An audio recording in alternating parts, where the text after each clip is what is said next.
Good Thursday morning, everybody. John and Lance along with Dell for the next 3 hours here on ESPN 97.5.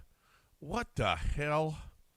How do you lose at home a game that you are up 13, 14 points for the most part, and just fall apart again in the fourth quarter? Just fall apart. Give up 35. And Ime's catching it this morning now. Dude, What the he's hell? supposed to be You need a three-pointer Yeah. with 2 seconds left, and Reed Shepherd is on the bench. What the hell? How can you keep Reed Shepherd on the bench when you got to have a three-pointer? He wants his best three-point shooters out there. Reed Shepherd is Oh. his best. Last couple of games he got it back. 4 Yeah, or 6. he's shooting better. He's shooting better. That's right. Okay. This is no. Of course, he needs to be on there. I've got just as big a problem with the fact that the Rockets can't close people down defensively as well as offensively in the fourth quarter at home. Like, this is ridiculous. This is ridiculous. And I don't know. You weren't even really joking about it for whatever reason. A 2-game split, you get totally different games when you have the back-to-back. Same game, same court set up. Yep. For whatever reason, we just don't – it's just what it is. Like, you just don't see the same game. But we were seeing the same game. We were in the midst of seeing the same kind of game, and the Rockets were going to run away, and it didn't materialize. And a big part of that is because, Kawhi had a great 19 points in the fourth quarter. But the Rockets just – they are – it is a war for the Rockets to get to 110 now. Offensively, they couldn't get stops in the fourth when they needed them, but offensively, they are really, really struggling. Like, this is going on and on right now, and I don't see I don't know. I don't see an end in sight. If you really want to know the truth, they were a good offensive team early in the year, efficient. And this is starting to feel like this is who they are now. Well, it's the turnover. We talked about the turnover last night again. 25 and 21. 25 assists and 21 turnovers. I know. The turnover numbers are just it's just atrocity. stupid. Their lack of caring about the ball is ridiculous. Mm-hmm. It's ridiculous. Some of the things that they do. They went a stretch yesterday, and they were still winning by 10, 12, but they're just fumbling it around. They're not putting people away. They can't because they're giving away possessions. Yeah, after possession after possession. And it's not just possession. that, John. It's the rebounding is not like, without Steven Adams, rebound totals have switched. They're not beating people up on the board. They won still by win. 13 last night. No, I know they still win, but they did in the game before. Yeah. The game before they were beating 46-44. Like, this has become an issue where they don't. I'm saying in a general sense, the turnovers are higher, the assists are lower, and the rebound total has really evened out for them. So they're giving away possessions. And I would guess, if I look at this, I'm going to look at it. I'm going to study it here in a second. My guess is the offensive rebound total is what's really gone down with Steven Adams out. That was one of his specialties. And those are extra possessions. Yeah. Yep. You're losing possessions now, and you're not efficient enough as a shooting team to be able to fade that. Yeah, it is just ridiculous. Just ridiculous. How do you can't lose that game. You're up there. You had a 89% chance of winning that game midway through the third. It's just ridiculous. But this is what they do. They do it time and time and time again in the fourth quarter. What is the deal in the fourth quarter, especially, like you said, at home? How in the world do you just fall apart like this? But they've turned into a bad home team recently. This has been a fairly recent thing that's happened where they all of a sudden cannot protect their home court. And they were the best in the league. Yeah. The best in the league. I don't know what they're probably still right up there, but it's they got into off. They've had 4 losses in the last 12 games, I think. Let me see. I know 3 for sure. I'm trying to think if it's more than that, but this is you gotta have something like, okay, well, we're not playing this well, but we're gonna get home and people don't beat us at home. You have to have something like that, and it's just missing right now. And this is really getting frustrating because this is feeling like this is who the Rockets are right now. Like, they're locking into something. This has been a long run. July, we're 11 days into, January, we're 11 days into February. This is kind of starting to feel like this is who they are now. It is. Yeah. Like, I can't just point to a simple thing that needs to change. Turnovers is a mindset. That's not, shooting can go hot and cold. Reed Shepherd. Shooting, that he could get hot shooting. That's not really a problem. KD is going to get points. Alpe's going to get points. But turning the ball over is fundamentally something that doesn't just change. It's not something that changes. You either are able to take care of the ball and you have that mentality and you have the skill to do so and you have the spatial awareness as a passer, or you don't. And high turnover teams tend to stay high turnover teams. And unfortunately, there's somebody who's starting to lock into the high turnover numbers or high turnover, low assist. So, I don't know, man. Yesterday was another one where you could see it slipping away in the fourth quarter, and it just felt, come on now, guys, we're not doing this again. We're not doing this in the fourth quarter again, right? Again. Sure enough, it happened again. Yep. So they go into the break now, and this was, you win. They're starting to, put it together where they're getting the third. They were the third seed. I think I don't know where they are now. They're in the fourth. They're the fourth. They're having teams around them not play as well. Though the T-Wolves are probably going to pass them soon. The T-Wolves are 8.5, and I don't know why they wouldn't pass the Rockets. The Rockets are just not. Rockets aren't a very good team right now. They're a pretty average team. Yep. The Spurs, it's the Thunder. Spurs are 3.5 back. Nuggets 7. Rockets 8. The T-Wolves 8.5. Rockets are now Lakers 18 9. and 7 at home. You are just a couple of games out of the play-in. Mm-hmm. You're closer to the play-in than you are to the two. Much closer to the play-in than you are to the 2 seed. Mm-hmm. That's just unacceptable. That last night's game was unacceptable. That's not one of the worst losses. That Celtics Hornets combination was about as bad as it gets. But how in the world are you just giving that game away last night to that team? So the Celtics and Hornets, those losses were in back-to-back games, and they lost back-to-back at home against Boston and Charlotte. That was February 4th, February 5th. They got a home loss February 10th against the Clippers. February 11th against the Clippers as well. Then you keep going, and you get San Antonio Spurs, home loss, January 28th. They have lost over the last, what is it? Let's see, 1, 2, 3, 4, 5, 6. Over the last 6, they're 2 and 4 in their last 6 at home. Yep. Gross. Yep. They're 1 and 3 in their last 4 at home. And they went from one of the best home teams to middle of the pack now. 18 and 7. You got a bunch of teams. Well, you got a few, not middle of the pack, but not great. Not great. That was just unacceptable last night. Ime's got to take a little bit of this. He really does. Oh, yeah.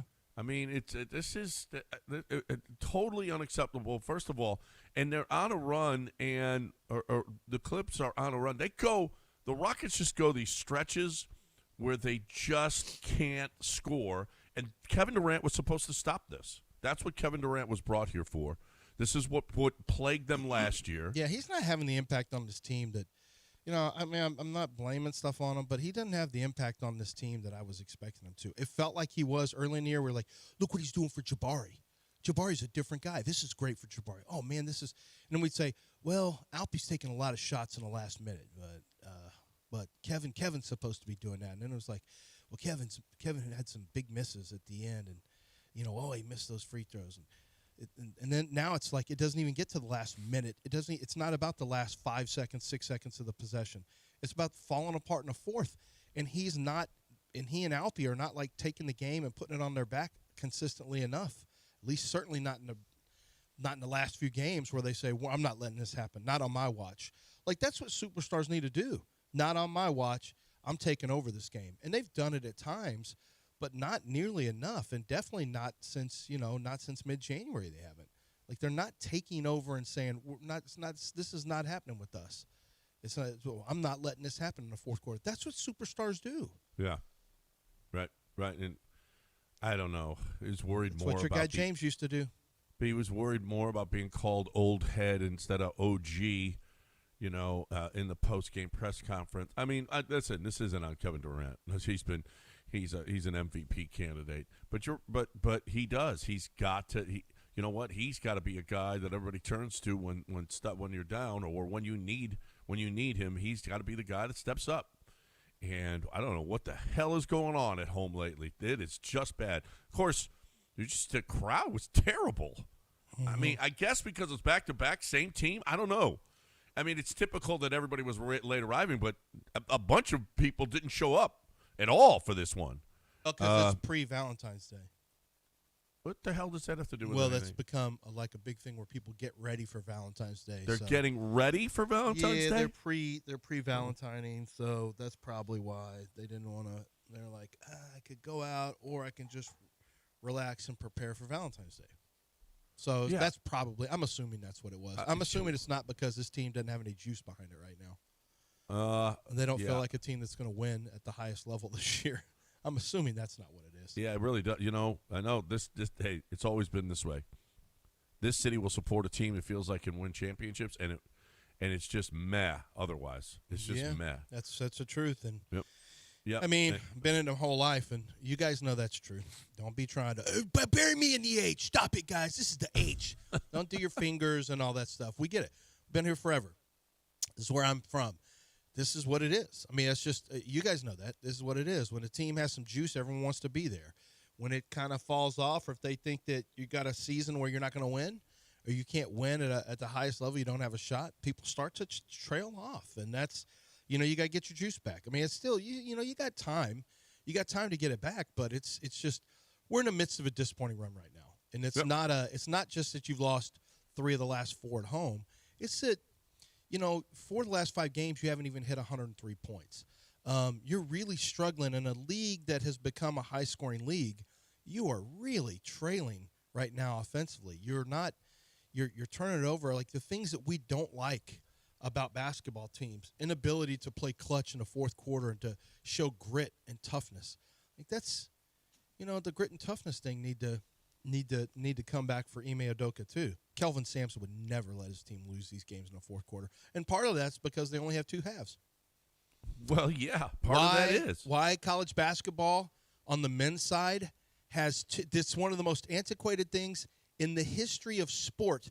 Women's basketball have quarters in college basketball. For some reason, high school basketball, quarters. For some reason, men's college basketball, 2 20-minute halves. It doesn't make any sense. Nobody else does this anywhere in basketball. Nobody. It's just a random college basketball thing where they just said, let's just keep it like this. Well, yeah. Think about it. Where have you seen this? Where do you see this? Well, I know. Well, soccer. Yeah, you don't see it in basketball. Literally, the women's college game doesn't do this. Boys high school doesn't do it. Nobody does this. Why don't you bring back the 4 corners? Let's take out the shot clock and let people play that, the locomotion or the 4 corners or the court spread where you just try to get 2 possessions and a half. I mean, let's bring it all back. It's just such a random thing that college basketball says, let's do halves. Let's keep it like we had it in the 50s. Let's go halves, 2 20-minute halves. We'll just do that. That's how with the peach baskets, that's how we play. I know, but even the women's game has been like, even the women's game said, no, we're not, no. We're gonna get with the 70s or whenever they changed, whatever decade it was that women's game said, what? Why are we doing this? This doesn't make any sense. They don't even do this in high school. Yeah. It's like if pro football just didn't have quarters. Just 30-minute halves. Yeah, that's right. Well, that's fine. Why does it bother you? Fix it. Who cares? Fix it. College basketball. Listen, they're going to take a timeout now. The only thing that you lose is at the end of every quarter, you have a scoring surge because you work the clock at the end of every quarter. Otherwise, and you do have there is some strategy involved at the end of quarters.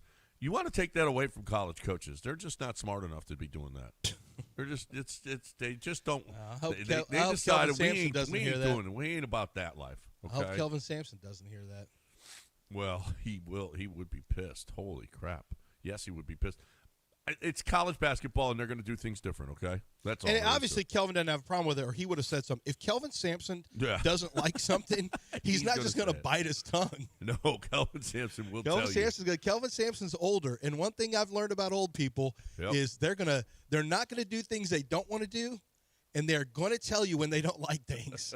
It's just they don't have. They're like, Yeah. for what? Why am I holding back? For I ain't what? holding back. I ain't holding back. And okay, 713-780-3776. A lot of Astros news, including, maybe Josh Hader is okay, but you don't believe a word about Nope. it. Sam put that out yesterday. Let's see when All see right. when he's healthy. What Okay. happened? What happened yesterday? Well, I saw him throwing. That's what happened yesterday. Sam put what out? No, he had to stop. Huh? He literally had to stop throwing. No, he was throwing yesterday on the field. Okay, on the field yesterday. Oh, when Yeah. when does he become the field pitcher? Is that He's- a new position we have? Oh, Where you get a throw from the field like yes. 40 no, feet away? No. Don't worry about him. My man is on. Oh, He's I know, on pace. man. I know. Okay. No, the Astros, same thing. Christian Javier. This is the year. This is the year he physically comes back. Well, we'll talk about it on the other side. Everyone's right here. healthy this year. On Look, the one thing I'm not worried ESPN about is the Astros' 97.5. health. That is Okay. never a problem. No, never a problem. Not and worried about you it. know, when you're a problem employee, we got HR&P to help you out. I call it That's, herp. that's right, HR&P. They're going to help you out whenever you need HR help. You don't do HR, right? You don't know HR. You don't know. You don't know. That's right. You don't know. You know why you don't know? Because that's not your business. What the hell? Why are you doing HR? Why are you doing payroll? You don't do that. That's not what you do. You sell your widgets. Sell your widgets and let HR&P do the stuff that HR&P do. HR&P. The P is payroll. Okay? The HR is HR.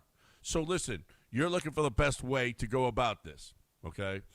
Listen to all of the people that we have talking about HR&P and how great they are for your company and their company. So you don't get this kind of testimonial, this kind of endorsement from everybody. Okay, there's a lot of businesses that you deal with. I ain't endorsing them. Well, guess what?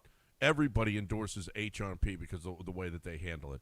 HR&P is going to get you that HR and payroll, and they're going to get you the benefits packages that you need for your business, not the ones that they sell because they don't sell them. This is kind of a big deal.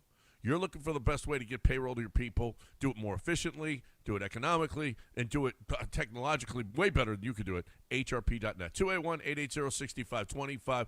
It's absolutely free to find out how much they can save you. 281-880-6525 or HRP.net.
Broadcasting live from the Huntington Bank Studios, it's John and Lance. On ESPN 97.5 and 97.9 HD2. Now here's John Granato and Lance Zierlein.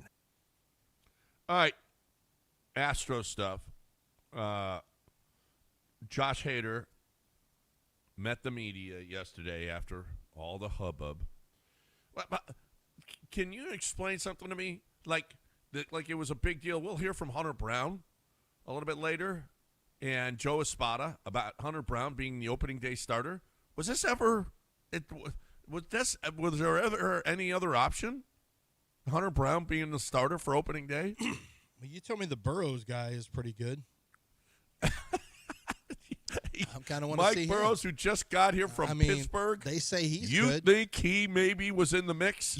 I've heard that the Astros had a really huge good. signing coming this year, and This is going to be the best signing they made. Remember the guy who wants to be buried, the new guy who wants to be buried in the H? Yeah, the Japanese pitcher? They say he's really, and I knew they said they were getting a He never said he wants to be buried. He just did the H sign. That's all. Yeah. Right. Same. I'm assuming he wants to be buried in. Did he do horns down at any point? Or Kyoto? He might want to be buried in Kyoto. That's a beautiful place. Well, you'll see it. You'll see. Mm-hmm. Were you going Tokyo or Kyoto? Tokyo and then Kyoto. Yeah. And then Hakone. Yeah. I hesitate to tell you any of these cities. Oh, what? So we were gonna. I just don't like you in Japan. I don't. Wendy and I were going to go to Japan this year too, but they're not going to let you. No, they would have let me, but then Frankie decided to get engaged, and so that ruined everything we're going to do for the next 2 years. Oh my God! Yeah. So. Are you serious? Yeah.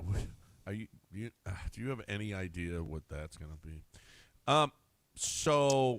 Frankie's not cheap. No, Frankie's not going to be cheap. There's nothing that's going to be cheap about that thing. Anyway, Josh Hader. Mm-hmm. Okay, we got Hunter Brown as the opening day starter. We heard that. Dana Brown says nobody wants to talk to us anymore. We might have dragged our feet a little bit too much. We might have been asking for a little bit too much for everything, and we did nothing. Did he actually say that? No. Oh, okay. Yeah. Okay, I was just making sure that he didn't say, well, we may have been asking for too much. Like, no, you didn't actually say that, did you? No. I was going to say, I didn't see that. But it was funny. I was watching some CBS talking basketball, and they went, I don't know, did you guys hear what Rafael Stone said? Rafael Stone said, we got so many injuries. This probably just isn't our year. Remember when he said that last week? I know he should not have. He should never have said that. I told my son Mason said that. He goes, no, he didn't. I said, yes, he shouldn't have said yes, he actually did I say get that you can think that. You don't say that out loud. No, yeah, maybe just this isn't our year. What? Anyway, but Dana Brown did meet the media, and we'll hear from him talking about trade talks. But Josh Hader, let's hear from Josh Hader. Josh Hader, okay. A month ago at FanFest, he was like, I'm throwing 85. And then Buster Olney came out this past 3 days ago and said, he's not even throwing. Well, he's throwing, but he's throwing off flat ground, and it's just soft toss. And then it was like, wait a minute, what? And then it was, Josh Hader's been shut down because he had arm trouble. Okay, how long? And is he going to miss opening day? Well, here's Josh Hader yesterday meeting the media. Yeah, so I was going into my fourth bullpen, and for me, when I was throwing catch play, I just threw a changeup. Kind of grabbed on me, so then kept going on. And then the next day, felt it again on a changeup. So following that, tried to do it without throwing the changeup, and then the more intense I got, felt it again. So the bicep kind of got inflamed, so then I took about 10 days off and started just letting that heal a little bit, and now we're here today, and today was the first day of catch play, which was pretty good. So, like I said, a little setback, but nothing too concerning for me, and so just building back up now and just get ready for the season. Ooh. How about that? Yeah. Now you're going to apologize? No, that made it worse. It How got did that worse. make it 3 worse? days in a row, it got bad when he was just throwing changeups. It should be well. Then first of all, Josh, no one paying you to throw change-ups. Okay? No, then just throw gas, baby. Yeah. What are we doing with these change-ups? Yeah, what's with this change-up Billy thing? Wagner We can would stop that never. now. Billy Wagner would just stay straight gas. Oh, please. You got Billy Wagner mad at me for 2 years. He's in the Hall of Fame. Everything's fine. Okay. Billy would just throw gas. That's all. That's what Billy do. That's right. Got to the Hall of Fame doing What are you that. coming with, Billy? The one heater. Heating already. Don't even try to call a 2. Don't try to put the Don't 2 even down put- there. Don't Just put the 2. 1 down. Matter of fact, don't put anything down. Well, I'll tell you this. I watching Josh Hader last year, he threw a lot more off-speed stuff. Mm-hmm. He threw a lot more off-speed stuff I think it's last because he just thought people were sitting on his fastball Yeah. and had to get him off of it.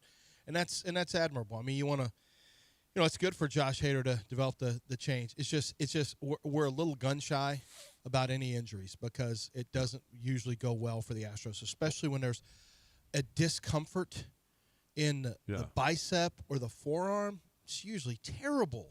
Usually he was throwing a terrible lot more things when there's discomfort. Well, here's the deal, too, is he was throwing a lot more sliders. He put a lot more spin on it. I'm just convinced we got to stop throwing anything. Just throw fastballs all the time. That's all. Let's just throw no more fastballs. spin rate. We're off No spin more spin rate. rate. Nope, we're done with spin rate. It ruins everybody's arm, okay? These kids, they've been throwing since they were 2 years old and would nonstop, okay, through all of these teams that they're on. Just stop with the spin rate. We're not doing that anymore. We're off spin rates? We're done off with spin rate. rates? We're done with spin rate. We're done with Gosh, that's our whole thing. I know. We invented spin rate. We The love Astros invented spin rates and curveballs, and you're going to take this away from us? We got to stop. We got to stop now. There's an Gosh, epidemic. well, what out are we there. going to do then? What is our new thing going to be? Fastballs. We invented home runs. Billy Wagner made the Hall of Fame with fastballs, okay? And that's what we do. That's what we're doing. I don't know that Billy would have loved pitching in today's league where all they try to do is just now they do strike out more, but they also just try to launch angle you into home runs. He would have liked that. He would have given up a lot more home runs and had a lot more strikeouts. Yeah. Yep. Well, he did that anyway, right? I mean, it was already that's kind of what something he did. yeah. That's what he did. Not so many home runs, but that Ken Griffey Jr. at bat, I'll never forget. That was awesome. So Dana Brown. Yep. Dana Brown met the media, and there was so much. I don't know how they're going to be able to have an extra infielder on this team. That's just. I mean, it's every conversation. Now, the Astros don't usually say it. It's everyone around the Astros. Yeah. It's media who says this is what they're thinking. The Astros don't usually address that because you don't say that about somebody you're trying to move on your own team. Like, no, it hurts. But I your mean, it was bargaining pretty. position. I mean, I think it was pretty obvious that if I'm Isak, I'm like, okay, guys, I'm sure don't- we can't figure this out. Yeah, you guys, you don't. I mean, and I'm sure there's a place for Isak on the team. I'm pretty sure. Well, if Carlos Correa gets hurt, Well, Carlos gets hurt. I mean, everybody gets hurt. Christian Walker starts sucking. You know what never happens? Jordan never gets hurt. God forbid we should but have an extra bat out there on the bench. He doesn't play left. Well, He doesn't get hurt. he doesn't play left, and he doesn't DH. He doesn't. He His plays hands are third. probably already. He's like, oh, my hands are I bleeding. played third. No, I played DH. That's it. And Dana Brown tried to move Isak, tried to get him a left-handed bat in the lineup. Couldn't do it. Here he is talking about the trade market yesterday. Yeah, I mean, I think trade talks have slowed down quite a bit. And, you know, we have some really good players, so there's always interest in our roster. I think right now our roster is really good, and we're set to win, and our guys are really focused. They were dedicated in getting down here, and we have some position players that are in here early, which is really exciting. And so I think the talks in general, though, have slowed. Does that make it more likely, do you think, that your full infield group will be here in camp then? More likely? All your infielders currently on the roster will be in camp then? Yeah, I mean, look, we've always said, you know, look, there's nothing wrong with having depth, and the competition is welcome. And so, you know, we anticipate that all these guys will be here shortly. So we're ready to go, and we welcome the depth, and we welcome the competition. He did go on to say, oh, yeah, we could be pretty young in the outfield. You know, what with really no outfielders. Zach Cole, Cam Smith. Mm-hmm. That's okay. I'm Jesus actually okay with it if the guys are pretty good. I mean, it's Well, we'll see. But Yeah. your outfield is probably the weakest in baseball. well, but Israel was telling me about Cam Smith. He's actually he called into the post game show with Ross Villarreal one time and told him was making comparisons to him with I can't remember who the Hall of Famer he was. He compared Willie him to. Mays? No, but that's why I have knowing that we have a Hall of Famer, kind of in tow. Why are you going after Israel? He's not even didn't even call. He just Well, yeah, out and of I'm nowhere, surprised. Well, you're he just did call when firing Reed at started Israel. shooting Del, poorly. Del, He fired back. Del, Israel's got a place. It's in Lance's head. Okay. Oh, for sure. Oh yeah, he owns property. Yeah, the renting way Yep. past. We're He talking owns it. ownership. Well, then I'm going to call Sean a green light offer, and we're going to get him out of there. Well, Tell whatever you that you much. need to do. You got someone in your head and you can't get him out? Green light offer. Woo! Woo! I'll come in there and I'll get him out of your head, whether it's lobotomy or a severance. I don't want to do a severance where I come to work, write up a bunch of players, but I don't remember when I'm done. I got out of here last night at like 8:40. Every day I'm basically 14-hour work days now. Every day, 5 days a week, and then I work about 10 Saturdays, 10 Sundays. So whatever that, well, I don't even know what that comes to, 90 hours. So, and it's going to be like that until February 24th. And it's, and I just said, I wish I could do a severance to where I was done. I'm like, I didn't even have to deal all that stuff. I just went in, and then my face got real weird, like Adam Scott's, because everyone thinks he's got a weird face on Severance. Uh-huh.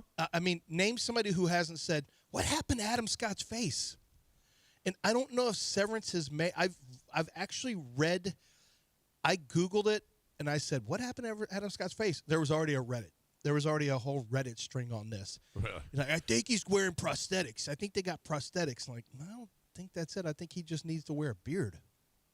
Well, maybe that's it. I don't know how we got to there, but okay, we got a break, and I don't know where to go from there. But I do know this. I do know that Robin at Houston Powder Coaters is ready for you to stop having old Shungad metal.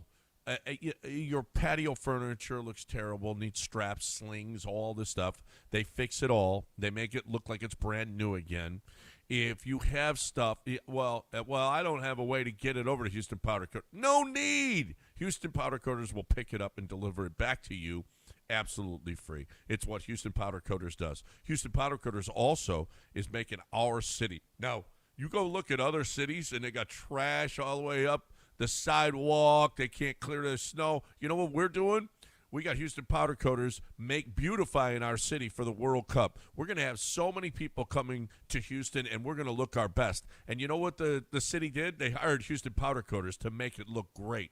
Our light poles and lights and everything metal, anything metal, Houston Powder Coaters is going around making it look great so our city is represented well. Why did they choose Houston Powder Coaters? Because they're the best. Biggest, best, wonderful. Google reviews, Houston Powder Coaters. You got anything metal that you need to look great? HoustonPowderCoaters.com. Tell Robin you heard it here.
It's John and Lance. On ESPN 97.5 and 97.9 HD2. Live from the Huntington Bank Studios, here's John Granado and Lance Zierlein. All right. Welcome back. 713-780-3776. We'll get you in right away. Dave Pearland just called in, so let's get him in right away. There's a lot of Rockets to talk here as we hit the All-Star break. What's going on, Dave and Pearland? Hey, good morning. Hey, I just want to ask you guys real quick. I watched Alvarado hit 8 threes last night, and I'm not saying this like in hindsight. I've been hoping they would the Rockets would go after him. But the Pelicans was having a fire sale. And he's really what we need, and they chose not to make a move on him. So I'm just wondering, what did you guys think? I loved him. He is fight, and he fits what Ime likes too. Yeah, but he's a Brooklyn guy. I think he was. I don't know. Would have been great. Would have been great. He is a fiery guy, but they did nothing. I mean, because too many injuries. I guess it's over. Well, Rafael also just said it was hard matching up numbers. Once again, I just don't know that Rafael really wants to. No, you shouldn't. Well, depends on what they would have wanted, but it is interesting that I think Rafael doesn't love dealing. I've talked about this. Guys that are his guys, I don't think he likes that much. It's one thing to do Jalen Green when you have a chance to get Kevin Durant, but I don't. He hasn't made a lot of moves. I remember him telling me 4 years ago that there was a lot of interest in Jay-Sean Tate and Kenya Martin Jr. And KPJ, and he just didn't want to move off of those guys. And that's when they sucked. But you could see some talent, but I just don't think he loves to do it. I think in his heart, down the stretch, he believed we've got enough. I think we have what we need. But once you lost Steven Adams, you really took a big hit. I mean, you took a big hit, and now all your eggs are in on Fred VanVleet coming back and being a good basketball player. Not being average, he's got to be above average, and he hasn't played the whole year. That's a lot to ask of Fred VanVleet. You got to get him in shape. Fred always looks like he's a little doughy, so he always looks like he might not be in shape, and yet he was in fine shape last year. But he hasn't played basketball. He's got to get in basketball shape. He's got to get lift out of his knee. He's got to get the three going. He can't turn it over. KJ made a really good point. He sent a message. He sent something on Twitter. He said, have you noticed how many turnovers Kevin Durant has in the fourth quarter of these losses? He said, especially losses. He doesn't take good care of the ball. And that's true. Yeah, we never talk about turnovers with Kevin Durant, and it is a big issue. And maybe that issue is, and KJ brought this up too, maybe he's handling the ball more than he ever has. Yeah. And against, more intense scrutiny from defenders, because if I'm coaching against KD, I'm like, dude, we're crowding him. We're going to make it as uncomfortable as we can, because if he has to handle the ball more, we want to wear him out through that action. Right. And that's actually a pretty good point, because he does turn it over, and probably in part because he's not used to having to handle it as long in the shot clock. Well, crowd Durant, lay off Amen, lay off Alperin, and make sure that you pick up. No, he had 6 assists, 8 turnovers last night. Yeah. Oh, yeah. He ended up with 8 turnovers? 8. I think he had 3 in the fourth. Yeah, it's just that actually makes some sense. Well, and in large part because he is handling it way too much, handling the ball. Way too much. Still, don't turn it over. I don't care how much you handle it. How much more effective would it be if somebody else could start? What's considered terrible? Catch and shoot. What's considered awful? I mean, truly awful. 4. 4 is considered an awful game, because you average. You're not going to average 4 turnovers a game. Nobody's going to average 4 turnovers a game. You'll usually be like maybe high 3s. You're not going to average 4. 4 is considered a really bad game. 5 is atrocious. 6 is like disgusting. 8? 8's impossible. 8's almost not possible. Yeah. Well, when you handling it as much as that he has to, this is what's going to happen. Alpe too. Alpe, some of his turnovers are just like, what are you thinking about here? What were you thinking? I mean, they've got to clean that up. Did you? I don't know if you know this, but Seattle did not have a turnover in the postseason. Well, right. I mean, that's football. So that wins championships. Now, if the Rockets could go without turning the ball over, okay, maybe they could win a championship. I think Seattle taught us all something. Yeah, it's and typically also, did you happen to not as many see turnovers. Ernest's post his parade speech? Ernest Jones? Yeah. Did you happen to see it? What did he say? I saw Sam. Dell, did you see it? Did he take shots at the Chargers? No, Ernest he just, Jones? Why would he take shots at the Chargers? Isn't that where he got traded No, from? he was a Titan, right? And a Ram. Oh, too. Ram. Ram is what I was thinking. No, he's traded from the Rams, wasn't he? Yeah. Well, he did say, I'm the last guy they should give the mic to. And he well, proved that to be the case. Oh, if you don't like curse words. He warned you. He warned you. You were warned. And he said, if you don't like my quarterback, if you don't like my offensive line, if you don't like he's talking to the haters. If you don't like my city, Seattle, and he said, I got 2 words for you. Oh, I know what they are. I bet I can guess what they are. I know what the big favorite is. You know what? Minus 600 on FU. Yeah, it was it. That was it. Yep. Didn't even know he said it, but I was able to handicap it as a huge favorite. Yep, it was it was the favorite. 2 words. You know what was second? Eat butt. I got What 2 words for you. Eat butt. No, that wasn't it. You could have said, we don't even have to beep that, guys. The local news could have said, we don't even have to beep eat butt, do we? We don't. That's okay. SDH? Yeah, That's you 3. dropped That's that 3. on everybody. That's 3. SDH. There's a lot going That's on. 3. You had John Schneider going up to the mic and go, yeah, I mean, I was just talking to Ken if he was trying to negotiate with me. That was a little weird. And then he got on the mic and did whatever you do when you win a title. So I don't know if that was real or not, or he was making a joke. But he said Kenneth Walker was trying to have a conversation with them about his contract while they're standing up there. Smart. Well, good. Well, when are you going to be in a better mood? I don't know. Than at a Super Bowl thing. He went up. And you were the MVP, and you're like, this is the best time. Let me go get some money. Isn't that the best time, though? I don't know that that's the best time. The era of good feelings, as they call it in history? Schneider's probably a little on the sauce, probably a little drunk.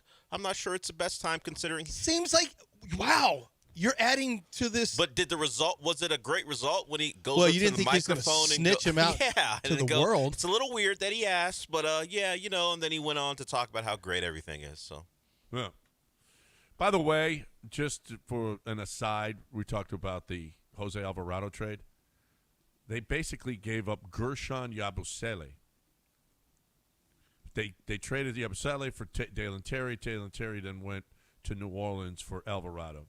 I don't know how you could have possibly gotten that done if you were the Rockets. Somebody as valuable as Gershon Yabusele. So, yeah.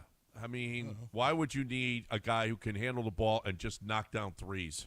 Why would you need that? Get in people's butts. Hey. Yeah. I mean, he is a. Well, it's I'm not going to say the A energy word. guy. Do you know what the Rockets don't need? Energy. They don't need that. Anyway, we got right now. You know who's got energy? The Zaddix. Yeah, they got that good Valentine's Day energy. I mean, I don't know what to tell you. Is today's the day. So I mean, if you are kind of late to the party and you say, "Oh, today's Valentine's Day," yeah, you're probably going to try to get something that dies, like flowers or chocolate, or you'll do that. And maybe you're taking her to dinner, and that's great. You can go there, and then unfortunately, you've got, or if you haven't even made reservations, good luck. You're in major trouble. I got a way to get you out of that trouble. Make you look like a star. Make her think that you spent so much time on coming up with the perfect gift. Go to Zadig Jewelers. It always looks like you spent the most time ever looking for the perfect gift, because their experts there are going to work with your budget and find a gift that is perfect. And it doesn't matter whether it's those hoop earrings that she loves, or maybe it's a diamond pendant, maybe it's a tennis bracelet you want to go big in the paint, maybe it's a luxury watch. It really doesn't matter. Whatever gift you're looking for, or even if you don't know what you're looking for, which would be the case with most guys, the experts there are going to put you on something serious that she is going to be blown away by, and you're going to be very happy with it too. So you're going to look like an absolute star. You're going to look like you spent the most time with this gift, even if you didn't. the results are going to be the same. Zadig Jewelers always delivers. Zadig.com. It's 1801 Post Oak Boulevard at Zadig.com.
It's John and Lance. On ESPN 97.5 and 97.9 HD2. Live from the Huntington Bank Studios, here's John Granado and Lance Zierlein. AJ, I know, he was just texting me. What about Sohan? He was just cut by the Spurs. Pick him up. Except he's shooting 25.7% from three this year. He's shooting 47% from the field and 26% almost from three. We got enough of that, don't we? Don't we have enough bad shooters?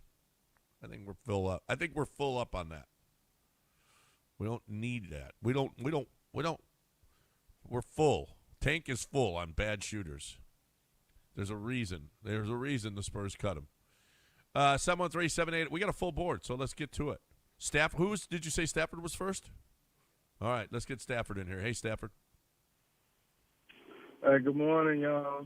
I want to take the time, and I want to defend the Rockets. All right, I know that we are upset. They didn't make any moves. But I've always been of the mindset when Fred VanVleet got hurt, the season was over. And it's not to say that, they're not going to make the playoffs. They're not going to win a playoffs. I just didn't think they could win a championship. And with Kevin Durant here, the expectation, in my opinion, was to win a championship. I'm not mad about it, but I also didn't want to start trading away, a bunch of depth when we'll get Fred VanVleet back next year, and we'll get Steven Adams back. And then at the end of next season, correct me if I'm wrong, but I believe we have Brooklyn's first-round pick, or it's a swap or something, and Brooklyn's not going to be good next year. And I think we have a Phoenix pick too. So I was fine with them not, making a bunch of moves or, even, I feel like next year will be all right. And I know that's not, people don't want to hear that. I get it, but, I'm fine with it. Like, I'd rather see what we got next year, man. And I don't want VanVleet to rush back and, aggravate or anything. Just take the off season, man. Just, and come back strong next year. Wow. You sound like Rafael Stone, Stafford. We just got too many inches. Oh, well, I wasn't looking to gut the team. I just thought something minor. Gut the team. I thought one for one, something, somebody off the bench, just a rotational piece as a big or a rotational point. I wasn't looking for anything huge that was going to gut depth. I mean, I don't. That's not what I was looking for. I would have liked something relatively small that could have added another big body, or either one, added somebody who could handle the ball. I wasn't looking for a major deal. I mean, Alvarado didn't end up being a major deal. No, Yabusele was a 29% three-point shooter for the Knicks. That's what they gave up. I mean, yeah, that's not a major move, but Alvarado could be a big piece for them this year. And it was not – he basically gave up – yeah, I mean, so I don't know. We just sat on our – he just sat on his hands. I get, maybe you're right. Maybe he just doesn't like to give up his guys. He just doesn't know. We're not giving up. It just doesn't really make a lot of sense that you don't do make some small tweaks unless part of that is the coach, unless the coach is really tough on who you're going to bring in, Yeah. Who's next, Al? Robert is up next here on ESPN 97.5. What do you say, Robert? Hey, Robert. Hey, I just love your guys' show, and shout out to both of y'all this morning. And I want to give a shout out also to Dell for keeping you guys in perspective and always calling you guys out and making you guys explain what you mean all the time. He's great. Nope. That's terrible. Appreciate you, Robert. Anyway, it's terrible. He's putting his headphones on. Yeah, we appreciate you right up to a point. Mm-hmm. What, Robert, Dell? But you crossed that line. What you do serves no purpose, Dell. Yeah. Across the board. Go on, Robert. Hey, a couple things, though. As far as Durant's concerned, his turnovers, he looks exhausted in the fourth quarter. Yeah. Okay, they're expecting to do too much, and I know when they take him out, they don't have no scoring threat usually because our man, he's up and down usually, but they're just tiring that guy out. You look at him in the fourth quarter last night, he looked exhausted, and he's not a dribbler. Okay, his arms are too long for one. They come down to his ankles for crying out loud, and he can't get that ball around fast enough. And he doesn't pay attention to guys coming from behind. I don't know why he can't feel like a quarterback and feel pressure. He don't feel nothing from the back. The guys are just picking him off. And number two, the last thing, and I'll get out of here, and I'll hang up and listen. Why didn't they put Reed Shepard in with 2 seconds left last night and let him shoot? No idea. I didn't understand that one bit. No. But I'll hang up and listen, guys. Great show. Bye-bye. No, that was ridiculous. That was absolutely ridiculous. Your best three. The guy's he was 5 of 10 last night. He was 4 for 6 the game before. I know he went through a slump, but he's feeling it right now.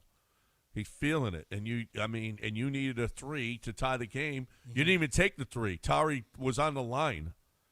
I mean, goodness. Although Tari is one of the best 3-point shooters in the league. In the league, yeah. That's great. But you know what? Reed Shepard draws some attention. The inbound was terrible. Went off Alpy first, and then I mean the whole thing. You're right. The whole thing was terrible. The fourth quarter execution in general, turnovers is about execution. Making free throws, Alpy missed another free throw in the fourth. You knew that was going to happen. Yeah, well, I mean, with in the fourth, with the game this has got to become more important. Alperen Şengün shooting free throws. It's just got to. You get to the free throw line too often. You've got to get that thing at least to 78%. He's actually come down as a free throw shooter. It's not gotten better as he's been around the league. He's actually come down from where he was a couple of years ago. Yeah. He's got to get better, man. But you would think that okay, so he's playing 37 minutes a game, Kevin Durant. Mm-hmm. Okay, so the game's 48. The 10 minutes he sits down a game. You would think you could get 15 minutes out of Ahmed, Reed Shepard, Jabari, Alpy, and whoever else you put out there. You can't get 15 minutes to let Kevin Durant sit and not play 38 minutes. Get him to 33 minutes a game. You can't do that for 15 minutes with those four plus somebody else. Really? Put Tari. You got enough to last 15 minutes so Kevin Durant can sit down for a while. No, Ime talked about it. They don't. Because he went off on this a couple weeks ago when he goes, hey, we got a 37-year-old who sits down for 2 minutes and we lose a 13-point lead. Well, that's ridiculous. Yeah, but you're not getting the results. You're not getting the result for playing him this much. It needs to result in wins. And now it's a double whammy. You're not winning you're playing poorly in the fourth. He looks gassed. He's turning the ball over a ton, which is a sign of fatigue, mental and physical fatigue. And then you're and it's doing, more long-term damage. Like it's not. This is not. They're headed in the wrong direction. I know that's an easy thing to say, but I'm trying to look at the macro view. The macro view is you're taking a very important cog at an age where it's hard to finish a season healthy, and what you're doing is playing him more games. But it's not. It'd be one thing if you were doing this and it was mattering because you were, locking into a 2 seed.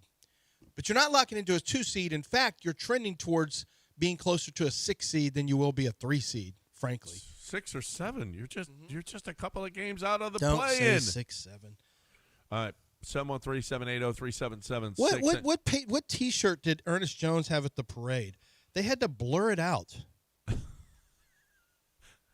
I didn't see the T-shirt. I don't know what happened, but I do know. Don't give him the microphone. I know that. No, it was a not safe for work Sam Darnold shirt at the parade. Let me see what it was because ESPN just had to black it. It was like blurred out, like a what? It's Sam Darnold doing a middle finger. Yeah, is that a real picture of Sam Darnold, or did he just? Well, morph I doubt into... it because he's got a cigarette in his mouth and a beer in his hand. And he's shooting the middle finger. Yeah. My guess is Sam didn't have a cigarette. At least. The other two, maybe. But I can't see him with Sam Darnold smoking a cigarette. Ernest Jones just made himself very, very podcastable for this entire offseason. Oh, great. We can see another player on a podcast. Yep, that's what we're going to see. We're going to see a lot of Whose Ernest podcast Jones. does he do first? I'm going to give you some choices. Ready? Jeff Teague. Oh, yeah. Ocho and Shannon. And Shannon. Yep. Nightcast or whatever it's called. Nightcap. Yep. Or is it going to be Micah Parsons? Which one of those three All of is he going to be He's first gonna be on? on all of them. Well, I said which one is he going to be on first? Oh, I don't know. Well, he could go on the Jeff Teague one, the 520, Club 520, I think, because Jeff Teague just nearly got into a fight with another NFL linebacker, Zaire Franklin. And one. What do you mean nearly got into a fight? They got into a verbal discussion because on Twitter? No, on the podcast. Zaire Franklin was there, and Zaire Franklin felt Zaire's also known as a podcaster. Yeah, he does the Joe Budden one too. Well, trust me, Chris Ballard, I know, wasn't crazy about all the podcasting that was going on and asking for Pro Bowl votes when they were having a losing season. Yeah, it turned quickly. So he went on. Apparently, Zaire Franklin was shown on the Jumbotron or something at a game, and maybe they got his name wrong or whatever. And Jeff Teague pretended like he didn't know who his name was. He goes, "Hey man, you ain't popping like that. I know you're an NFL linebacker, but they don't even know your name. I don't even know your last name. You're on this podcast. And Zaire Franklin is one of those guys who's like, don't play on my name. Mm-hmm. Don't play on my name. This is my legacy. I think they even mentioned Ernest Jones because they were just talking about linebackers and how they don't have it like NBA players do as far as popularity. So I think Jeff Teague has since apologized because Zaire Franklin was not thrilled. Imagine that. So, yeah, Ernest Jones did the shirt, told everyone to F off for disrespecting him and his quarterback. It's what you get to do when you're a champion. Can you imagine Aziz Al-Shaair if the Texans ever won a title? Oh my God. He will be He airing, would have some he will messages. be airing some grievances, I think. Yeah, he'll air If grievances. he ever gets the platform Oh, for that. he'll be a grievance airer. Yeah. Yeah, Oh, yeah. You're absolutely right. So that Sam Darnold picture, I could absolutely see it being real. I don't see the It's cigarette, a cigar, though. not a cigarette. Oh, it's a cigar. It's a celebratory cigar. He's got the trophy, and he's just going. I could certainly I don't see a where trophy. he did that. I see a beer in his hand. I see a beer. See, I think you got a different picture, John. Oh, I got it to the NFL trophy in his The hand. one he was holding up This is 100% a cigarette, not a cigar, and a beer. and it's 100% Oh. a beer in his hand. So Yeah, maybe we're looking at different ones. Probably. And now, you know what it was? Actually, you probably saw what he really had. I bet he really did have a trophy in his hand and a cigar. That sounds like now I could see that. Yeah. Yeah, you're right. I could see that's what I that. said. Yeah, that I looks could see real. that. Having a beer and a cigarette. That's not it. He did not have that. All right, we got a break. We're to the top of the hour. 713-780-3776. Come on in.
All right.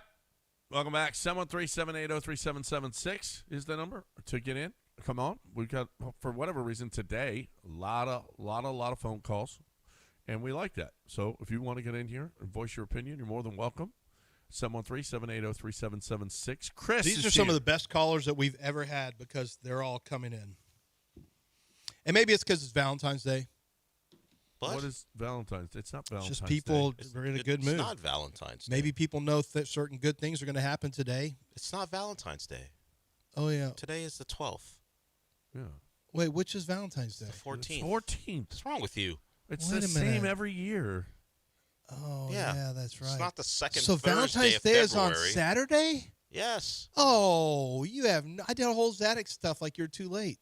I heard Oh, that. you guys have time, guys. I heard that. It's like, Christina wants me to grab an air check. Probably not that one. I thought, yeah. Oh, I thought. You know why I'm thrown off? Because I think we were invited to go to a Valentine's Day dinner, and I just I can't. I just can't. I physically can't get out of this building until 8:30 because my deadlines are so brutal right now. And I am watching. Oh, I did see a good linebacker from Michigan yesterday, but Stay on task. I know. Try to focus. So it's what's kind of like Focus. Valentine's Day. No. Like I said, it's the pregame. This You was don't all even to know what explain why date. people are calling You don't in. even know what date Valentine's Day is? Well, the wife and I don't really celebrate Valentine's We Day. don't either. We're not doing anything. It's like, I'm taking you to Tokyo. You're not getting anything. You know how expensive that is? You get nothing. Wow. If I'm not getting nothing, then you're not getting nothing. It's real simple. Okay. Very transactional That's Valentine's very Day. Valentine's Day is the most transactional of all the holidays. Of all the holidays that God gave us, So Valentine's Day, it was in a book of Mark. Let's remove your name and your wife's name to protect the guilty here. So if I'm not getting nothing, you're not getting nothing, and it's transactional, would that suggest that Valentine's Day? Nobody's getting nothing. It's not your Valentine's Day, but if it's just that's generally how Valentine's Day goes, isn't that like just doing the oldest profession? Like, hey, if I give you this, Who am I to judge? then you'll give me that. I'd rather not answer that. So Saturday, So so Saturday is going to be a lot of people being fools. John, did he say something? I don't think I stuttered, Del. I don't think I stuttered. Valentine's Day is a transactional holiday. You can make a mistake and not do anything and see how that goes. So now, for me, we've been married a long time. We both are of the course. same mind. Like, this is fine. We don't need this. I just that connected with me. That's what you're saying is that on Saturday, some people are going to be hooas. Because well, I didn't go that far. What is the difference if it's Hey, transactional? Gallagher, quit smashing your watermelon That's why I said, squishings let's all over the protect place. the guilty here. Some people will be doing things because they got something. Yes. Well, there would be expectations. Okay. Yes, Del. Yes. All of those. What you're just coming to this conclusion? So would the people doesn't matter what gender. So would the people who got something and they are giving something up be considered hooas? I mean, I don't call names. Yeah. It's kind of how the Why game's you gotta played, put Del. labels? Why you It's put how the labels? game is played. What are you doing? You just haven't had enough Valentine's Day experience. I don't have anyone to worry Yeah, about. there's So things I can ask these questions. Speak truth to power. Yeah, well, now maybe this is something you're learning today. No, I didn't learn yes, it. it's a transactional No, I holiday. didn't learn it. I just wanted to point it out. I was aware. It's not supposed to be, but that's what it's become. It kind of is. Yeah, it is. That's what it's all about. Well, I mean, actually, yeah, we get put on Hey, the. just so you give know, me something nice, and I'll give you something hey, nice. just so you know, if you weren't planning on doing anything what you just say? unless you got something nice, you know what you are. Give me something nice, and I'll give you something nice. Well, yeah. Yeah, I mean, I haven't heard a lot of false comments in this segment. Actually, got people being sugar babies on Saturday night. That's a nicer way of saying it. I mean, see, you're trying to make it sound dirty. It's just an understood. It's not dirty. It's not bad. It's just what it is. It's what it is. Del, do you have Jerome Tang ready? Oh, I sent him. You want to go to Tang? I sent him that Tang or too. the callers. Speaking of Tang, okay, See, he's the worst. He's terrible. He's so predictable, though. Well, so Valentine's Day, the Cougs are hosting Kansas State. Ooh, that's gonna be a tough one. How are you gonna beat Kansas State? Kansas State has one conference win. They're 1-10, And last night, Jerome Tang was on Scott Drew's staff with Baylor. He led them to as high as a number 5 spot in the I think in the AP top 5. He was number 5 at one point a few years back, went to the tournament. Now, however, they haven't made the tournament the last 2 years, and this year is going to be 3 in a row unless something miraculous happens in the Big 12 tournament, because he is 1-10. The students were wearing Aldi trash bags on their head, at least like 7 students were. Yeah. And they got beat 31 at home by Cincinnati. Yeah, Cincinnati, who's not great. No. Just beat the snot out of them. And next up is the Cougs. And this is Jerome Tang's entire press conference last night. I'm gonna honor Christ like I always do. Blessed to do this, but this was embarrassing. These dudes do not deserve to wear this uniform. There will be very few of them in it next year. I'm embarrassed for the university. I'm embarrassed for our fans, our student section. It is just ridiculous. We got practice at 6 a.m. tomorrow morning, and we will get this thing right. I don't say I promise. I have no answer and no words. So y'all got 2 questions. So whoever want to ask 2 questions, I'll answer them to the best of my ability right now. But right now, I'm like pissed, and this is all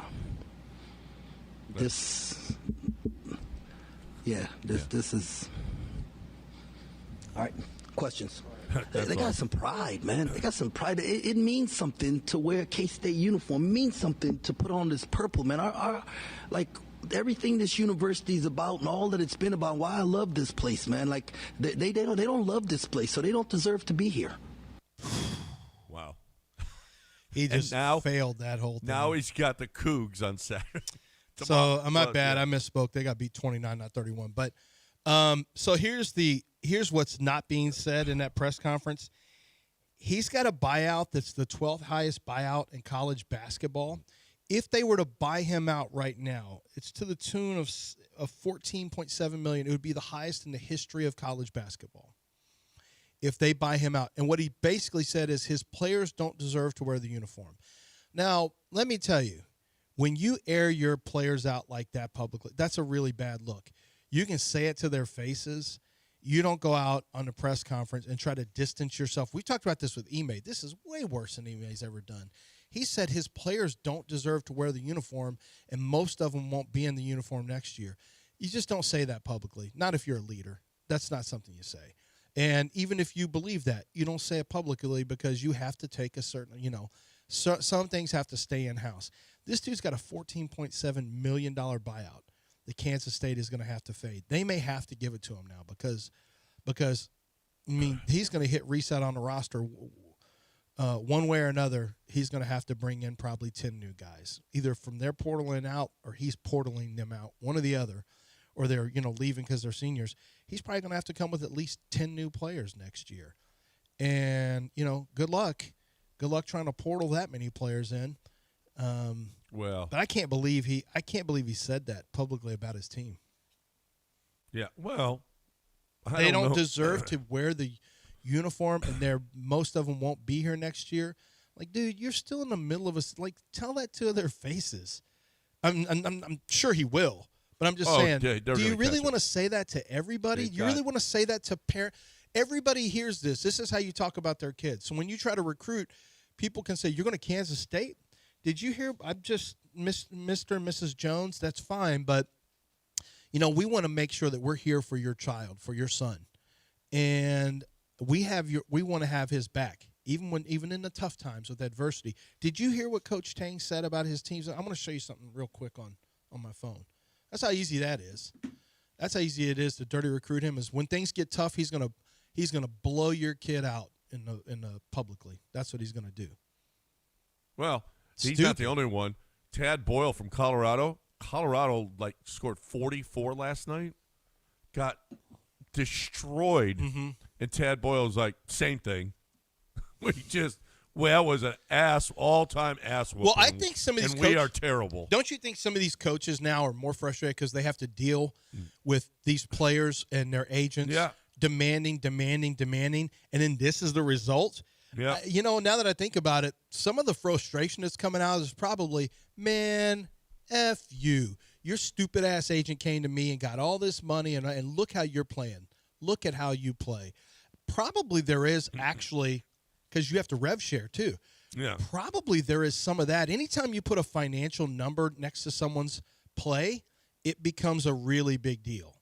It becomes a really big deal when they have a number attached to them that you have to give them.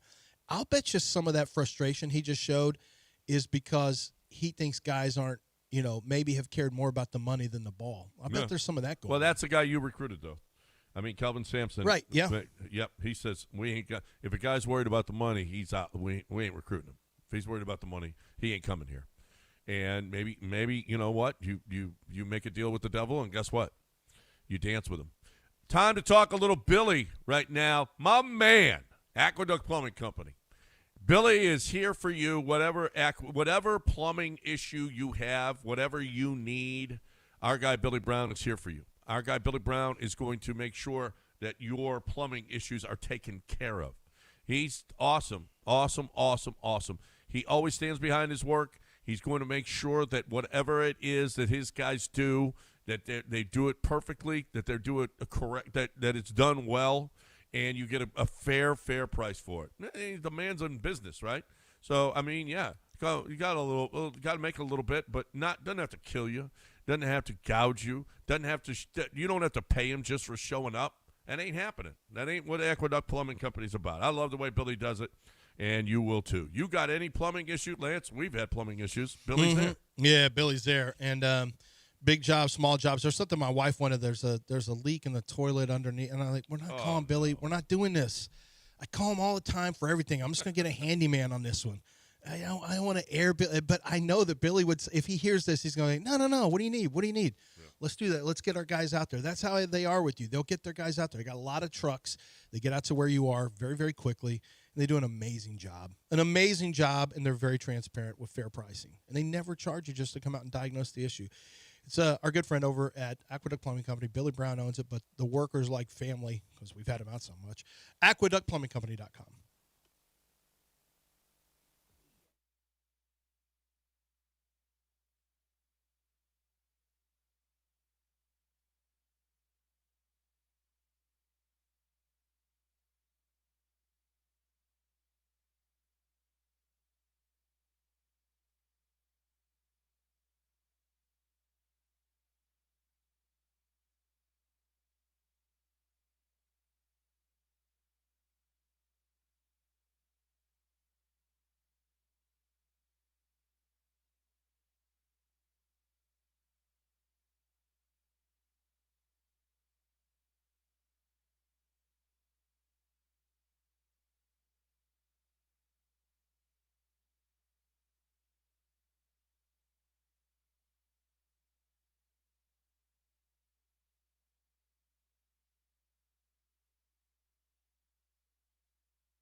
You're listening to John and Lance. Broadcasting live from the Huntington Bank Studios, here's John Granado and Lance Zierlein. All right, we got two Chris's on hold. Let's get them in here. 713-780-3776. Chris, what's going on? Yeah, hi. Good morning, guys. Listening to that Dana Brown sound earlier this morning when he was asked about the infielders, Dana said that competition was good. And I was like, you know what? That's a great idea. You know, why do we need to get rid of our second-best hitter in Esoc? So I did a little digging on stats. And when I say this, I'm meaning this with all sincereness. Let's not listen to or look at the names. Let's not look at the back of the baseball card. We're just going to talk stats from last year, okay? So with Carlos playing 42 more games than Esoc, Carlos hit 7 less home runs than Esoc and had 1 less RBI than Esoc. So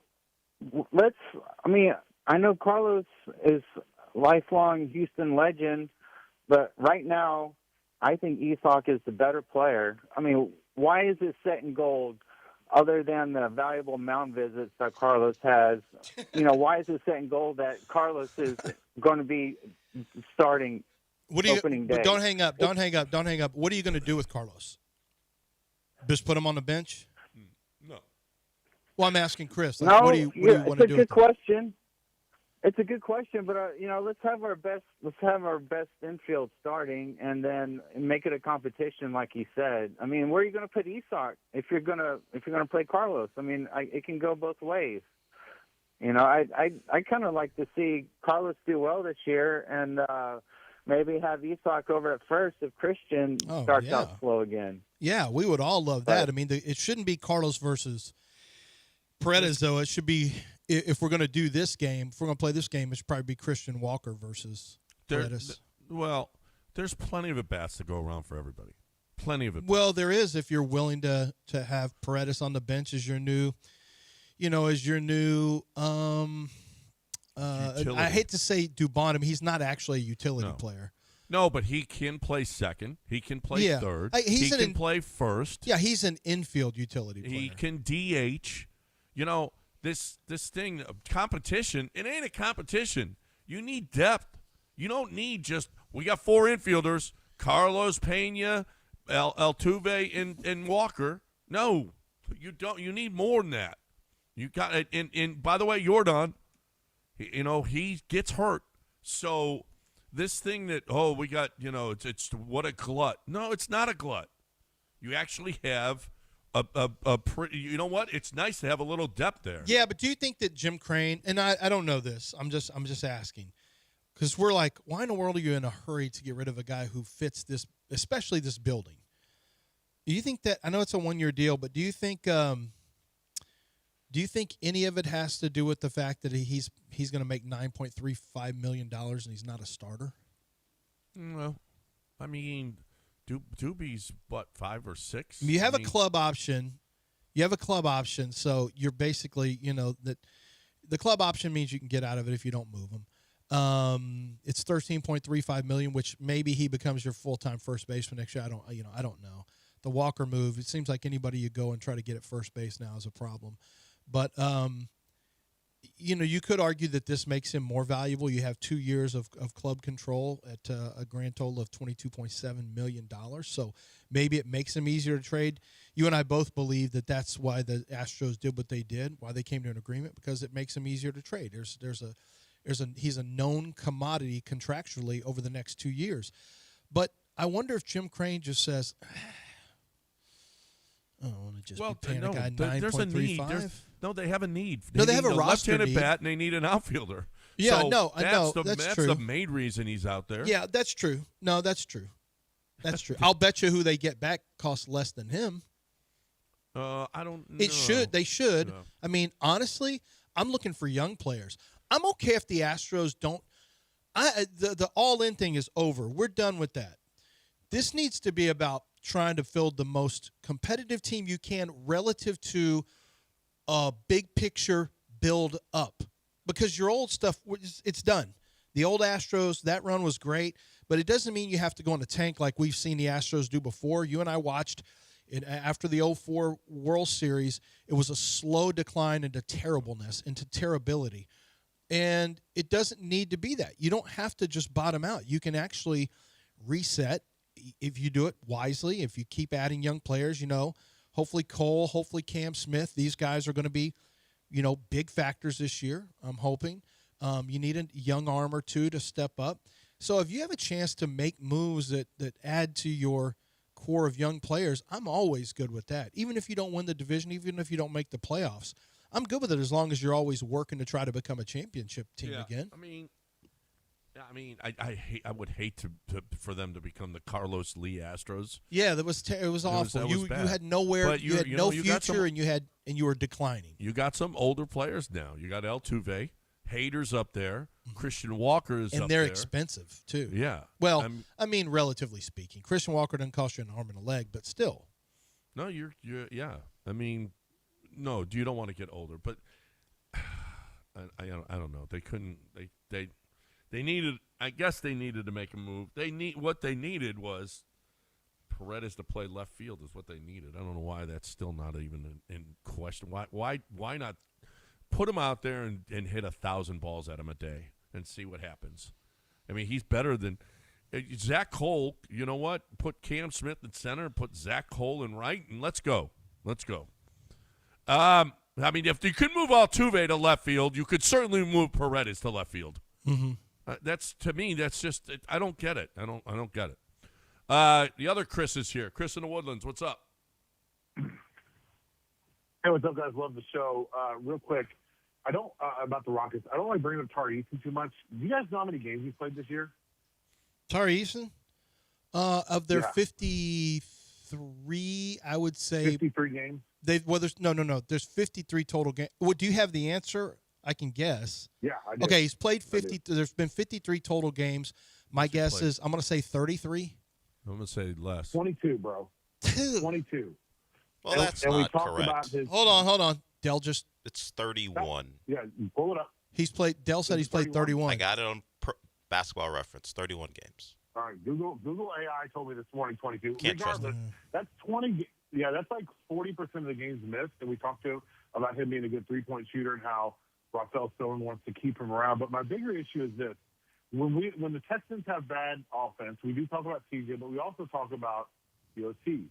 Do basketball teams like the NBA's have OCs? Because I feel like when Reed or whoever brings up the ball, the offense becomes two wings out at the corner three, a screen, Alfred driving to the lane and screaming as he throws up a layup and then misses his free throws, or KD getting the ball. I don't feel like we have a good offense. And is there somebody that runs the offense for us?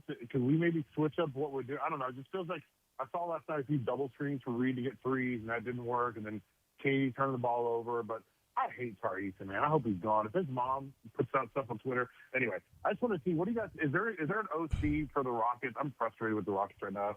You guys can tell. I don't want to wait till next year. The caller, Stafford, who called in, you're a bum. I don't want to wait till next year. We need to win now. We were the number 2 seed last year. We're not going to take this whole wait till next year approach when KD's even older. But I don't know. Would you guys maybe comment on who runs the offense and who sets that up? And I'll hang up and listen. Stafford's a bum. What was that? How? What did I? Why is that? He doesn't like. What 50 Cent do to you? He don't like the call. He's not a bum. I wouldn't call him a bum. He call him a crumb bum. He just doesn't like his opinion on we're going to toss this season aside just because Fred isn't around. Stafford, if you want to come back, you're more than welcome. Come back. It is Thursday. He got some shade thrown on him. It is. There was some throw shade Thursday there. There's no question. Yeah, I don't know who their OC is. Yeah, I don't know who they designate. We know it's Read and React. We don't know who Read and React. Who designed it's what not they shock do. and awe. No, that's for sure. It's Read. No one's and awed React. by the Rockets' offense. By the way, I've officially entered.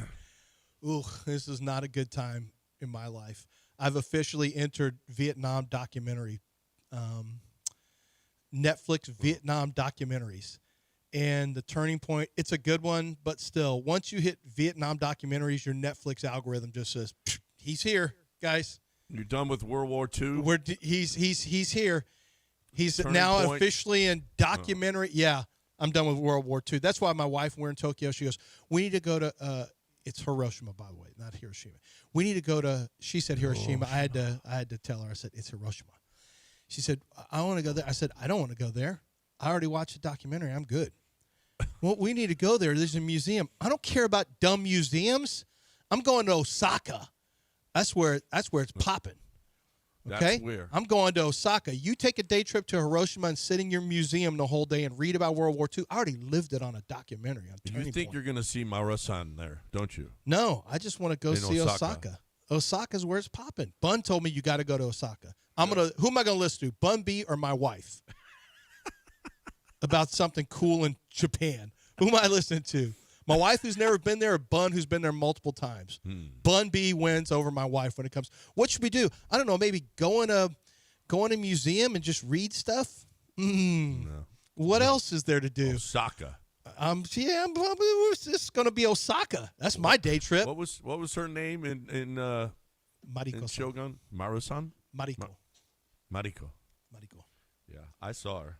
Although she got a little sassy at the end. She got What do you mean sassy? She tried to be bossy. What are you saying? She's Perhaps Mariko is just a character, and Anna is the person you don't know anything about. Oh, yeah, that's a real person. Yeah, that's a real person. So whatever, it's called acting. Well, you say Mariko all the time, but you make me think because of the you character. don't know her name. I don't. Yeah. Why would I say Anna? Just say the character. Just say the actress who played Mariko. Fine, the actress who plays Mariko is named Anna Sawai. Well, but we don't know that. That's See, like I told Kim you don't Wexler know. is Kim Wexler, and there's nothing. That's you true. can It's do Reese about it. Seahorn. I know that, but you're not gonna get Mariko if you talk to her. So maybe Anna has always been sassy, as you like to put Me it. and Mariko were hanging out. You were. After He was. He does have a picture of her. Did you ask her? Are you more like Anna or Mariko? I didn't ask her anything. Oh, okay. I just, you know what? We just hang out. That's why. Did he have a picture of her with him, or did he just take a picture of her while she was standing someplace? Okay. Lance made it sound like you guys posed for a picture together. It sounded like that. Yeah, but that's not what happened. He made it seem like that. You don't know. No, you show the picture. You were standing away from her. You took a picture. I was actually creeping. Yeah. You're not getting any judgment over here. We're fine with it. I am fine with it. I don't want to speak for you, Dell, but Dell's kind of a creep, so I don't think we're fine with Sanjak too. Yeah, of course we are. Sanjak.edu. That's the website. If you don't go there, you won't know what's there. And just on the website, they'll tell you they're number 2 in the community college game in the nation. Sanjak.edu. They have 6 campuses, so multiple locations for learning. They have over 200 associate degree and certificate plans that you can take advantage of. And we're talking about everything from the arts, humanities, construction, science, teaching. I mean, literally food and beverage, everything that you can possibly think of. They've got. I was actually blown away by all the different things that they had available to them, available to you, I should say. So if you want to change a career, there are so many new career paths that you can take advantage of. And the best way to do it is to get started on your new career at Sanjak. Sanjak.edu, they've got remote learning for certain degree programs and certificates, and then they've got in-person campus where they've got 6 different campuses where you can go in and you can get started on changing your career. I want you to be happy with what you're doing. I want you to make the money you want to make. I want you to get the benefits. I want you to benefit from having a career that you enjoy going into every morning instead of just punching in and hating your job and then hate listening with us and hoping that we make you happy, which we do every day.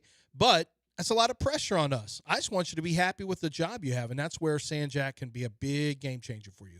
No matter how old you are, no matter what you think, you can still be fearless and change it all up at sanjak.edu.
It's John and Lance. On ESPN 97.5 and 97.9 HD2. Live from the Huntington Bank Studios, here's John Granado and Lance Zierlein.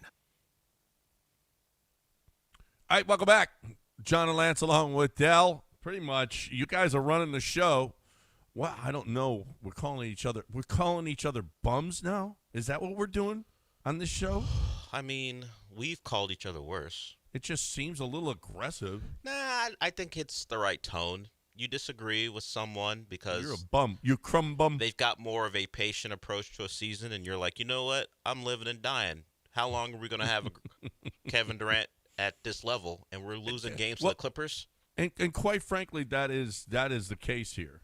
You went out and got Kevin Durant. We ain't sitting around, Rafael Stone, going, we had some injuries. Maybe it's not our year. What? No. You went and got Kevin Durant to win, and to win now. I don't want to give up young talent, but what in the hell? I mean, Jose Alvarado is the perfect example. What did they give up for Jose Alvarado? You laid it out. A guy who was out of the rotation. And that's exactly what you needed, too.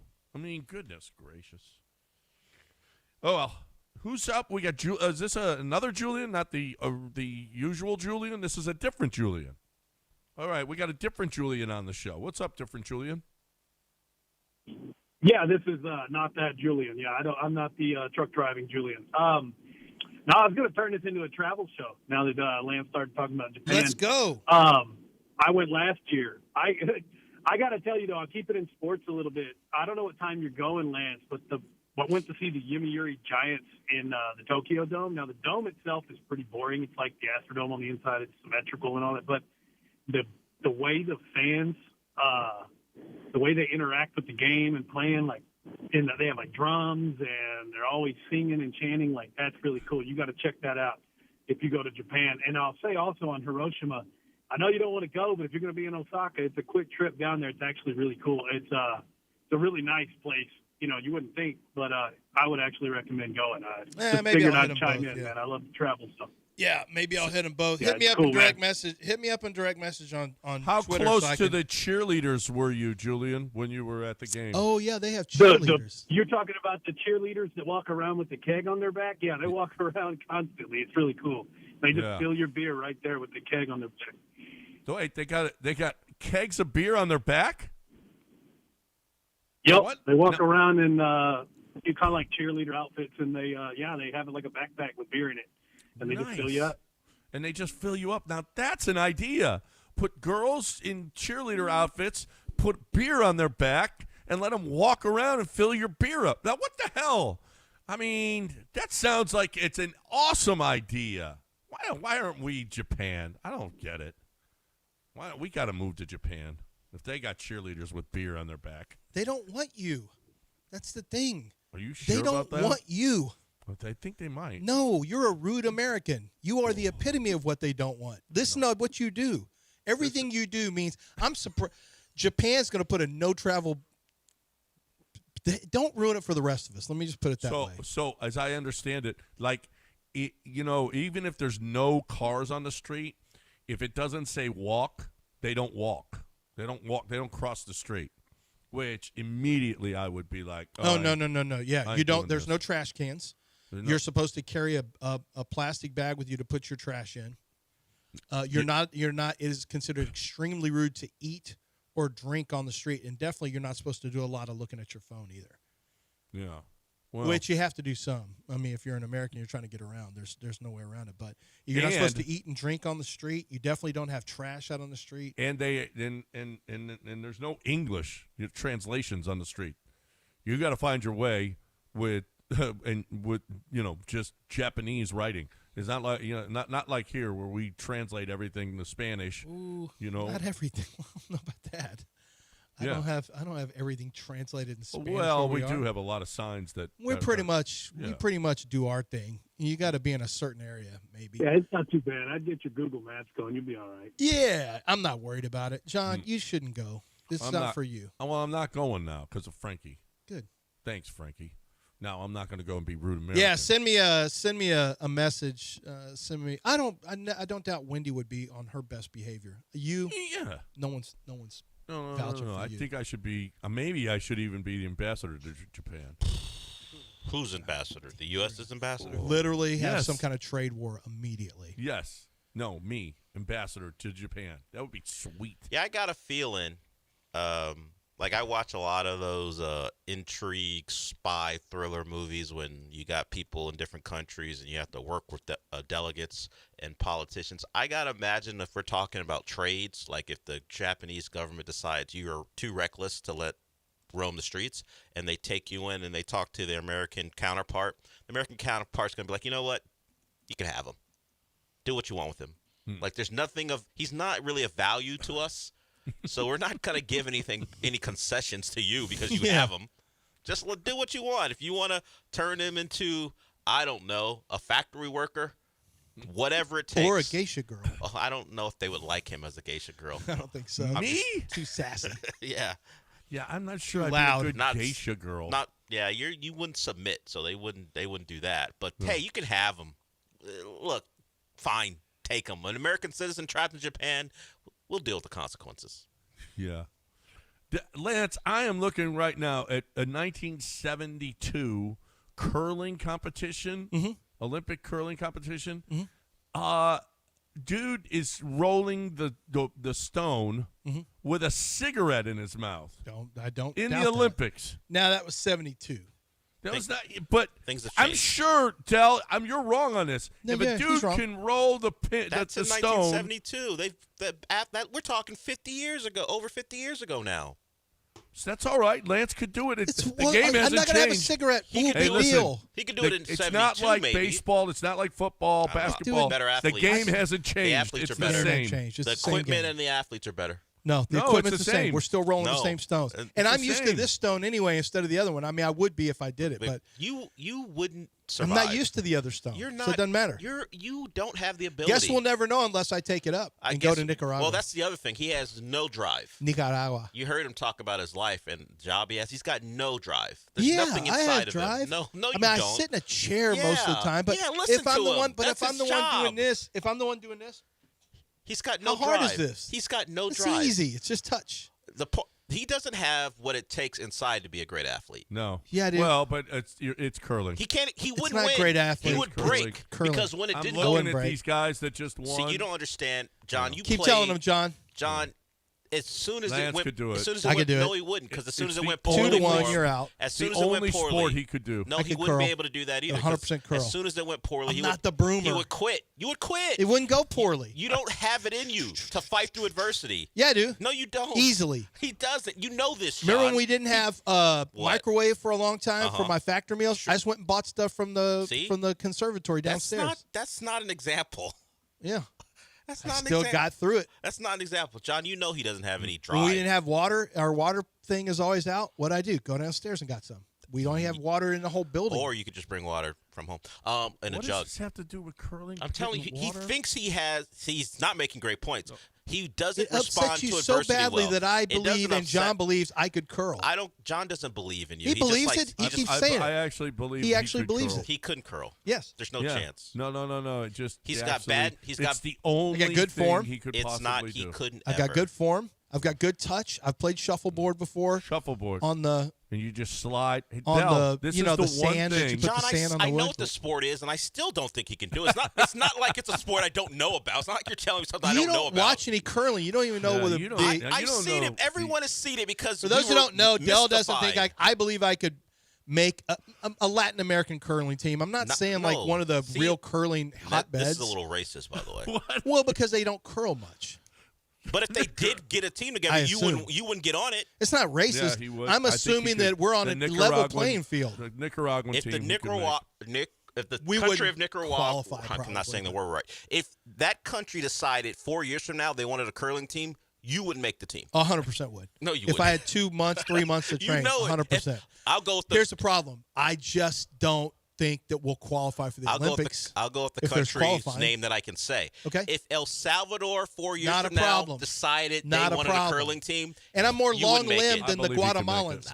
So if Guatemala has a curling team and I'm kind of long-limbed. Dell, I'm looking at this curling. John, I know what the sport is. I You don't know, have to- but he looks like I look like a curler. He looks like I've a got curler. a curling look.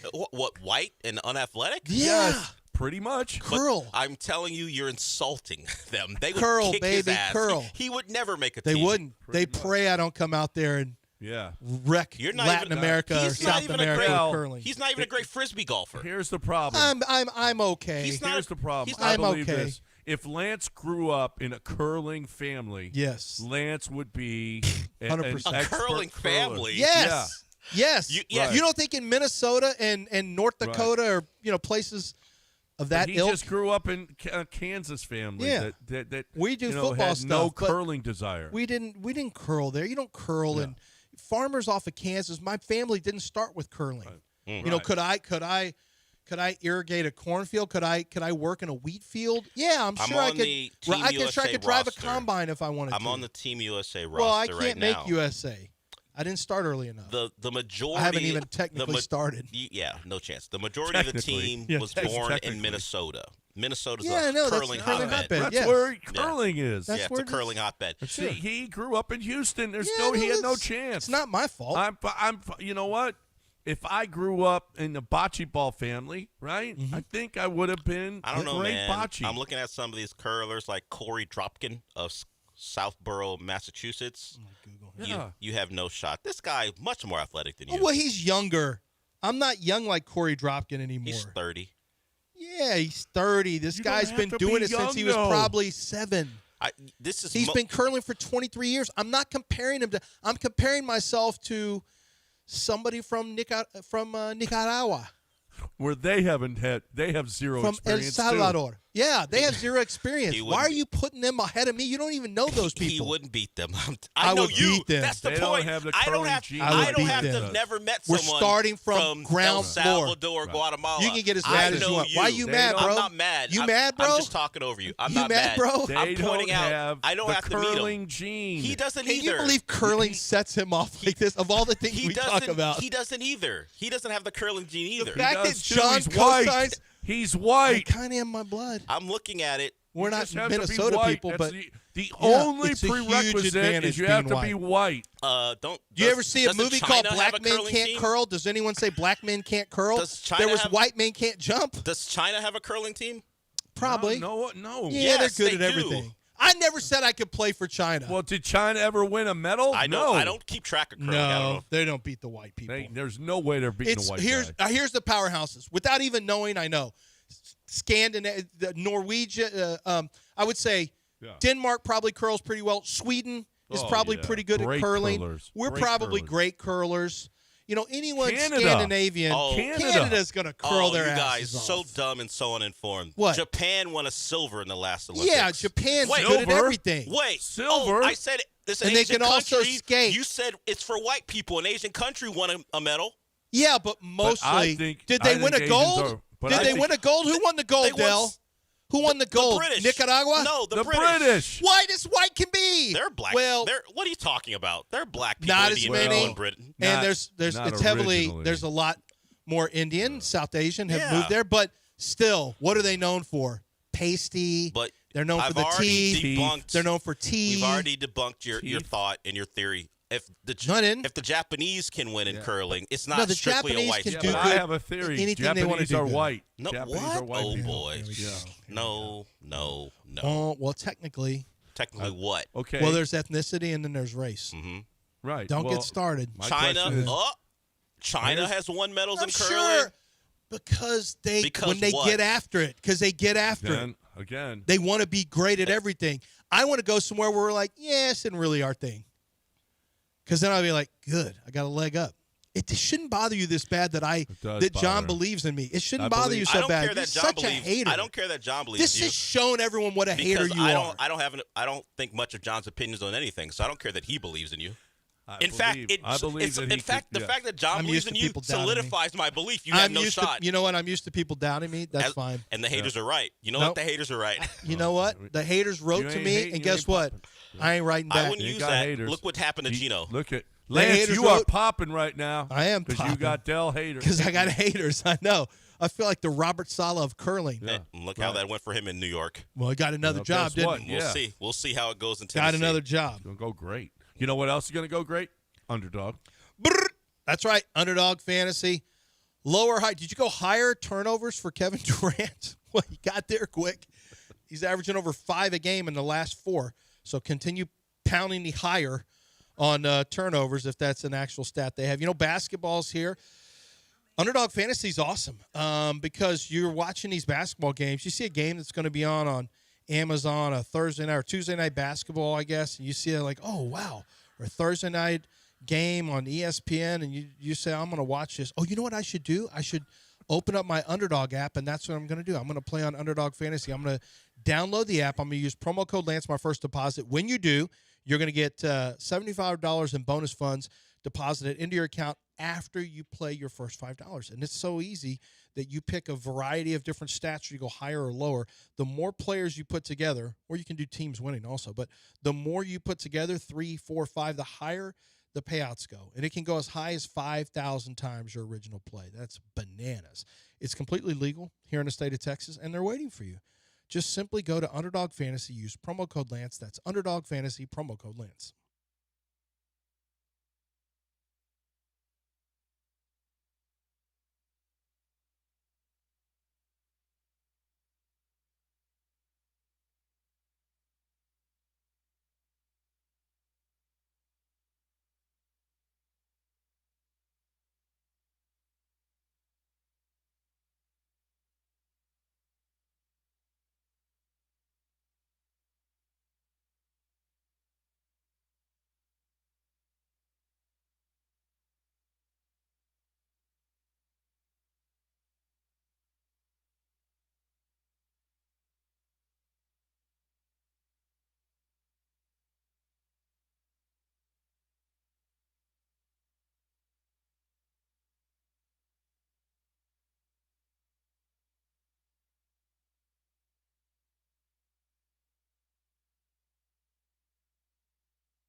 Eat, Drink HTX is back for its 5th year. From February 15th through the 28th, you can enjoy great food, and just like for Houston Restaurant Week, a portion of each meal is donated to the Houston Food Bank. Restaurants participating have brunch or lunch for just $15 and dinner for $25. Find all the participating restaurants and their menus at eatdrinkhtx.com. That's eatdrinkhtx.com. Speaking of eating and drinking, Jonathan Kuminga was apparently told by the Warriors that he's taken too much food from the or somebody in his group is taking too much food from the family room, from the team. Yeah, it's in his family, from the team facility. Yeah, so I guess at games or whatever, you have the family, friends of the family, or friends of the player's family. Bro, who's players, embarrassing Jonathan? They give them a spread, and apparently his people are taking too much food. Uncle Ray won't stop with packing a plate. Like, so keeping other people from getting some wings. Make a plate for me. If we had that, now speaking of the things that Lance is good at, it would be okay. Todd would have to go. Lance, I can make a plate. Lance, you're taking way too much food from the facility. Last time I was at Rockets, they got pretty good spreads at the Rockets. Now, when's the last time you were down and had media food? I haven't John? been there for years. It's pretty. I hadn't either, and it's good. Yeah. Yeah. Well, no, I mean, yeah. Underneath they have the Lexus Lounge. No. Oh yeah, I've been down there. That food is not really good. not Lexus Lounge. The media food. The media. I food haven't is done media really food good. forever. Yeah, they do a good job. The Lexus Lounge, though, if you're in there, the food is free there too. Well, it ain't free because somebody's paid for a ticket to get you Lexus Lounge. Well, whoever paid things for the are free for paid you, for it. Yeah. Right. I mean, technically, you're right. Technically, but yeah. So, Dell, of all the people that work for our company, who would be the Jonathan Kuminga? Or the Jonathan Kuminga family member? No, not. No, probably you. You have John Tyler. He eats like a wolf. No, Snacks would. Snacks. Snacks. I mean, come on. So my refrigerator now. So Snacks yesterday had 6 eggs, 3 raw, 3 cooked. He had a steak and a half, and he had 2 high-protein yogurts. He's literally eating like he's got a bodybuilding championship coming up. Well, all he does is try to get to him. 200 grams of protein. I said, Sebastian, your body can process only a certain. I asked him what it's for. He goes, I want to get bigger. I'm like, all right, I mean, I get it, but you're not competing in jiu-jitsu right now. You're not in a bodybuilding championship. What are we doing? And I even told him, you don't work. You're killing me with these protein buys that I have to make. You got to stop. Steaks. And steaks, the too. Steaks, it's bananas. Like, I know, I just want to eat. Oh, Dad, there's 2 steaks in the refrigerator. He's Can a I high fry them school up? Boy. Guess what? That's all they do is no, eat. He's just That's worse. He's not just eating. He's trying to pound nothing but protein. It's like like I'm telling you, he's trying to get to 200 grams of protein a day. Wow. That's a ton. It's more than he weighs. What are you doing? You can only use a certain amount, and then your body turns it into gas. What are you doing, son? Yeah. Who was the player that was taking food from? I saw somebody that was talking about the Kuminga thing. You mean Draymond Green punched a teammate in the face and the Warriors did nothing about it, but Jonathan Kuminga, as a family member, taking too much food? Well, he did get in trouble for that. Yeah, kinda. He did get in trouble. Kinda. Yeah. And then he was just well, back they and just playing. well, wait a minute. They now. can't stand Jonathan Kuminga. Hold up. They're not wrong.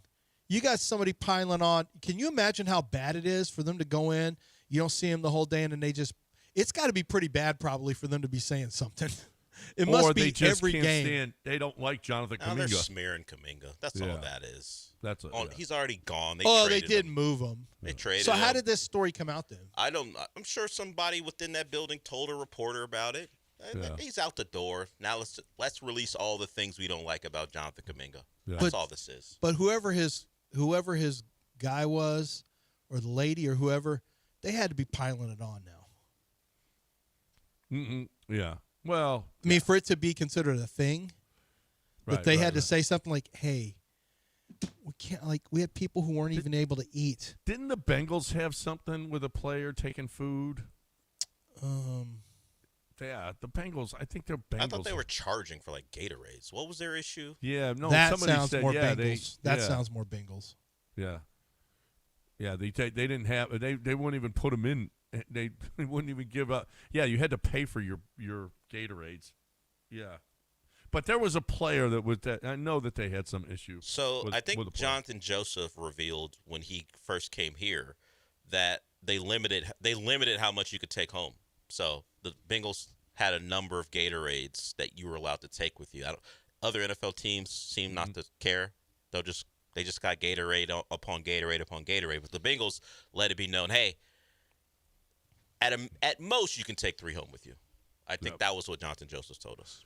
So we haven't gotten to this yet, but KD last night was asked by a media member about the OGs. Well, he called them the old heads.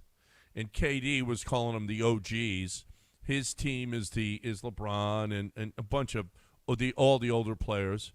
And then there's a younger U.S. team, and then there's the world team.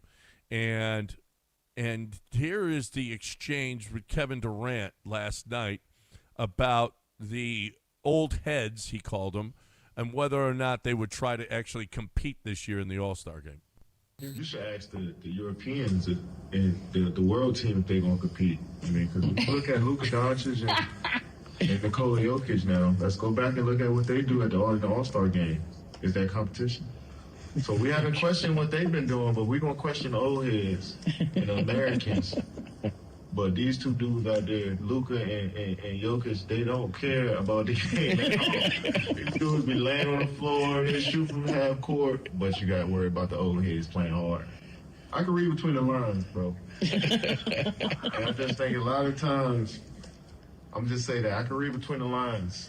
And it's not just about you. It's just an overall topic that everybody's just been talking about. You just happen to ask me that question. I will say that's a fair point. Between the lines. Also, Victor, I think, has said he plans to play hard in the We'll see. We'll see. I mean, we'll see. Yeah. Kevin. I mean, he said that last year too. It is. Kevin wants things to stay the way they are. He's a guy who doesn't like change. He doesn't want you saying stuff about anything having to do with basketball. He doesn't like change. This is the way it is. We don't play hard. Y'all quit trying to rock the boat. Quit trying to say all this stuff. I read between the lines. We know what that means for Kevin to say that. Right. Nick Wright said said, did you see that on oh yeah, no, The Ringer? that's going around a lot. It actually, I think we've already had this discussion before, but Nick said it, and he said, I'm going to say something that is, I'm going to go there. Bill knew exactly what he was about to say, Bill Simmons. He said, the All-Star game needs to be whites versus blacks. I was like, oh, my God. He's like, they get Eastern Europeans, Cooper Flag. As soon as he started with saying, we need Con Knipple to keep playing good basketball. Yeah. And so he's like, Con Knipple. And then he said, for the first time, you actually have a game. He said, you could argue that this could be a pretty good game. And he said it would have everyone's attention. He goes, I guarantee you everyone would play hard in that game. You know what? All I'm it takes not is a big one side. Nick Wright guy, but No. Nick Wright is onto something here. He's onto something. And all it takes is, in any All-Star game, regardless of composition, is one side to play hard because then the other side gets embarrassed. Oh, yeah. So if one side plays hard in anything, then the other side has to continue playing hard because they don't want to get embarrassed. Oh, no, if we make this racial, And it's absolutely. Yeah, it's not just about the guys playing hard. The level of interest, because let's go back to boxing. Black boxer versus white boxer, Mexican boxer, those get drawn across by racial lines. Yeah. People care Yeah. quite a bit. No, I don't know this boxer, never seen him fight, but is this black boxer fighting a Mexican boxer? You pick a side depending on race. Mexican fighters are going to, no, that's true. That's the one sport, and it's got deep, deep roots back to Jack Johnson, but really it goes back to Schmeling versus Joe Louis is where it really was really big. It was Nazi Germany. Schmeling and Louis actually became great friends. And Max Schmeling was not a Nazi. He was the exact opposite. But that's where it goes back to. And then you had the Great White Hope, and you have, boxing still has that racial component, probably a little less so in mixed martial arts. Pretty much you like your fair fighters. Well, except for the African fighters that were really good. Everyone seemed to glom on. Like that became a very racially, not polarizing, but people glommed on to when it was Ngannou and Stylebender and and Usman. It was like a really, really big deal at the time. But in basketball, no, honestly, that would absolutely catch those guys' now, interest. here's the question I got to have. Now, this is what I think only this show can tackle this, at least in the local market. What do they call All-Star Weekend for? What's the cultural name for All-Star Weekend? Do you know? Do you remember? NBA All-Star Weekend. What's that culturally known as? You've heard it before. I have. John, do you remember? Black Super Bowl. Black Super Bowl. Thank you. Sorry, John. I should have immediately gone to you for the culture. I wasn't actually listening to the question, and I was trying to pick up on it. Yeah. It's considered Black Super Bowl. It's called that. It's a known nickname. So if we do the white player versus black player, I'm assuming Turning Point USA is going to have a weekend, right? So what I'm curious is what is this weekend? Well, you got to have a dueling weekend. We're going to have an alternative halftime show? You got to have an alternative weekend, an alternative halftime show, an alternative skills event, right? It's All-Star Weekend. Tell me, what is the Turning Point USA All-Star Weekend going to look like? I need to know what the alternative weekend is going to look like. You guys care to – I have never thought about it. It just came to me that we got to have an alternative weekend if we're going to have a black player and a white player NBA All-Star game. We got to have an alternative All-Star weekend. It's not going to work together. You can't do that. And there's going to be people coming to – What sporting event will they be putting Con on? Knipple, we got 2 Ks. We're close. But what are we going to do? But what sporting event will they be putting on to compete? No, we're doing basketball. What are you talking about? They're Del? playing – Turning Point's playing basketball too? Well, Turning Point's going to have a basketball celebrity game, yes. Okay. Dean Cain is going to play. So it'll just be whites on whites? Yeah, obviously. Okay, got it. Yeah. I mean, it's But wouldn't they be thrilled? That's our weekend. Now, the we're NBA doing. won't give them a setting they won't give them a place at the Black Super Bowl at the NBA All-Star game. But wouldn't they be thrilled with this scenario? See, I look at Turning Point as more political than white. That's a white thing. Well, yeah. Well, wait a minute. Outside of Nicki Minaj, thing. who are the non-whites involved? Well, I'm just saying, culturally, you got this and you got this. So, yeah, well, you can put whoever you want. I'm just putting Turning Point. It could be whoever. But I'm just saying they're more likely to do an alternate thing.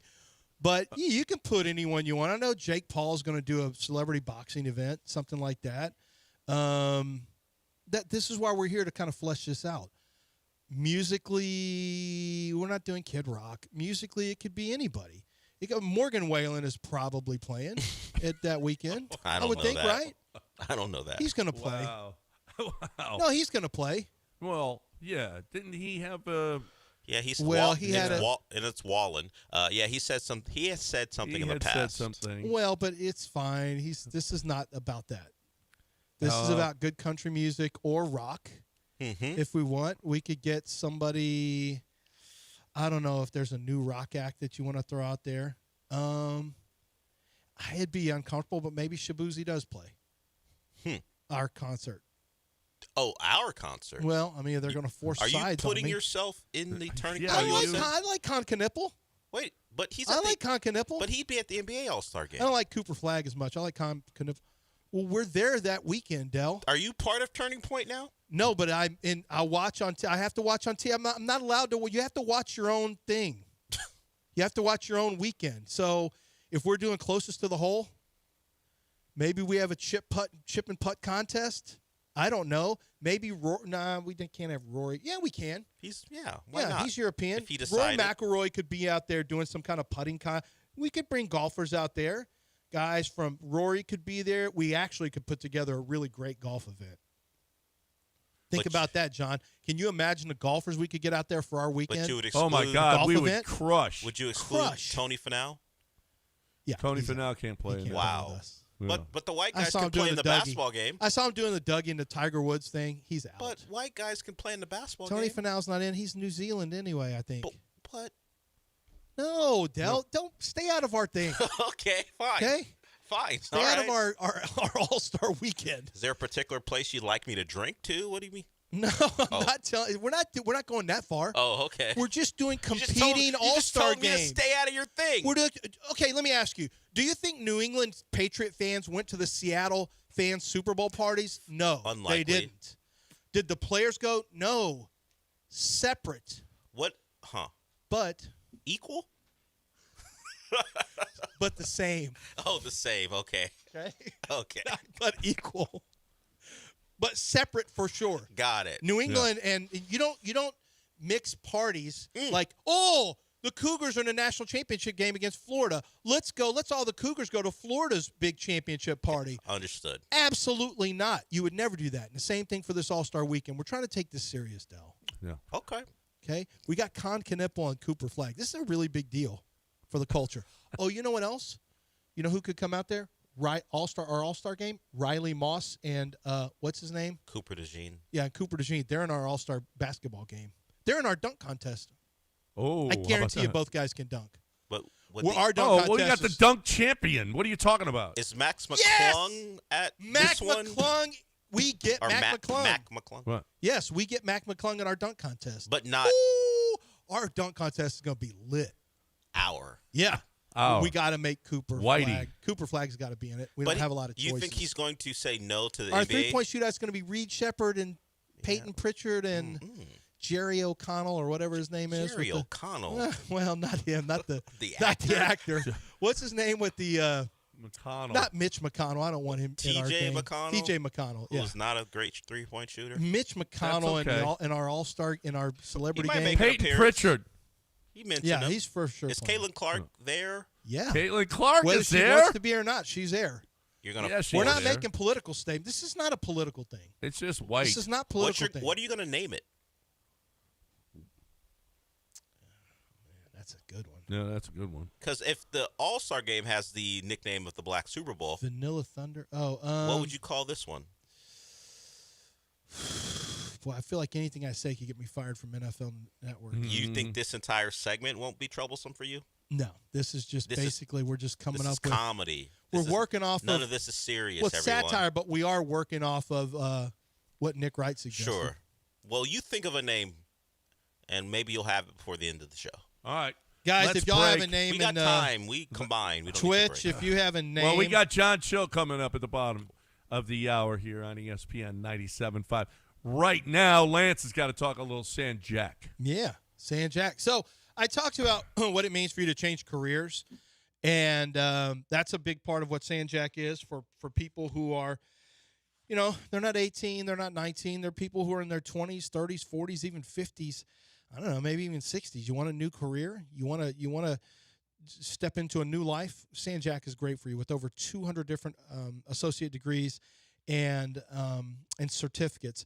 But for young people looking to get started in college, but maybe you're not ready to go to a 4-year college, or maybe you are ready, but you want to get these credits at a much at a very, very at a very favorable price. You don't want to take on the debt that goes with a 4-year college. Maybe you don't have a scholarship waiting for you. You know they have financial aid at San Jack, so that's available for you. But you can also get 2 years. Knock 2 years out of college, get your associate's degree, and then move on to a 4-year college.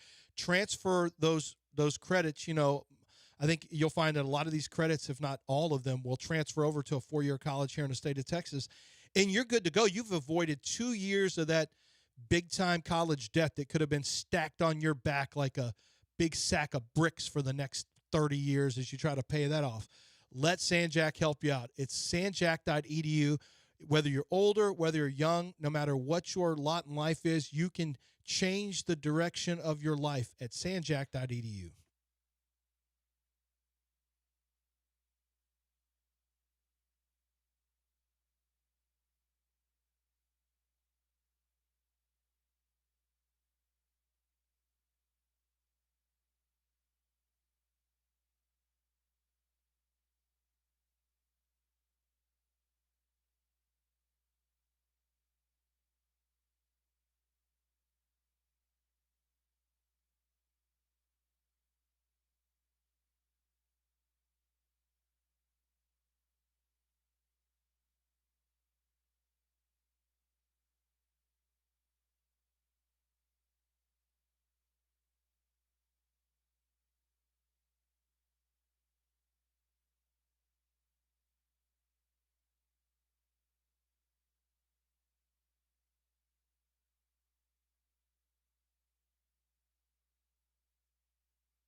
It's John and Lance. On ESPN 97.5 and 97.9 HD2. Live from the Huntington Bank Studios, here's John Granado and Lance Zierlein. I told you we would be giving away tickets to the fishing show all week, and I'm not a liar. So we're going to do that at 9:35. Caller 4 at 9:35 wins a pair of tickets to the 51st Annual Fishing Show, February 18th through the 22nd at the George R. Brown Convention Center.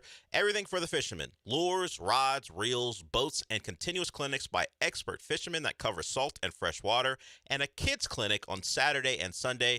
For more information, check out HoustonFishing.com. That's HoustonFishing.com. Caller 4 at 9:35 wins a pair of tickets. Now we got John Chill.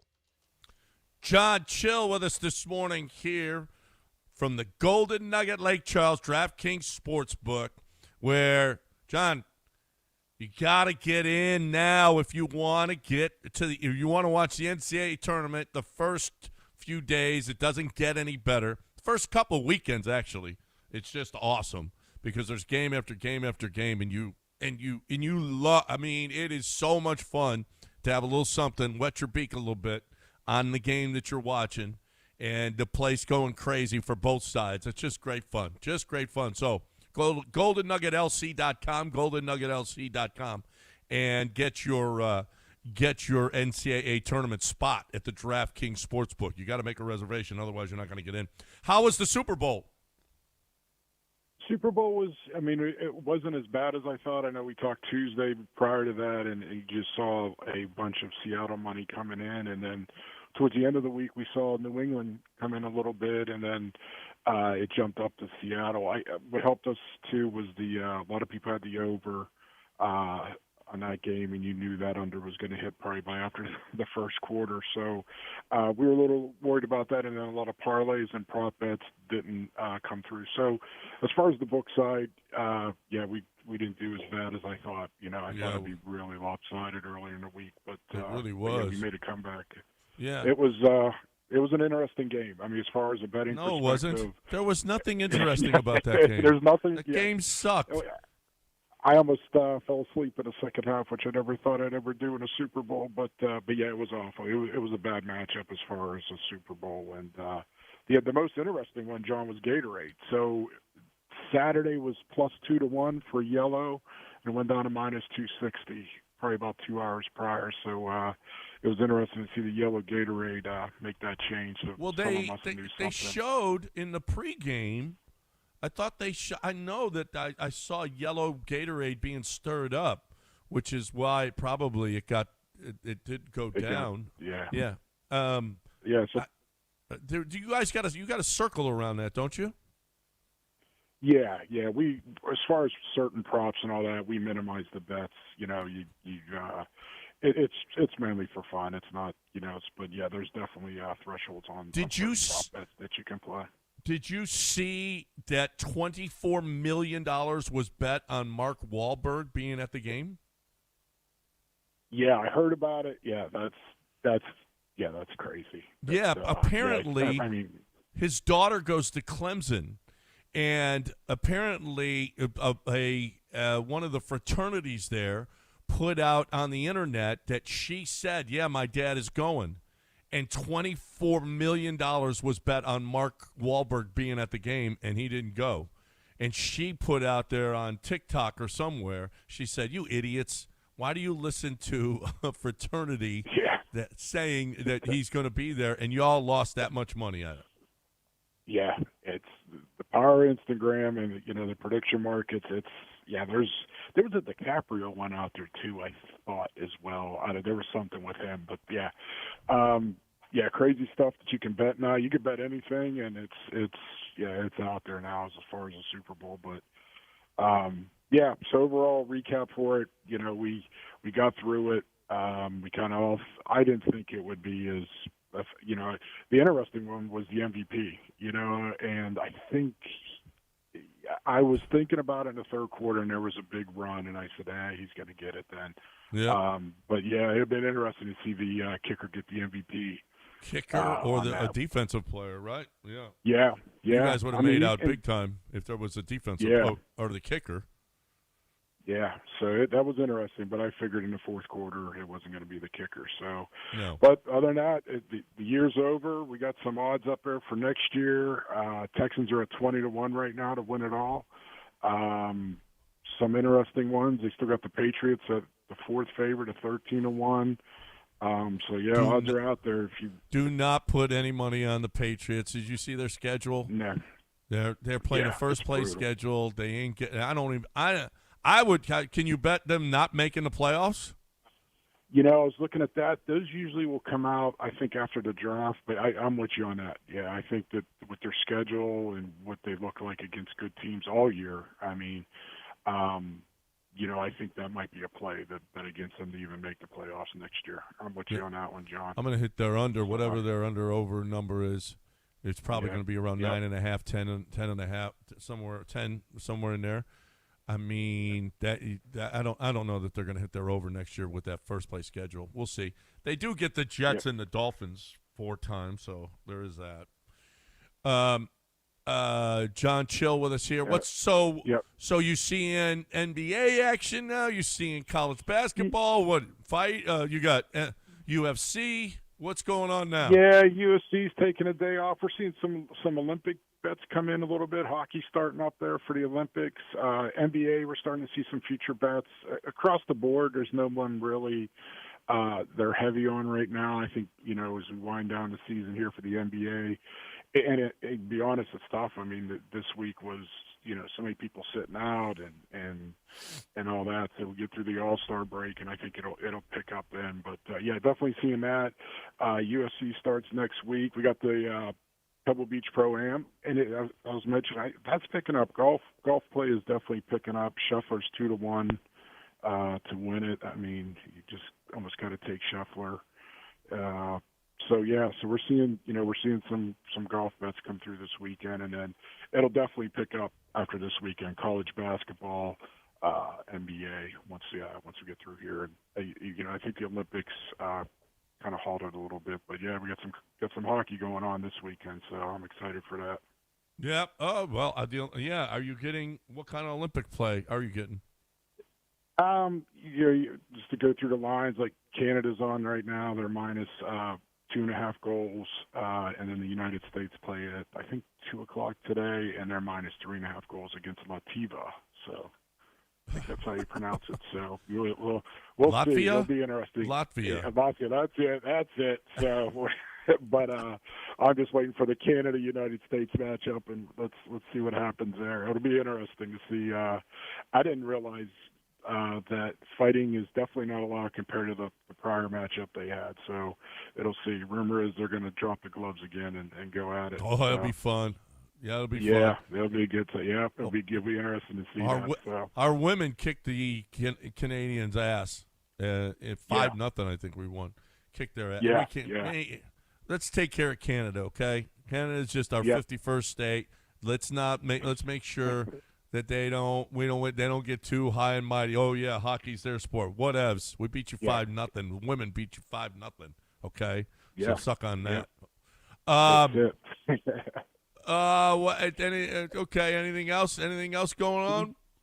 No, you mentioned, March Madness is picking up here. The conference championships the prior week. We are seeing the uptick in booking. So yeah, if you definitely to me, that Thursday, Friday is funner than the Super Bowl. So definitely make your reservations there.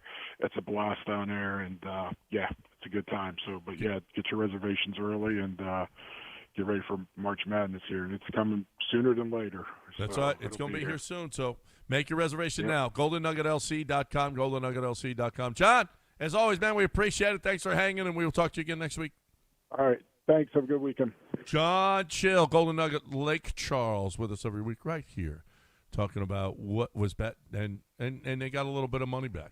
I hate when the book loses, but Seattle was the play for most everybody until apparently late. They got some good money in. Is this the penultimate segment, Del? Yeah. Or did you combine? Yeah. You did.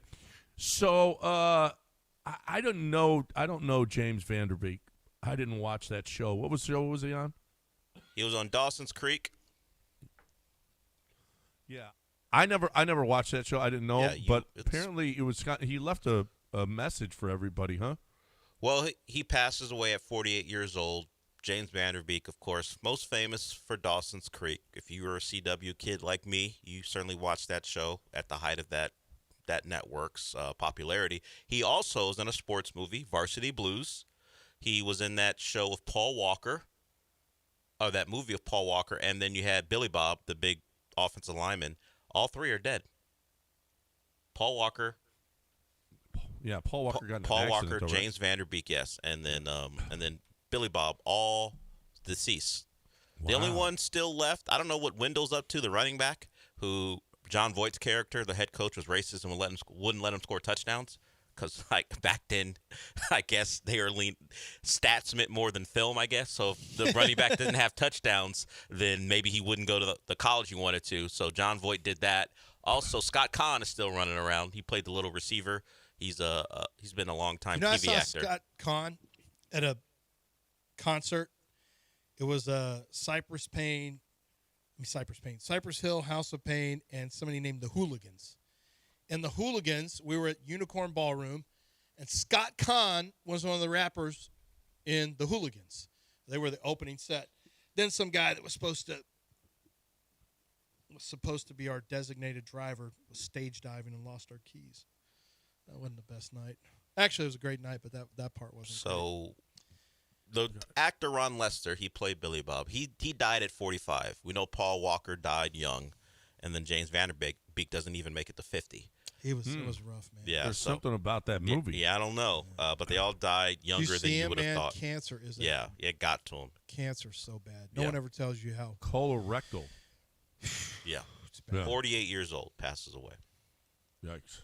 So he leaves 6 kids and a wife behind. So that's real tough.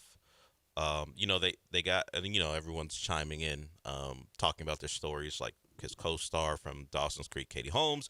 I don't know how he became friends with Stacy Keibler. You might know her from WWE when she was a diva, but they were friends, and she showed she put out some words about him as well. So she was a friend of the family. So yeah, for me, it's one of those like, wow, I was growing up watching that guy on TV, and now not even 50 years old, and he passes away. That's sad. That is sad. What else? Anything else? We didn't play Hunter. No, but if we're talking about things that we normally don't get to, did you see what the Pac-12's up to? They're not just flexing like game times; they're flexing opponents the final week of the season. Flex scheduling. So what they're going to do is they're going to play 7 conference games, and then they have projected matchups already. That, like, if things go the way they project, these will be the matchups. But they have the ability 6 days out to move the road opponent. The home team will stay the same, but the final week of the regular season will be considered a non-conference game. So they will move these teams around to find the best matchup that might help a team CFPKs. So even though they're the Pac-12, they don't have Power 4 stuff because they don't really have Power 4 teams. So let's say Boise has a shot to make the CFP. They're going to move. They would move Boise and have them play a game against the best opponent. That would help their resume. That's smart. Yeah, that's really smart. They'll do that. They would do it like the Sunday before. Hey, yeah, this game is here, but instead of the scheduled opponent, we'll put Boise there because it's a big matchup for our conference. And then also, the conference title games will be at the top seeds, whatever the top seed the top seeds place. So they're going to do, at least for the first year. So they're going to try to do anything they can to stay on the national radar late in the year. So it's not a bad conference. It's got Oregon State, Washington State, Boise State, Colorado State, Fresno State, a lot of states. There are teams that care about football in that conference, and that's why they put it together. So while they are not the old Pac-12 or even, but they're more Mountain West now. The best of the Mountain West is what they are. Yeah, from the good old days. Yeah, and now the Mountain West is got like whack teams in it. South Dakota State or North Dakota State. Yeah, stuff like that. Right. So the Zags will be a basketball-only member, but you'll have, like you went through some of them. Texas State is in it, so that's the Texas tie. But yeah, so if you remember Mountain West football, the big name schools who played those games outside of like Utah and TCU from way back, they'll be in this conference. Yep. And speaking of conferences, the Big 12 is going to have an LED floor for their tournament. It's for the tournament, for right? For the women's and men's tournament, it'll be those glass floors, which like U of H has. U of H has a glass floor. Well, they have the floors that can change. That changes, yeah. But is that just a light show, though? I think that's what U of H does. They have a light show. The floor is an overhead projector? No, the floor itself at the Big 12 will be able to, like, for example, if a guy knocks down a 3 and the next time he comes down, he knocks down another one, they could, if they wanted to, He's on fire! Do an NBA Jams thing like if they an wanted NBA to. Jam with a flame following him? They could if they – I don't know if they will do that, Dude, but that's I would possible. watch that in an All-Star game. Maybe not a Big 12 tournament. That's a little So I don't know if they're going to do all of that, but it allows for that with that floor. How about when you run, flames are following your feet wherever you are? That's awesome. That actually is kind of awesome. It's stupid, but it's awesome because I grew up playing NBA Jams and, of course, also Arch Rivals where you could – is basically Isaiah Stewart where you could punch each other in the face. Sure. Speaking of Isaiah Stewart, so as you mentioned, Dell, multiple-time offender – he gets a 7-game suspension and will lose over $700,000. Wow. I thought he was going to get double digits because of all the other incidents. Yeah, they could have. Well, he came off the bench. Like, they got to make it. It could have been 10 games. It really could have. And maybe if it had happened earlier in the year, it would have been. But at this stage of the more than halfway through, they're probably not going to do that to a good team. If you're someone who, maybe a little pragmatic, would you pull this off like right before the All-Star break? Would you pull what Jalen Duren did? You mush Diabate in the face so you don't have to play the game before the All-Star break, and then the game coming out of the All-Star break to extend your vacation, like a radio host would do when they plan their holidays around. Well, they plan their breaks around holidays. Pretty good idea. Like hey, we got a game right before and a game after. Let me get in a little something so I can go to Mallorca early. Yeah, but that wasn't. Yeah, but the face mush, he would have had to make that. All that would have had to happen instantaneously because he didn't really start it. He just fouled a guy. I know, but if you know what the type of punishment would be, would you just like, hey man, I would really like to get out of here a little earlier than others. Let me start something. It's not a bad idea. I mean, yeah. I mean, you're the Pistons. You're fine. You can miss Duren for a game or two. Well, he got 4. They got 4? No, he got 2. Diabate got 4. Miles Bridges got 4. Diabate got 4. Isaiah Stewart got 7. And Duren got 2. Well, Isaiah Stewart got – I'm surprised. You're right. I'm surprised he didn't get 10. Yeah. He tried to kill LeBron. He's Isaiah Stewart. It's what he do. He told us, why am I here if I'm not getting into stuff? He said it as he was walking back to the That's why they brought me here. I'm their goon. I've never heard another NBA player openly admit to, I'm just a goon and that's why I'm here. But it's good to know yourself. Mm-hmm. Plus, gooning is not really the same as hockey. No. Not now. Not culturally. You know what we haven't talked about at all is the tanking that's going on and how Utah – it's a big deal being 1 or 2. They don't play any of their players in the fourth quarter. Being 1 or 2 is a really big deal right now. In Utah, well, why? Because you got 2 game changers potentially. Well, the draft is supposed to be pretty good, but Utah has protections on their picks, so they have to fall in a certain spot to be able to pick in this draft. So they have to really kind of mess with things. They can't I don't think they can just flat out lose. They have to be able to, because their protections land in certain spots. So yeah. We know they've sat Jaren Jackson Jr. and Lauri Markkanen and others the entirety of a fourth quarter. One time they lost. One time Bryce Sensabaugh said, I don't care that you want to lose. I'm going to make shots, and he won. And they asked Will Hardy, their head coach, after the game about whether he had any thought, how close was he to putting these guys back in. He goes, I'm not close. I was never close. Not at all. No, they were never coming back in the game. Yeah, they were not coming back. And well, I mean, it's a big discussion now, but a lot of basketball people are like, "This is it's ridiculous." It's getting to the point where it's so obvious what they're doing. Yeah, I think it's bothersome for people because they played. Like we have become comfortable with tanking if they're not available. But to run them out there for 3 quarters, have a lead, and then decide, you know what, we're done here. That's getting the people. Right. Yeah, as it should. But I mean, but they have made it obviously. What else can the NBA do? I mean, well, you don't get you're not an automatic. Well, no, they could do like who does it? Where you just you go into the NBA does it. They go into the hopper, right? Yeah, but they've changed the odds to where the odds aren't as stacked as in your favor as they used to be. Yeah, right. Huh. So I don't know. I don't know. I don't know. All I know is that a lot of people are talking. I don't give a rat's ass what Utah does. If you want to know the Many truth. people are talking about Utah. Yeah, that's the only reason people are talking about Utah. I know. Is because because of how bad they're tanking. All right, we got a break, and we got news of the weird coming your way next right here on ESPN 97.5. And so don't go anywhere. Right now, we're talking about GiveMeTheVin.com. GiveMeTheVin.com. My man, John Clay Wolf, is the best. John Clay Wolf is a guy who gives more. He has given people more money than they deserve. He gave me more money than I deserved for Frankie's car. It was ridiculous. And no one else was even close to giving me what John Clay Wolf did. I mean, he regretted it, don't get me wrong, after he saw how it really, really was. But, that's on him. He's the one that gave me all that money. It's on him. It's on you, pal.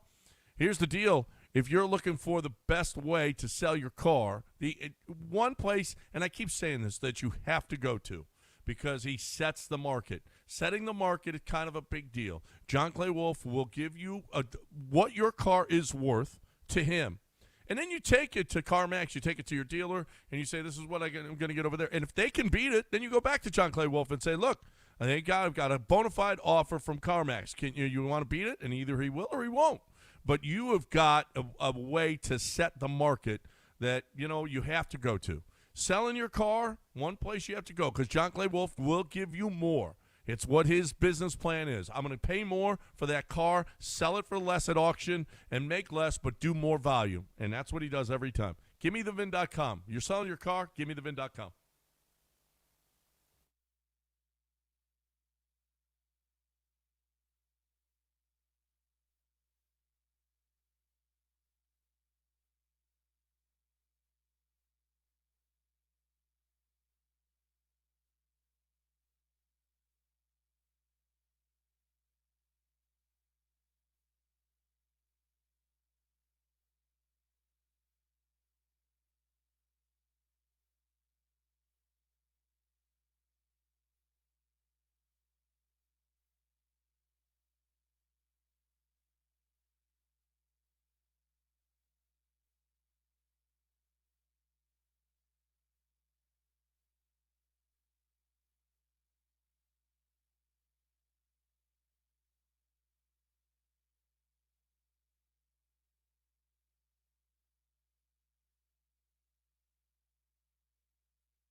All right. So you see, this is hard because there's a guy, a world champion skydiver, 37 years old, plummeted to his death after his parachute failed to open. So is this like who was the guy that got stung by the eel at the Crocodile hunter, Steve crocodile Irwin? hunter? I mean, if you skydive every day, isn't this bound to happen at some point? I mean, that's why I'm not skydiving. Is it I'm just not safer doing it. to Why be a would I pilot? go somewhere where my parachute might not open and I'm going to fall 30,000 feet? So I don't know the stats. Is it safer to skydive or fly a plane? Who dies more often? Probably fly a plane is probably safer. Because to your point, if you're a pilot and you fly for 30 years, what are the chances you die compared to a skydiver? I think more skydiving. Yeah, I don't know how many skydiving accidents there are per year. Like if you're an expert skydiver and you're doing this every day, maybe you run one of those companies who that dual skydiving thing where you're the person controlling it and this person, woo, let's have fun. If you do that every day, tandem jumps. Tandem, there it is. If you're a tandem jumper, guess what? What's the likelihood of you dying in your life Why from would skydiving? you jump out of something that's 10, 15, 30,000 feet in the air? Why would you do that? People love the thrill. Yeah, the thrill. If you why would you Great. golf? I'm not. You know how many people die golfing every year? People who get struck by lightning or hit Yeah. by line drives. Hit by a golf ball in the face? I hit my sister in the forehead with a golf ball when she was 3. My cousin got hit with a jart in the head. Ooh, that's not great. Running across the yard, we were playing jarts, and it Jarts stuck in his head. So- it was so funny. It stuck in his head. It stuck in his How like he sharp took about are your jarts? about 4 more steps, and it was stuck in his head. It was so funny. God, we laughed. No, it was great. Robert. According My cousin to the Wisconsin Skydiving Center, now these stats are of 2023, there were 10 fatalities recorded out of approximately 3.65 million jumps in 2023. That translates to about too high to me. 0.27 fatalities per 1,000 jumps. How would you like it if you're in a tandem jump and you know you're in the chute, something happened with it, you know you're going to die, and you're like, man, I paid extra to die. This sorry ass and he can't even tandem open a jumper parachute. is going to get me killed. I could have died on my own. The fatality rate has decreased quite a bit since the 60s, where people were dying far more often. Now, it's very low. But yes, you are taking a risk. This guy's a champion diver. It's usually about the shoot, right? You either loaded it wrong or something. Yeah, but how you gonna? Are you gonna count on somebody putting that shoot? I in would do right? it myself. Are you incompetent? F you. I would do it myself. No, that would be even worse. No, if I'm a champion skydiver, I'm Yeah. doing it myself. Not me, but if I'm a champion, Right. I'm doing it myself. A Florida man is going viral. He makes iguana tacos. Do you want an iguana taco? I'll try it. No, I'd do it if it were in Mexico. Is I've it had free bugs. range I've had iguana? bugs in Mexico, but I don't trust Florida. Would I take? Honestly, I trust Mexico City way more than I Florida. don't know that I would eat a street iguana, but if it's an iguana farm and all they do is breed iguanas for free tacos, range organic iguana. yeah, They're called. You their can get that at Costco. Oh, can I? The nickname is Chicken of the Trees. What's the best tuna? Chicken of I the don't know. trees. Is iguana tastier than tuna? That's Do the you think? question. He says they're delicious. They're absolutely delicious. Well, how's he preparing them? If you do anything in a Yeah, certain if way, you it'll taste put- great. If you take Crystal's or Frank's hot sauce and you marinate in that, along with a little Worcestershire sauce, and some probably And Tony Chachere's. yeah, I I like mean, a hot honey it rub. actually is going to taste pretty good. I like a hot honey dry rub on my iguana tacos. Yeah. And you can get a variety of flavors. There's an adobo rub you can have. I'll sometimes I'm use a loving my hot. chimichurri. I don't know the brand. I'm loving my hot honey rub. It goes on all the chicken. If iguana was up on the menu, put it on there too. Can't see how it would taste bad. I've had bugs before in Mexico City at a really expensive restaurant. I have bugs all the time. What do you mean? Crawfish. Oh, not mud bugs. Well, that's what I'm they talking are. about proper bugs. Basically. No, well, what was it? Which stadium has bugs that you can eat? In Seattle? I'm sure it's some West Coast place. I think it's Seattle. No, it's Seattle. Yeah, Seattle has it. Yeah, they have Or crickets? It could be the Padres. What don't they have crickets they eat? Yes, This is a Julia Morales question because she's the one who does I've had this. it before. It's not the crickets aren't that bad. And there's also ants that you can get that taste like lemongrass. Ants? Uh-huh. Yeah. No, thank you. I'm good. I'll eat mud bugs. But They I'm have not. I'm all right. I'm drawing the You'll line. drink right there. milk from a cow's teat. Right. But I got to draw the line here. Bring that cow over here. You think he's taking it from the source? Yeah, straight from the teat. Right. The Mariners sell toasted Yeah. chili lime seasoned grasshoppers. All right, we're done. Mopey and Mapes is next right here on ESPN. Their show is not going to be 97.5. anywhere as good as this one was. Yeah, I today. don't know that we'll have. We figured out a white versus black all-star weekend. Yeah, I don't know if we'll have a turning point basketball weekend like you did. Well, you'll probably talk about the newest anime character from whatever. No, we will pay proper tribute to one of the greats, James Vanderbeek. All right. A clip from true. Varsity Blues that shows fine. you he's on our side, not yours. I did. What's your side mean? He got Wendell that touchdown when John Voight was trying to keep Wendell from scoring. Lance, Wait, your side? I'm on John Voight's side? Considering your weekend you tried to develop. No, That's true. it's not me that started it. Well, you notice I stayed strangely quiet during that segment. Yeah, that didn't make any sense for you to be I'm that out. quiet. I'm out on your turning point weekend. All right, time for me to talk a little Champion Energy right here, right now. Champion Energy is where you get your electricity, okay? And if you're somebody who's paying more than you have to, that Champion Energy is here for you. Champion Energy was there for me for 17 years. I love what they do for me. If you're somebody that is, you're like, oh, man, this bill is just ridiculous.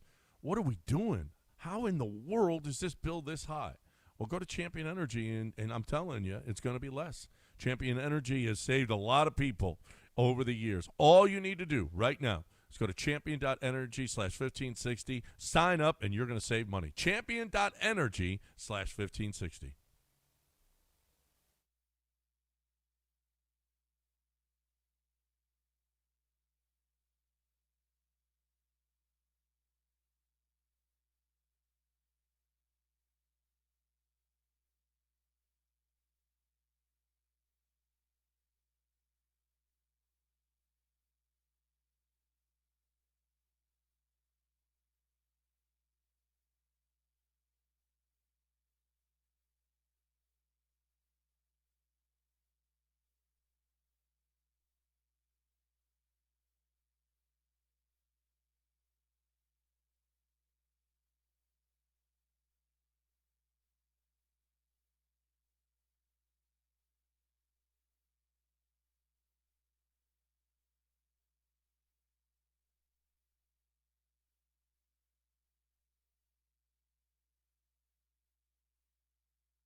So we had a caller yesterday ask us about the Rockets in back-to-backs, or even maybe just the likelihood of a team sweeping a doubleheader like the Rockets had. Well, we discussed it because we looked it up, and the Rockets had an opportunity earlier in the year to do that. They beat Utah in the first game, lost to Utah in the second game. They were swept by Portland. Now, it wasn't back-to-back. The two teams did play each other consecutively, but there was a day off in between. So it was a little different from last night. The Rockets, for the first three quarters, felt like they were going to sweep the Clippers.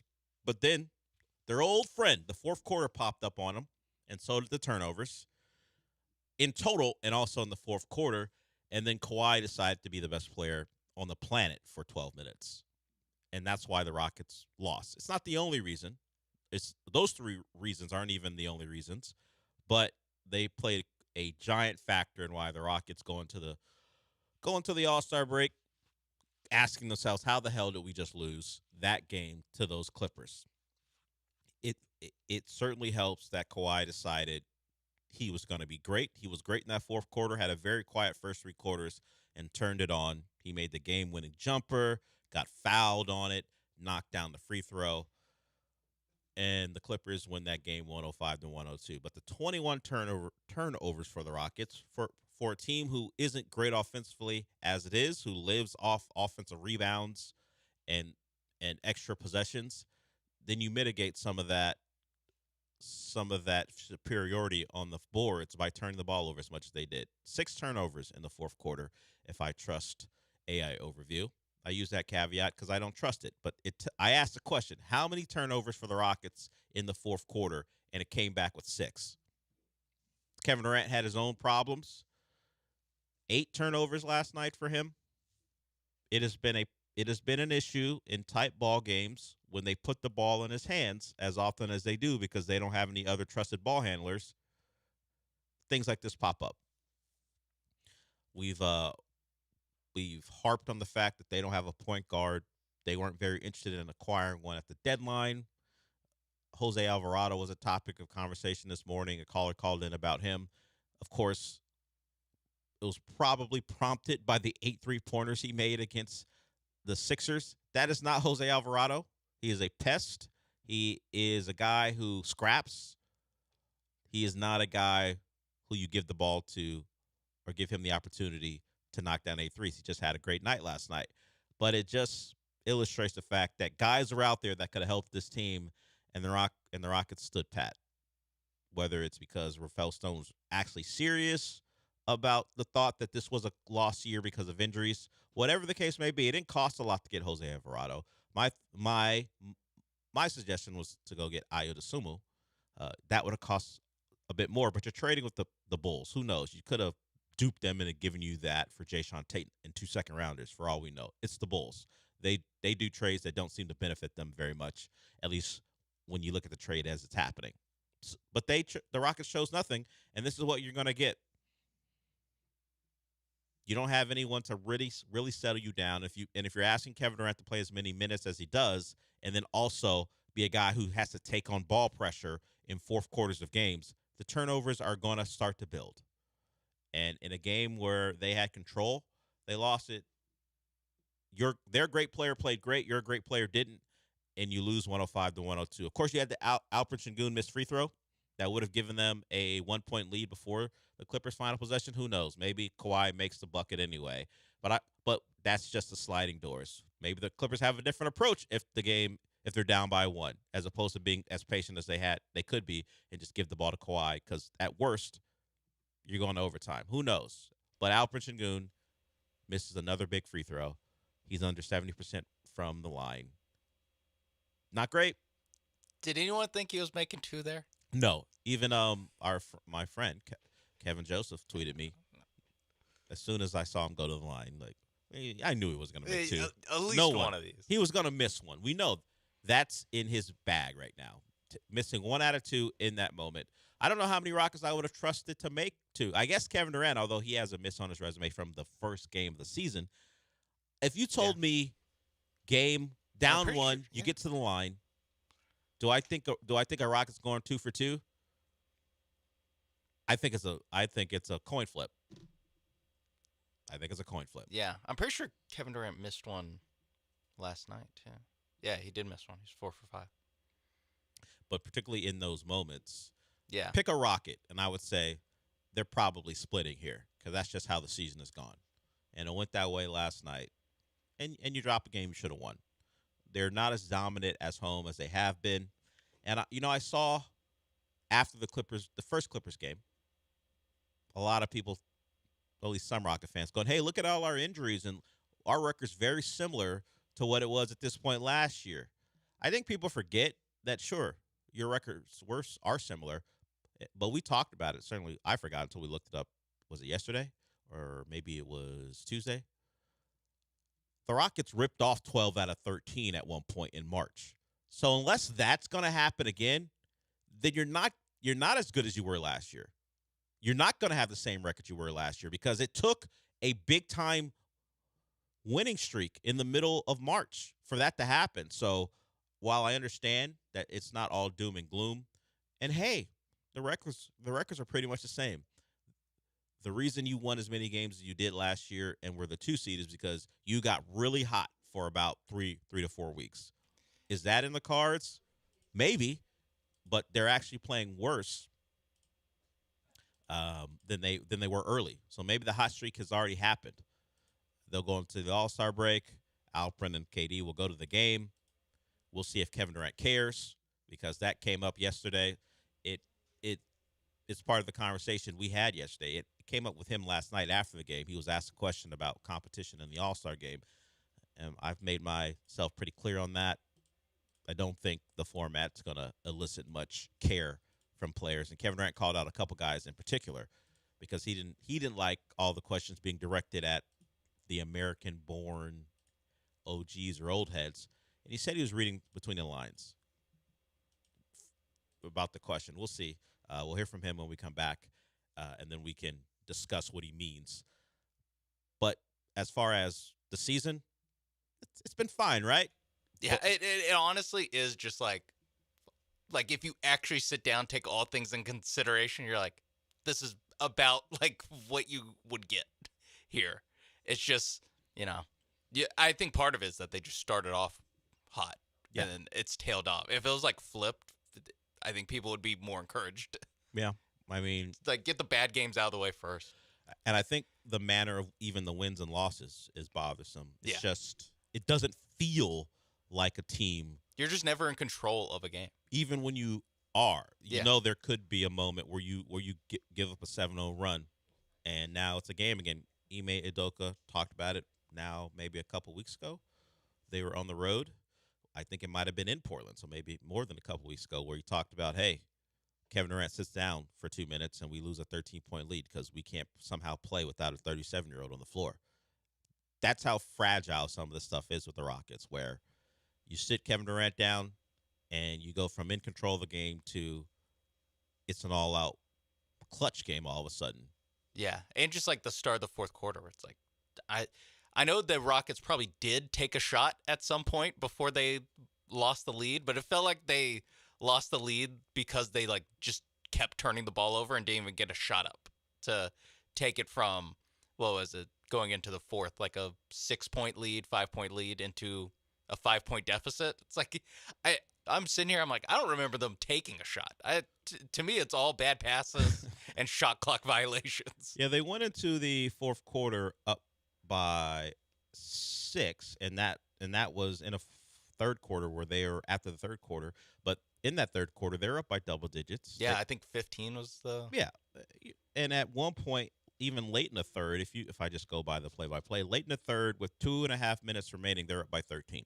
They wound up only up by 6 by the end of the third quarter, and then it kept getting worse and worse from there. Yeah, the end of the third quarter, start of the fourth has been very key. And it's reverse of what happened the night before, where it was a close game. The Clippers didn't have a big lead, but they're in that 4 to 5 point range. Yeah. And the Rockets turned it on late in the third. Yeah, no, I mean it's the same thing in both Spurs games as well, where it's like both Spurs games from last month where they're close games, and one, the Reed Shepherd show happens and the Rockets pull ahead, and the other, the Victor Wembanyama show happens and the Spurs pull ahead. So it is like every game. It's like, well, just we'll see how you handle the I don't know, last 5 minutes of the third quarter and the first 5 minutes of the fourth quarter, and it'll probably be a close game after that, and we'll kind of see who executes.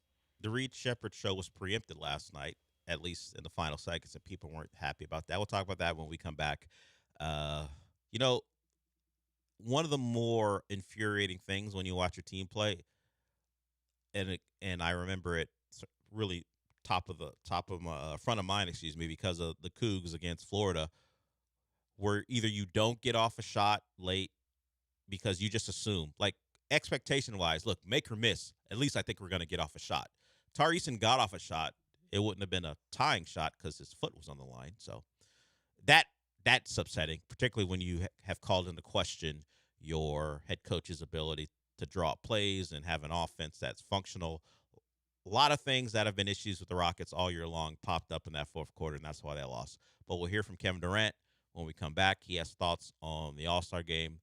While he wasn't combative, he did make note of a question that he felt was a little unfair. So I'll get to that when we come back. If you guys want to join us at 713-780-3776, we have Astro stuff to get to. We need to honor one of the legends of fictional football. We'll get to that at some point today. A lot to get to here. We'll be back.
This is the Del Alalea Show. On ESPN 97.5 and 97.9 HD2. Live from the Huntington Bank Studios, here's Del Alalea.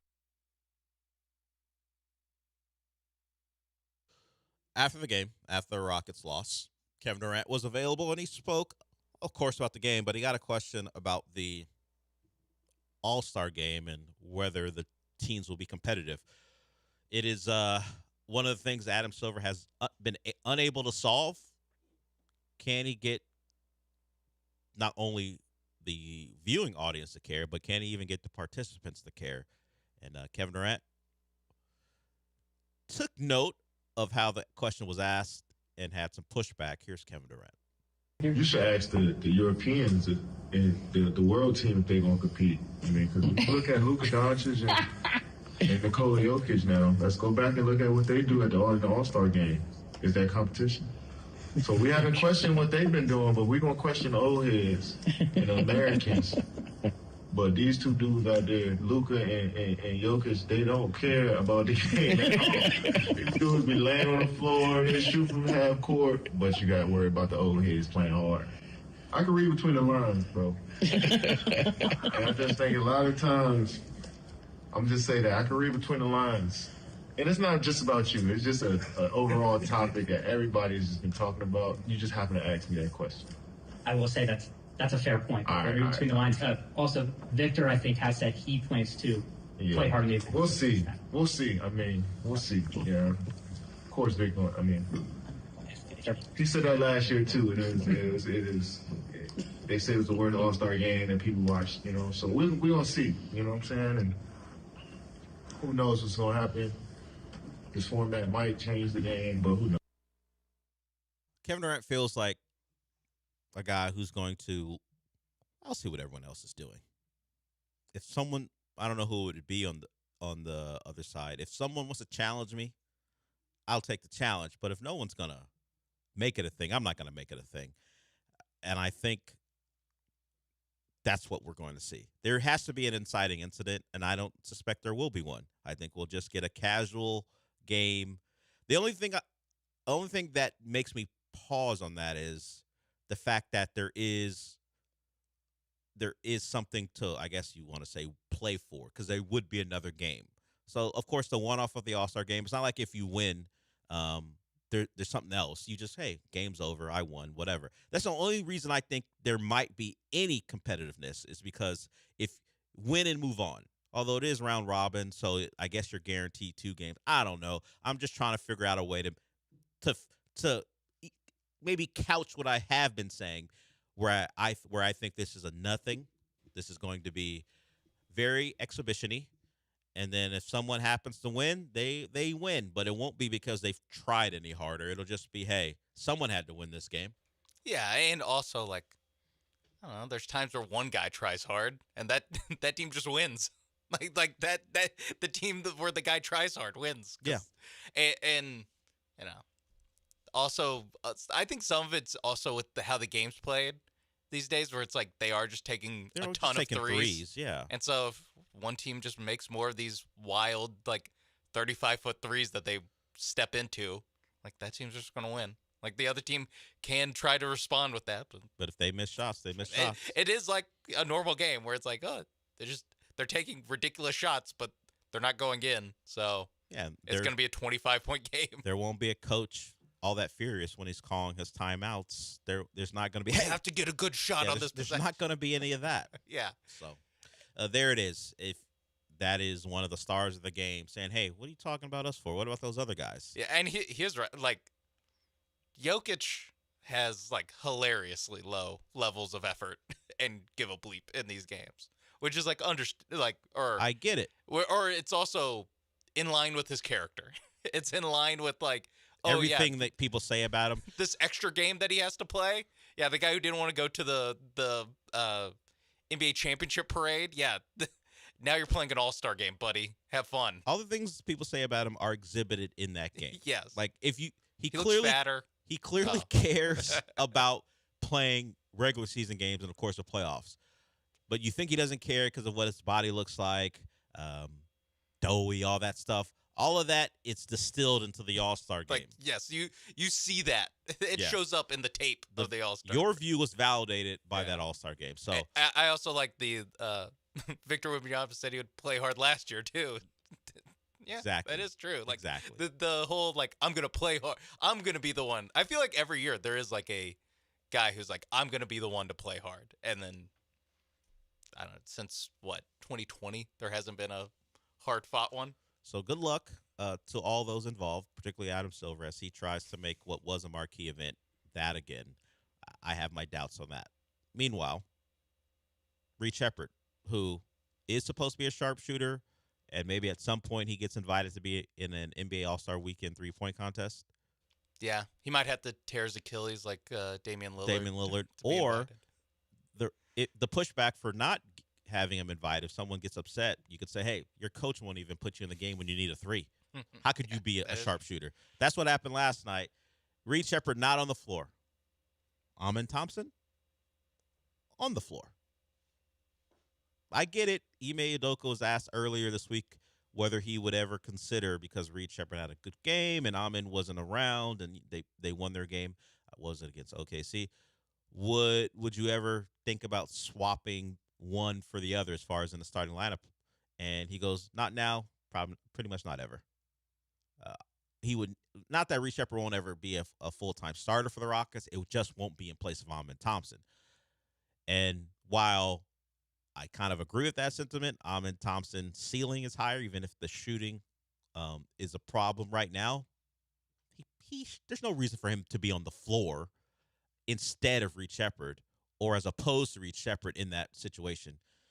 As I said before we went to break, it wound up being a Tari Eason turnaround 3 with his foot on the line, so it just would have been a 2. He missed it. The Rockets lose 105-102. Even if Reed Sheppard's not going to take the shot, the threat of him on the floor, I think, would have helped. But the coach decided he wasn't needed in that situation. I don't know, particularly on a night when he's shooting the ball well, when other situation would be the most apropos for him to be on the floor. You need a 3 late. You're not filled with great shooters on the roster.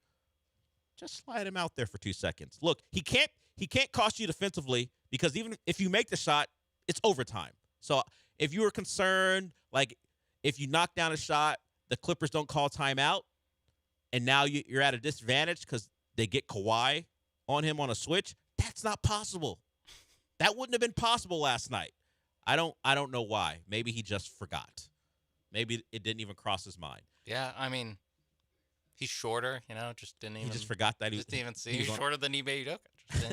Yeah, we do have a former line player. Of sight. We have Royale Ivy's a former player. Maybe he was blocking his view. Who knows? Yeah. I don't know. But you look at the lineup on the floor.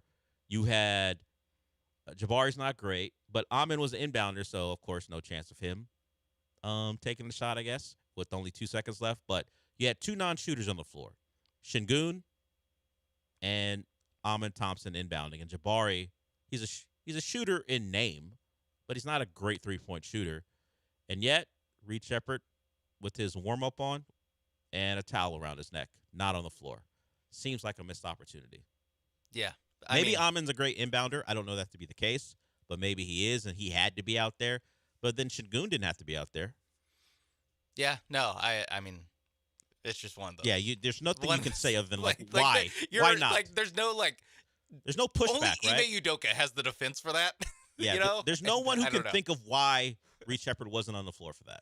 And it also is something where, at least for me, I'm already like, well, it's pretty low odds anyway. So it's like you're not diminishing your odds of getting this thing to overtime by that much by like not having him out. It's like I get it. Yeah, there's only 2 seconds. The play was like an absolute the botch job. Yeah, it didn't get anyone open. Whatever they drew up. Yeah, it like bounced off of Şengün to Eason. Like it was a ridiculous play.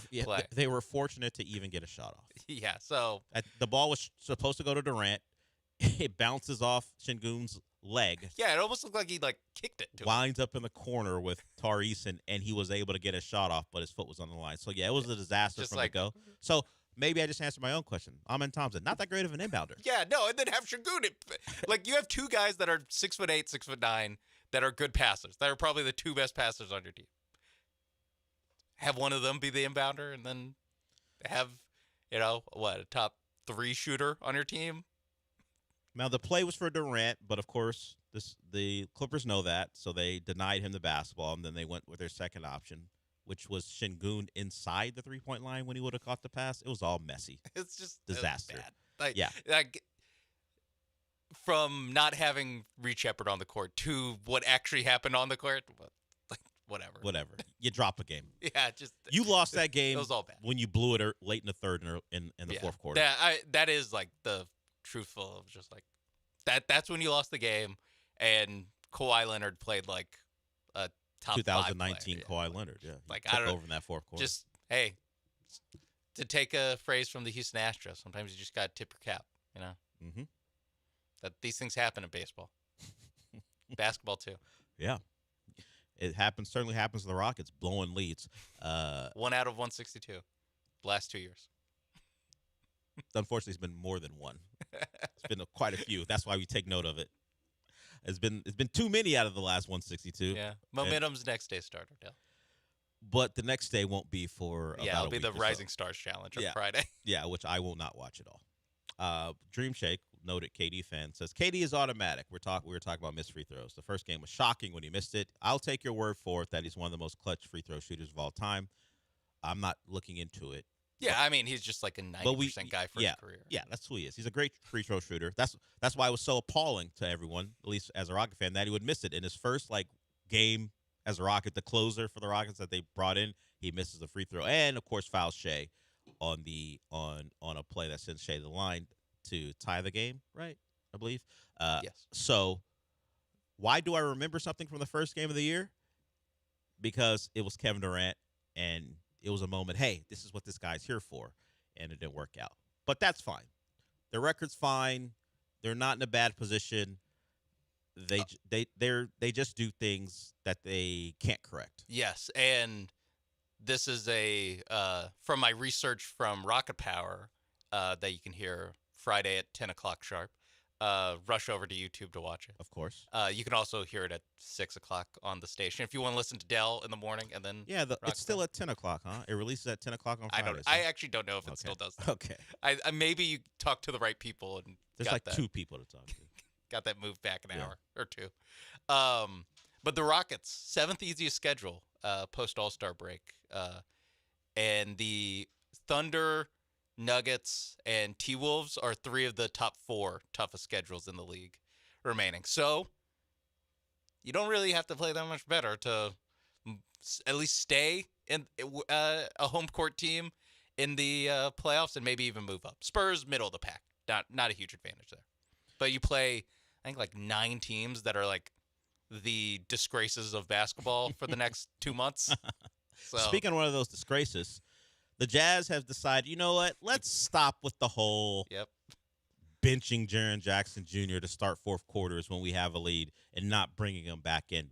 They've just shut him down for the rest of the year. He's going to have knee surgery due to a PVNS, which is a giant cell tumor. It's benign and rare, but they found it on his knee, so they're going to take care of that. And he likely won't be available the rest of the way. So the Jazz get that whole, hey, we're tanking, we're doing it dishonorably thing out the way. I mean, I'm sure they'll still treat Lauri Markkanen that way. I was going to say, Markkanen's still going to be disgracing the game of maybe basketball. We hear about an elbow thing that we didn't know he had at some point just to get that out of the way too. Surely there's something. But he will undergo surgery. They discovered the growth after the trade. Of course, they played him after discovering it. But at some point, discomfort. He reported discomfort to the team doctors. You think Adam Silver made a call? Yeah, I think Adam Silver was just like, hey, guys, listen, we're not going to get mad at you if you just shut this guy down. Yeah, if he has anything, I'm not suggesting you make up something. Yeah, but if he has anything that you were going to hold off on until like 5 games left in the season, let's take care of it now. Yes. Let's get rid of it. I wonder how many NBA players have benign growths in their knees. I don't know. This one's apparently a pretty rare thing for it to happen. So yeah, I just feel like if you look at enough guys' need, there's enough just former injuries and scar tissue Sure, stuff where that they it's could like, take care of during a season yeah, if and they then wanted sit to. them for 30 games. Yeah, it's always a possibility. It's always in a lot of teams' back pockets. A little cleanup thing, and it's done for the year. Yeah. So Rockets played the Jazz twice in the season. You won't see Jaren Jackson Jr. No, and depending on when those games take place, Might not see Market. Yeah, Might not see Keyshawn George. The problem is Bryce Sensabaugh is still on the court. Yeah. That's the guy you need to take off the court. Yeah, that guy. I mean, that guy keeps trying. Yeah, he's fighting for his NBA life. He's the guy who plays in the fourth quarter for the Utah Jazz. He's hanging on to the NBA by a thread. He needs to ball out. Yeah, what a thing. You might there was I forgot who it was. I think it was Evan Turner who was talking about he believed he was like Kobe. Oh yeah, I saw that. And but which coach told him he was more like that he was being treated, or he was told he was more like this, and he goes that was a shock to his system because he thought he was always Kobe. Yeah. And then he like even threw in a like no disrespect to the guy the coach said I was.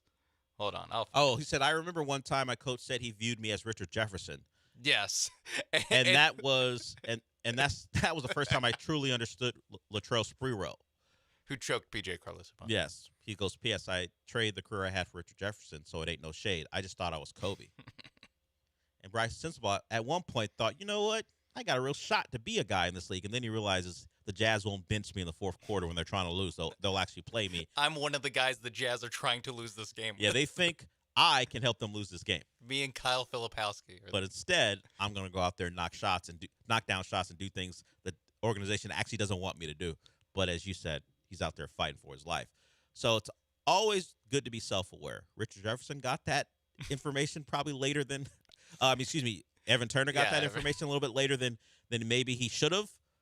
But just know you're Richard Jefferson here. You're not a Kobe here.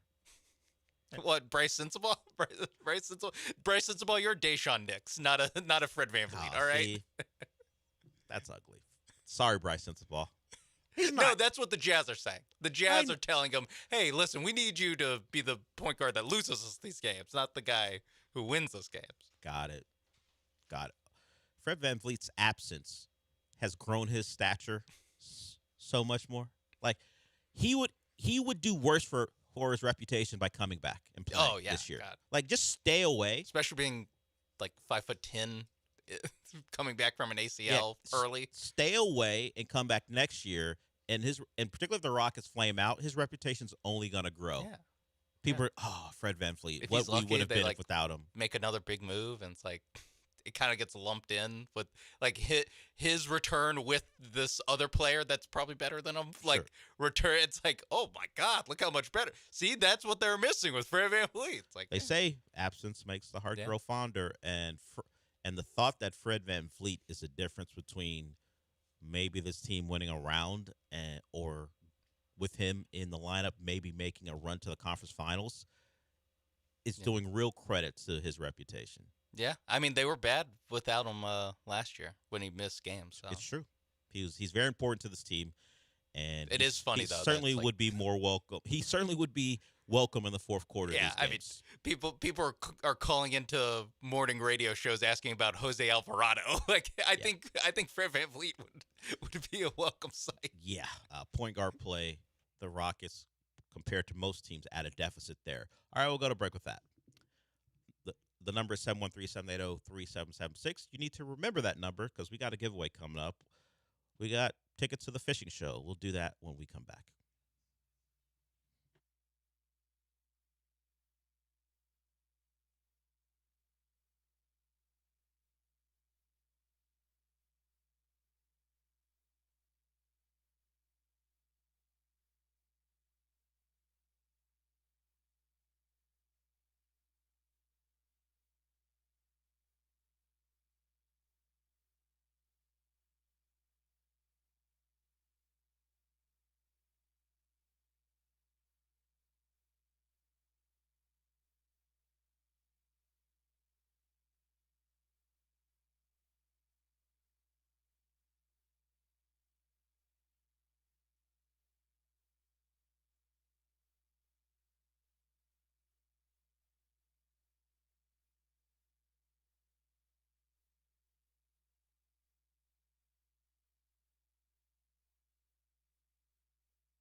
You're listening to the Del Olalea Show. On ESPN 97.5 and the ESPN Houston app. Live from the Huntington Bank Studios, here's Del Olalea. If you like fishing, we got something for you. Caller 2 right now, 713-780-3776, wins a pair of tickets to the Houston Fishing Show. It's going from the 18th through the 22nd at the George R. Brown Convention Center. It's got everything for the fishermen: lures, rods, reels, boats, and continuous clinics by expert fishermen. It covers salt and fresh water. They got a kids clinic. Well, at least they'll have a kids clinic on Saturday and Sunday. For more information, go to HoustonFishingShow.com. So right now, caller 2, 713-780-3776 wins a pair of tickets to the Houston Fishing Show. Hunter Brown will be your starter on opening day. It's the first time the Astros will have someone not named Framber Valdez as their opening day starter in the last 4 seasons. That's been Framber's thing. But we know Framber's now a Tiger, so they had to pick someone, and it's not very surprising that it went to Hunter. Who else would have been the choice? So the story isn't about Hunter Brown being the selection. It's about his reaction, and we'll hear from him in a little bit. But we're trying to get calls for the fishing show. Sean, I didn't want to put you on the spot because you have to deal with that. But can we get the Hunter Brown, his reaction to the not the fishing show. Hunter Brown's reaction to being the opening day starter. We'll get to that here. The Astros Joe called you in his office. Had you good idea what he was going to tell you? No, I mean, I was in the building for like 20 seconds. So I was like, man, how did I already manage to upset the manager in that amount of time? So, no, but yeah, really exciting. It was a big deal for me, right? Like your whole career. When you're a little kid, that's the stuff that you kind of dream about. So it was an awesome meeting for sure. Does it matter to you that it comes now instead of the news that later in spring training in terms of preparation? Does it matter? No, I mean, it just gives you a better idea of like, all right, that's the date that you got to be ready to go, rather than, in years past, not sure, which game of the season you're starting till the end. But, so I definitely think it just helps you lay it out a little bit better. Did you think or suspect that you might be the day one starter? I don't think you come in with any expectations, but I think based on the way that I prepare and, obviously my ability, I was hoping for it for sure. Joe said he wanted to do it today in part because he wanted to communicate to the pitching staff that you're the leader. When you hear him say that, like, how does that hit you? Like, how do you take that responsibility? I don't think, it's high praise and it's a big compliment coming from Joe, but I think that the way that you carry yourself day in and day out and the way that you prepare kind of irons some of that stuff out itself. So I expect that of myself to be the leader, and I don't think it's anything surprising or anything like that. I would think that I guess I would think that he would think that of me anyway. So that's kind of where I'm at with it. 27 years old, Hunter Brown, your opening day starter, and you heard the discussion. He's the leader of that pitching staff, at least by resume right now. He wants to be the guy people look to verbally when the guys need to get going. Someone needs to talk to. I guess he wants to take on that role. But if you just go by accolades and reputation, he is the clear choice. No surprise, he's the number one starter and the opening day starter. So the rest of the rotation, Tatsuya Imai, whether you want to list him as second or third, he is locked into the rotation. And then after that, all up in the air, whether as far as who's going to be healthy, who's going to actually be good, whether it be Javier, Burrows, McCullers Jr., Arrighetti. They have options. We will see how they fill out that staff. But at least at the top, you've got a Cy Young candidate and a guy who's, while he wasn't officially the number one because Framber had seniority, I think most people knew that Hunter Brown was the best pitcher on that staff. Now, Framber, it's good to be number two. He got paid quite a bit to go be a Tiger, and he's behind Skubal as well there. But I don't think anyone's crying for Framber. oh, you're the second guy in the rotation. I think he'll be just fine. And Fromber talked about what happened late last year, and as far as his tenure with the Astros is concerned, and the season kind of went off the rails as far as how people felt about him because of the cross up and the comments. He's steadfast. Hey, that's just a cross up. It happens. And he said Salazar feels the same way. So Fromber's not going to allow you to tell people or him that he did that on purpose. Do we believe that?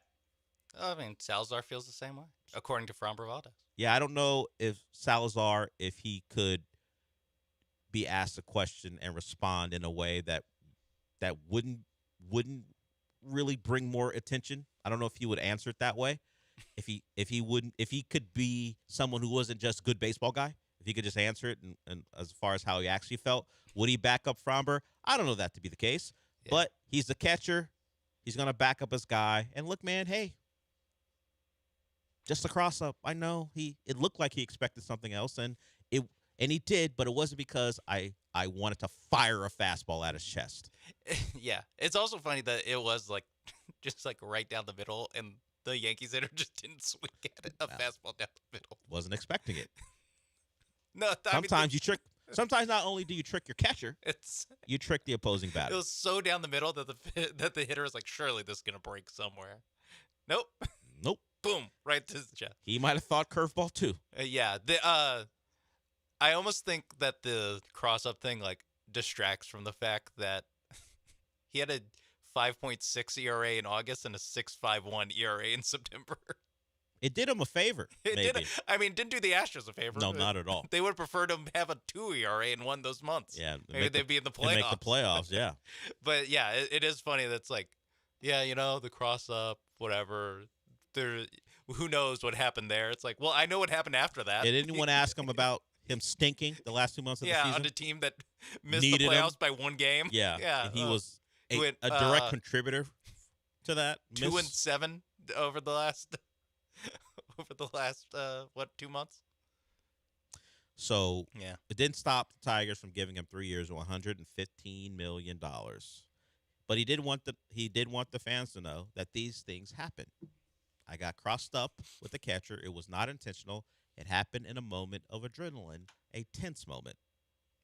Talked to Salazar, and it's all good. But he did apologize to him for throwing it in a way that could hurt him. That could have hurt him, but it wasn't intentional, nothing personal. Isn't every pitch a pitch that could hurt someone if they don't catch it? Yeah, if you don't throw it where you need to throw it, a pitch could hurt someone. And it was an intense moment. That was a complete accident. Tempers were high, but it was an accident. Did not say tempers were high. Oh, okay. A moment of adrenaline. A moment of adrenaline. And a tense moment. But he did not say tempers were high. Yeah, I did lock in on that. A tense moment. You mean an accident? You mean just because you're pitching, or was there an issue that you two were having and it led to the cross-up? I mean, it was in the middle of a meltdown, like an active meltdown that he was having, like just on the field meltdown that he was having. Yeah, I think it was like right after giving up a home run. I think right before giving up another one. So a lot of evidence would suggest it wasn't so accidental, but I just go by what he said. Yeah, no. Don't want to call him a liar. No. Definitely don't want to do that. But I don't believe him. But I'm not going to call him a liar.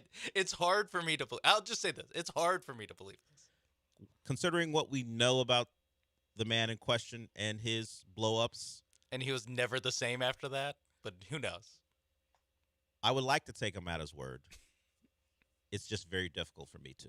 That's all. That's all I'm saying. Team he pitched for didn't really seem to have that much interest other than the Patton and Dana Brown, like, hey, we'll take him. Yeah, if Fromber wants to come here for $20 million per season, we'll do that. That'll work out for us. Sign a terrible deal, we'll sign it to him. Yeah, a giant hometown discount, we'll welcome him back. Instead, he's a Tiger, and he has given us a response. Whether we believe it or not, that's up to us. All right, we'll go to break with that. Hour one complete. We'll come back with hour two. So a question popped up as I was walking in here on First Take, and I was, at least in my head, immediately going, why is this question being asked? Much like a lot of First Take stuff, why is this question being asked? It was about the Seahawks and were they disrespected this year. And before their parade and celebration yesterday, I would have said, why are we even talking about that? No, they weren't disrespected, but the Seahawks felt disrespected, mostly because no one believed in their quarterback. I think plenty of people looked at that defense and of course JSN and thought they got a pretty good roster. It was just all about Sam Darnold. Ernest Jones has some thoughts. We'll talk about that when we come back, and also the interaction between Kenneth Walker and his GM. A little awkward. We'll get to that in hour two. But first, I want to talk about the people at Monument Chevrolet. That was a bit of an awkward transition because I did not know I need to talk about them, but let's talk about them. Go to the website right now. MonumentChevrolet.com is that website, and find all the deals. And I say all the deals because there's more than a couple. And pick the vehicle that you want and that you'll love once you see it in person. And you see it in person at MonumentChevrolet.com. So take the vehicle that you see and the deal that you see. Keep that in mind and head out to the dealership. They're in Pasadena off of Beltway 8 and 225. And I say keep it in mind because you want that deal that you see initially to match up to what you see in person. And that's what they're about. There are no hidden fees, no upcharges. What you see one place is what you'll get in the other place. And who's also there in person is Jeff. He's their GM. If you got any questions, ask Jeff. He'll be your point person. And then he'll get you with a great salesperson, and they'll walk you through the car buying process at the pace that you're looking for. Whether you know what you want and you're set, they'll make sure they get you into the vehicle as quickly as possible. Or maybe you got some questions, you're not quite sure what fits you. They'll answer all your questions, and they'll set you up with the whatever vehicle you decide on. That's what they're about at Monument Chevrolet. They're there to help you. They've been in business for over 50 years. You've been in business that long. That means you cater to the needs of the customer. They'll do that for you once you get on out there. So find the vehicle at monumentchevrolet.com. Go to Pasadena once you select your vehicle and drive it off that lot.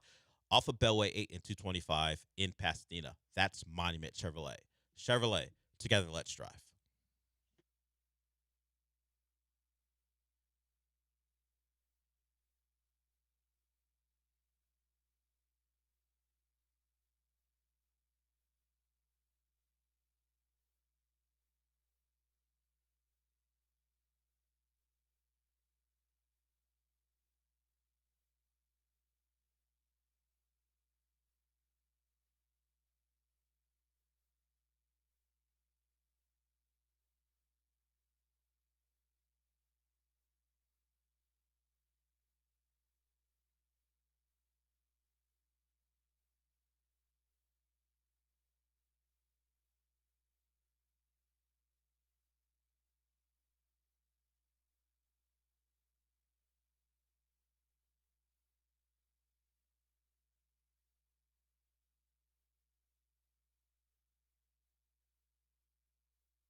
I don't remember much from the 2022 parade and celebration the Astros had.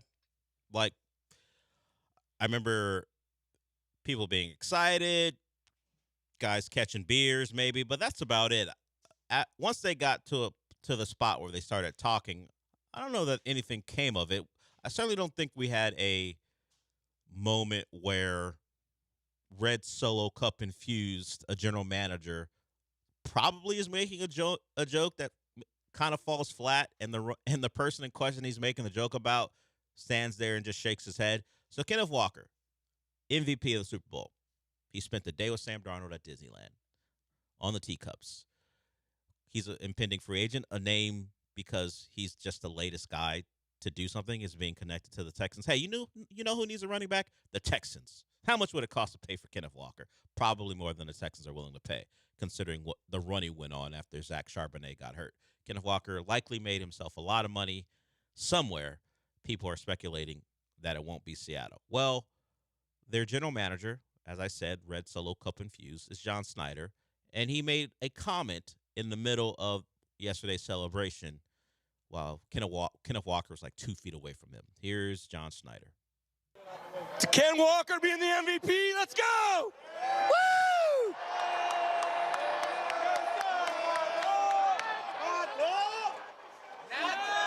He tried negotiating with me 5 minutes ago. It was really weird. No one laughs. Well, anyway, they do, but they're sympathy. Hey, MVP! Yeah, MVP! get out of it, John. MVP! He had to divert because the crowd was like, what? And then you heard a couple laughs in the background, but he had to immediately go to something that he think could get people back, and he went MVP. Yeah. He was dying up there a little bit. I'm assuming he's just joking. Didn't Steve Kerr say something there's another one where someone tried to crack a joke. I feel like it was Steve Kerr because he would. It was about a player. Yeah, right? it was like the same situation. Was it about Jordan Poole? I forgot if it was Poole or it was Kuminga or Even back then. Yeah, James Wiseman or something. It might not be Kerr, but I feel like there's a few years back there's another guy who brought up something weird and contractual at a parade, and everyone was like, what? Yeah, I think you're right. I just don't remember who made the joke. Oh, I know the Warriors made the joke about Kevin Durant.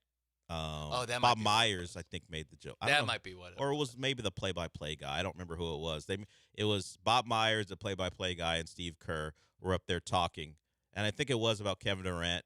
And I heard you. I heard you tell Kevin Durant he can have whatever contract he wants. That was a play-by-play guy.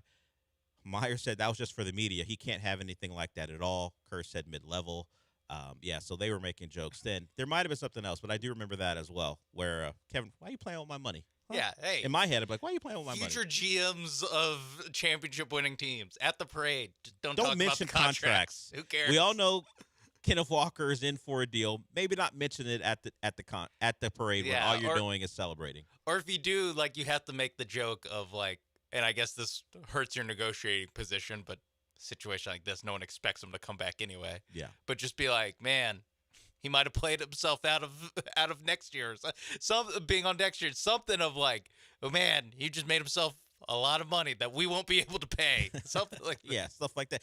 Guys, let's push off the real world for a little bit. And let's just enjoy just the Shane moment. MVP. Yeah. And how about that? 12s couldn't have done without you. Best fans of the biz. That's all you got to say. Look, John Snyder, most people don't actually care what you have to say. Just keep picking players. I didn't even know what he looked like until Sunday. I took note of him at the Super Bowl because he went with blazer and ball cap.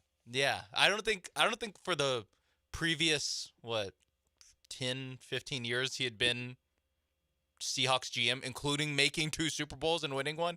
I don't think I could tell you. You could line up 5 different, I don't know, NFL GMs and be like, which one's John Snyder? I'd be like, I don't know. Chris Greer. Quasi just start. Ryan Poles. Yeah. Then you would know. Rick Smith. Yeah. Former GMs as well. Personnel guys. And John Schneider. Alonzo Highsmith. I think you would get John Snyder then. Which one is John Schneider? But to your point, yes. If it was just 32 of them lined up. If you put him, like Joe Shane and I don't know.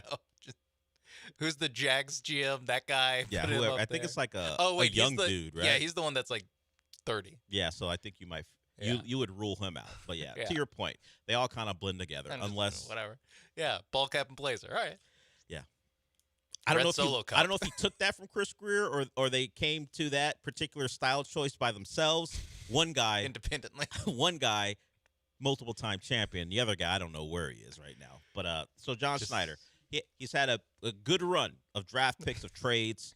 He had a good run This until is a misstep. until the parade. Maybe let's not talk about the guy who's likely not going to be there. in Try to that way. negotiate with me. And Kenneth Walker standing there going, no. He's just shaking his head. No. So what are we doing? What are we doing? But I don't think Kenneth Walker will be a Texan. But people, I have seen that. Hey, why not him? We need a running back. I don't know that they're going to invest at that level. Yeah. For that guy. Brees Hall, another one that like people are just there's like some sort of like thought virus that happens on really any like Texans, Astros, Rockets Twitter, like they're all the same. Any team's Twitter. Where it's like if one position of need has one like I don't know, like it just gets like incepted in people's brain that it has to be Brees Hall. Like where everyone's just like Brees Hall. It's a name you right? know. You've seen Kenneth Walker? highlights. Yeah, it's of like him having explosive runs. just like I don't know. I don't think they need to really do that. I'd rather have a what? How much is it? $13 million for a free agent good running back. It's going to be in that range. Yeah, I saw someplace. Now this guy isn't a free agent. That a guy like Achan may be looking at 3 years, 36 or something like that, for an extension with the Dolphins. Mm-hmm. Now that's their own guy. Bring it back. So who knows how once a guy gets on the open market that affects his actual contract. But a guy like Kenneth Walker, who was splitting time until Zach Charbonnet got hurt, what's his value? Because was he simply on like a Larry Brown type, like the old cowboy corner who got the big payday from the Raiders? One of the prime examples of how free agency can go wrong just because a guy had a pick or two in a Super Bowl. Yeah. Brees Hall, this is just from Spot Track, their market value on running back free agents. Over $10 million. Kenneth Walker, $9 million. I don't know if this has been updated for, like you said, the like Super Bowl bump that you get from balling out in the Super Bowl. So it's like, the owner who's, overseeing negotiations is like, come on, we're not going to lose this. I watched that game. That guy's awesome. That legitimately happens. It does happen. And so like, I'd rather have a $10 million guard than running back. I would agree. Find, let me just scroll down to the bottom of just like.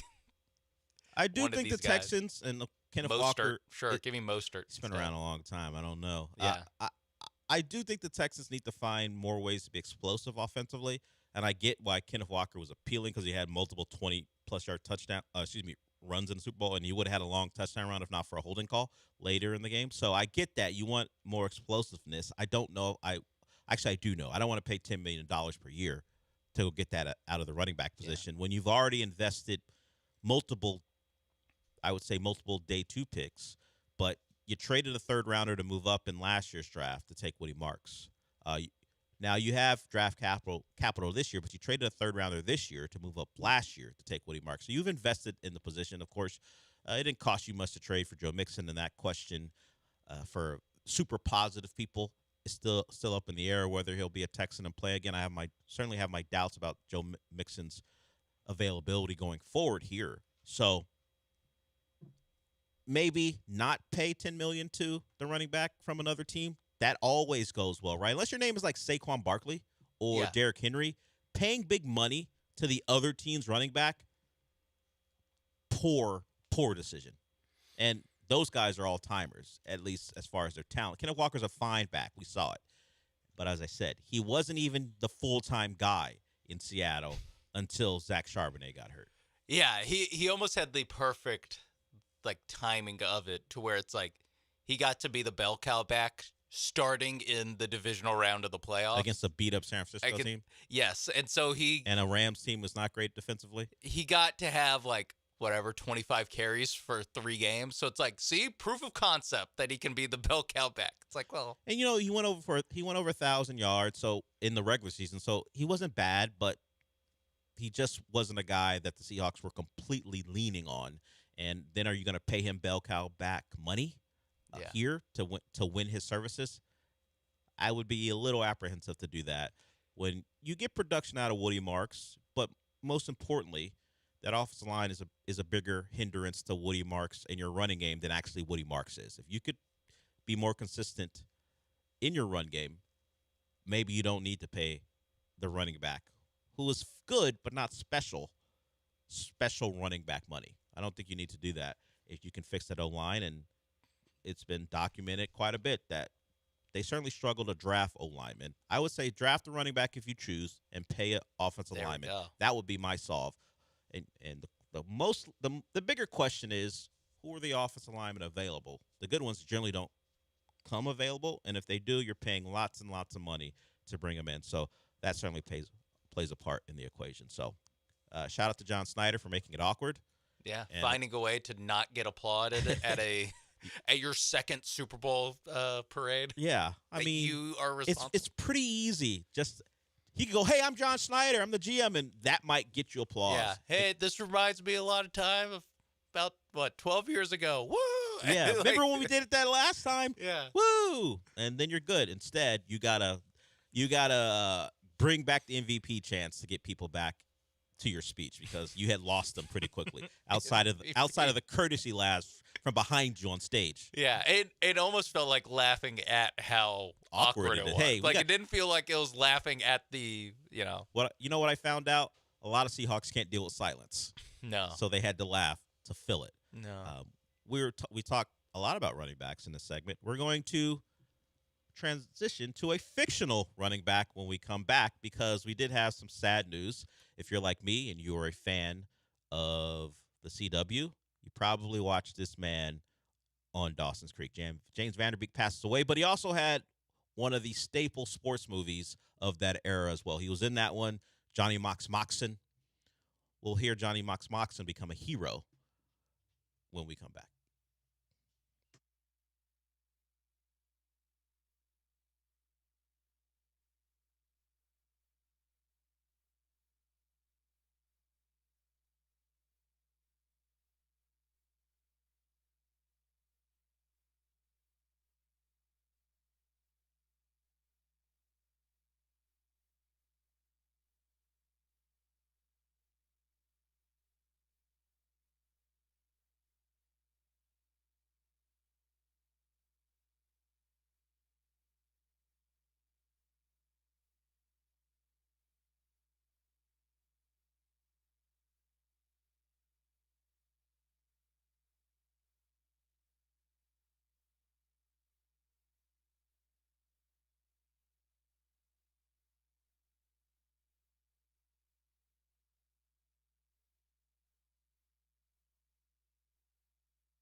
Broadcasting live from the Huntington Bank Studios, it's the Del Olalea Show. On ESPN 97.5 and 97.9 HD2. You're a real one if you know the context of this song in a sports movie. I was rewatching the setup for this song in Varsity Blues. It all started with Billy Bob blowing through like a snapper and a guard to set up Tweeter for the block punt. And then it led to the final drive where Johnny Moxon leads the Coyotes to a win over their rival. James Vanderbeek passes away at 48 years old. Colorectal cancer was the disease he was suffering through. 6 kids. He leaves a wife and those 6 kids, and a lot of friends who have commented on his passing. Outside of Dawson's Creek, I think this is the thing he's best known for, unless you like The Bitch in Apartment 23. Maybe you watch that show on ABC with Kristen Ritter. But I remember the name. Yeah, it sticks with you. Yeah, it does stick with you. It's crazy that they got that off. Well, they never could the actually. B. Yeah, the B, and then they would write it out, but they'd have like expletive. Yeah, whatever. they would Stars. clean it up a little bit for network television there. But Varsity Blues is what I will remember him for, along with Dawson's Creek, and he became a hero for a certain segment of our country because of what he did. If you remember that movie. First, you had Paul Walker. He was a starting quarterback. He suffered a debilitating career-ending injury. He tore all the ligaments in his knee because he already had previous knee injuries, but John Voight kept running him out there and forcing him to take cortisone shots. So I don't know if the science works there, but the knee deteriorated so much that when he took a final hit, all the ligaments snapped, and he was done. He was going to go play quarterback at Florida State, Lance Harbor. And as Sean said, as we were getting ready for this show during the last show, Lance Harbor / Paul Walker. In the 90s, that's a Florida State quarterback. Danny Cannell, Thad Busby, he was all those guys. Of course, not Charlie Ward, but he was a lot of those guys. The only reason Charlie Ward got a shot is because Harbor went down. Lance Harbor got, I don't know if the timelines line up, but we'll go with it. So Lance Harbor gets hurt, then Johnny Moxon, who wants to go to Harvard. Of course, the famous line, "I don't want your life," all of that. But he leads a comeback in the biggest game of the year. But he also did something a little earlier, and he became a hero. Also, John Voight, racist coach. Not only is he putting his team in jeopardy with injuries, he's also doing a thing where he's not allowing his black running back to score touchdowns because apparently film didn't exist back then, and all college recruiters did was look at the stats. So, hey, I'm not going to let you score touchdowns because it's going to affect your ability to get into a good school because I'm the Texas high school football coach who's racist.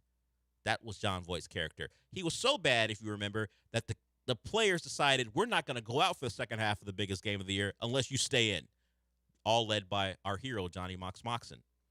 Another moment of him being a hero is this. Here we go. Slot left, 35 dive. Kill me. We'll change that to 25 dive. What? No way, man. Was somebody have a problem with Wendell putting one in the end zone? No, sir. I didn't think so. Slot left, 25 dive on 1. Slot left, 25 dive on 1. Ready, break! Let's take it in.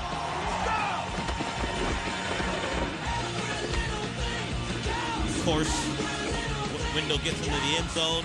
I'm sure that touchdown means he gets to go to Texas as opposed to Rice. I don't know, because the Texas recruiters only look at stats. But either way, Johnny Moxon becomes a hero for one of 2 Americas. He made sure Wendell got his touchdown. Of course.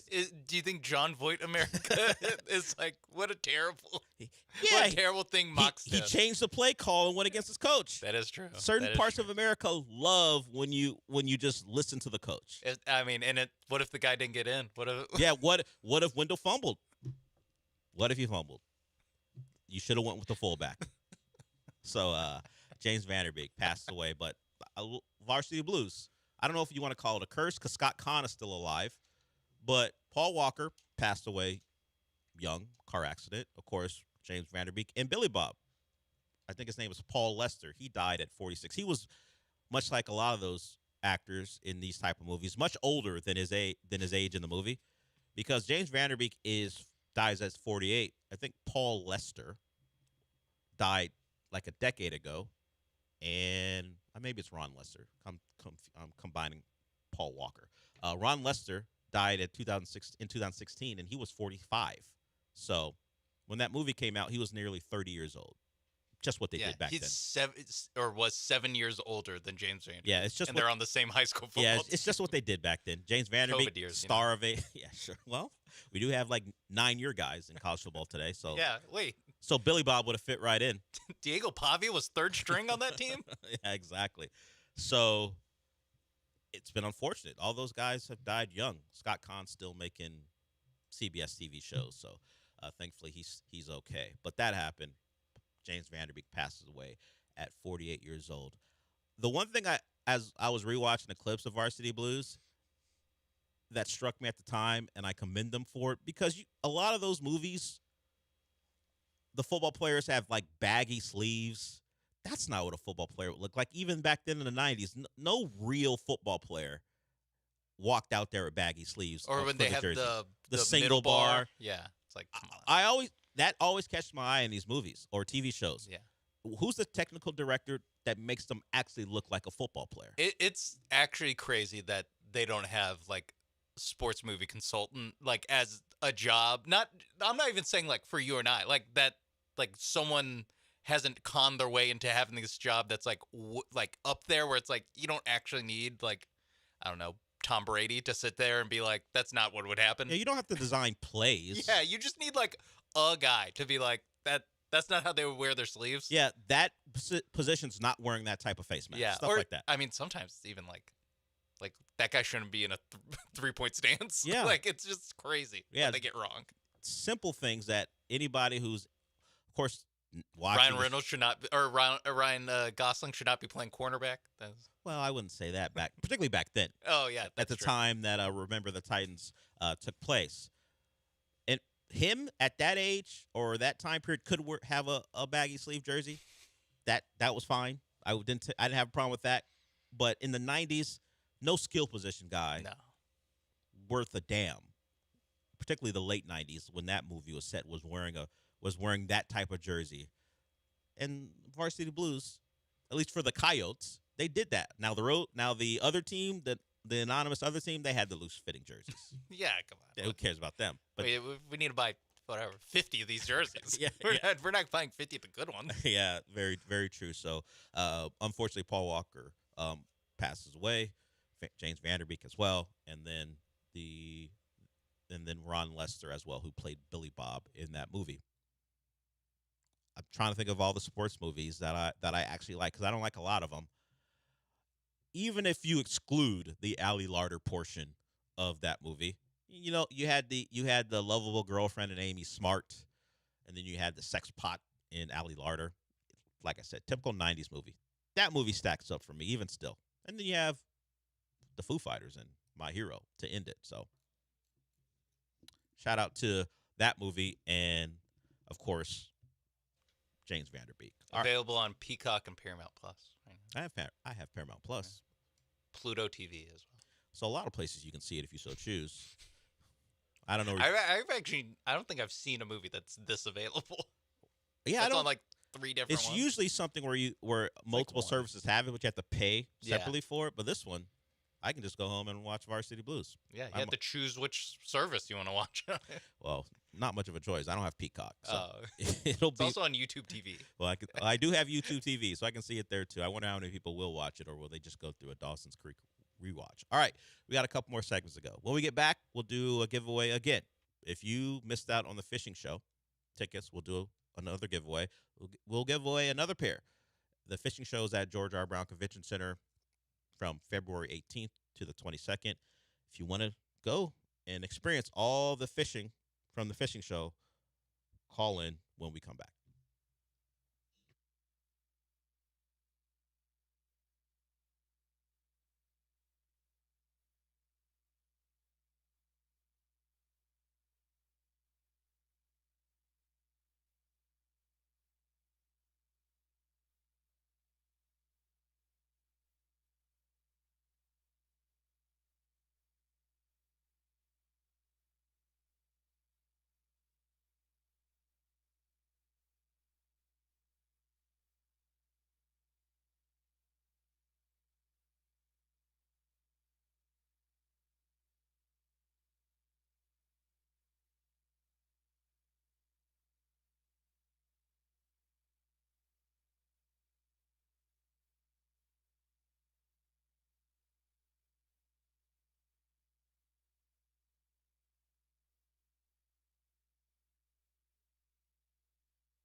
It's the Del Olalea Show. On ESPN 97.5 and 97.9 HD2. Live from the Huntington Bank Studios, here's Del Olalea. Kenneth Walker, we talked about him earlier. He had a response to John Snyder's comments. F you, pay me. No. Oh, okay. No, he didn't write that on a shoe or anywhere like a certain Texan did at one point. Well, the pay me part, at least. Must have been the liquor he drinking because I never said that ish. He followed it by 2 laughing emojis. He did that on his Instagram. Art says the only John Snyder I had ever heard of is the guy who played in Dukes of Hazzard. If you type in the names, they're spelled the same way. It is the actor who comes up first. So you win 2 Super Bowls. You still don't overtake the guy who was in Dukes of Hazzard and also the father of Clark Kent in Smallville. John Snyder, the actor, still above John Snyder, the GM. I mean, sounds like they're tied. 2 Super Bowls each. If he had if Pete Carroll had simply said, "Hey, run the football," and it was at 3 Super Bowls, maybe John Snyder would be above the actor John Snyder. Yeah, because I don't really see anything else. I guess Reba McEntire's Christmas special, maybe. Possibly. All right, I said we would do the giveaway here.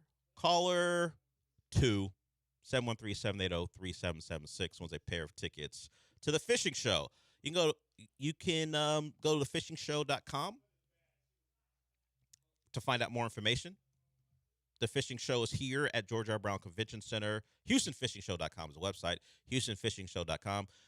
It'll be between February 18th and the 22nd at George R. Brown Convention Center. If you want to go, call in right now, 713-780-3776. Caller 2 wins that pair of tickets. You can find out everything you need to know about fishing, lures, rods, reels, boats, and continuous clinics by expert fishermen, which will cover salt and fresh water. They've got kids clinics on Saturday and Sunday. Just go to HoustonFishingShow.com for more information.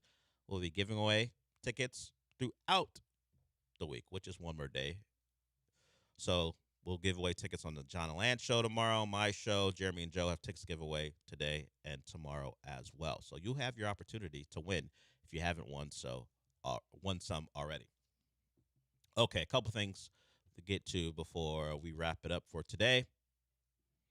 I did want to get to a couple of tweets because we were just talking about Varsity Blues as well. Childish Altuve. Art says, shout out to Bacon. If you don't know who Bacon is, that was Billy Bob's pig in the show. He named the pig Bacon, which speaks to maybe the writing and also Billy Bob in the show. Much like naming a dog. Simple pleasures. Yeah. No, it's even worse because you're naming him like a food. The food.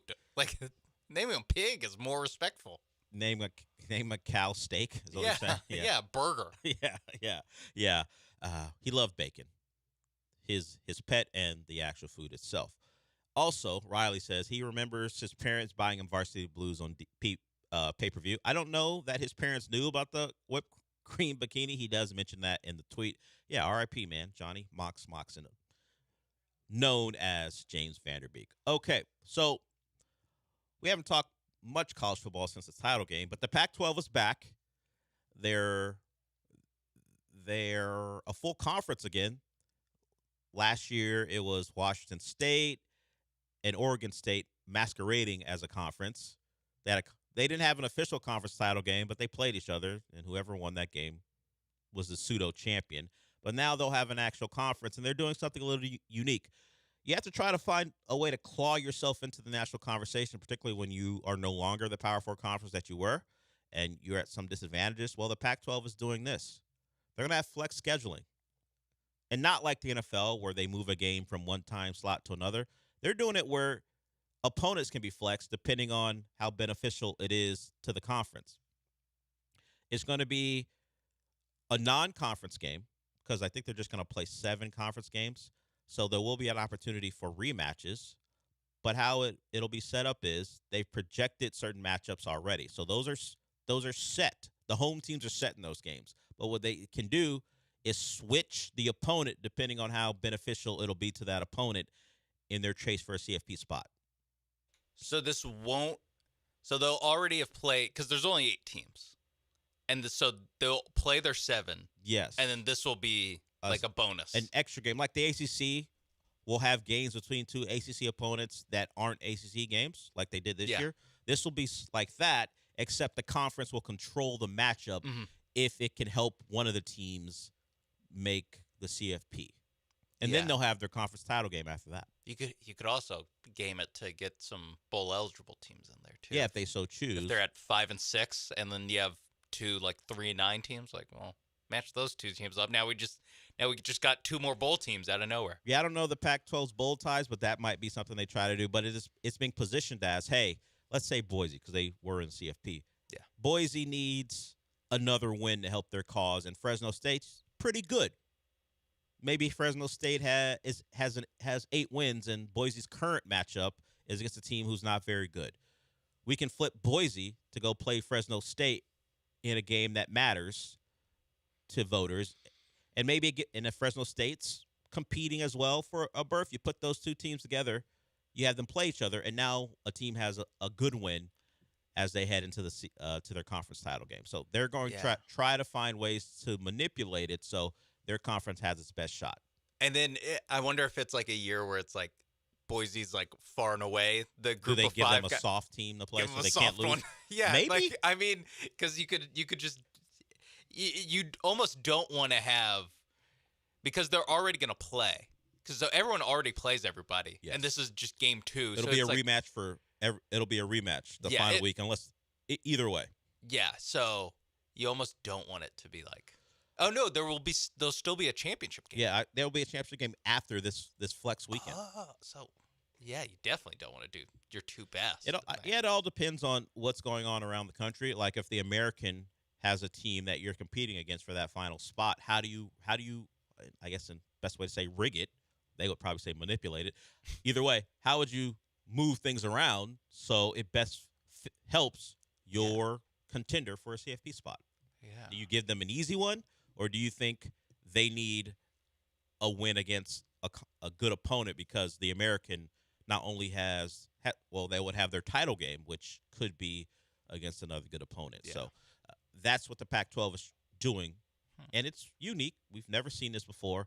We'll see if it works out. First, you need a team good enough for it to matter, but either way, something different in college football. Yeah, it'll be interesting how they manipulate it or manage it. You know, like we said, like there's like a couple different ways you can go about this. I'm interested if they want to do like the get a surefire win to your best team, or try to aim a little higher. I guess it all depends on risk them losing where you are. Like if the Pac-12 team has a great out of conference win or two, so they're kind of solidified, would they manipulate it so instead of playing a good team to close it out, they play a bad team? Yeah, maybe if you already are solid out of conference. But if you need something to help your resume, I think you're going to have to put them against maybe the best the second best team in the conference, and hopefully it isn't something where you eat your own and screw it up.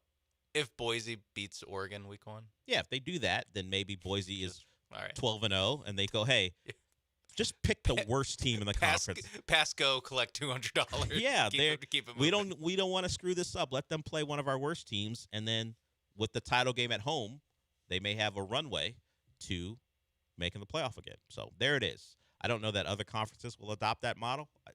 We don't know what the ACC is going to do to fix their tiebreaker. We assume it'll just be highest ranked CFP team if the conference records are tied and they haven't played each other. But the Pac-12 has an answer as they try to get back to national prominence. The teams themselves probably won't allow for it. They're strongly going to be one of those group of 6, I guess. Is it 7 now? I'm not even sure what the name would be. Let's just say non-Power 4 conference. But if you look at it, the American right now is considered the best. Mm-hmm. Pac-12 can certainly slide in as second best. They have some teams like San Diego State and, of course, the Washington State and Oregon State, Boise State, Colorado State, who have cared about football in the past. It's not something they want to ignore. Yeah. So you have some, and Fresno State's been a good program as well. So, Texas State, like, yeah, they care too. Yeah, they're not bad. They're So they will try to fight the American for best non-Power 4 conference, and we'll see what that means for them in their CFP hopes. Yeah. You can almost only do that. Like, you can't really play 9 conference games. Not if you want to do this. And do this. And have a conference Or you title have to game. do it differently. At least. Yeah, you can't wait to. You'd have to have 8 that are solidified, and then the 9th count as a conference game, but be depending flexed. on what you need. Yeah. This one. That'd be God. Imagine the SEC doing this. It would always Alabama be, plays Vanderbilt, or the old actually, Vanderbilt. No, that doesn't count. Alabama plays Mississippi State. Mississippi State, they just are trying to load it for all the. If Greg Sankey had this at his disposal, what would he do to make sure the conference that tells you it means more and it's about competition, we have the best teams, what would they do to maneuver their CFP contenders into not having to deal with a potential upset? Texas playing South Carolina twice?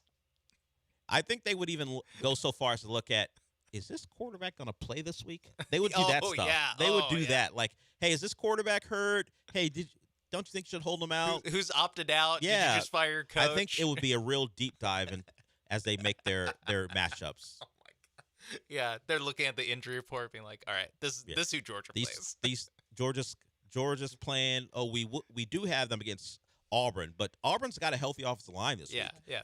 Who's banged up on the O-line this week? And this is almost unrealistic, but Georgia's 8-2, so they can't afford another loss. So match them up against the walking wounded over here. Yeah, sure. I know the first game was 45-6, but let's see it again.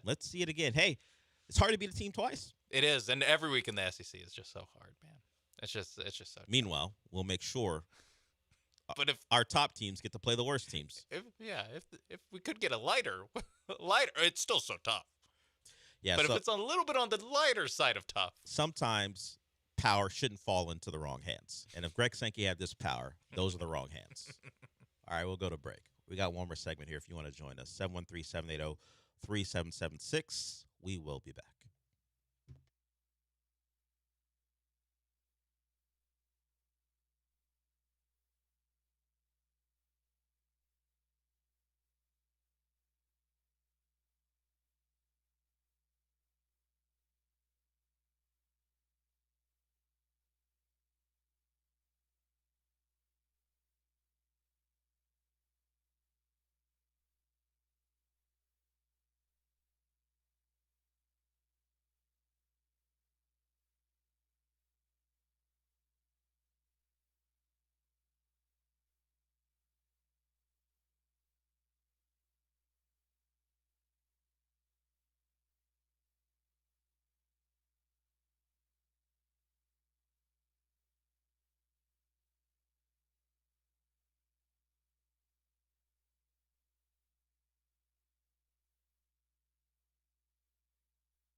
It's the Del Olalea Show. On ESPN 97.5 and 97.9 HD2. Live from the Huntington Bank Studios, here's Del Olalea. We see brothers celebrating one brother's success. Like, for example, we just heard Joe talk about hockey. if you're listening to the promo as we went to break.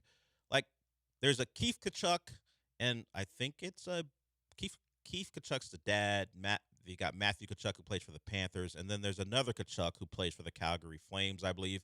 So the Panthers have been in the finals last 3 years, won it the last 2, and the brother will go and celebrate his brother's success. You know, you put on a Kachuk T-shirt or whatever. Go Matthew, whatever. Understandable. Yeah, you're competitors in one way, but honestly, you're one's in the West, one's in the East. You go celebrate your brother's success. Just don't touch the cup, other Kachuk brother, until you win it yourself. Yep.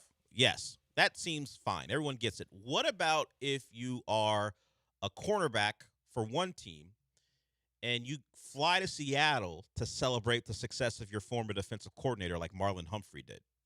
Mike McDonald, history in Baltimore. Is it out of bounds? Is it wrong? Is it weird to go it's not wrong or out of bounds, I guess. But is it weird to celebrate the success of your DC when you're competing for the same thing? The cross-country flight is where you get me. It's a lot. Going to Seattle, it's a lot. If he was, like, covering the Super Bowl in San Francisco, like Kyle Shanahan was, like Fred Warner was, now they wouldn't actually do this. As 49ers. No. Yes, as 49ers, and then they wanted to, like, you know, go into the locker room and shake Sam Darnold's hand or something. It'd be like, congratulations. Like, that to me, yeah, that's fine. Like, it's the going so far out of your way to go to another team's Super Bowl parade for a guy who used to be, like, your boss and all. For what, a year or two, maybe? Yeah, I was going to say. I was about to look up how long was Mike McDonald even in Baltimore? Because he spent time with the other Harbaugh at Michigan. Yeah, and he's like 35, so it's not. Or 42. Well, he's been with the Ravens for a bit. He was a defensive assistant, defensive back coach, linebacker coach. So he's had a long tenure there. And then he went to Michigan, came back to be the DC for 2 years. I don't know, man. Like, I'm trying to put myself in a spot. If we're here in town, and I'm trying to think what would be the same thing here.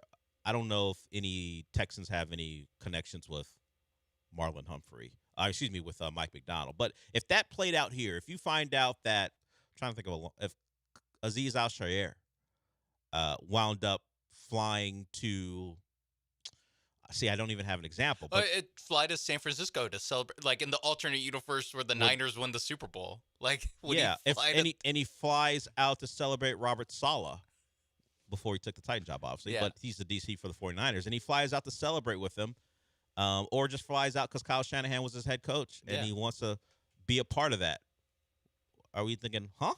I think we would. Now, Raven fans aren't happy, of course, about it. Yeah, they're not happy about much. Yeah, and it's like Marlon Humphrey is kind of like, he's basically doing the CJ Stroud podcasting tour after his rookie year, but he just does that like all the time as the Ravens season is falling apart. Yeah, he is very available. Yeah, he pops up on Twitter and he's like, "So is a hot dog a sandwich?"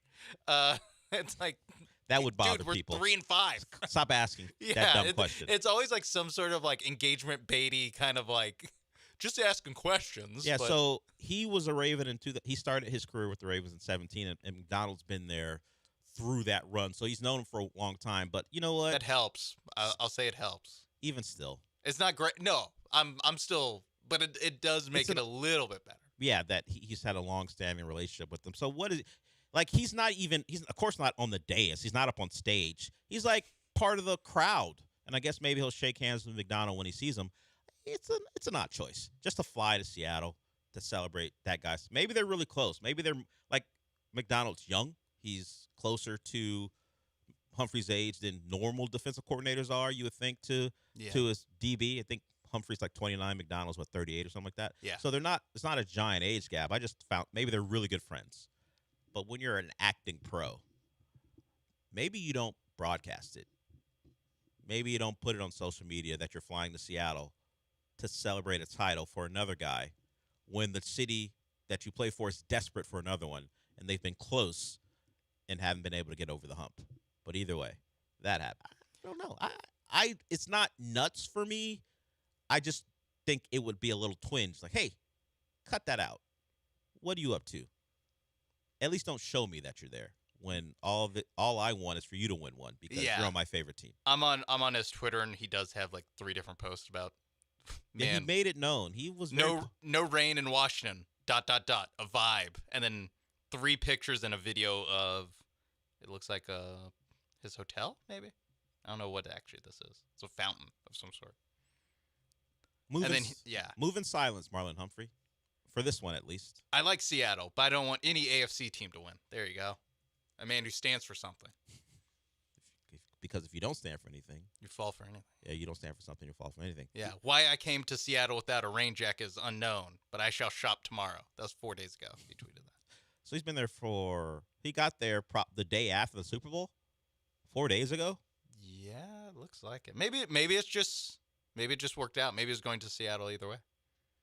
Although on February 5th, he tweeted about going into class. I think he went there to maybe spend the week with this guy. If he was there on Monday, I think he was there to spend the week with this guy, his boy.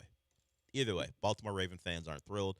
I imagine any Texan who did that because they had a connection with the Seahawks would catch the same type of cut it out. Particularly for Marlon Humphrey, who didn't play all that well this year. That's the worst part. And he's been hurt. Like this is the thing where it's like unfair what we do.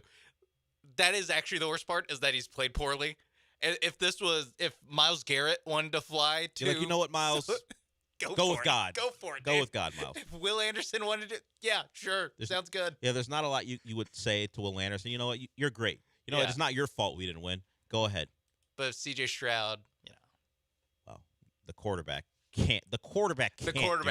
But also, if you play that poorly, you probably also can't.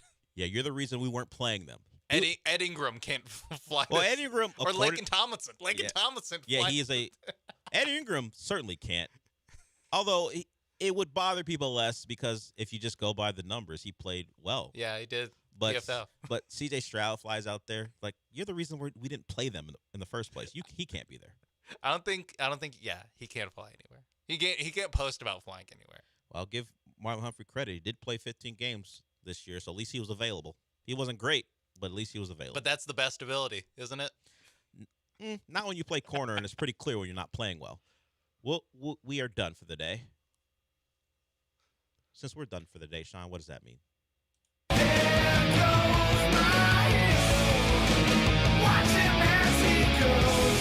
R.I.P. to James Vanderbeek.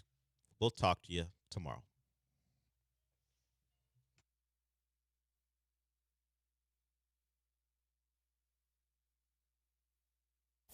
ESPN 97.5. This is Ron Ansana with your market scoreboard report on ESPN 97.5. In today's trend watching, is artificial intelligence truly coming for your job? Well, the CEO of Anthropic is suggesting that within the next 1 to 5 years, white-collar workers, many of whom do important tasks for their businesses, whether they're lawyers, financial advisors, or others, could see their jobs effectively disappear or be radically altered over the course of the next 1 to 5 years. Some say it may happen even sooner than that, creating a real problem as manufacturing jobs, of course, have been disappearing, so blue-collar workers have been greatly affected over the course of the last 30 years by globalization and migration of industrial jobs from the north to the south, so on and so forth. White collar now also potentially affected by agentic AI agents that can do your job, do it quicker, and do it better, potentially creating a real question for policymakers as to how to deal with what could be mass unemployment. Do we get universal basic income? Do we slow the pace of AI development? All of those are open questions, none of which are currently being asked by important policymakers, particularly. In sports, wasted time kills momentum. In business, it kills margins. If your team is still hunting through shared drives, email chains, and mystery folders, your documents are calling the wrong place. EAG helps organizations move from document sprawl to trusted information, so teams can find what they need when they need it. Less searching, fewer mistakes, faster execution, because no winning team guesses the next play. Learn more at eaginc.com/ESPN. Cast your line and relax at twocreekscrossingresort.com. Your fishing getaway awaits. Hello, I'm Lisa Holland Nelson. And I'm Shavonna Robber-Schreiber. And we are so excited to be bringing you Culture Club HTX every Sunday morning from 8 to 9 on ESPN 97.5. Our show is about sports, community, fashion, and of course, business, and all the things that make Houston the heartbeat of Texas. Our community. That's our favorite, right? That's one of my most favorite. So every Sunday, 8 a.m., ESPN Radio 97.5. We can't wait for you to tune in. For premier recreation, dining, and entertainment, head to East River 9, located 1 mile from downtown Houston. East River 9 is the only 9-hole par 3 golf course, driving range, and pickleball facility in town that features night golf under its LED stadium lights. The venue boasts a tremendous view of the Houston skyline, which is perfect for sunset gazing while enjoying your favorite cocktail or River House restaurant menu item. Go to eastriver9.com to book a tee time, pickleball court, or sign up for our annual membership. You'll be glad you did. Hey, listen, are you a 50-year-old person looking for term life insurance? Then you need to talk to Bob. Bob specializes in helping people find $1 million or more of term life insurance for a couple of $100 a month. Look, you need to know there's a price war in the term life insurance business, and you may be paying too much. Call Bob, and he'll shop and see how much money he can save you. Look, this could be the last term life insurance policy you ever have. Your rates are guaranteed for the next 20 years. That's right, guaranteed level rates for the next 20 years. And if you're a smoker or your health is not perfect, Bob has great rates for you too. So for $1 million of term life insurance coverage for a couple of $100 a month, call Bob right now. 800-430-0932. 800-430-0932. 800-430-0932. That's 800-430-0932. Paid for by Term Direct. Get ready for Eat Drink HTX, kicking off on Sunday, February 15th. Eat Drink HTX is a 2-week-long dining event to support Houston area restaurants and raise money for the Houston Food Bank. Get a sneak peek at the menus right now at eatdrinkhtx.com. Be sure to listen to Rocket Power with me, Joe George, and Sean Mapes as we break down and discuss all things Rockets. You can find Rocket Power on ESPN Houston's YouTube channel and right here, Fridays at 6 p.m. Rocket Power is presented by D&M Leasing. This is ESPN 97.5, brought to you by Zata Jewelers, KFNC, and 97.9 HD2 Mont Bellevue, Houston. This is the Rich Eisen Show. Hey, everybody. Can't get enough of the Rich Eisen Show? You're in luck. You can find us everywhere. Watch us weekdays on Disney Plus from noon to 3 Eastern. Miss the show? We've got a podcast so you can listen anytime. But here's the best part. Our YouTube channel. Subscribe at youtube.com/Rich Eisen Show and you'll never miss a moment. Now, on with the show. This is the Rich Eisen Show. You guys know I'm going to Las Vegas. Hell yeah, I'm going. Clint Kubiak. And what he can bring is the hope that he is the young, up-and-coming coordinator on the offensive side of the ball who they can attach to a quarterback of the future. Today's guests, Pro Football Hall of Famer Rod Woodson, Basketball Hall of Famer Chris Webber, NFL Network insider Tom Pelissero. And now, it's Rich Eisen.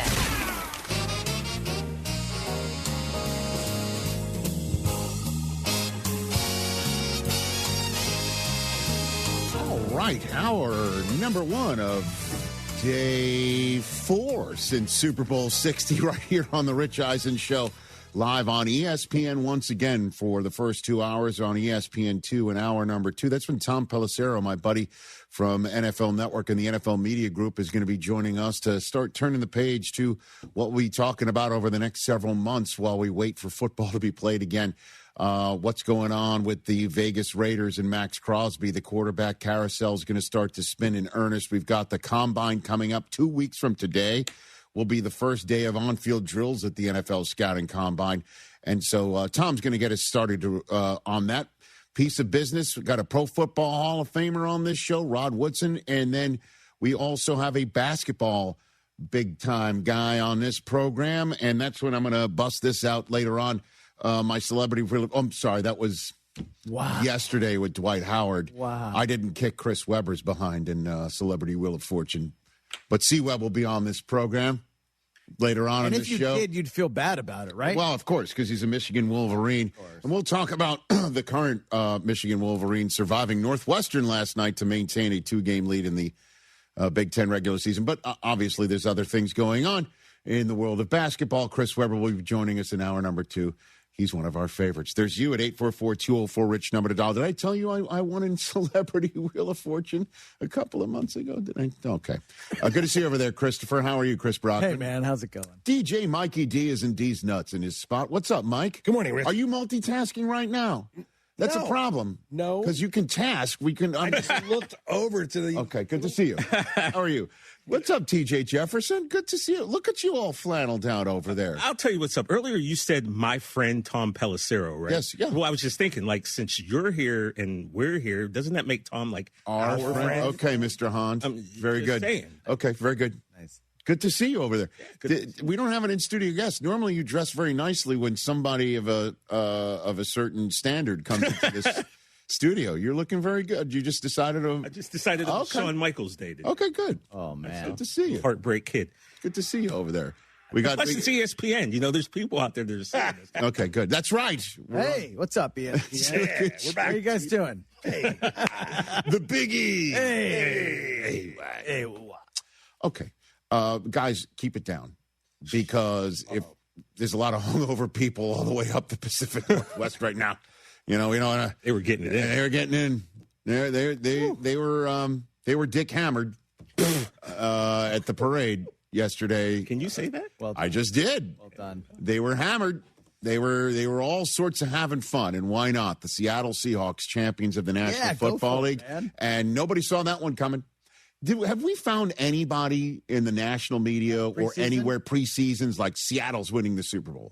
Have we found anybody saying I've yet that? to see anyone. Only one person that I saw even said the Patriots might Who's go to that? the Super Bowl. That was Chris Long's buddy Nate on the Green Light Pod? Yeah. Is he a Patriot fan? No. No kidding. He just kind of was Back in digging. September. Damn. Yeah, he was digging Vrabel and May, but I haven't heard anyone outside of you're a Seattle diehard. Well, Chris Long's BFF then is the exact opposite of Rich Eisen show viewer and listener Dustin in Arkansas, who called in the middle of the middle of the summer to say that the Patriots are going 0-17 in our win-loss. Yeah. So, at any rate, a great fun day for Seahawks fans. Lumen Field, then a parade, then they're all having fun. They're all going out to eat. They're all partying. It's all a good time in that neighborhood. And so many things happened in that parade that we decided to start today's program with a top 5 stars of the Seattle Seahawks parade presented by Hyundai. I love it. Hit it. High five. 1, 2, 3, 4, 5. Rich's Top 5. All right, so I've got this top 5, and it's kind of like Jeopardy. There's photos and there's videos, and there's a lot of clues. There's a lot of answers in the form of a question. There were some moments of Jeopardy, one would think, certainly when Ernest Jones was speaking. So we start number 5 with Sam Darnold. Okay, now normally a quarterback would be at the top of the list of a parade and things like that, but this guy's just so unassuming. He is just like straight even keel, and he's just Sam Darnold, man. And I couldn't be happier for him. And so Sam Darnold was one of the first to, Mike, turn the music down a little bit, please, because we're about to start using some sound bites. I'm just giving you a heads up how this thing's going to go here. Sam Darnold stepped up to the podium, and again, it didn't light many fires, but he's a quarterback, so he's a star of a parade, period. Yeah, 12s!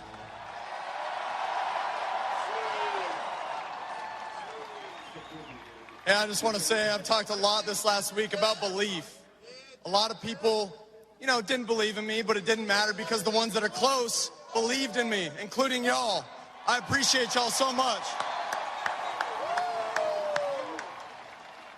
That short list also includes Jody Allen, John Schneider, Mike McDonald, man. I appreciate the belief y'all had in me for signing me this past year.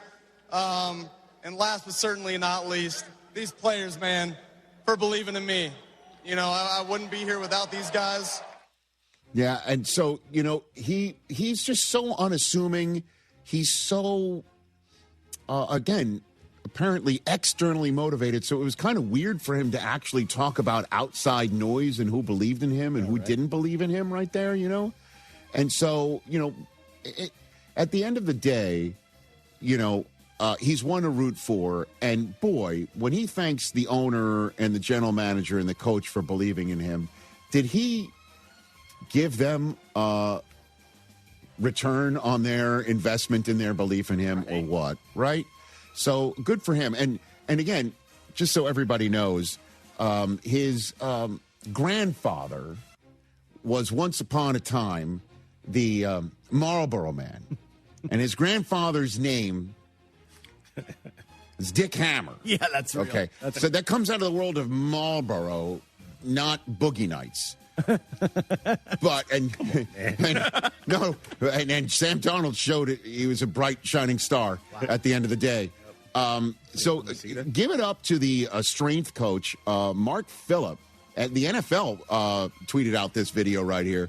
He showed up with a "Here to Lay Down the Hammer" T-shirt where Sam Darnold is the Marlboro Man. Lighten up. It's pretty cool stuff. Pretty cool stuff. Number 4 on the list is the Offensive Player of the Year and the head coach, Jackson Smith-Njigba and Mike McDonald, combining for this star of the parade moment.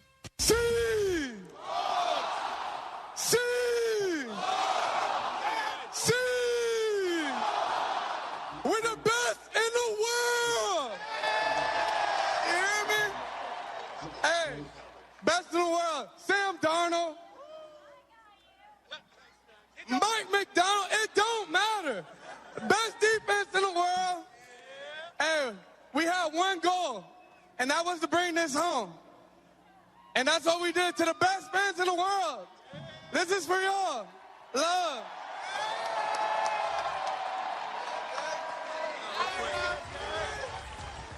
Put some respect on that man's name. Yeah, and so everybody believes what Mike McDonald said, put some respect on that man's name, is in reference to Drewski from NFL Honors Night, who either could not pronounce Jackson Smith-Njigba's name properly or would not because he thought he was being funny, even though Jackson Smith-Njigba has that name because apparently his grandfather, when he arrived in this country, realized people had a problem pronouncing the name Njigba and then said, just call me Smith. And Jackson Smith-Njigba is like, I'm going to make sure this name is known and renowned and heard. So, Drewski, your joke stunk on ice. And, maybe the NFL Honors should wind up putting NFL fans on the stage who know how to pronounce the name of the Offensive Player of the Year. Mm-hmm. At any rate, I've been sitting on that one for a few days, like for a week, actually. So let's turn to Mike McDonald himself. He had this to say when he had a moment at the podium. This is why we do what we do, to bring people together. That's why football is the best sport in the world. Having a football team is just the best thing going, man. All these guys from different backgrounds, different histories, different stories, all coming together towards a common goal. Shows you the power as 12 as one. I just want to say we love the 12s. You guys are the best in the world. And now we're the best football team in the world. World champs. I love the guy. Obviously, I'm biased. Yeah. Coming from the Harbaugh staffs at Michigan and Baltimore. Number 3 of the stars of the Seahawks parade is the man who put this whole thing together, the general manager, John Schneider, who had this banger of a line with Kenneth Walker III, his free agent MVP, Super Bowl MVP running back, standing behind him. To Ken Walker being the MVP, let's go! Woo!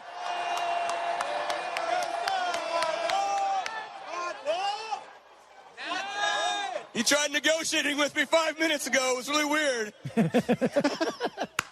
I mean, what's in that Solo Cup, right? I love that guy. He is truly one of the best, and the only general manager in the history of the NFL to win a Super Bowl twice with a different coach, quarterback, an entirely different roster from one Super Bowl to the next. Nobody's ever done that. He deserves all the kudos. If you remember, after Pete Carroll was let go, Pete in a press conference turned to John Schneider, and they came in together to Seattle all those years ago and said, it's now up to you, or it's your show, Johnny, And boy, is he put on the show. Good for him. I'm glad he's got something going on. And Kenneth Walker, fill up the bag. He didn't speak. Again, he's a very unassuming guy. This is a big platform for him, and he's turning down a few opportunities to talk. And let's hope the money talks. That's for sure. Number 2 on this list is another guy I'm partial to. He's a Michigan Wolverine. And A.J. Barner showed up and showed out. I mean, was he wearing mink? Was this a mink situation? Like, what was he wearing? Perhaps. I mean, he was the first touchdown scorer of Super Bowl 60. And he spiked the football with his words and his garb as the number 2 star of the parade for the Seahawks. And I got a few things for y'all. First, we did not care. Second, we still don't care. One more. Third, the Super Bowl Hawks live here. All right, so he's got the Bud Light chain. He's got that Here to Lay Down the Hammer T-shirt, right? He's got that working. He's got the shades. He's got the lid. He's got the coat. And he's got the first touchdown of Super Bowl 60. Right. That's called living your best life right there. No doubt. Number 1 on the list of the star of the Seahawks parade. Everybody knows who it is. Mike, you could take the music down here because this is a whole big to-do. It started in Week 11 with Ernest Jones IV, okay? This is after Sam Darnold threw 4 interceptions in a loss to the Rams, and Ernest Jones took to the podium and said this. Sam's been balling. Like, if we want to try to define Sam by this game or what, man, Sam's had us in every game. So for him to sit there and say, "Oh, that's my fault," no, it's not. It was plays that defensively we could have made plays. There were opportunities where we could have got better stops. Yeah, I mean, like, it's football, man. And he's our quarterback. We got his back, and we got anything to say, quite frankly. Now, that's a T-shirt, quite frankly, F you, right? For sure. But that wasn't the T-shirt he had made up for the parade. As a matter of fact, Ernest Jones was on this program on Tuesday, and we asked him about the parade and how he was preparing for it. You got gear? You got something picked out? Something? I do. I'm hoping I got a shirt made. Hopefully it comes through. I won't spill it right now, but hopefully I can get this shirt made in time for tomorrow. Does it say Puka's a goofy ass on the front? Is that what it says? No, That was so great. It does have something to do with my quarterback, though. Okay. Does it have to do with the soundbite that we played earlier? Maybe you may be working on something.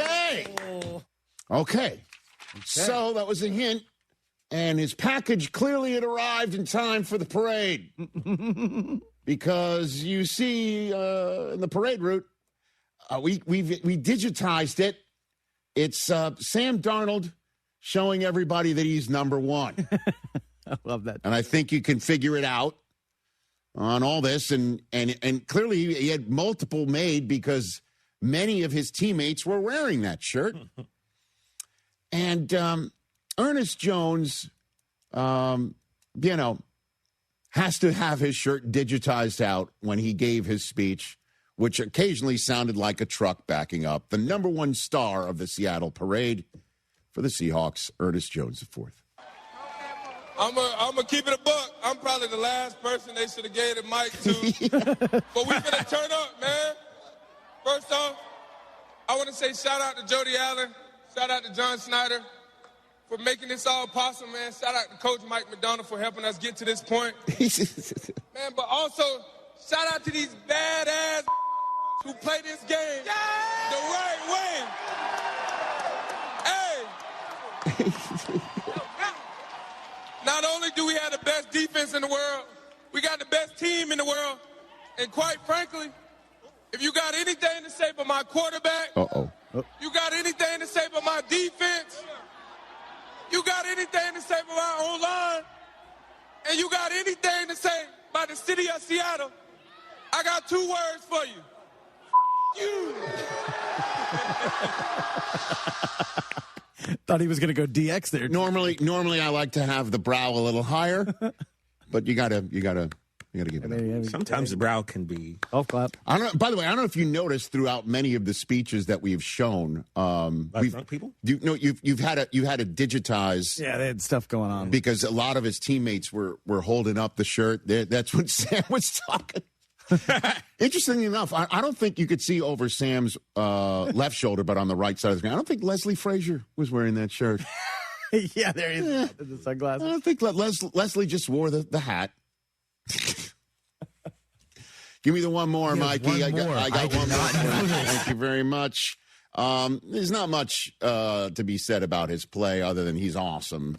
Leonard Williams makes this list because he goes Wolf of Wall Street. And, hey, we not done. We coming back next year.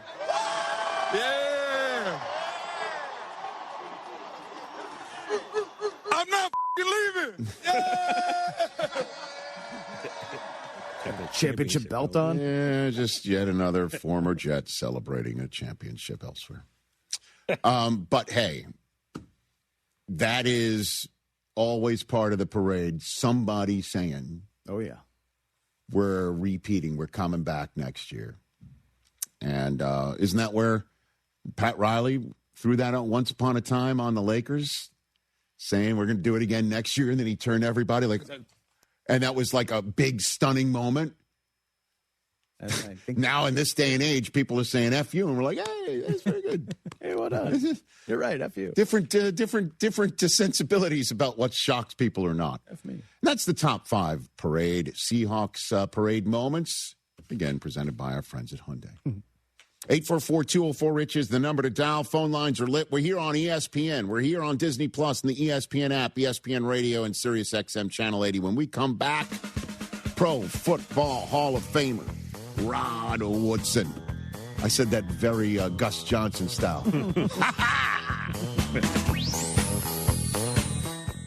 On eBay, every find has a story. Like if you're looking for a vintage band tee, not just any tee, the band tee. You wore it everywhere until your best friend stole it. Now you're on eBay, and there it is. Same tee from the same tour. The things you love have a way of finding their way back to you, especially on eBay. Where else can you find that mint trading card you searched everywhere for, or your first car, the one you wish you never sold? It has to be eBay. Shop eBay for millions of finds, each with a story. eBay, things people love.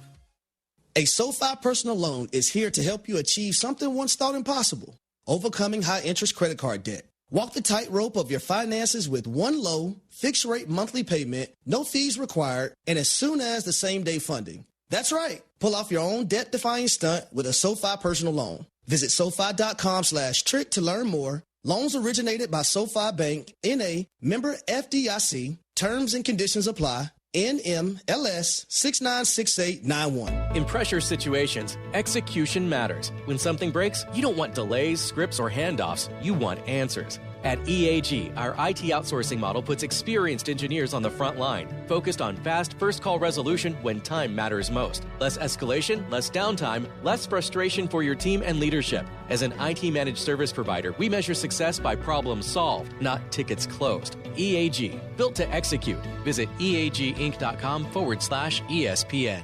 Buying a new vehicle shouldn't be hard. Monument Chevrolet makes it easy. Random here. Monument Chevrolet has a huge selection of Chevy vehicles priced with transparency. No hidden fees, no upcharges, no dealer add-ons. For over 50 years, Monument Chevrolet has earned relationships with thousands of customers doing business this way. For new and used cars, fleet sales, and service, visit Monument Chevrolet in Pasadena, right off 225 and Beltway 8, and monumentchevrolet.com. Chevrolet, together, let's drive. As a social influencer, my days can be busy. 4 a.m., I hit the gym. 4:32, protein smoothie. 5:08, save time and money bundling my home and auto insurance with Progressive. Wait, if I bundle and save time, what would I do then? Just sit here and reflect? Like, why am I qualified to influence anyone? And how those weights are hollow? And half of my followers are bots. You could save time and money bundling your home and auto when you switch to Progressive. It's one less thing to worry about during your already busy day. Progressive Casualty Insurance Company affiliates and other insurers. Not available in all states or situations. Think Verizon is expensive? Think again. Anyone can bring their AT&T or T-Mobile bill to a Verizon store today, and we'll give you a better deal. So bring us your bill. Walk in, run in, pogo stick in, teleport if you can. Ride on the back of a rollerblading yak or fly in on the wings of a majestic falcon. Any way you can, bring your AT&T or T-Mobile bill to a Verizon store today, and we'll give you a better deal on the best network. Based on RootMetrics Best Overall Mobile Network Performance, U.S. Second Half 2025. All rights reserved. Must provide very recent postpaid consumer mobile bill in the name of the person redeeming the deal. Additional terms, conditions, and restrictions apply. John Granado with Robin Orlando from Houston Powder Coaters. Robin, I'm out there and I'm saying, well, what metal do I need powder coated? We do bicycles, we do wheels, we do bumpers, we do patio furniture, we do antique items such as sewing machine bases. Some people will have light posts in their front yards. Yard art is also a big thing. When you have Round Top with the antique festivals in the spring and the fall, tons of things you can find there that are vintage. Boat parts, anchors. How about gas lamps? It has to be carefully taken apart, but anything that's metal on there and cleaned off, we can definitely do that. Yep. Trailers, we do barbecue pits. Really, if it's metal, give me a call and let's talk about it. You had frogs in one woman's backyard that you did. Yes, it was a frog that represented all 5 of her kids, and then she also had 8 grandkids, and each one had a frog.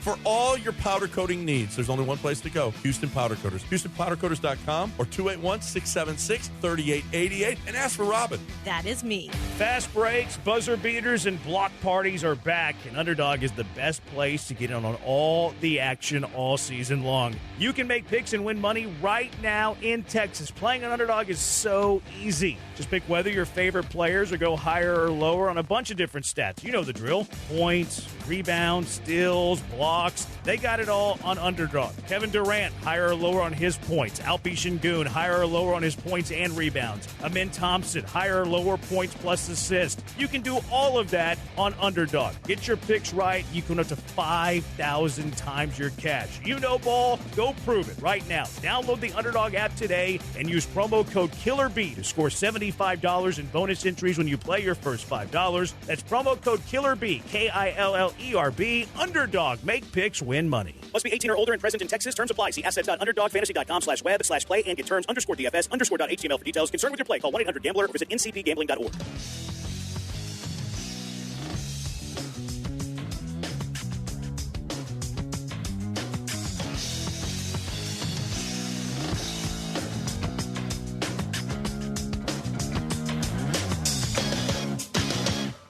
Drake May.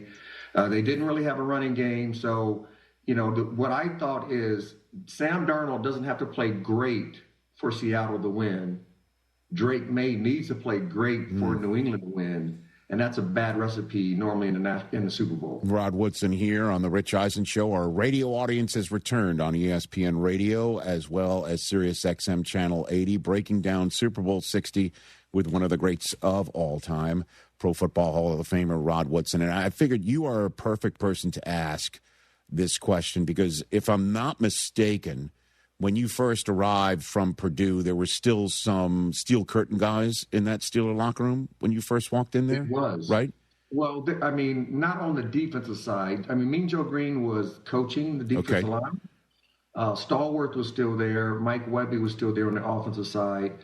Donnie Shell on the back end was there. Blunt was gone? Blunt was gone at that time? Blunt was gone at that time. But, getting a meeting, I think he's the best corner ever played in National Football League's history. So sure.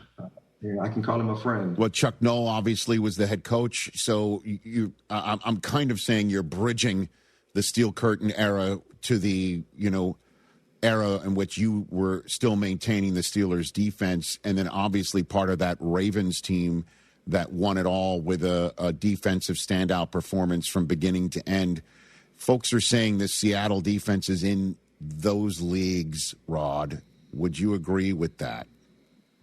No, I think they had a great game. I know we had our thread going with my Baltimore guys that we played with.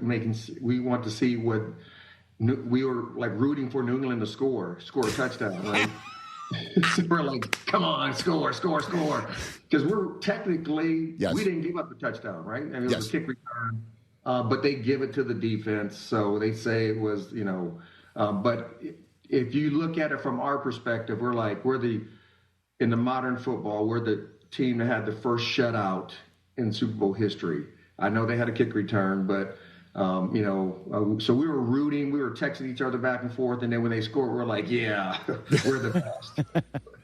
That is amazing. Can you share with me who's on that text chain? It's you, Ray? We got a little everybody. Got a couple No, come on now. Grab your phone. I need names here. I need names. Who is on the Ravens defensive text chain during the Super Bowl saying we want to be the 72 Dolphins of the Super Bowl defense of all time? Right. Who's got Starks. Starks is on there. Okay. Yeah. You're Ray's on there. I'm on there. Mm-hmm. One of the coaches. I'm not going to say the coach's name. Okay. Well, I know it's not Billick. Well, we got a couple defensive coaches, no offensive coaches. Okay. Right? No offensive coaches. I said okay. So this is all defense. So a couple defensive coaches on there, but I mean it's always fun. It's fun to kind of put us in the category of like, hey, how do we fit and how do they, teams, and it's really an honor if you think about it, Rich, because people talk about our defense in 2000, and then they're starting to mention us instead of the 85 Bears, right? Mm-hmm. And I think it's always an honor, and as Dick LeBeau used to say, I'd rather be a has-been than I never was. And so it's an honor to put those comparisons to today's game and the guys that are playing today. And so, I mean, but you look at this defense from start to finish and what they did this year, and then you see what they did in the Super Bowl. I mean, the word I used the other day was marauded that line, and 6 sacks, 11 quarterback hits, 8 tackles for loss, 3 takeaways, including a pick 6 for a score. And folks are talking about this being, I guess, the Legion of Boom 2.0, and then in the realm of a defense like yours, and obviously like the ones that you played for as well, which is why I took a swing at that with you. Yeah. What is really great about is that when we talk about modern day football with today's rule changes, that we don't normally talk about defenses that play this physical and this fast. Mm-hmm. But they do. Like, they don't let the refs throwing a flag here or there dictate how they're going to play and how fast they're going to play. And it was really fun to watch those guys kind of come into their own. And Mike McDonald, I got to see him in Baltimore calling the games for the Ravens, and seeing him put that twist on what they try to accomplish. And I tell you, they got guys that can rush the passer from the front to the linebackers to the secondary. I mean, we saw Witherspoon, and we always say, he made that offensive lineman, he looked for that space, and then you always use that space to your advantage because DB should be quicker than offensive lineman, and he got inside and made that sack in the Super Bowl. So that's an amazing play. All right. I'm fluent in Rod Woodson, guys. So This is his way, because he's too nice of a guy, to say, no, they're not in our league. Did I get that right? Well, I can say this. I say that we are the best defense in one given year in the history of pro football. That's a fact. I mean, the numbers bear it out. I think we only gave up 18 touchdowns, 17, 18 19 touchdowns in the whole year. Mm. Rich, we went 5 games. Our offense didn't score a touchdown. We won 3 of them. This defense, you couldn't run against this. We had Tony Siragusa and Sam Adams up front. Ray came into his own with the other young linebackers and Jamie Sharper and Peter Boulware. And on the back end, we had 2 young corners in Dwayne Starks and Chris McAllister. Me as a veteran player at the safety position, but then we had Chris Herron and Corey Harris at the other safety spot. I mean, we played fast, we played physical, and Marvin Lewis did a great job that year of game planning week in and week out. And that's one of the main reasons he got a job over at Cincinnati as being a head coach. And he's on the text chain, right? Marvin's on the text chain? He's on that text chain? I'm not going to say coaches. They're defensive coaches, right? They're all defensive coaches that are on it. At one point, Rod, there was a 3-game losing streak in the middle of the season. You guys gave up 33 points and lost all 3 games combined. Wow. Yes. And still won the whole darn thing. Yeah. We gave up I can't remember the total. We gave, I think, 35 points week 3 against Jacksonville, or it's like 35 or 33. 36. It was 39-36. And I mean, and that was after we gave up that many points, we knew we were going to be a good team, but we just had to make sure that we do everything the right way, and that, you know, we did our own game planning as players. We definitely, you know, we challenge each other daily in practice, in the meeting room, and then we had fun going to play football. Football was fun. So it was Ron Dixon for the kickoff return by the Giants that ruined the whole darn thing for you. That's okay. Yeah. That's a shame that it counts against us. Sure. Okay. The defense, but I get it, you know. But we have our own way of saying, hey, listen, we didn't give up a touchdown. Right. We didn't even let him get close enough to kick a field goal. And we said so when, I think it was that Monday prior to, after they beat the Minnesota Vikings, Ray and I got into the meeting room and we were watching film. Probably halftime, probably about midway through watching the film, we looked at each other and said, man, if they get across the 50, we're going to take our uniform off and we're going to quit. Come on. I'm dead serious. I mean, they played the perfect game against Minnesota. You know, Minnesota had an outstanding offense that year. Right. And I was a little nervous about playing Minnesota because they had so many weapons. And I'm like, you know, I don't know, can we handle it? I don't really know. But they were putting up points against any defense. And then when the Giants dismantled them, we were like, what the heck happened? And we looked at the film, and me and Ray were like, oh no, these dudes are going to try to run the ball against us. That's not going to happen. And then if they're going to try to throw, they're going to get sacked. Yeah, the only player to score in the playoffs against you guys on offense was Eddie George. Eddie George, the first drive, opened the game. Yeah. And I remember that game where they go right down the field and they score.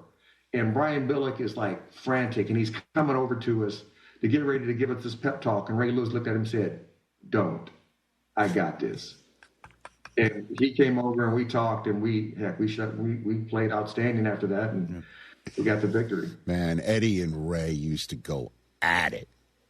That was some of my favorite moments because you guys were still playing each other twice a year when NFL Network started.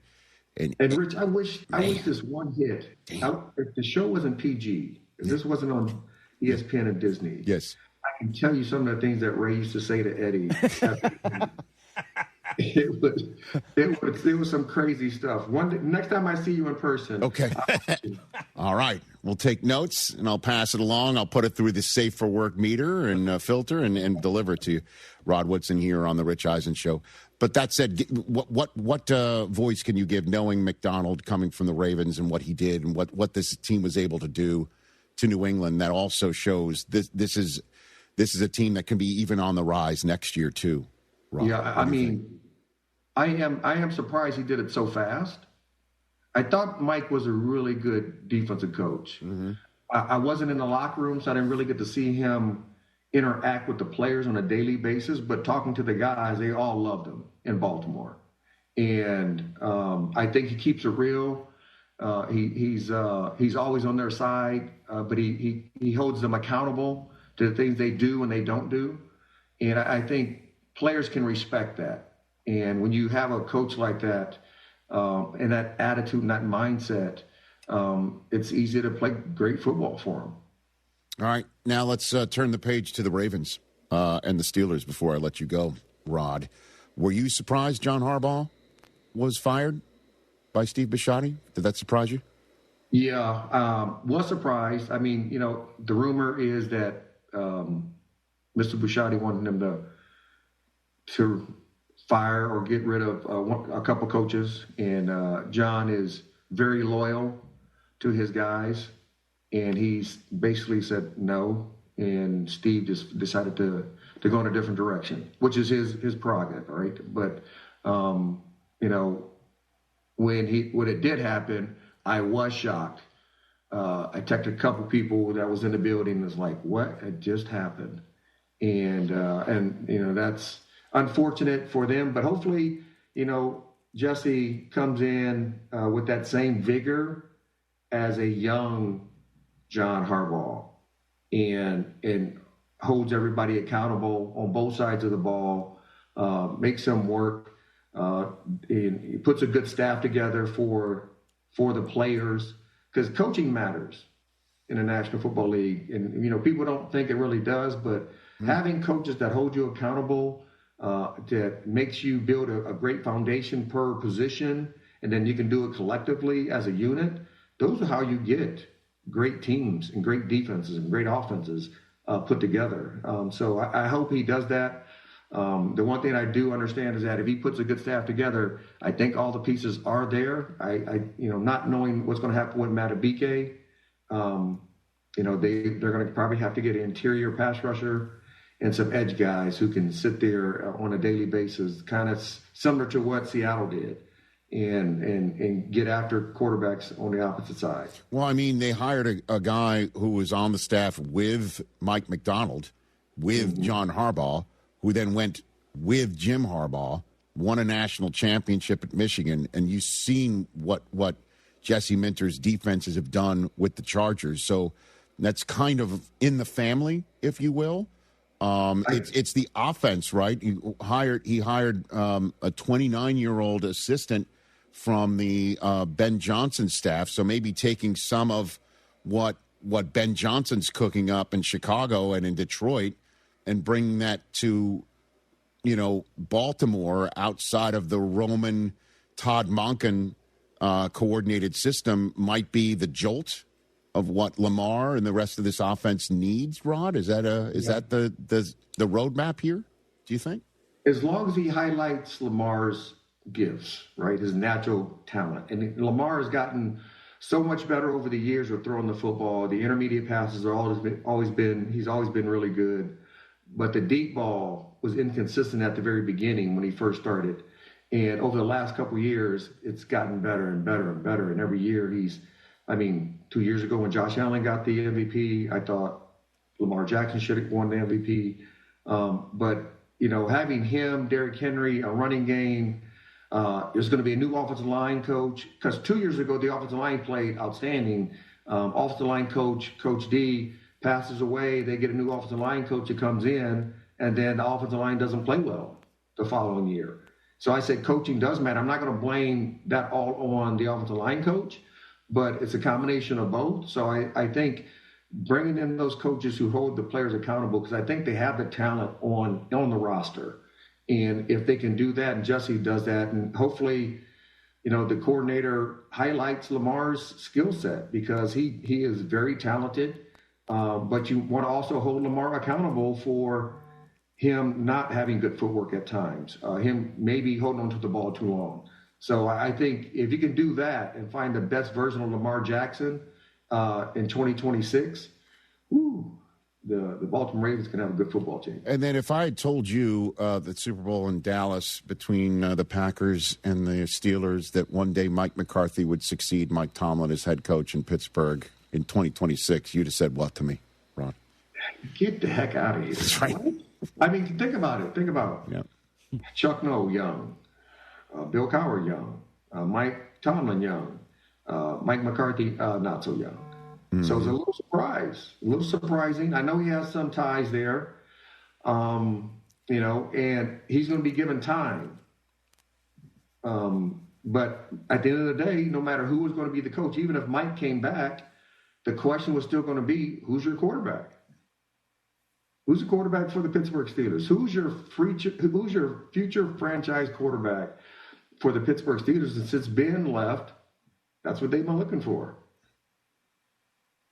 And it looks like it could be Rodgers again, Rod. It could be. Obviously he can run around, move around. Not like he did when he was younger. He can still throw the football. I think at the end of the day, I think they can score some points, but I'm curious of what the defense is going to look like and how they're going to perform, because that old Dick LeBeau defense, I haven't seen that in several years from the Pittsburgh Steelers. All right, last one for you, Rod. Were you? How did it hit you, the news that Bill Belichick wasn't voted in first shot to join you in that bus gallery, Rod? I was shocked.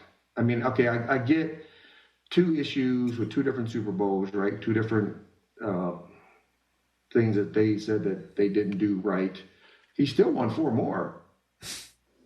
Like, what the heck? So I think, listen, I think Mr. Porter, who's the CEO of the Football Hall of Fame, they have to really revisit who's voting and making sure they don't hold grudges in these votes while they're having them. Because for him not to be in there as a first ballot is just, to me, it's just nuts, man. I mean, one of the best coaches, a guy, if you talk to him about football, he knows where the refs look. He knows where the refs' eyes go. He knows everything about football. And for him not to be in that initial class in his first time around is just, to me, is just nuts. Rod, thanks for the time. Thanks for reaffirming I'm your favorite, Rich. Thanks for joining here. No, listen, it means a lot to me. And let's, look for more of my calls. I miss you, always. Miss you, brother. Right back at you. Tell the family I said hello. Rod Woodson, you bet. Right back at you. Rod Woodson, member of the greatest defense of all time. Don't even mention anybody else in the same breath right here on The Rich Eisen Show. All right, we're up against it. Let's take a break right here on ESPN, the ESPN app, Disney Plus, ESPN Radio, Sirius XM, and you. Life is full of choices, some big, some small. And when you choose an H&R Block Tax Pro, you're choosing the largest network of tax expertise to be in your corner. For when your big ambitions need help with the small details. For when your 6 figures come from 6 different places. For when your gaming stream becomes your revenue stream. For when your business's year 1 needs 70 years of tax know-how. At H&R Block, we've seen it all, and we're here to help you make the most out of your money for life outside the box. Get started at hrblock.com. My name is Whitney Allen, and I'm a widow. My husband, Ryan, died. We never thought we'd ever have to use life insurance, but the unexpected happened. With Ethos, signing up was fast and 100% online. You can get a quote in seconds, apply in minutes, and get same-day coverage. No medical exams, and you can get up to $3 million worth of coverage. I'm grateful we were prepared. Get your free quote at ethos.com/game. That's ethos.com/game. Paid spokesperson. Time spent on application may vary. Online health questions required. Danny Clark here of Collectors Firearms on Westheimer and Voss. You have some guns collecting dust in your closet? We want to buy your guns. We're the strongest buyers for one gun or entire collections. If you have a big enough collection, we can come to you. Modern and antiques of any kind. You could be sitting on a gold mine and not even know it. Come see us at Collectors Firearms on the corner of Westheimer and Voss. Look for the tank out front, collectorsfirearms.com. Hey guys, Joe George here. This Thursday, February 12th, we're live from 3 to 6 at McIntyre's in Webster with Flight by Yingling, proud partner of the Dallas Stars. Come cheer on Team USA men's hockey, plus register to win a flyaway trip and exclusive Flight by Yingling Dallas Stars gear. Be sure to listen to Rocket Power with me, Joe George, and Sean Mapes as we break down and discuss all things Rockets. You can find Rocket Power on ESPN Houston's YouTube channel and right here, Fridays at 6 p.m. Rocket Power is presented by D&M Leasing. Never have I ever called my sister from the finish line of my first marathon. Hello? You won't believe where I am. Are you running? Mile 26. I'm gonna make it. Switch to T-Mobile's 55 Plus plan and get iPhone 16e with its advanced camera system on us. Plus 2 lines for just $30 a line. Guys, I can't believe it. I knew you could do it, babe. That was amazing. Mom, how do you feel? I feel great. I can't feel my feet. Let's take a picture. And then you may carry me to the car. Share every stride, every mile, every memory on America's best network. Switch to T-Mobile's 55 Plus plan and get iPhone 16e on us and 2 lines for just $30 a line. With 24 monthly bill credits and 2 eligible port-ins on Essentials 55 Plus for well-qualified customers with autopay, plus taxes, fees, and $35 device connection charge. Credits end and balance due if you pay off early or cancel. Contact us. Finance agreement 128 gigabytes, $599.99 required. Best mobile network in the U.S. based on analysis by Ookla of Speed Test Intelligence data 1H 2025. Visit T-Mobile.com. John Granado with Robin Orlando from Houston Powder Coaters. Robin, you guys are doing data centers now. There's all kinds of businesses that could use powder coating. Yes, we are doing industrial, which means oil and gas. We are doing plenty of residential, and now we're doing tech. We're going in with Meta. We're going in with Tesla. We're working on their data centers. We've even done Samsung in Austin. So the sky is the limit when it comes to our coatings. I mean, if I'm a city and my water tower is looking terrible, I'm going to call you. Call us because we want to make sure you take pride where you live. And all these businesses, they have fencing. And if you are a business, you will go to them. Yes, there's not many bricks and mortar anymore, but the ones that are still here, they want to look great. And we are here to help you with your railings, with your fencing, with your door frames. We can do it for you. And residential, free pickup and delivery. You guys are so nice. Yes, we try to be. For all your powder coating needs, there's only one place to go. Houston Powder Coaters. HoustonPowderCoaters.com or 281-676-3888 and ask for Robin. That is me. Oh, and that's a hard foul. Let's listen for the call on the floor. The taxpayer owes back taxes. Penalties and interest are assessed and wage garnishments to begin immediately. The IRS never misses that call. I wonder if they will challenge it. The call is under review. Priority Tax Relief has been called in for a review. Priority is the best in the business at negotiating your tax debt and has even eliminated the debt for some clients. Priority Tax Relief is saving their clients millions of dollars every month. After a careful review from Priority Tax Relief, the debt has been eliminated. No foul on the play. Whoa! That completely changes the game, folks. If you owe more than $5,000, call Priority Tax Relief, and in minutes they'll review your case for free with a direct line to the IRS to see if you qualify for life-changing relief. No more worrying about wage garnishments or frozen bank accounts. Call Priority Tax Relief today at 800-584-7531. That's 800-584-7531. We make your tax relief our priority. Call now. Priority Tax Relief.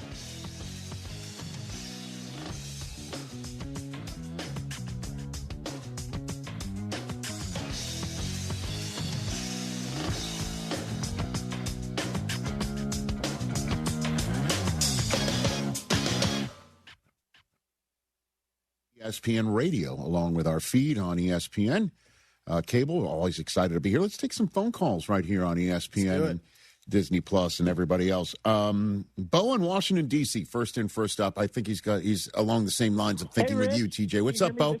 We can hear you. What's up, sir? Sorry about yesterday. I got into an elevator and dropped my phone. I was not cool under pressure like Drake May. Jeez. Oh, I like that one. That's. I mean, Chris, Yeah, I know you don't appreciate the analogy, but it's vivid. Was someone like sacking you while you were getting into the elevator? Look at that. Were you running for your life? Yeah, well, Yeah. I don't know. I just didn't get good reception. Yeah, your blind side was having a bad day. What's on your mind? Will Campbell, he just didn't get the job done. Our arms are too short. Yeah. This is Bo just coming in hot. What's on your mind, sir? Anyway. I have no retort. All right, don't want to waste too much of your time. But watching the Eagles this past few seasons is like watching the girl I love go to prom with my bully. So if the Cowboys tag Pickens, fix that secondary, can we win the division? Division? I mean, listen, man, Bo, the Cowboys need to have sets higher than the division. Like, let's be honest here. Like, it's been too damn long. I mean, DeMarcus Lawrence being told by Dallas, we're done here, and thanks for the call, Bo. I mean, just think about it. DeMarcus Lawrence being told, you're done here, and he then goes and wins a Super Bowl on the spot.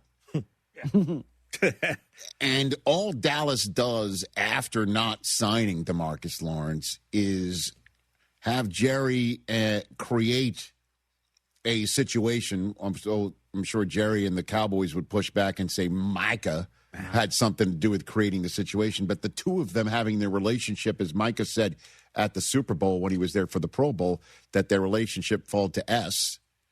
And all they could use all year long was somebody like, DeMarcus Lawrence, because that's what I would think. The Cowboys are missing. You take a look at this team that won their division and won their conference and won their league by winning it all. How far off is Dallas from Seattle? And you could sit here and say, career-wise, Dak is exactly what you want. Certainly if Sam Darnold's winning a Super Bowl, Dak can, all right? With all due respect to the Offensive Player of the Year, and Cooper Kupp, CeeDee Lamb, and George Pickens are in their class, for sure, to say the least, right? The run game that Brian Schottenheimer brought to the equation this year, I thought was going to be a massive minus for them. Not so much, right? Like you take a look at what Kenneth Walker did. Could Javonte Williams be that guy in the Super Bowl? Easily. Exactly. You know what I mean? Like tight ends, not too far off. Okay. Say Ferguson's better. Probably better. You could make this. I'm laying it all out here. And then you go to the defensive side of the ball. Yeah, that's the well. Now you kicker, we can compete. With, no doubt. Under and kicker, we got. By the way, I know you're not joking. I'm not joking. You should, nor should you be. Brandon Aubrey's incredible. He could do in the Super Bowl what Jason Myers did. Absolutely. Okay. Easily. All right. The punter, maybe not so much. If you really want to now get down to nitty gritty here, defensively, no, you're just not. Right. It's just not in the same world, but. There are some pieces there. And you draft some more people like John Schneider did and then get a pass rusher like, say, what's his name again? The guy that you had for a decade. Pass rush. Here's the thing. Got to hit that pass rush hard. There's a name you mentioned there, right? That is the most important name of them all. That's John Schneider as the GM, okay? You see... We are respectfully sort of lacking in that. We don't have a Brett Veach or a Howie or a John Schneider. Settle down just a little bit. Yeah. So I don't know. All these things sound good, and offensively we're there, but that defensive void is it's large, and I don't know if I am convinced our GM will fix it. Very large. Hour 2 coming up. Talk about stepping up. It's time to level up your game. Introducing the all-new ESPN app. All of ESPN, all in one place. Your home for the most live sports and the best championship moments. The electricity is palpable. Step up your game with no annual contract required. It's the ultimate fan experience. Level up for more on the ESPN app or at stream.espn.com. Sign up now. Empower. Pete's back on the links with all new golf clubs and hopefully less swearing. Bang! Sliced it. He worked with Empower to help him get good at money so he can be a little bad. Heads up! Oof. Talent sold separately. Guy said these were slice proof. At least he has money for lessons. Invest well, live a little. Start today at empower.com. Contact Tax Relief Helpers for details and restrictions. Attention, anyone that owes money to the IRS. Every day, your unpaid tax debt gets bigger and bigger from daily interest. The longer you wait, the more you will end up paying. If you owe $10,000 or more, now is the time to settle your debt before the IRS takes aggressive action, like taking your wages or property. A special toll-free number has been established so you can stop penalty fees, avoid liens, levies, or other hostile measures by the IRS. Call Tax Relief Helpers right now. I got behind on my taxes and owed $48,000. I called and they got my bill lowered to just $3,500. I owed $87,000 in taxes and it was scary. I got the amount I owed down to just $3,500. I saved $83,500. If you owe money to the IRS, don't wait another day. Your tax debt gets bigger and bigger from daily interest. Call right now before the IRS enforces liens, levies, or other aggressive measures. The call and consult are absolutely free. Call now. Call 800-849-4957. 800-849-4957. That's 800-849-4957.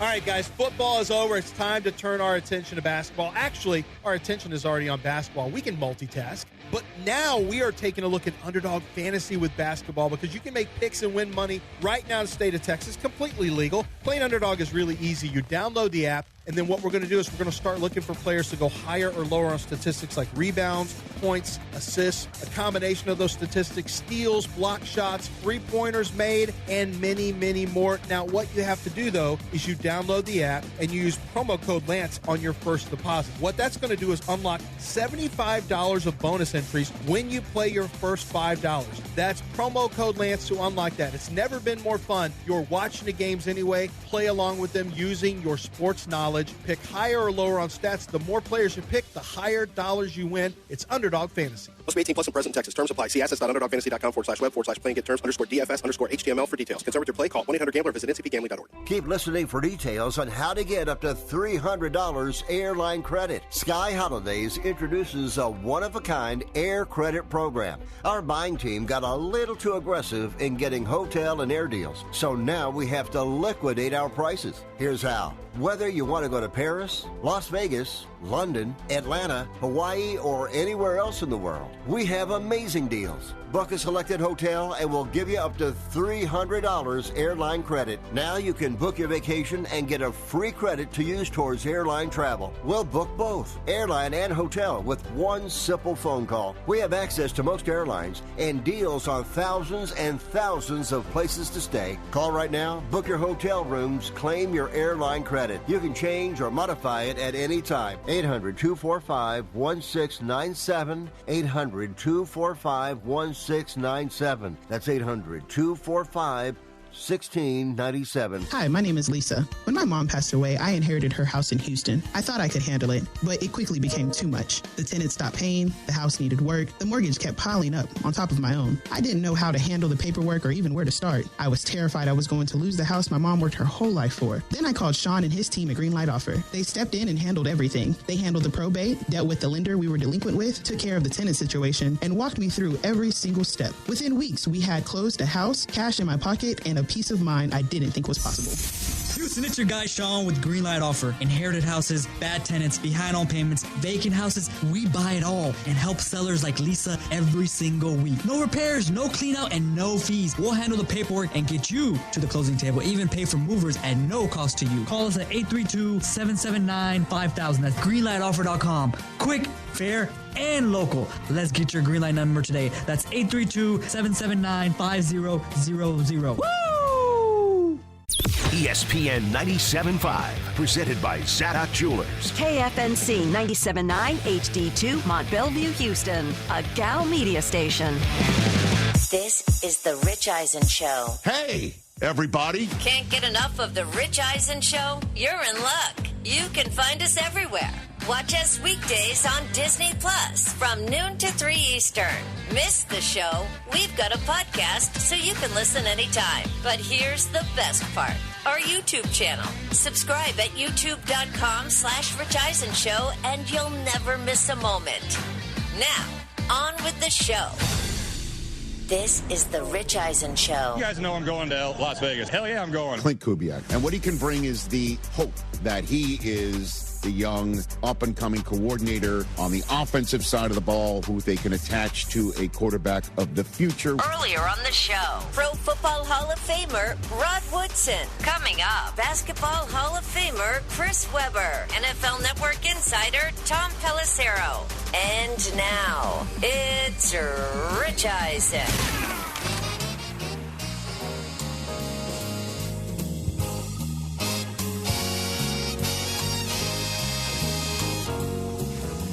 Well, hey, everybody. Hour number 2 of the Rich Eisen Show is on the air here on ESPN, Disney Plus, ESPN, the app, ESPN Radio, so much more. We've got a big audience today and for the rest of the week and next week. And then after that, because we travel with big audiences wherever we go. 844-204-RICH is the number to dial right here on the program. So much to discuss here. Tom Pelissero in hour number 3 with what's going on in the National Football League now that we've got ourselves a Super Bowl champion from back in the day. 844-204-RICH is the number to dial right here on the program. And I believe, is he ready, Mike Hoskins? Is he? Okay, let's do this. Listen, as you know, Kurt Warner was on this program every week of the NFL season giving his terrific opinion of what's going on. And he's one of my favorites. So I thought to myself, who can potentially join us, hook up with us on a weekly basis now that the NFL season is over and we're going to start digging into basketball, both professional and college. And somebody who I love as well, who's also a Hall of Famer and who I'd love to have on this show whenever he says yes. And he said yes. He's going to join us every week. All right. To talk some hoops. Yes, sir. He's a pro basketball Hall of Famer. and he's number 1 in my program and number 4 in my program, number 1 in my heart. Ladies and gentlemen, Chris Webber. C-Web. C-Web. Hey, here on the Rich Eisen. Let's go. What's going on? Up, Rich? I love that background. Look at this. Look at where you are. I love it. Got Sugar It's Hill awesome. back there. Well, I got to find something, better, a little more stable. But it was kind of quick. So I was like, hey, I got a bunch of records. I might as well do it in front of some records. But is that the Scarface soundtrack on the top level right there? Like it is. I have Casino, Scarface, the Isley Brothers, James Brown, DMC, Death Row, some good ones. This is why I love you, man. You're more than just about hoops. Chris Webber here on the program. It was great to see you. I ran into you at the Super Bowl. That was great to see you there as well. Did you stay for the game? I didn't. You know what? I really have a rule with the Super Bowl is that my tradition is watching it in the living room. I know it's great experience to be there at the game, but all my memories from growing up to being older, to dreaming about the game was eating food in the living room, running back and forth and yelling. So I made sure I came home to catch the game on the tube. Okay. Now I appreciate that. And I appreciate you being a man of tradition and a man of family and a man of many different desires, okay? Right. But if the Detroit Lions are in the Super Bowl, you're not I'm staying going to the Super Bowl. I'm going to the Super Bowl. Mandatory. Okay. All right. Yeah, I'm going to the Super Bowl. I'm going all week. I'm getting there a week early, like I'm part of the media just to hang out. So, I'm getting there early. Okay. Yeah. So let's talk about All-Star Weekend. We could see at the bottom you played in 5 of them, including, let's talk about your first one, 1997. You're in the All-Star game, and I see who's there in it. I mean, this is the Jordan, Pippen. This is the real deal. Who was there from back in the day? What was it like for you to stroll into that All-Star game in 1997, Chris? It was crazy because it was in Cleveland, I believe, and what was so special was that was the 50 greatest. So I actually got to shake, at the time, Bill Russell. And I didn't get to shake Wilt Chamberlain's hand, but I got to stand next to him and Cousy and some other greats, of course, Jordan and Magic and those guys. So to me, being there at the celebration of the 50th was great. I think Glenn Robinson, who was a childhood hero of mine, Glenn Robinson, Glenn Rice, who was a childhood hero of mine. He broke, I think, Wilt Chamberlain's record for most points in a quarter. And I remember Jordan and guys pumping him up saying, shoot, shoot, shoot. And, I remember all the pageantry, all the parties, before and after. So for me, it was so special because it's a time, when you feel like, okay, I made it, but here's a different level to making it and getting to share with your family, friends, and the city of D.C. at that time was special. Yeah. On the Eastern All-Star team, Jordan, Pippen, Ewing, Dumars, Tim Hardaway Sr., who's coming in here tomorrow, actually, Christian Laettner, Alonzo Mourning, Dikembe Mutombo, Glenn Rice, my goodness gracious, Penny Hardaway, I think I mentioned. Then on the Western side of things, the Glove, John Stockton, Hakeem Olajuwon, Garnett, my gosh, Malone, Shaq. Wow. And then you're saying on top of it, the top 50 were there too? On top of it was this big celebration, so we got to watch them get their jackets and hang out and everything like that. So, I think the arena was somewhat new at that time. And so even going to the Rock and Roll Hall of Fame and all the things that, you get to do while you're in the Cleveland area, it was special, especially, for me, you grow up and you dream. And after every All-Star game, you go outside and you try to do the dunks that guys were doing, even in Michigan when it was snowing. And for a whole week without social media, we're talking about those moves, what guys did and how special it was. And, the kind of transition to this year's and to kind of the current conversation, Rich, I hope that that's what players understand. I think part of getting there is remembering who you were before you got there. And what I mean is honoring that person. So all these guys, they're the best players in the league. They worked hard. I mean, they earned it. They worked hard to get there. And if they remember who those guys were back when, they didn't have a beard and mustache, when no one knew their name, when it wasn't cool to be, then you'll kind of honor the game the most. And I remember, guys letting you shoot and kind of letting you do your thing, but at the end, you wanted to win. So hopefully that part comes back to the game. Chris Webber, Hall of Famer here on the Rich Eisen Show, and two guys from that All-Star experience I want to ask you about any interactions. And you just mentioned one. You mentioned Bill Russell. Was it just a quick handshake? Just you? Were you able to pick his brain? Did he say anything? You were like, "Hey, I love you," or your shorts were too long in college? I mean, what was it? What was it like, Chris? Anything? You know, what's funny is that time was a quick shake my hand, beat it, kid. I'm here, Sure. with my buddies. But later we did develop a relationship, and shout out to your partners at TNT that allowed me to do an interview with him. And so later on I got to interview him, and I brought my father to the interview. And what, he told me I'll never forget. I think that's one of the few times my father shed tears. And part of that was because of some things he told my father about their upbringing, but also about what he really kind of respected the guys at Michigan, and things I never really thought that he would say or acknowledge, or you figure, hey, he's so old school that, I just remember his laugh. He cackled. I mean, he was the loudest laugher in the building, and he loved telling stories. And one of his favorite stories is, recently at the Hall of Fame, before he passed away, I was with Ben Wallace, I think Paul Pierce, Kevin Garnett, and he was talking about showing us pictures on his phone of him high jumping and how he was one of the champions high jumpers, but he just jumped over the high jump bar regular, if you could believe that. Not backwards or anything like that, but just straight over. So I did become pretty close with him, and it started there in Cleveland. I love that. And look at that man on the screen right there. Man, Chris Brockman, man. Say what you said to me in my ear. Chris Brockman. Yeah, it's so weird you brought him up, C-Web. Today would have been Mr. Russell's 92nd birthday. Today. Get out of here. Yeah. Yeah. That's crazy. That's awesome. And when you look at let's just talk about some trends, right? When you look at some of the stuff that he did, like when you think about the golfers from Joe Louis and many other athletes, but he's on Sports Illustrated on the cover, sitting there on a golf cart. And I asked him, why did he do that? And he was just telling me, just kind of some of his thoughts on life and how he loved playing golf. And if you were going to catch him in the summer, you better take the photo shoot on the golf course and not in any gym, because he's not coming there anytime soon. So I just love the way that he looked at life, and of course the winner he is, and of course the champions for human rights that he was. But when it comes down to it, he was just a good man with a loud laugh. No doubt. Good man with a loud laugh. Perfectly put, Chris Webber. And then the Michael Jordan of it all. You're a teammate of his on an all-star team, but I imagine you'd met him many times before.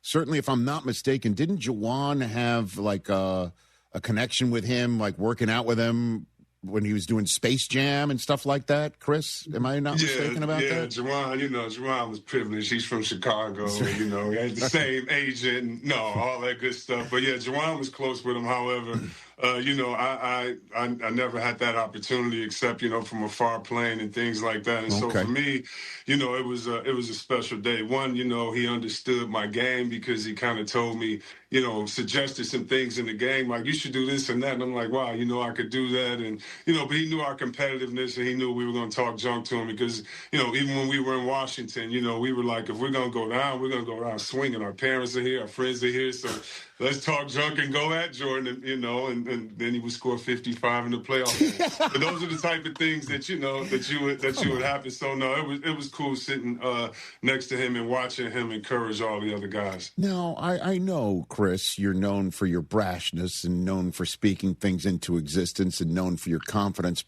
But you talked junk to Michael Jordan, Chris Webber? Really? Well, I mean, yeah. I mean, at Washington, sometimes you're stupid enough to do some things. You know what I mean?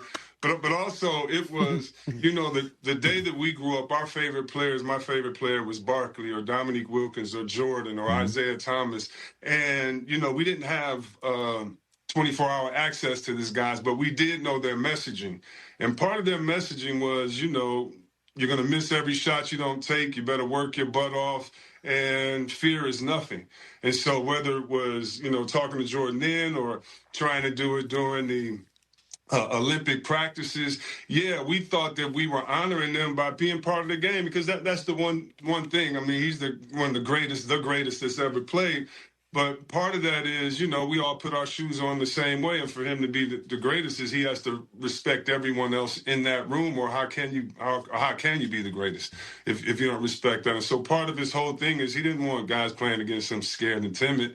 And we weren't going to do that. Our whole thing was, listen, you are the man, but I'm going to go home and brag that we beat y'all tonight. And for us, it's a championship till, the guys in the suits and the GMs get it right. So, it was fun going up against the greatest players ever and letting them know that you were next. Chris Webber here on the Rich Eisen Show. Who is your favorite player to watch in today's game?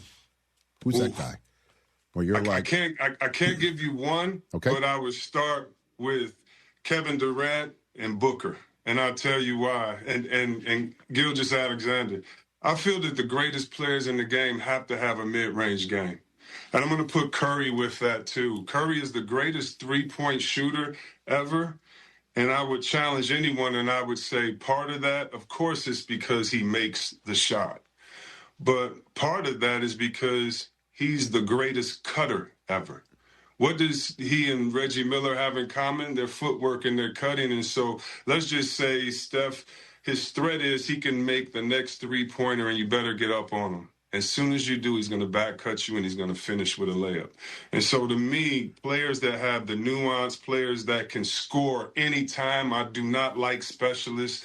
I love guys that can go to work. Of course, Jaylen Brown, what he's done this year. I mean, so watching, guys like that can go to work and get their shot anywhere, those are the guys I love watching play. Well, and again, when you played, Chris, obviously you had me at hello from jump.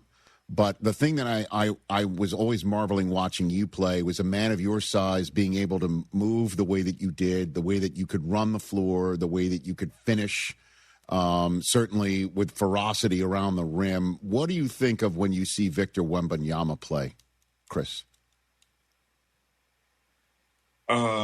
Man, my kid's favorite movie. I don't know why he hasn't been called this, so we might have to track it because I haven't heard him call it. But he's an avatar, man. He's like his skill and his talent is incredible, and his hunger and respect for the game match that. To me, you have to have a respect for your craft that everyone can see, touch, and feel. I think LeBron had it when he first came into the game, the way he would pay homage to the Kobe's and them. That Kobe had it, that Jordan had it, who still doesn't say he's the best. But, I just really love his game. I love the attention to detail. By knowing some people in the organization in San Antonio, I know he's a great teammate. And so he is someone that I would put in that category, also with Jokovic. I love big guys that can pass, dribble, and do everything. And that's what I love. Would I like to see him in the post a little bit more? Of course, but that's going to be every day because he's that great. But to have that skill set at that size, that's what the game is all about. Whether you're 5'5" like a Muggsy Bogues or 7'6" like Wembanyama, can you dribble twice, hit a jump shot? Does your pump fake work? Can you get to the hole? And are you respected late in the game for your free throws? And so those guys definitely fill that role. Yeah, I mean, it's interesting you say it reminds you of Avatar. And again, Chris Brockman, who you'll get to know on a weekly basis here on the program, who you met when you were physically here in studio. Go ahead and say what you said in my ear, because that is exactly what an avatar is. Go ahead and say it. Yeah. So just every photo or still shot you see of Wemby, it looks photoshopped. It doesn't look real. It doesn't look real. Like his whole arm is over the basket. His eyes are even with the rim. He's so long. Yeah, when he kicked, when three basketballs got stuck in the net, and he just lifted his leg to use the tip of his foot to kick it up in the air to knock the balls loose, standing flat on the ground. You thought it was AI. What the heck was that? Yeah. It's insane, Chris. It's crazy. Part of, we say you can't stop any one person in the league, and I really believe that if they go to their favorite moves. The most dominant player I've ever seen is Shaquille O'Neal. I don't think people just don't realize how dominant, how athletic, how fast, how quick, and how strong he was, and that he had finesse. And at the time, coaches would not allow him to, which they shouldn't have, go out of the paint. But you'll see him at All-Star Game and other clips where he could cross over and do things. When I evaluate a player, I evaluate them from, all the normal metrics and game, but also go into a personal bag and say, how would I defend them? And so if it's Wembanyama, I would say you got to be physical with him, right? But I would also say, wait, he can catch and face up on the post. He can catch and cut one dribble jump hook. Wait a minute, he can step back on the free. Wait, he comes and he can set the pick and roll and pick or pop. So when I look at the potential of someone like that, I mean, it is absolutely, it's scary, and it's really, truthfully not fair. It's not fair because we've not seen anything like that before. And I'm knocking on wood for his health because, man, do I want to see him in the playoffs. I want to see the Spurs go on a run, and I want to see what's going to happen if they take on, Oklahoma City in a 7-gamer. Like, that's the sort of thing I'm looking forward to right now. Chris. Rich, we're going to get to that, I'm sure. Sure. But I have San Antonio. Everybody's sleeping on San Antonio. When Fox went there last year, I just laughed and talked to Popovich, and, we love you, Pop. But if you remember their team with the great Tim Duncan and David Robinson, they had height, but what did they have? They had Tony Parker. Why was he special? In a time with Shaquille O'Neal, this guy was at the top of points in the paint because of pick and roll and that little hook shot he had. So he put defenses in a terrible situation because he got in the paint and could pass out to shooters like Ginobili and others, right? That's all Fox and these guys are going to do. And I just watched them get better and better and better, and I think they're going to surprise some people with the potential that they have coming together earlier than people thought. All right, TJ, you want to hit one for Chris, and we'll let him go on with the rest of his day here and see him next week? What do you got, TJ? What's up, Chris? How you been, man? Hey, man, what's up, man? How you doing? Good to see you. Back in the day, in our day, in the early 90s, you were one of the first cats, right, who kind of changed the game into a game of a big man with guard skills. You know what I'm saying? A 6'9", 6'10", 6'14" player who could play down low, handle the rock, shoot. So who in today's game do you see a little bit of Chris Webber? And are there players that you look at and go, man, that cat reminds me of me? No. These players are so good today. I do believe it's the same skill set, but coaches have given them a freedom that we didn't have, so it's hard to judge with the consistency, of that. I love Jokic. I would love to say, I got a chance to play a little power forward and to have the ball as many times as he has in his spots. It's a mastery, at what he does. When I look at Giannis, the fact that before it was take 2 dribbles and get it to a teammate, the fact that he could take his time, lead the break, and take a slower guy and dunk on him, maybe when they had a 5 on me, would be, interesting. But I just love the evolution of coaching. I don't think it's the evolution of players. Because I saw guys like Magic, Derek Coleman, Steve Smith, and them dribbling. They just weren't allowed to do it in a game. And then it took other coaches, maybe the transition that were younger, to trust guys to go there. And then it would incrementally kind of grow. And so, no. But I really don't see that, only because you don't even have guys posting up anymore. So it's kind of hard to kind of regulate that. But I will say that the great game is in a great place because these guys have freedom, and what they're doing with that freedom is incredible. C-Web, you are the man. I am so psyched you said yes when we're like, hey, how about every week on the program? And, the season is going to get more and more intense. And then, of course, there comes March Madness, where there's a certain team in Ann Arbor, Michigan that has a 2-game lead in the Big Ten regular season that just can beat you in a million different ways right now. But maybe we'll talk about them a little bit too, Chris. I'm sure. It'll be fun. Let's go. Let's go. I'm excited. Thanks for the invite. No, Looking forward to it, guys. Let's do it. Enjoy the All-Star game, wherever you're going to be taking it in, and we'll chat next week. Thanks, Chris. Look forward Sounds to it. good. Ladies and gentlemen, Basketball Hall of Famer Chris Webber. So many different ways to go when we talk to the Renaissance man. Put up that picture of Bill Russell one more time, if you don't mind. This is a famous photograph of him. All the rings, yeah. Well, I mean, the other things that I think of 11, all the right, rings. TJ? He didn't have enough fingers. That's correct. But the 2 rings that you see on one finger is the size of a current championship ring, right? Right. Yeah. The 2 together. You know what I mean? Yeah. I don't even know if it's quite as. Like if you sized 2 of his championship rings from his Celtics days from the ring that, Wick gave everybody a couple years ago, right? Would it match?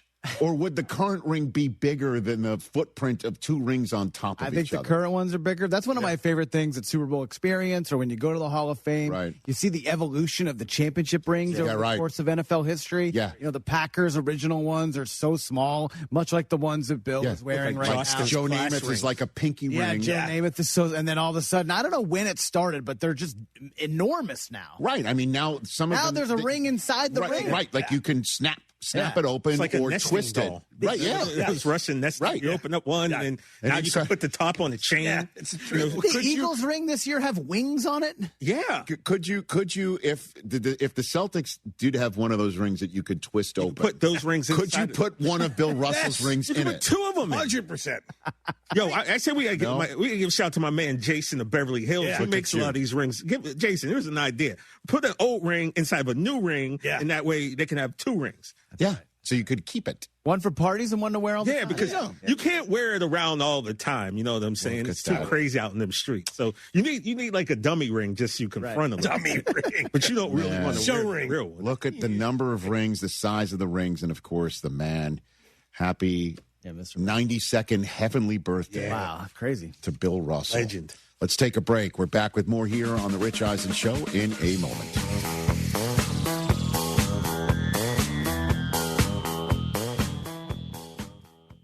Rich Eisen here. For small businesses, every hire counts, and so does your time. Hiring can quickly become overwhelming, from sorting applications to figuring out who's truly qualified. That's where LinkedIn Hiring Pro helps. It streamlines the process so you can focus on connecting with the right candidates, not managing the noise. Hire right the first time. Post your job and get $100 off towards your job post at linkedin.com/Eisen. That's linkedin.com/Eisen. Terms and conditions apply. Progressive presents ways to save money that aren't bundling your home and auto insurance with Progressive. I can't believe the deal we got on these seats for the game. Wow, they must be pretty high up here. I think my ears just popped. Yeah, here, put this on. Is that an oxygen mask? An official team oxygen mask. Well, I can kind of see the field. Good, your senses are still sharp. You're going to need them for phase 2 of the ascent. Don't save money by sitting in the nosebleeds. You could save hundreds by switching to Progressive. Get a quote at Progressive.com. Progressive Casualty Insurance Company, affiliates, and other insurers. Not available in all states or situations. This is Danny Clark, owner of Collector's Firearms. If you're in the market for a new or used gun or accessory, don't wait for the gun show to roll through town. With over 10,000 guns in stock, we have what you're looking for. We're open Monday through Saturday every week of the year. Tactical, hunting, pistols, revolvers, rifles, and much, much more. All in stock, ready to go. Whether you're a beginner or expert, our staff will take care of you at Collector's Firearms on Westheimer and Voss. Look for the tank out front, collectorsfirearms.com.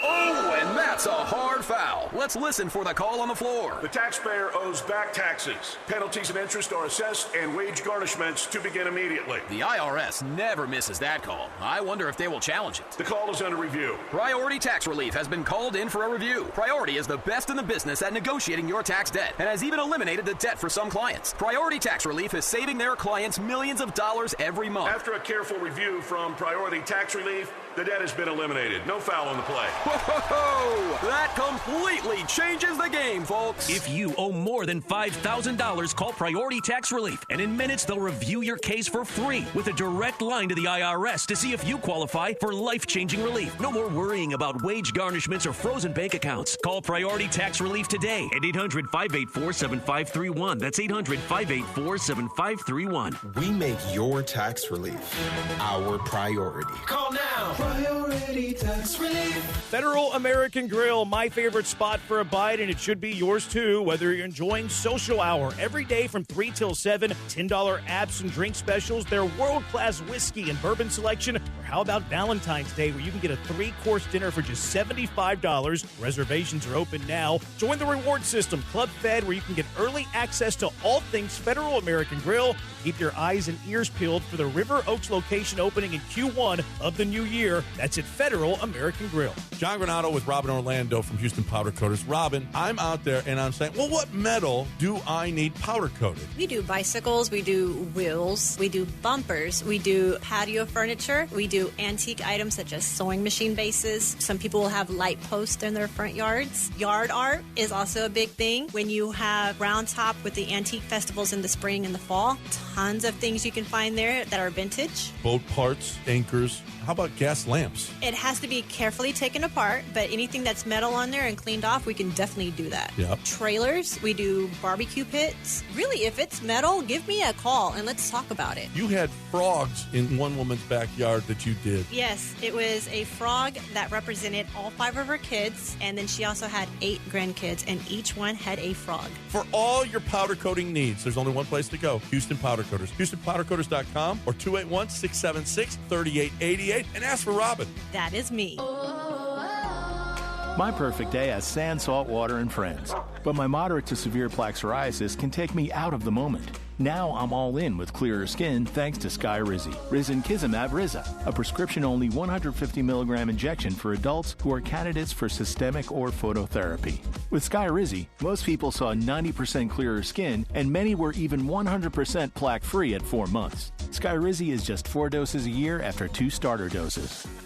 Don't use if allergic to Skyrizi. Serious allergic reactions, increased infections, or lower ability to fight them may occur. Before treatment, get checked for infections and tuberculosis. Tell your doctor about any flu-like symptoms or vaccines. Thanks to Skyrizi, there's nothing on my skin, and that means everything. Ask your doctor about Skyrizi, the #1 dermatologist-prescribed biologic in psoriasis. Visit Skyrizi.com or call 1-866-SKYRIZI to learn more.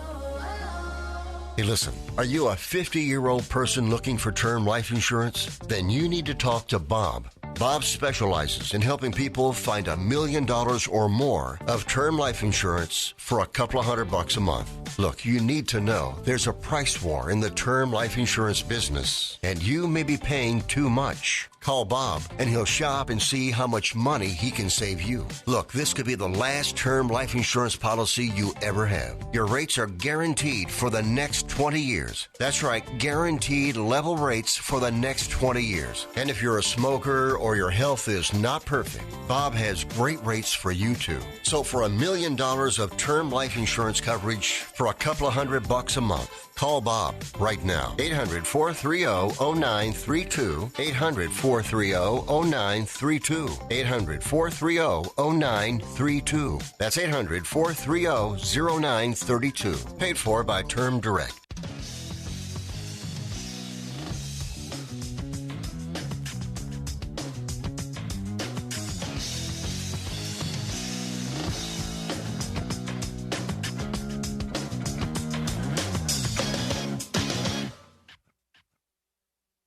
Appreciate that. 844-204-RICH, number to dial. Let's take some phone calls, shall we?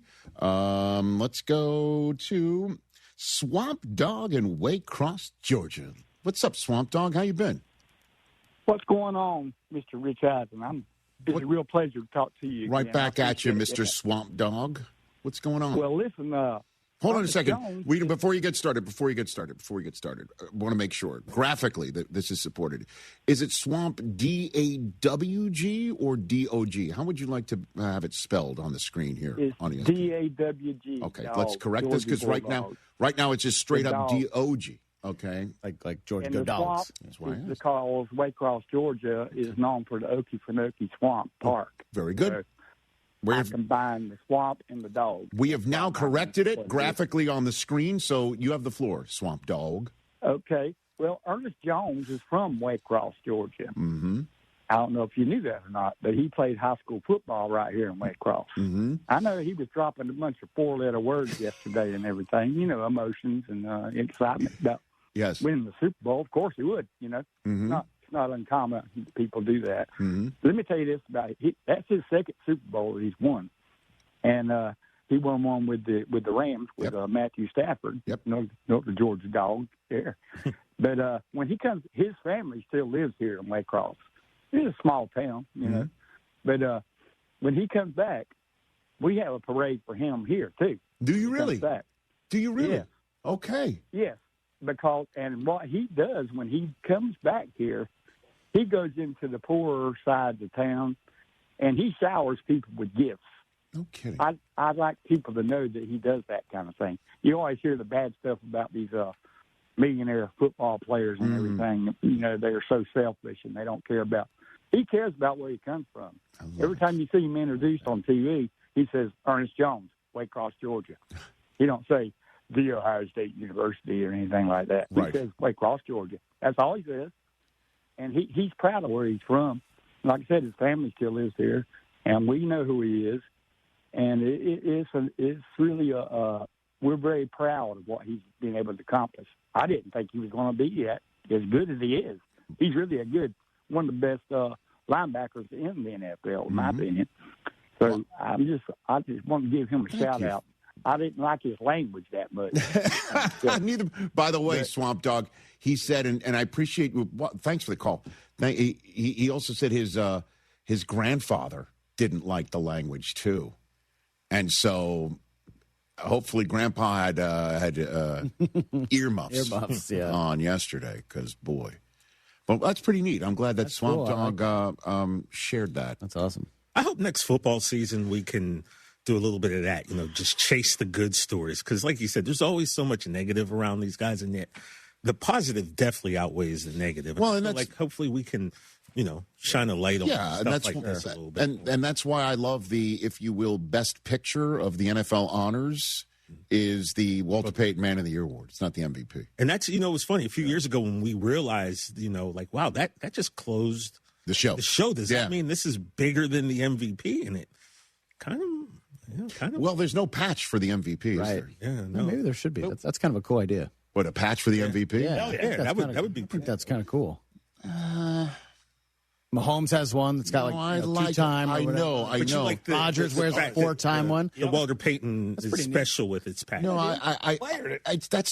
it's an individual award, right? Most valuable player, and every MVP does the right thing and points out it's a team game, and Walter Payton Man of the Year Award is specifically for the individual and their work, but in a community to make more than just a 53-man roster and a franchise front office and all the staff better.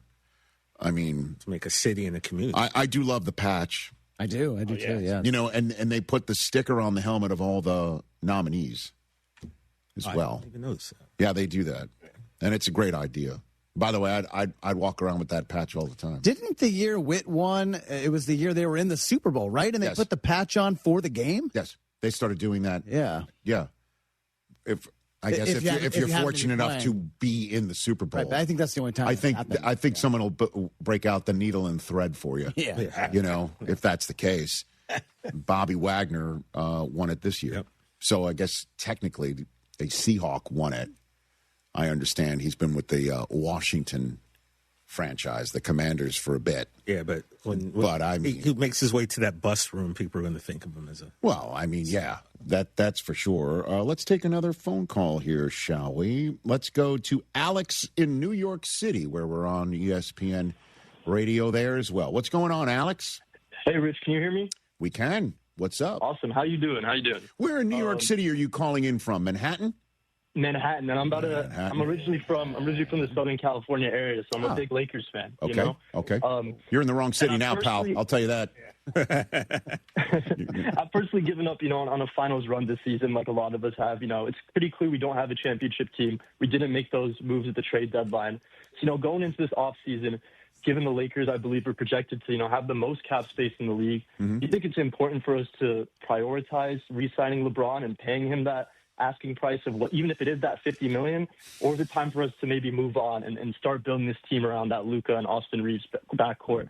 Because quite frankly, you know, I'm watching our games sometimes. I know the three of them haven't played together that much this year, but I feel like we can reconstruct this team so much better around that backcourt, and I don't think re-signing LeBron is the answer. You know, he's my GOAT. I love him, but maybe it's time to move on. Well, I guess, Alex, we kind of touched on this subject matter a little bit with Brian Windhorst in studio on Wednesday. It really is, what does LeBron want? Because if LeBron's like, you know, I am playing and I am ring chasing, I would not blame him for a second. Like, he wants to finish with confetti. That's the way every GOAT and certainly all-time great like LeBron wants to end. And is Los Angeles that spot?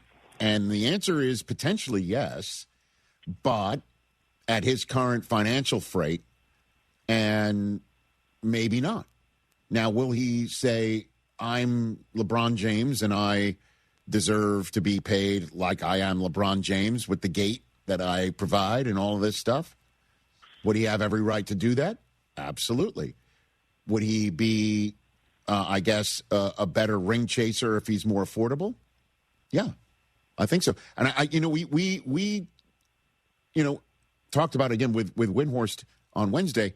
He mentioned Dirk Nowitzki at the end of his career taking less to stay with the Mavericks. And I made the analogy of Aaron Rodgers.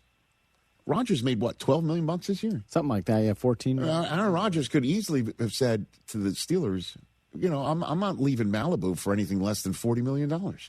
And they might have been like, well, then, yeah, I think they would have passed. Thank you, no. Right. And the market spoke.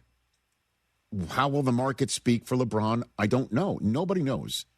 Nobody knows at all how much he's going to want and where he's going to want to play. And that's where it starts, Alex. You know, the Lakers, I'm sure, would love to keep him. Why wouldn't they? And the Lakers are kind of like in your adopted town, Alex, the Yankees, where they put on a show for an all-time great. They love retirement years. They can really give you every last ounce of it if you're looking for something that feels special. They can really put on a show. End of story. The Lakers do exactly that. The Lakers would love to have, I would think, LeBron walk off into the sunset as a Laker, having confetti coming down from, you know, crypto. They'd be all over that. But to make it happen, I don't know what they could fit in salary wise, and let's see how he finishes the season. You know, we were all assuming he's just going to be at the same level of physical and mental greatness because he's LeBron. You know, I know that's a bit of a nuanced answer, Alex, but that's my answer for you. No, that makes a lot of sense. You got it. And Alex, it's Alex in Manhattan. New York City would be also, you know, I guess what? Well, Staten Island, Staten Island, Queens. Have you been to Staten Island yet, Alex? Not yet. Okay. I've been here a couple of years, still haven't made it out. It's okay. There's a ferry. There's a whole world out there, Alex. There's a whole world out there. Alex, you're good at it. No. There's good. There's some great food on Staten Island, pal. There is. They got pizza. Great. Yeah. There's no food in Manhattan. You're right. Yeah. You don't know what you're talking about. You think you know what you're talking about. You don't. And by the way, be on your best behavior for Alex. Thanks for the call, bud. That's Alex in Manhattan. That was pretty aggressive, Rich. Why was it aggressive? I don't know. You're the one aggressive with me. Oh, you're trying to claim Staten Island is New York City. You claim that Maine is New England. It is. Not according to Casey Affleck. It's not. He kind of sunned Maine a little bit. I got honestly for somebody. You think New England is just Boston? That's what. No. New England. That's what you're implying. No, now. And you think New York City is just Manhattan? If someone, it's the same thing. No, it's not. Brian Windhorst was here yesterday. He's from Omaha, Nebraska. If someone from Omaha, Nebraska, thinks I'm going to New York City for vacation, yes, and you drop them off in Staten Island, yes, they're going to be like, "Where the hell am I?" But where do they land, Chris? They most likely land in Queens. Because that's where JFK is. Where the hell am I? That's where LaGuardia is. Where am I? That's New York City. bud. Not to someone from Middle America. Yeah, but if you think I'm going to New England, people think I'm going to Boston. They do not. Yes, they do. Oh, what are they? No, I'm going to Rhode Island. 100%. Oh, yeah. I can't wait to see New Hampshire. Casey Affleck essentially outed me. It's the same It's the same thing. Yes, it is. That somebody from Maine says, I'm a New Englander, has a problem with someone from Staten Island saying I'm from New York City. It's the same thing. There's 5 boroughs of New York City. Staten Island is one of them. And there are how many states in New England? Tell me there's 5. There's 5. There's 5. Isn't that interesting? Can you even name them? Yes. Vermont, New Hampshire, Massachusetts, Rhode Island, and your hamlet, sir. The Staten Island of New England, Maine. Connecticut, too. Technically, there's 6. And Connecticut is half. Half. I'm just saying. The Wu-Tang Clan represents Staten Island, all right? Connecticut's like the New Jersey of New England. Oh, stop. Don't go there. Don't go there. You are We're our own. part of the metropolitan area. We are our own. Yes, but we are our own. Connecticut is part of the New England area. Well, Connecticut, come on now. Southern Connecticut claims a little bit of New York. Ask anybody in Southwest Connecticut. Those people. And there's everybody in Bristol. They think they're New Everyone in Bristol's like right on the Mason-Dixon of Connecticut between New England and the New York metropolitan area. Connecticut, when you see the New York metropolitan area, it's New York, New Jersey, and Connecticut. Oh, but Connecticut's also part of New England. That's why it's the Jersey. It's the swing. It's the swing area. Okay? Now, again, you're from Maine and part of New England, and I respect that. I don't know why it's not mutual. Well, that's all I'm saying. Your New York arrogance doesn't allow you to really see that Staten Island is whatever. This guy, him and Casey Affleck, we're not insufferable, even though we're totally insufferable. Says the insufferable Yankee fan. Thank you, sir. Holler at your boy. Yeah, ask that guy. You told Method Man here that Staten Island's not. And by the way, deep down, he knows that I'm right. You're lucky it wasn't Ghostface. You said that. Take the guest line. Take the guest line. Take the guest line. New England's finest, Susie Schuster's on the phone Susie. line. Oh, I thought Raekwon the chef was called. What's up, Susie? This is the dumbest conversation I've ever heard. No, it's not, Susie. It's totally not. I'll tell you why. Because if you think about New England, you immediately think of like the shoreline of Maine, and you think of the lighthouse and lobsters. If you ask a guy from Nebraska about New England, he's going to say lobsters. He's going to say Maine Rich. No, he won't. No, Susie, no. Sure. I'm oh, my God, No, they are won't. you kidding me? And by the way, Love Rich, having Susie as a we teammate. have been to Staten Island together once. We got off the ferry. We put our foot down. Mm-hmm. We got back on a ferry. Mm-hmm. We went home to Manhattan, to New York City. No, I know that, but we didn't leave New York City that entire time, Suze. Not once. Well, it's not like we went. It's not like we went to Omaha. We went to Staten Island. Well, the Maine of New York City. That's where we went. So not the Maine of New York. I'm on your Sorry, side here, Rich. Chime in. Wow. Had to chime in. Sorry. All right, bye, guys. Ladies and gentlemen, Susie Schuster. Hopefully, there's not an actual hit and run. Oh, stop. Go after Susie. Sorry. Take the L here, bro. It's a figurative one right there. Rich, don't listen to him. You ain't taking an L on this. No, I'm not. You want the guy who thinks Altoona is East Coast as a I know. teammate? That's a problem. So what? That's not who you want. That's a problem. not I'd who rather you have want. Susie as a teammate in this, with all due respect. All right, well, you know what? Now you're both on your own, all right? Because I ain't playing. That's fine. First of all, I've been on my own now from Staten Island my entire life. This is fine. Neither one of you want me to get on either one of you. I Just promise keep that. Jersey So now- out of it. Roll your brake. All right. I don't know why I'm so angry all of a Keep Jersey out of your sudden. mouth. I love you, Susie. For 100 days, I'm going to cross the 7 continents because the answers to everything important are out there at the edges of our world. I'm stepping into the unknown. Where are we going? To see our planet This is amazing. as it's never been seen before. From pole to pole. Pole to Pole with Will Smith from National Geographic. Now streaming on Disney Plus and Hulu. Show me the way.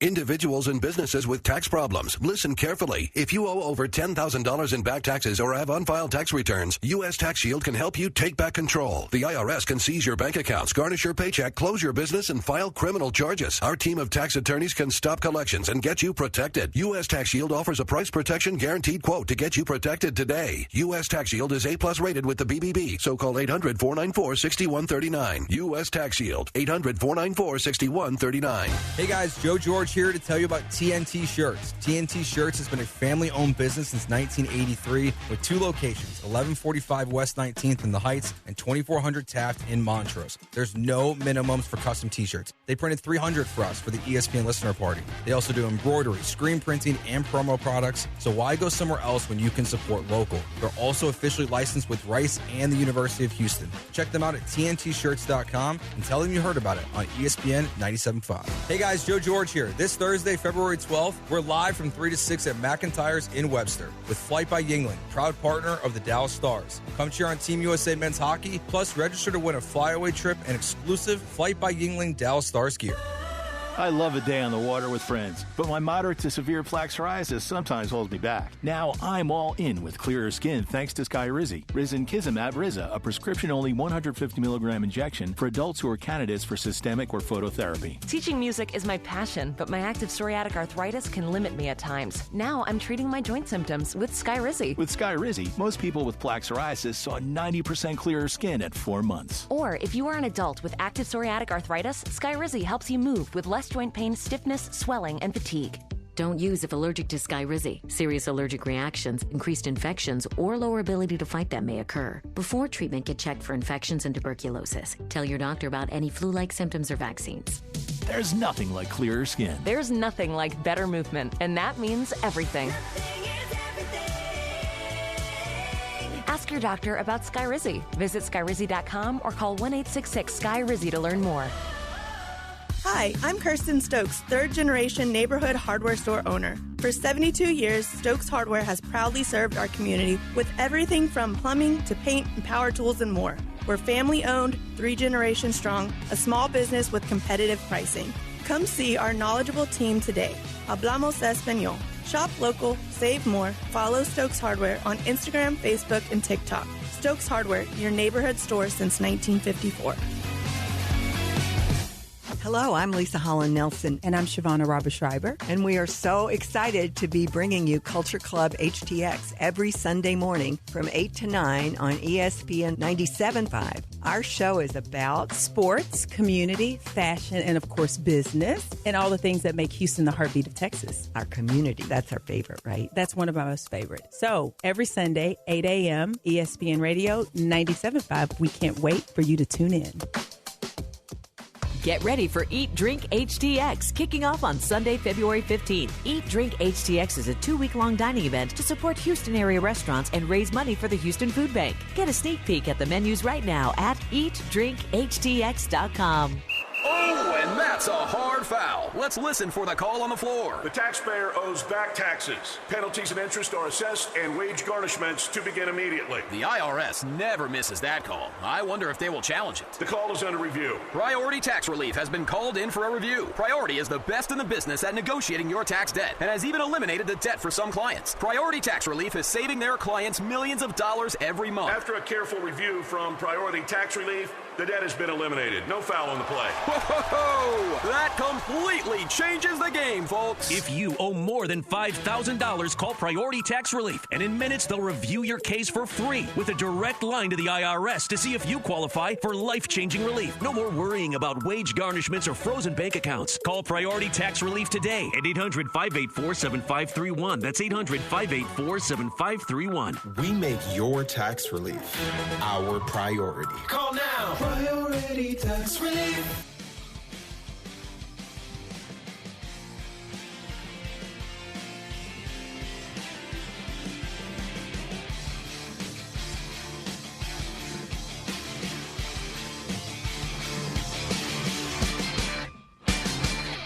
Well done. Back here on the Rich Eisen Show Radio. Simulcast with our ESPN Disney Plus and ESPN feed. 844-204-RICH is the number to dial. The Hyundai Hope on Wheels campaign, talk about it every day. And it's been going on for over 27 years.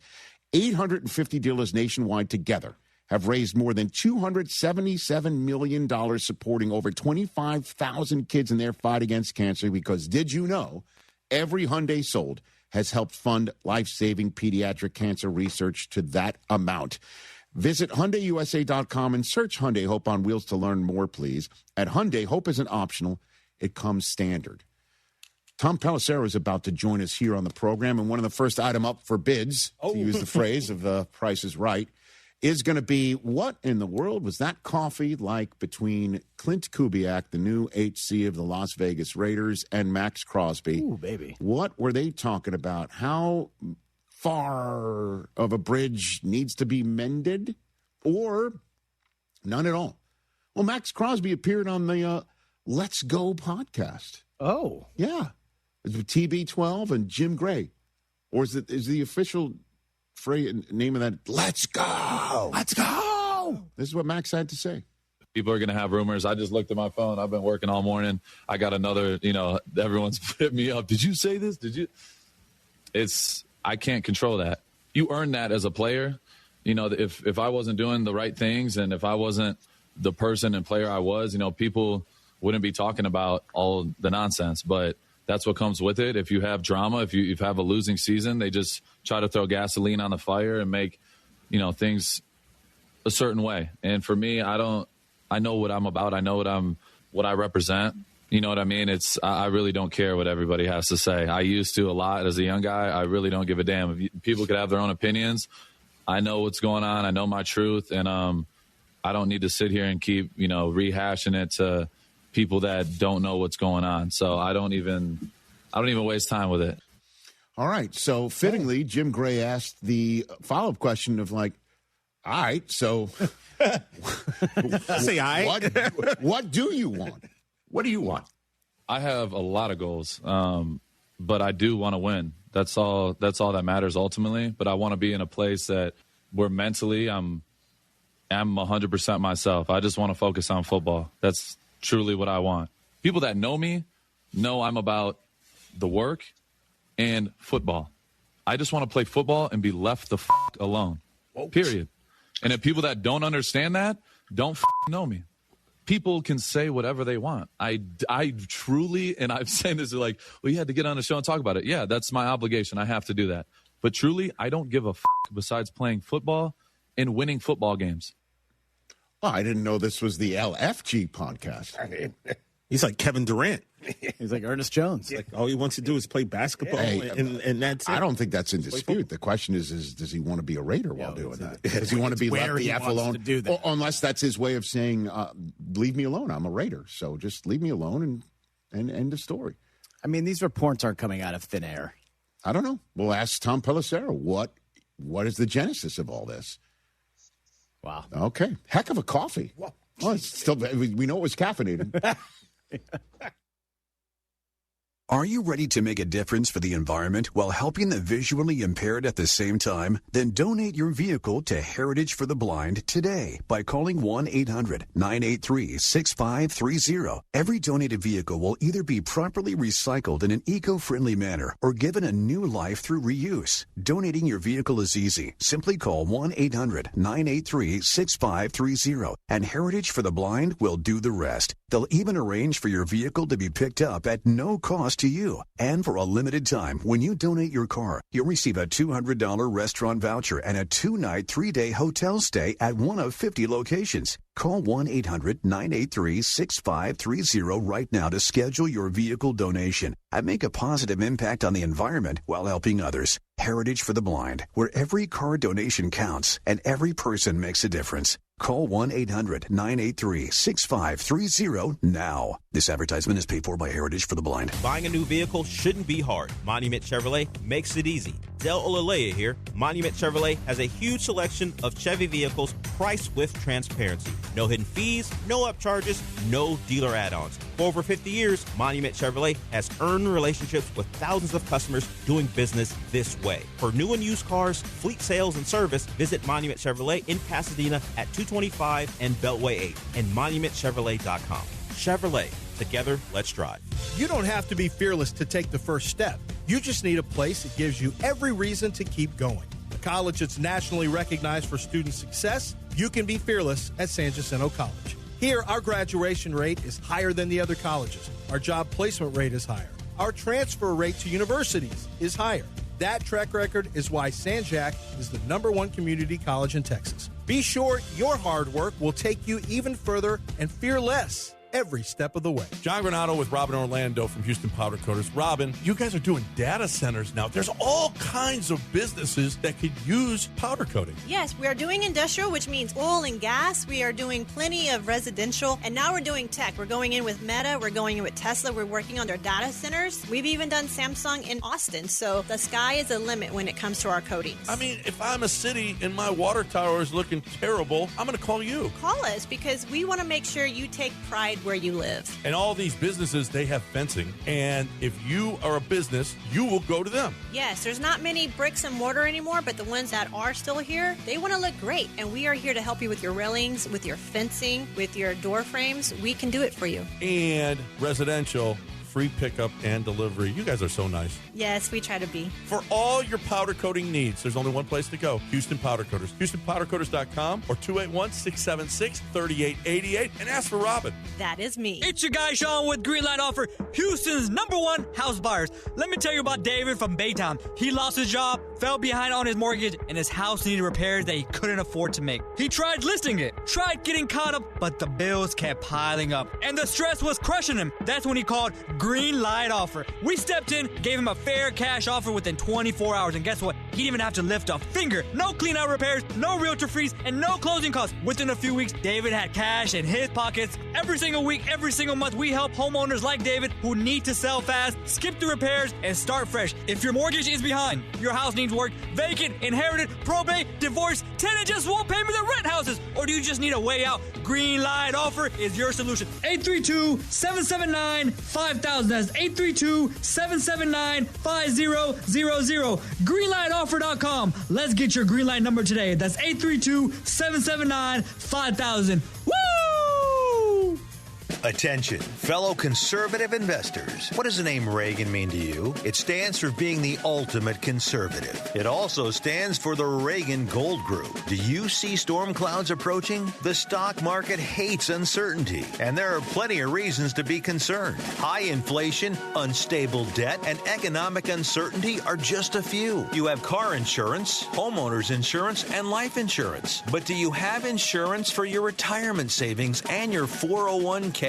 We urge all fellow conservative investors to learn about the one asset that could help ensure your nest egg doesn't crack under economic pressure. GOLD. Gold. Call the one name any conservative investor needs to know about. Reagan Gold Group. 800-414-1657. 800-414-1657. 800-414-1657. That's 800-414-1657. ESPN 97.5. KFNC 97.9 HD2 Mont Bellevue, Houston. Presented by Zadok Jewelers. This is the Rich Eisen Show. Hey, everybody. Can't get enough of the Rich Eisen Show? You're in luck. You can find us everywhere. Watch us weekdays on Disney Plus from noon to 3 Eastern. Miss the show? We've got a podcast so you can listen anytime. But here's the best part. Our YouTube channel. Subscribe at youtube.com/Rich Eisen Show and you'll never miss a moment. Now, on with the show. This is the Rich Eisen Show. You guys know I'm going to Las Vegas. Hell yeah, I'm going. Clint Kubiak. And what he can bring is the hope that he is the young, up-and-coming coordinator on the offensive side of the ball who they can attach to a quarterback of the future. Earlier on the show, Pro Football Hall of Famer Rod Woodson, Basketball Hall of Famer Chris Webber. Coming up, NFL Network insider Tom Pelissero. And now, it's Rich Eisen.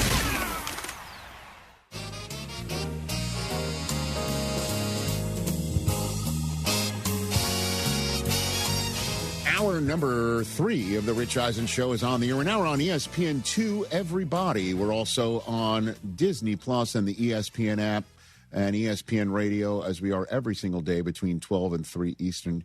844-204-RICH is the number to dial. At Rich Eisen Show is many of our handles here on the program. Joining us here from NFL Network and the NFL Media Group is our friend in his weekly spot, Tom Pelissero. How are you, Tommy P? What's going on, brother?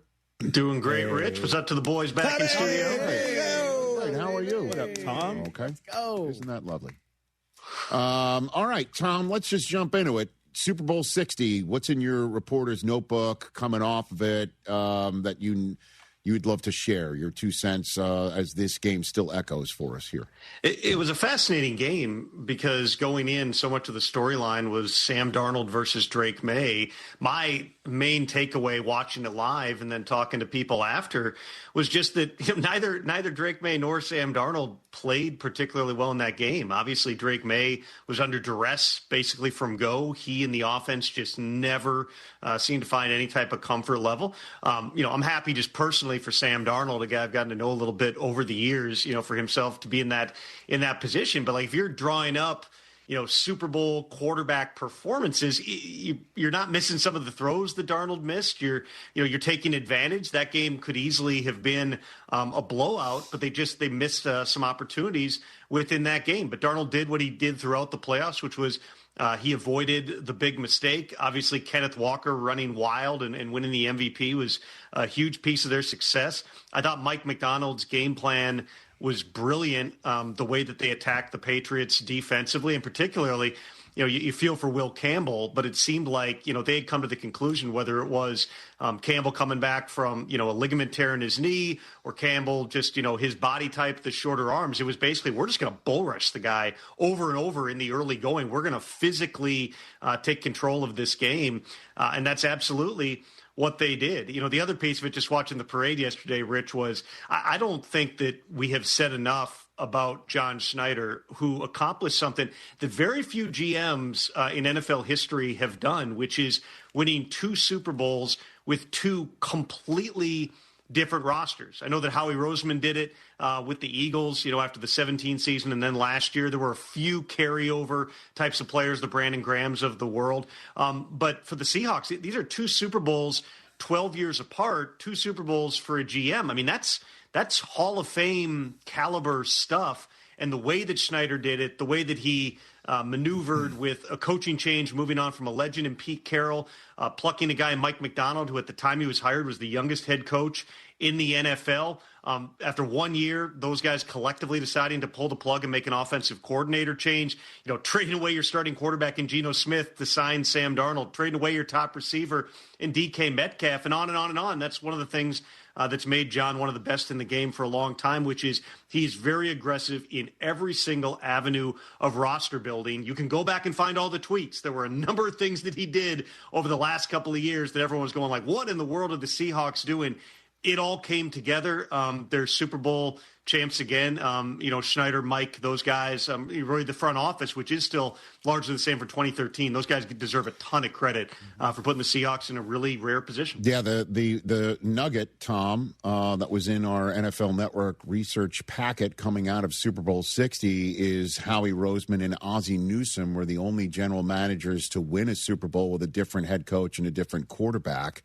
But both of those teams had overlap in terms of the roster. There were members in Super Bowl number 2 that were winners of Super Bowl number 1. John Schneider is the first ever to have 0 players from Super Bowl winning Super Bowl number 1, 0 players from that team on the roster for Super Bowl number 2. The order of business, though, for the Seahawks moving forward is who fills Clint Kubiak's shoes, and we all know the Super Bowl winner last year lost their offensive coordinator to be a head coach somewhere else in Kellen Moore, and we all know what happened in Philadelphia. Obviously, Seattle would love to avoid the same pitfall. What do you think is going to happen here? Who are the candidates and how wide the search might be, Tom? Well, it starts out with the internal candidates. Andrew Janocko is a key one to watch because not only he's the quarterback's coach, not only is he a top candidate for the Seahawks offensive coordinator job, there's also a possibility, a strong one, if he doesn't stay in Seattle, that he's going to go with his best friend Clint Kubiak to Las Vegas and become the Raiders OC. The difference is in Seattle, Janocko would get to call the plays. So if he's offered that job, I don't know, but I would think he would strongly consider taking that over being a non-play calling OC with the Raiders. Jake Peetz is another one. When they changed out the offensive staff last year, Peetz was the one assistant that Mike McDonald really felt strongly about keeping in Seattle. So another guy who could either go with Clint or potentially be the play calling OC in Seattle. Justin Outen, Mac Brown, 2 other assistants in Seattle. Both those guys are going to interview for the job as well. There are some other, coaches that they've interviewed because they've run offensive coordinator searches, I think now 4 years in a row. So there are other, coaches out there. I don't believe it's Mike Kafka. He's now on staff with Detroit. I know he was a top candidate last time, and the Giants at that time wouldn't let him out. I don't anticipate that he's going to be the guy. Hank Fraley from the Lions, Adam Stenavich from the Packers are 2 guys that they interviewed last time around as well. They have to, under league rules, run a full search here. So they're starting out with the internal candidates, which, by the way, bold move starting your OC interviews the day after everybody is in a literally Bud Light sponsored parade. Yeah. You're finding out, above all else, who can sober up the fastest prior to these interviews as you get those going over the next couple of days. But I would say keep an eye on Andrew Janocko. One way or another, I anticipate he's an OC somewhere in the next week or so here. Is it going to be in Seattle or is it going to be with his buddy Kubiak in Vegas? And what is atop John Schneider's to-do list in terms of contracts that need to be addressed, players to keep, players who might retire? What do you think, Tom? What's the deal there? They've got some high-profile free agents. I was going through my spreadsheets on the plane back from San Francisco because we're less than a month away from free agency right now. The fact that Kenneth Walker III stayed healthy throughout the course of the season, which had, of course, been the frustration point. He's always had, those bursts and those moments, those flashes of being a guy, but he had a ton of injuries over the first several years of his career. Now, all of a sudden, he's healthy. He won Super Bowl MVP. He looked like a Super Bowl MVP in that game. Schneider made the wisecrack, and I think he was serious. The Walker was trying to negotiate him backstage, which if your GM is holding a red Solo cup, I believe all those negotiations are strictly non-binding. Jerry thinks a handshake is the end of it, man, and Micah winds up a Packer because of it. I don't know. Maybe Schneider kept his hands in one hand in his pocket, one hand on his Solo cup. I don't know, Tom. You never know anymore. John's very smart. He also was walking around pregame on the field in Santa Clara handing out small Jesus statues with Jesus loves you written on it, just trying to get any positivity going surrounding his team. But listen, in terms of his to-do list, I mean, Kenneth Walker III is a free agent. Reek Woolen's a free agent who, frankly, they probably, didn't think that they were going to be able to sign him, which is why, he was a potential trade target during the season. Kobe Bryant, one of their safeties, another player who's going to be a very popular free agent. And then you've got, Devin Witherspoon's eligible for a contract extension. Jackson Smith-Njigba is eligible for a contract extension. Sam Darnold signed a 3-year deal. Historically, the Seahawks have not done new deals with 2 years left. Certainly, I would anticipate that there's a conversation that his agents try to strike up here, but I believe that Darnold probably will go into next year with largely the same contract in place. They're not going to rip the thing up. Maybe there's ways that they move things around, but there's a fairly long to-do list. I think that that's always the case when you're talking about a team that just won the Super Bowl. Everybody wants to strike while the iron's hot, so to speak. But the number one thing on the to-do list is making sure they get the OC right because they nailed it with Clint Kubiak last year. Another move, Rich, that at the time wasn't like everybody got super fired up about it. It was the exact right fit. It seems like they want to keep that system in place. Now it's a matter of who do you put in place that's going to be able to do the best job with it. Tom Pelissero here on the Rich Eisen Show. Speaking of to-do lists, it appeared Clint Kubiak's first thing to do was to find Max Crosby and have a cup of coffee with him. Any idea what? Let's start here. What is going on? Is there any smoke here? Does Max Crosby have an issue, a beef that can't be bridged at all? Or is he just, because we heard him on Jim Gray and Tom's pod basically saying he just wants to be left the F alone and he's all about football. Tom, what's going on? Here's what I would say. Max Crosby, and Clint alluded to this, he is in the building every day. He is doing his rehab. He's doing his workouts. He continues to go about his football-related business the way that he always has. My understanding is that conversation with Clint Kubiak was positive. Max, and I think that he mentioned it on that podcast, is impressed by some of the things that he knows about Clint Kubiak. He enjoyed that conversation. But there are a lot of other fences that would need to be mended for Max Crosby to stay in Las Vegas. He's been through, 6 or 7 head coaches in his time there. He's been to the playoffs once. He's played through a ton of injuries. When you think back through all the players that have come and gone from that place over the time, the Max Crosby has been there, he's like the lone wolf still standing. And so there's really two sides of this, Rich. It's not solely Max Crosby and what he wants to do. Again, I would anticipate the combine is coming up in a couple of weeks. I would anticipate that there are more conversations there between Crosby's representatives and Raiders brass.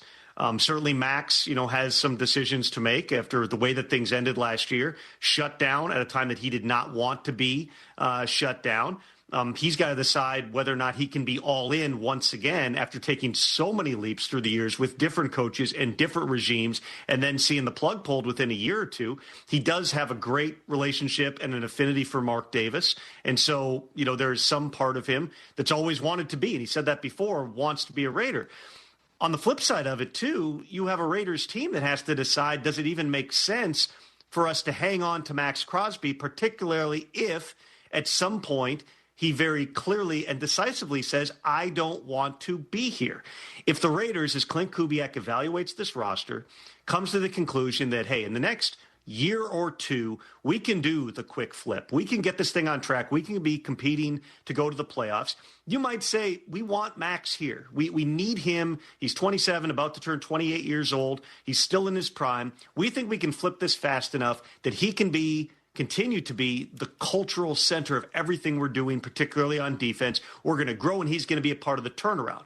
If Clint and his staff, along with John Spytek in the front office, look at this roster the way a lot of other people do around the NFL and say, this is a complete ground-up rebuild, other than, Bowers, Genty, Colton Miller, it's a pretty short list of your core players. This is going to be, 3 years or more.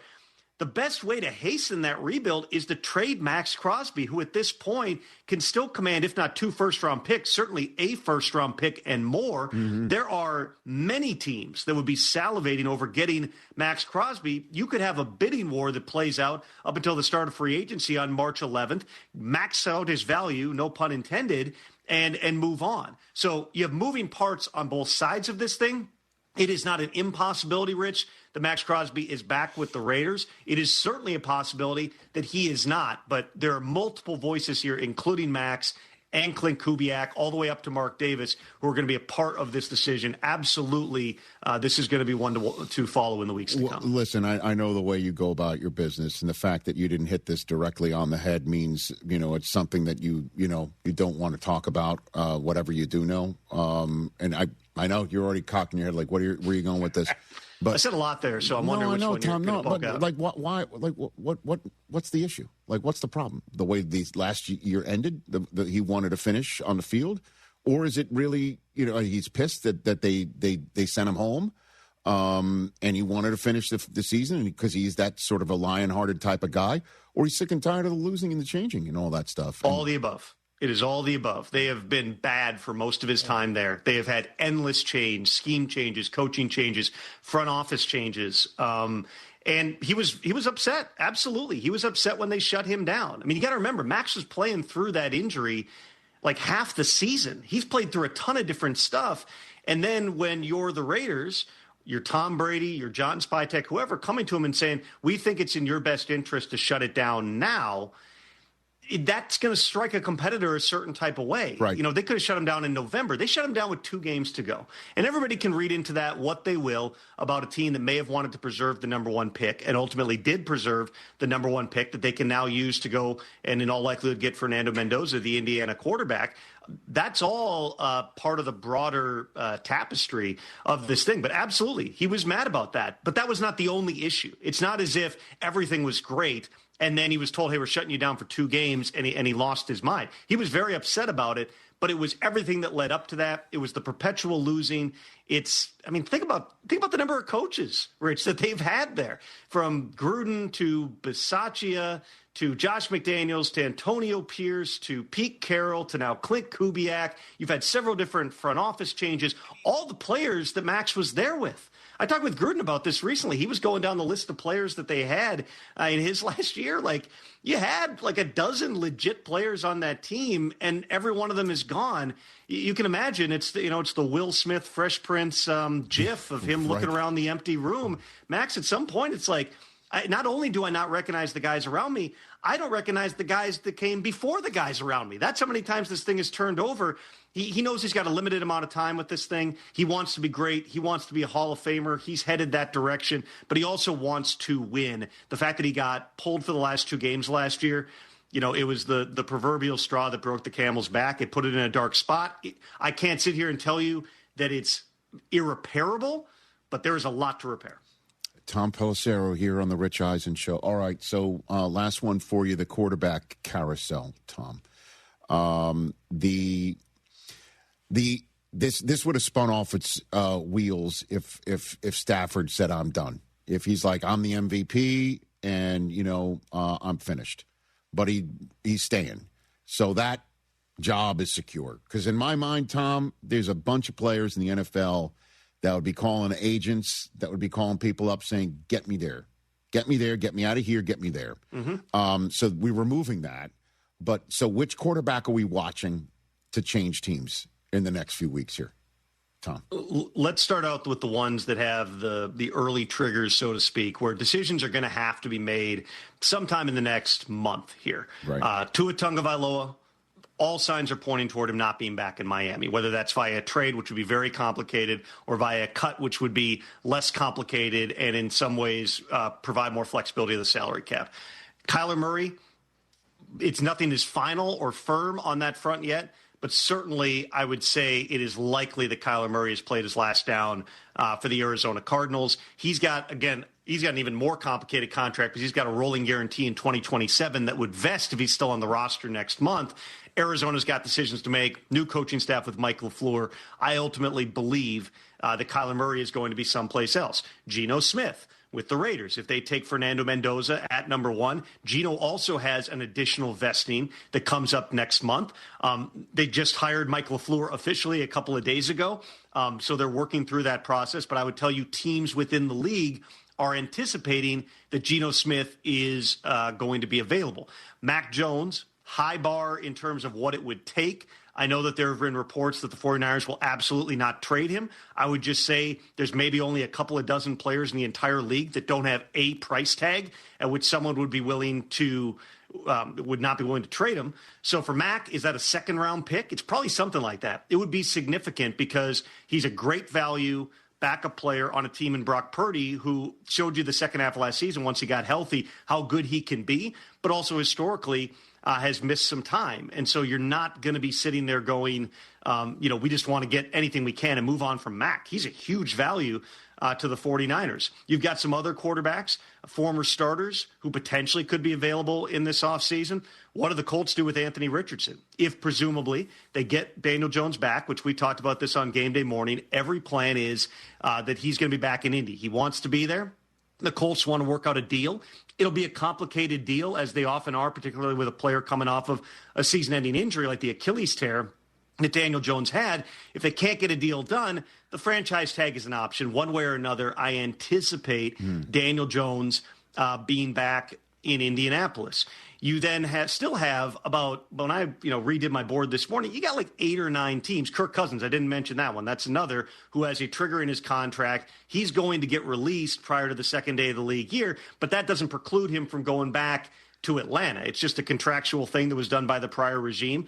He has a history with Kevin Stefanski, had one of his best seasons, won a playoff game with Kevin as his offensive coordinator in Minnesota back in 2019. Justin Fields, another player who's due $20 million next year. He could become a free agent here. So you've got right there, that's like 7 different guys who, one way or another, I anticipate becoming available sometime in the next 30 days. It's just a matter of how are any of these guys potentially tradable where they could end up going someplace. The free agent market, I mean, it's pretty thin. It's, besides Daniel Jones, it's Russell Wilson is set to become a free agent. It's Flacco. It's Malik Willis. That one is going to be really interesting. I know that everybody has already, photoshopped the Dolphins uniform onto him because of Jeff Hafley and John Eric Sullivan. But the price is going to be high, particularly if you're a team that may be eating most or all of Tua's $54 million guaranteed salary next season. It's early, Rich, but I wouldn't be surprised if Malik Willis is commanding somewhere between $20 and $30 million on the open market, just because you've seen if Justin Fields can get $20 million a year last year when we've got a pretty good track record on him and a pretty good idea what he is. Malik Willis in spots, you saw him and you're like, this guy looks like an NFL starter in an offense that close to half the league runs.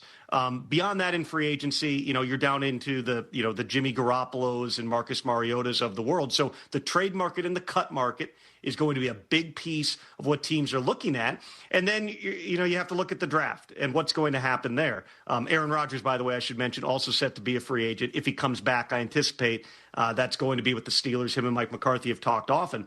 This draft is not thought to be and believed to be, again, we're still early in the process. It's not believed to be particularly deep at the quarterback position. Fernando Mendoza, barring some type of a act of God, is going to go number one to the Raiders. The second quarterback going into this is pretty clearly Ty Simpson from Alabama. And I've been perusing some of the mock drafts from our friends over at NFL.com, Rich. I have not seen Ty Simpson's name in a lot of those mock drafts. I would just tell you, and we are, 70 days or so, I believe exactly 70 days out from the NFL draft. Mm-hmm. I would be surprised sitting here right now, not only if Ty Simpson doesn't go in the first round, I don't think Ty Simpson gets out of the first half of round one because there are too many teams that need a quarterback. There is tape of Ty Simpson doing a lot of things at Alabama that you see NFL quarterbacks doing in terms of under center, running play action, turning his back to the line of scrimmage. The way last season ended was not ideal for Simpson. We all saw the bowl game where he's, just underdressed the entire game and taking some big shots. He also was sick the back half of last season. He lost a bunch of weight. He has a skill set and a knowledge of offense that is going to serve him well. It's different than Tyler Shuck last year. But it is, I would say there are some similar types of things where the more time people get around Ty Simpson, the more that they're going to like him. And if you're sitting there, and remember this too, Rich, we've got several teams that have multiple first-round picks. The Jets are one. If they're sitting there at 16, is Ty Simpson getting past them there? How about the Rams? Even with Matthew Stafford coming back, they own the number 13 pick. Stafford's 37, 38 years old. At some point, you're going to need that next guy. If you've got a guy that you can develop for a year or two, just like the Packers have done for years and have him ready to go, I wouldn't rule out something like that either. There's a few other quarterbacks, Garrett Nussmeier, Carson Beck. We'll see. I think Trinidad Chambliss is currently in federal court, so we'll see how that one goes. Yeah. There are some other quarterbacks who could climb in the process, but don't be surprised if we're talking about Ty Simpson appearing in those mock drafts more and more as we get closer to draft day. He is in federal court. I saw during the break, Joe Judge was on the stand. It was quite. He had some things to say, too. He did. I know what he said has gone viral. That's to say the least. Tom Pelissero, sir, we'll chat with you next week in advance of the Combine. That's right around the corner. Don't remind my wife. Tom Pelissero, everybody. Another great appearance. We'll take a break. 844-204-RICH is the number to dial.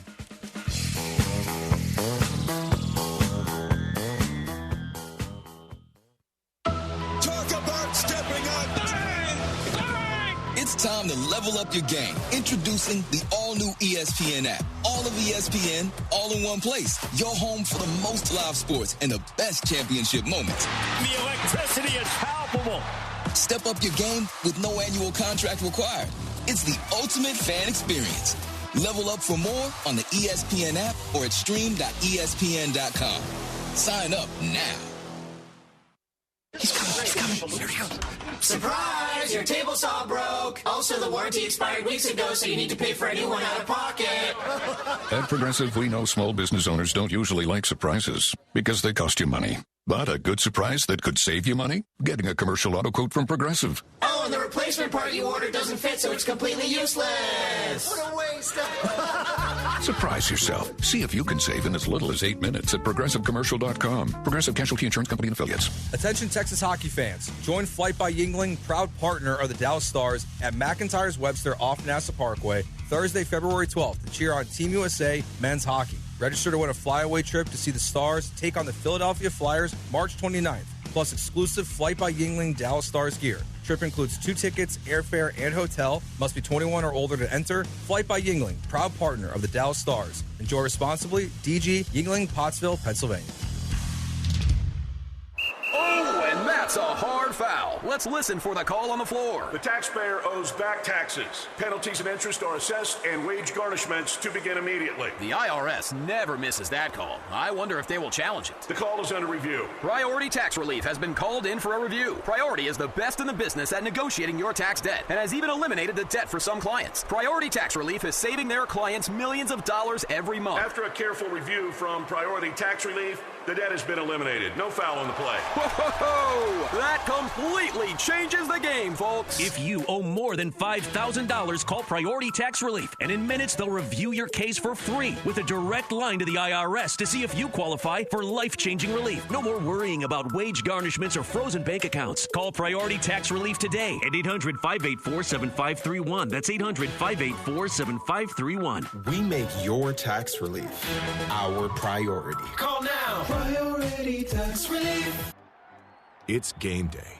Are your moderate to severe Crohn's disease or ulcerative colitis symptoms keeping you from the action? Skyrizi, risankizumab Riza, could help you get back to the game. Skyrizi is proven to help people feel significant symptom relief, achieve remission, and visibly improve damage of the intestinal lining. Skyrizi is a prescription injection medicine for adults. Don't use if allergic to Skyrizi. Serious allergic reactions, increased infections, or lower ability to fight them may occur. Before treatment, get checked for infections and tuberculosis. Tell your doctor about any flu-like symptoms or vaccines. Liver problems leading to hospitalization may occur when treated for Crohn's or ulcerative colitis. Control is everything to me. Ask your doctor about Skyrizi, the #1 prescribed biologic in Crohn's and ulcerative colitis combined. Learn more at skyrizi.com or 1-866-SKYRIZI. Danny Clark here of Collectors Firearms on Westheimer and Voss. You have some guns collecting dust in your closet? We want to buy your guns. We're the strongest buyers for one gun or entire collections. If you have a big enough collection, we can come to you. Modern and antiques of any kind. You could be sitting on a gold mine and not even know it. Come see us at Collectors Firearms on the corner of Westheimer and Voss. Look for the tank out front, collectorsfirearms.com. Fast breaks, buzzer beaters, and block parties are back, and Underdog is the best place to get in on all the action all season long. You can make picks and win money right now in Texas. Playing on Underdog is so easy. Just pick whether your favorite players or go higher or lower on a bunch of different stats. You know the drill. Points, rebounds, steals, blocks. They got it all on Underdog. Kevin Durant, higher or lower on his points. Alpi Şengün, higher or lower on his points and rebounds. Amin Thompson, higher or lower points plus assist. You can do all of that on Underdog. Get your picks right. You can win up to 5,000 times your cash. You know ball. Go prove it right now. Download the Underdog app today and use promo code KILLERB to score $75 in bonus entries when you play your first $5. That's promo code KILLERB, KILLERB. Underdog. Make picks, win money. Must be 18 or older and present in Texas. Terms apply. See assets.underdogfantasy.com/web/play and get terms _DFS_.html for details. Concerned with your play. Call 1-800-GAMBLER. Visit ncpgambling.org. Be sure to listen to Rocket Power with me, Joe George, and Sean Mapes as we break down and discuss all things Rockets. You can find Rocket Power on ESPN Houston's YouTube channel and right here, Fridays at 6 p.m. Rocket Power is presented by D&M Leasing.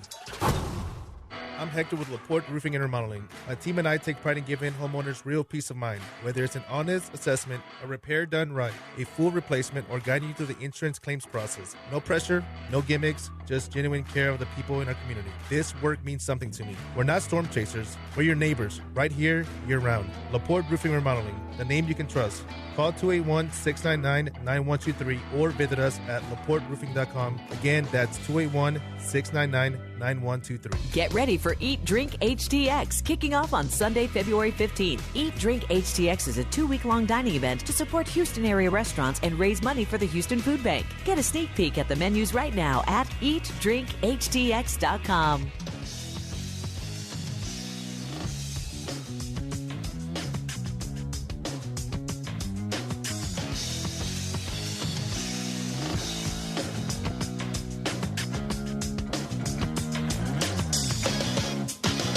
back here on our simulcast, everybody. Let's go to the phone lines. Let's go to Tom in Chicago, Illinois. We're on there, too. ESPN Radio in Chicago. Hello. What's up, Tom? Yeah, hello, Rich and crew. And first of all, I need to apologize for having a boring name, Tom. I wish I was Swamp Dog or something more Tom Dog. Interesting. T-Dog. Well, T-Dog. What's your last initial? What's your last initial? M. M as Tommy M in Michael. Chicago. Oh, okay. Big time. Well, and I have Big another time. follow-up before we talk about my beloved Eagles. I am not technically from Chicago. I'm from Lake Forest, about a couple miles from Howells Hall, where the Bears play. So okay, all right. Because, well, just because we were talking about Staten Island not being part of New York, Lake Forest isn't part of Chicago. But I just wanted to be clear. And it now says graphically on the screen here, Tommy M in Chicago. So there you go. Or should we say Tommy M in Lake Forest? Okay. What's on your mind, Tom? So, it kind of reminded me when you talked about the Eagles rings and having wings on the rings, yes, which I thought would be interesting. And, there was a time when people are like, are the Eagles building towards a dynasty? And now it's, it was every other year. My question is, given that a lot of the supposed dysfunction, AJ obviously issue there, we lose probably the greatest offensive line coach in football who resigns for reasons and retires for reasons we'll probably find out later. You know where Jeff Stoutland's from, Tommy M? You know where he's from? I do not. He's from Staten Island, New York. But keep going. Oh, how about that? New York City. There you go. Yep. There you go. Mm-hmm. Obviously, an aging roster, still a lot of talent.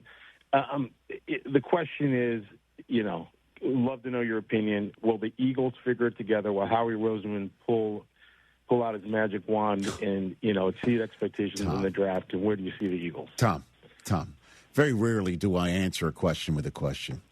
Is Howie Roseman going to figure it out? Tom, what do you think? He will. He shall. What do you think? Okay. Honestly, what do He you will.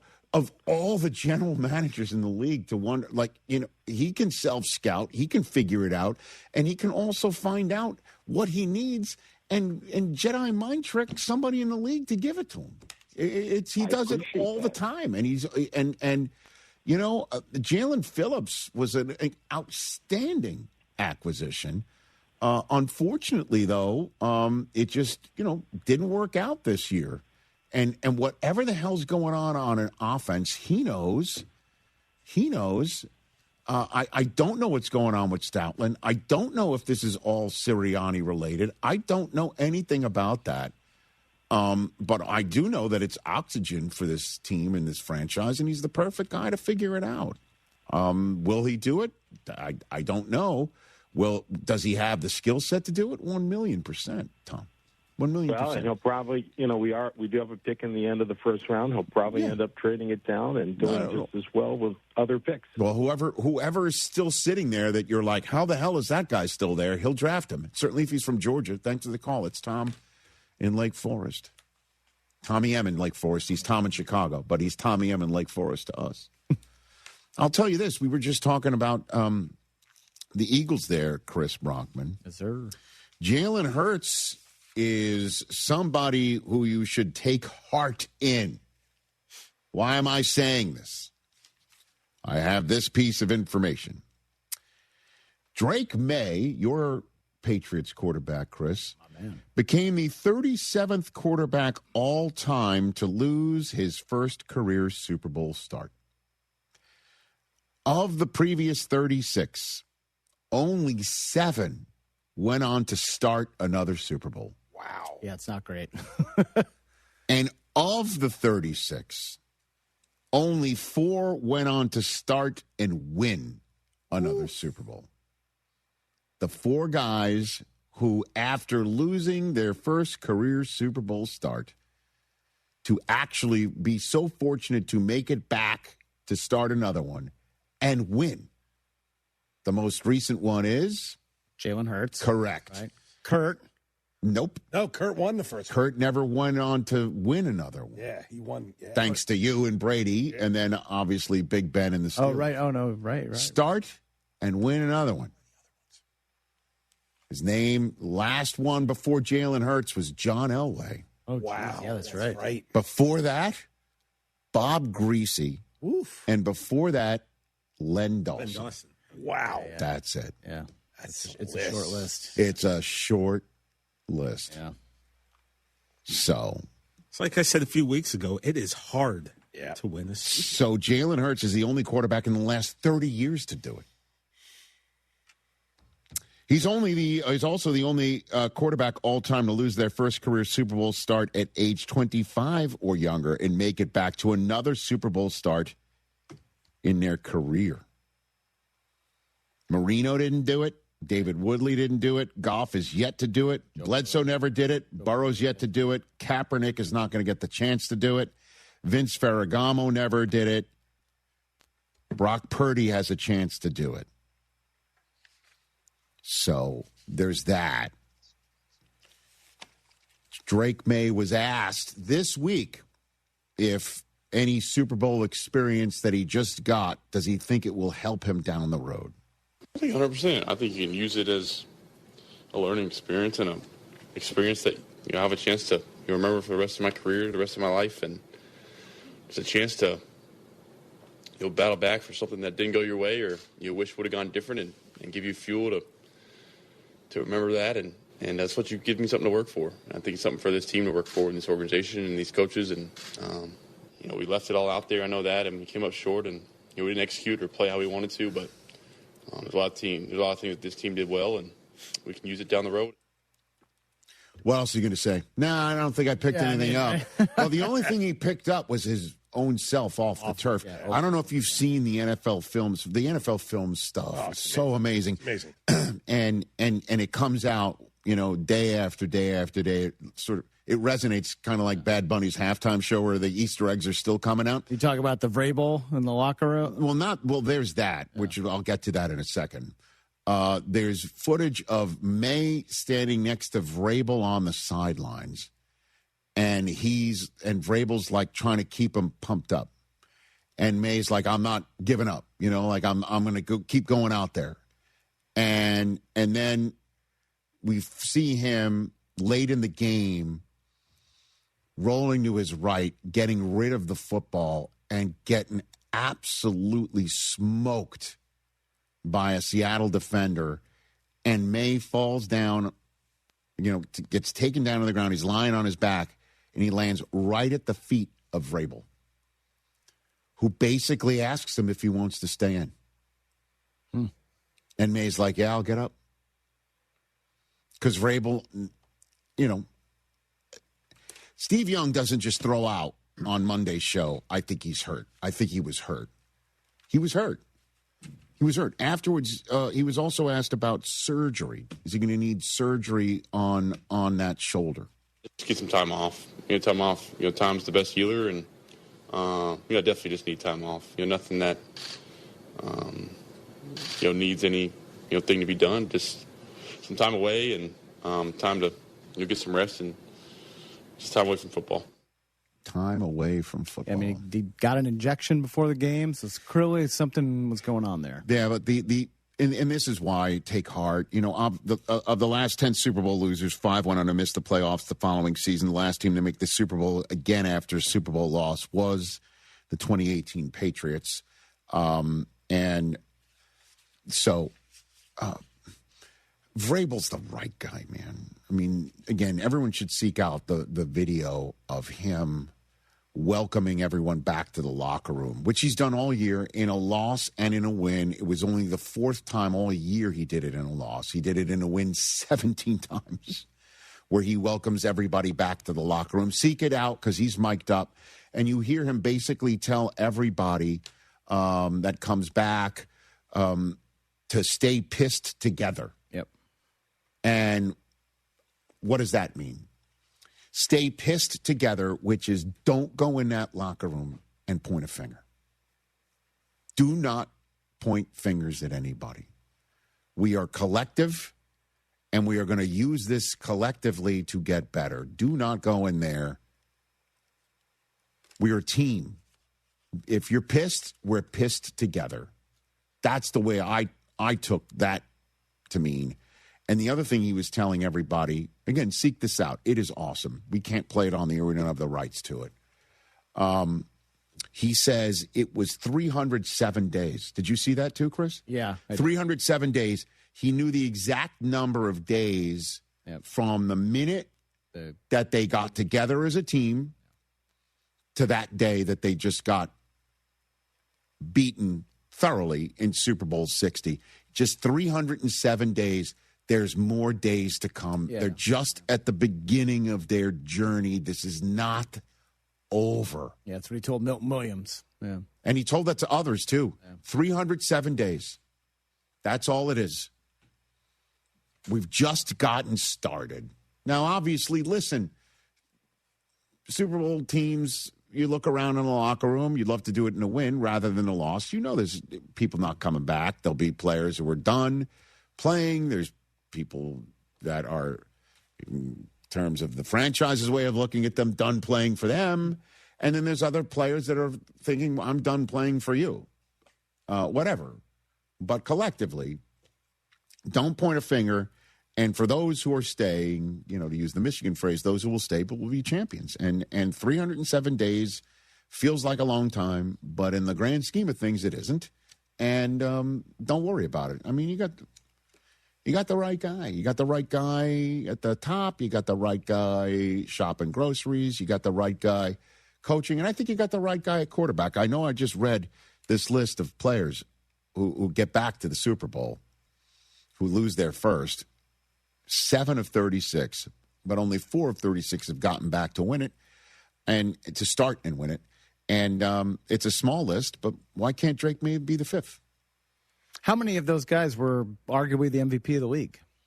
I think there's no question he's the right guy. I don't know the names of the people. Yeah. You know, there could have been somebody who lost the MVP race to be second in the voting and by just one vote. Because somebody who did vote the other way was right. If that's what you're referring to. I'm not referring to you, that's for sure. Okay, sorry. I forget what the name of the show is sometimes. Yeah. But, no. If I had to, yes or no, he gets back and starts another Super Bowl? Yeah, 1,000%. I would think so. Yeah. I would think so. And hopefully the next time he does that, he doesn't need a shot in the arm. Right. Figuratively or literally, you know? No doubt. Because the shot in the arm he took, we know before the game, and then again the NFL films footage, he was trying to, Vrabel was trying to pump him for the Heisman and give him a bunch of attaboys. He got his butt kicked all day. 844-204-RICH number to dial here on the show. We'll wrap up Thursday, let you know who's on Friday, and phone calls in a moment.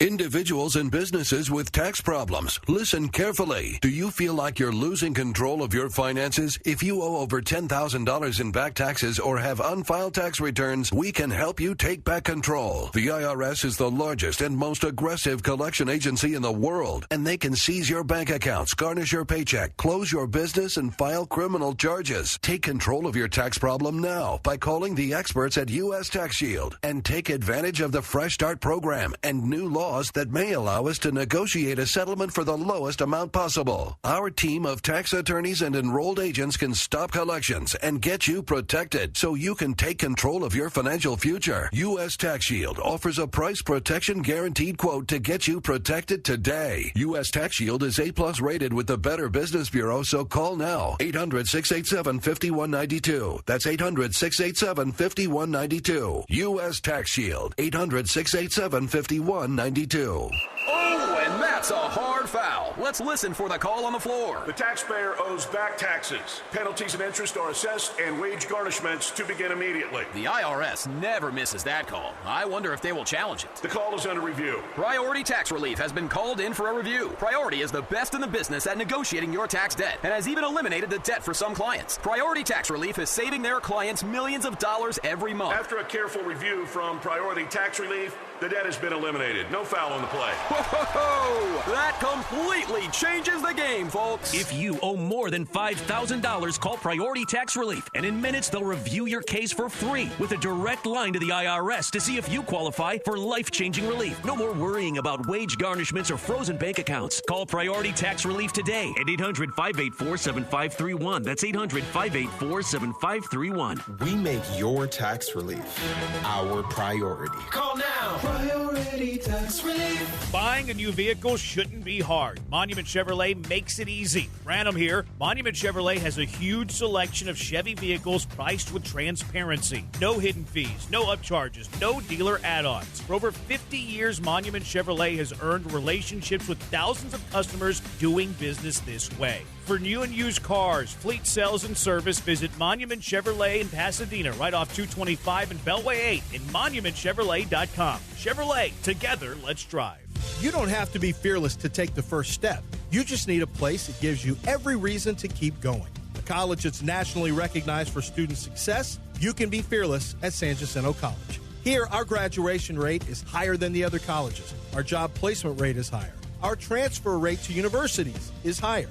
That track record is why San Jac is the #1 community college in Texas. Be sure your hard work will take you even further and fear less every step of the way. Streaming TV is where it's at. It's not about cutting the cord anymore. That's old news. It's all about your customized TV options. With the best and cheapest high-speed internet and your own TV subscriptions, we've got your dream TV lineup. Between wired and satellite internet and TV, you now have tons of options. Save money and get more internet speed and better TV today by calling the Whole Home Connect. We scan your location and offer you the best TV and internet options. And we always have specials and promotions. So when you call, ask about that. Take 5 minutes of your time, make this free call now, and learn how to save money and get better internet and TV for your home anywhere in the U.S. Make this simple and free call now. 800-214-6191. 800-214-6191. 800-214-6191. That's 800-214-6191. Hi, my name is Lisa. When my mom passed away, I inherited her house in Houston. I thought I could handle it, but it quickly became too much. The tenants stopped paying, the house needed work, the mortgage kept piling up on top of my own. I didn't know how to handle the paperwork or even where to start. I was terrified I was going to lose the house my mom worked her whole life for. Then I called Sean and his team at Greenlight Offer. They stepped in and handled everything. They handled the probate, dealt with the lender we were delinquent with, took care of the tenant situation, and walked me through every single step. Within weeks, we had closed a house, cash in my pocket, and a peace of mind I didn't think was possible.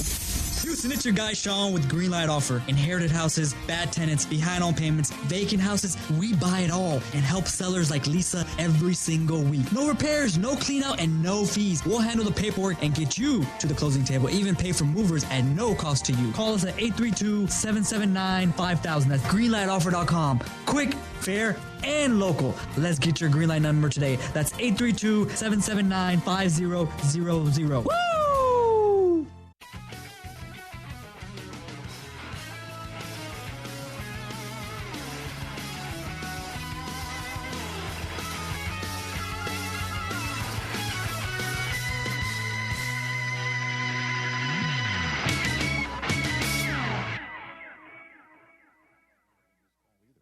True. 844-204-RICH, number to dial. For small businesses, every hire counts, and so does your time. Hiring can quickly become overwhelming, from sorting applications to figuring out who's truly qualified. And that's where LinkedIn Hiring Pro helps. It streamlines the process so you can focus on connecting with the right candidates and not managing the noise.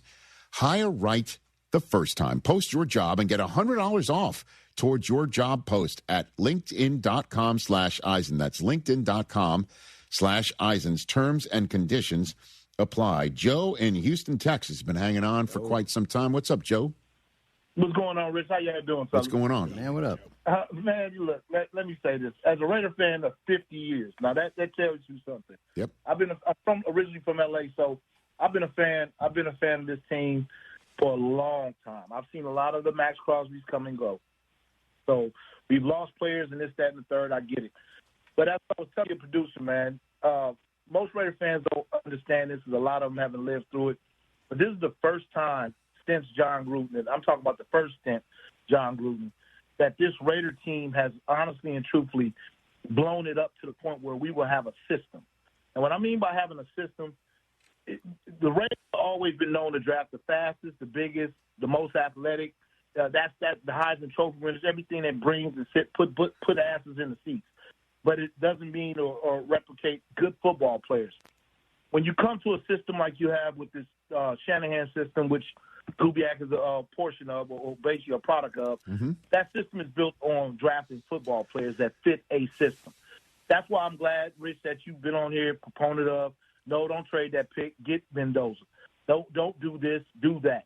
Because a lot of the people out here on ESPN, you got to blow this thing up completely. Yeah, you do have to blow it up completely. But as I said before, this is the first time they're going to be building a system where they're going to draft players that fit that system. If they don't fit the system, they won't be in that organization. That's what Spytek and Brady is bringing to the organization, a modern-day run organization. This Max Crosby thing, let me touch on that right quick. As a fan, as I say again, I want him gone. I think he wants to be gone. And if that's the case, then so be it. It's going to help us build our team because timelines don't match up. The timelines do not match up. He's upset and he's pissed. Okay. The longest tenure rater on the team right now is Colton Miller. Colton Miller ain't said a damn thing. But he's one of the better tackles in the league. He's one of the better left tackles in the league. But he hasn't said a damn thing. Well, Joe, let me just say this. Let me just jump in here. Max Crosby hasn't said anything either. You know what I mean? Like these are all reports that are ascribed to him that he's told the Raiders he doesn't want to play another down for him again. And here's the thing. And thanks for the call, Joe. And I love your passion, man. Call back. Here's the thing. It's on Clint Kubiak. It's on Clint Kubiak to basically lay down a culture and come on in and calm the waters here, all right, and prove to be the guy. Like, who is he? Like, is he going to be? Can he be like Ben Johnson, who is just like good, better, best? This is my style, and I'm a hard ass. I'm a hard ass, but I'm not just a hard ass. I'm a play calling genius. And follow me to freedom, to use the Charlie Steiner line from the Y2K Sports Center ad. You know what I mean? Where it's chaos everywhere, you got the lantern, follow me to freedom. And will Max Crosby buy it? If that is, in fact, the case, then he needs to buy into it. Otherwise, you can get a ton of draft capital, but at some point, you got to turn those guys into picks. That's what it kept saying about the Jets. Like, hey, we're going to rebuild. Hey, we're going to rebuild. Hey, we're going to rebuild. But at some point, you need a quarterback. And if you look at Fernando Mendoza and you look at what Sam Darnold just did in the Clint Kubiak system, and you get enough weapons around him, and if you think that Fernando Mendoza can do the same thing what Sam Darnold can do, which is be internally motivated, block out all the noise, go home when it's quitting time in Las Vegas, and be the guy, then you draft him. And then you figure out how to protect him best you can. Right off jump, through the draft, through free agency. Be smart about it. And if that's a plan that Max Crosby needs to, be sold on, then sell him on it, damn it. Because he's Max freaking Crosby, and you don't trade guys like that who are filled with pride and filled with all sorts of nastiness that you want to send in the direction of Bo Nix and Justin Herbert, and when he's healthy, Patrick Mahomes. Damn straight. That wraps up this Thursday edition of the Rich Eisen Show. We're back on Friday's show. Tim Hardaway Sr. is going to be here in studio. That'll be fun. Rich Eisen here. As you all know, I care deeply about pediatric cancer research and awareness. That's why I'm proud to talk about Hyundai Hope on Wheels. For over 27 years, every Hyundai sold has helped fund life-saving pediatric cancer research. Together with over 850 dealers nationwide, they've raised more than $277 million, supporting over 25,000 kids in their fight against cancer. At Hyundai, hope isn't optional. It comes standard. Visit HyundaiUSA.com and search Hyundai Hope on Wheels to learn more. I'm Boomer Esiason. My mom died from cancer. She was only 37 years old. She didn't have life insurance, and that was devastating for my family. That's why having life insurance is so important to me. Ethos makes it fast and easy. Get a quote in seconds, apply in minutes, and get same-day coverage. You can get up to $3 million in coverage with no medical exam. Get your free quote at ethos.com/play. That's ethos.com/play. Paid spokesperson. Time spent on application may vary. Online health questions required. Hey guys, Joe George here. This Thursday, February 12th, we're live from 3 to 6 at McIntyre's in Webster with Flight by Yingling, proud partner of the Dallas Stars. Come cheer on Team USA men's hockey.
Hello, Houston. He is Joe. I am Jeremy. We are Jeremy and Joe. We are at McIntyre's in Webster as well. Brian's here with us. AJ's back at the studio. Hi, AJ. Good to see you. See how he does today. Is AJ ever engineer? Why couldn't AJ be out here with us? Why couldn't Brian be back at the studio? I don't know if we've taught AJ how to do that. I can't remember. Yeah, I've done AJ, it. can you do this? Yeah, AJ's done it. He can There you do go. it. We All can right. switch. Good to know. Can you do it now? No, that might be a bit of a drive. Lots to get to today, though. We'll get to some Astros. Chandler Rome just continues to fearmonger. It's starting to get comical. Is he the number one villain of the show right now? I think he's fake news. I think he's fake news. I think he's got to take it. He's sticking to it. Yeah, there was I didn't mean to get to this right away. There was okay. you know H-Town Willhouse. Yeah. Who does a podcast? Very good podcast. Co-host Locked On Astros. He does the bullpen podcast too with Stanton. He sent out a tweet today that just kind of made me laugh. People were he's like they're talking about like, hey, locker room issues, blah blah blah blah. Like the professionals, it's going to be fine. And then Willhouse goes, well stated. Recently, we had Chandler Rome on our podcast. I always appreciate the professionals. He's very intentional in his reporting and make sure he never overstates a point he's trying to make. And then I remembered back to early in the offseason. Do you remember whenever Chandler Rome said that it's not a matter of if, it's a matter of when Justin Verlander signs with the Astros? Yes. Just remembered that. Just remembered that thought. Yeah, very intentional. Doesn't overstate a point at all. Doesn't overstate a point. He didn't overstate that Justin Verlander was a matter of not if, but when. Never overstates a point, that Chandler Rome. But we'll get to him splicing some quotes a little bit later. Some Texan stuff. There's a new district going up in the city of Houston, the Toro District. Are we all going to swarm there once it's built in 2029? Can I just eject you now? Are we all? Can we eject him? AJ, eject him. Are we all going to swarm there? No, we're not. We'll discuss that a little bit. Hey, how did he do it? You can't do that. Although I do like the song. You can eject me. I'll serve the suspension a little bit later in the show. Retroactive suspension a little bit later in the show. But we'll get to the Rockets here first.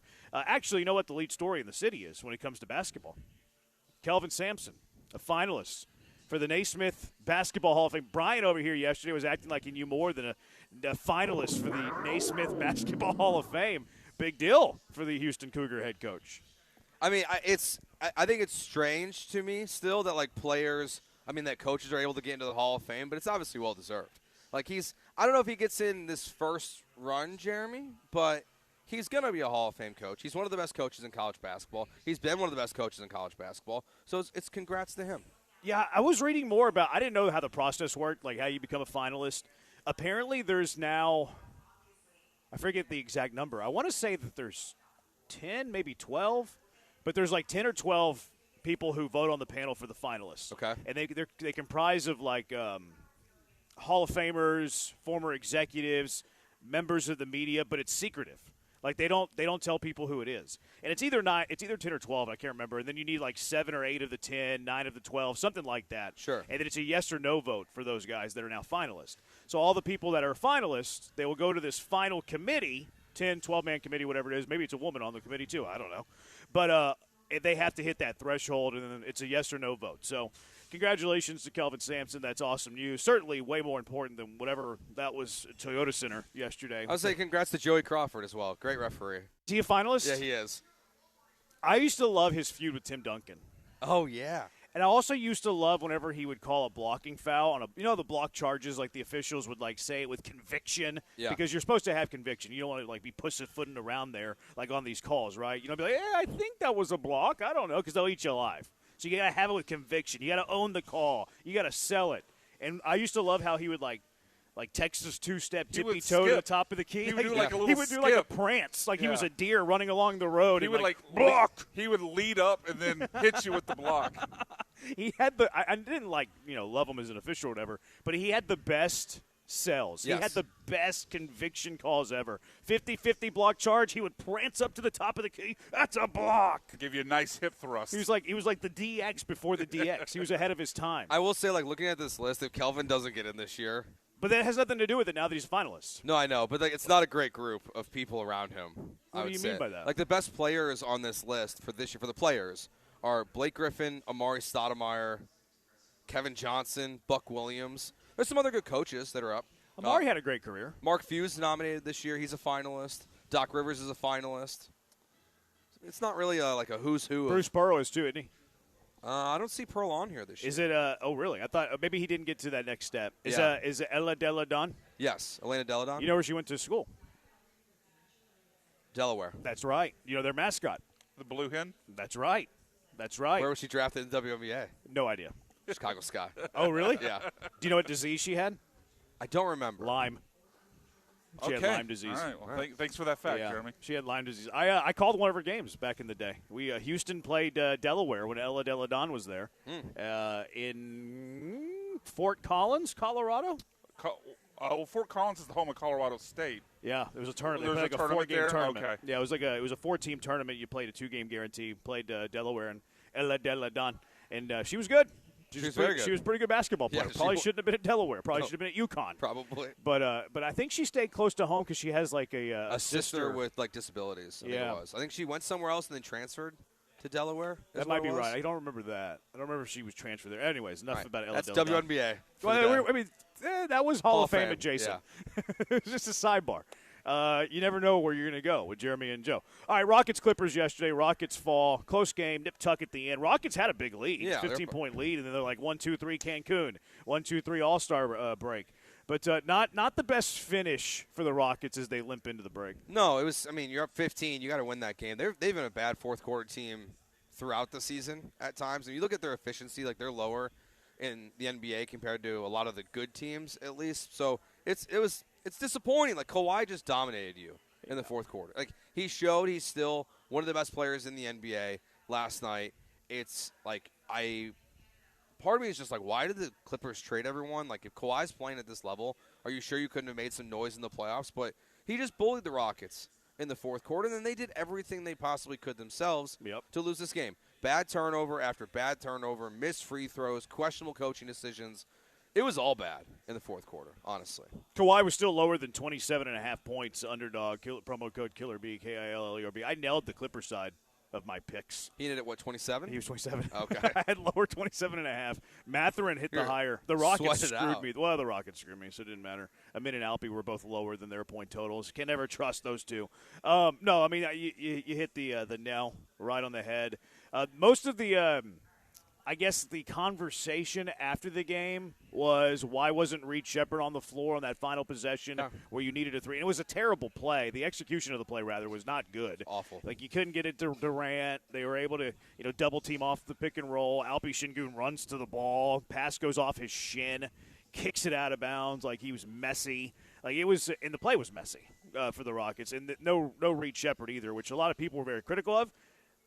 Ime Udoka was not asked about it in his post-game press conference. Yeah, I was listening to it on the way here. And look, I saw we got people asking Ime if Reed's going to start over Amen Thompson in games, but not asking about why Reed's not on the court. I think it was about a 5-minute and AJ was not there yesterday.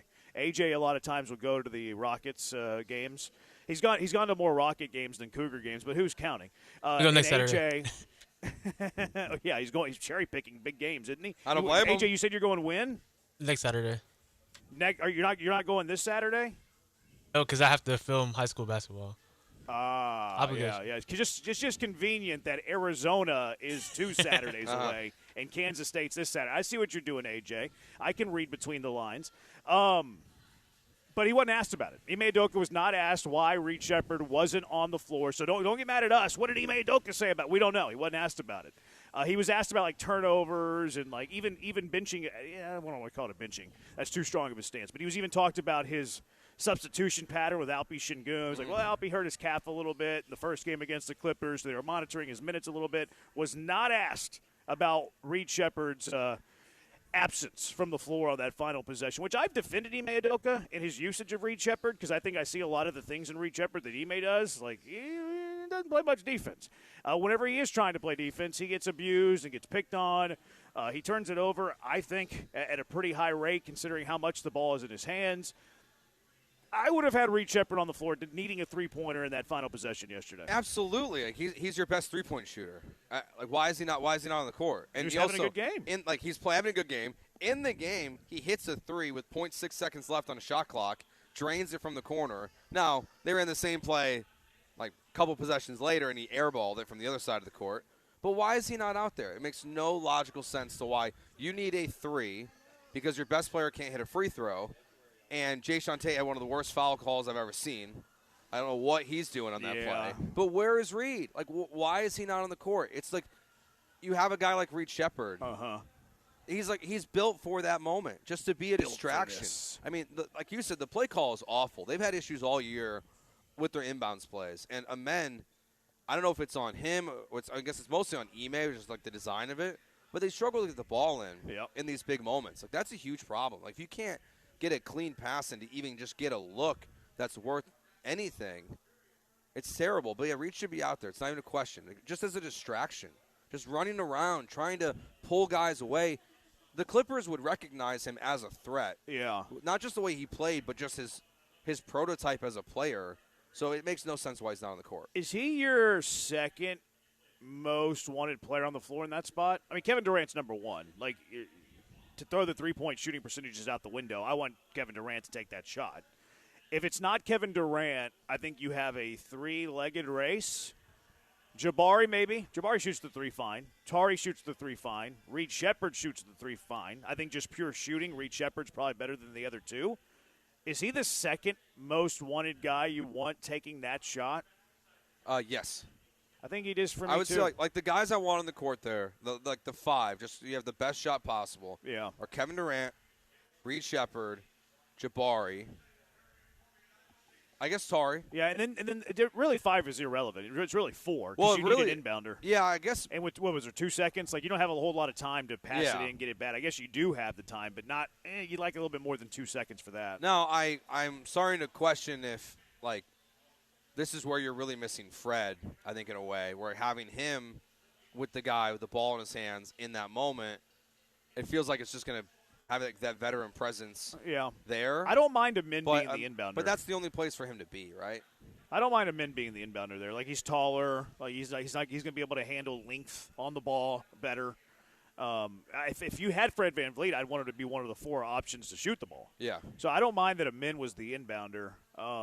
But, yeah, the fact that Reed wasn't on the floor, I would have Amin the inbounder. The other 4 I would have are the 4 that you mentioned. Yeah. Durant, Reed, Tari, Jabari. And to be honest, like, I'm good with any of those guys getting the shot. Do I have an order of operations here? Yes. Kevin Durant at the highest. And then you can argue 2 through 4. I really don't have a druther 2 through 4 other than Durant number 1. But, yeah, those are the 4 that should have been on the floor as an option to catch the inbound from Amin IMO. Yeah, no, I totally agree. Like, it's one of those where I don't understand what Ime's thought process is in any of it. Like, I mean, even Ryan Hollins, like, as they're breaking the huddle, he doesn't realize Reed's in his T-shirt, and he's saying, like, you want Reed on the court in this moment, and then he's going, oh, I guess Reed's not in the game.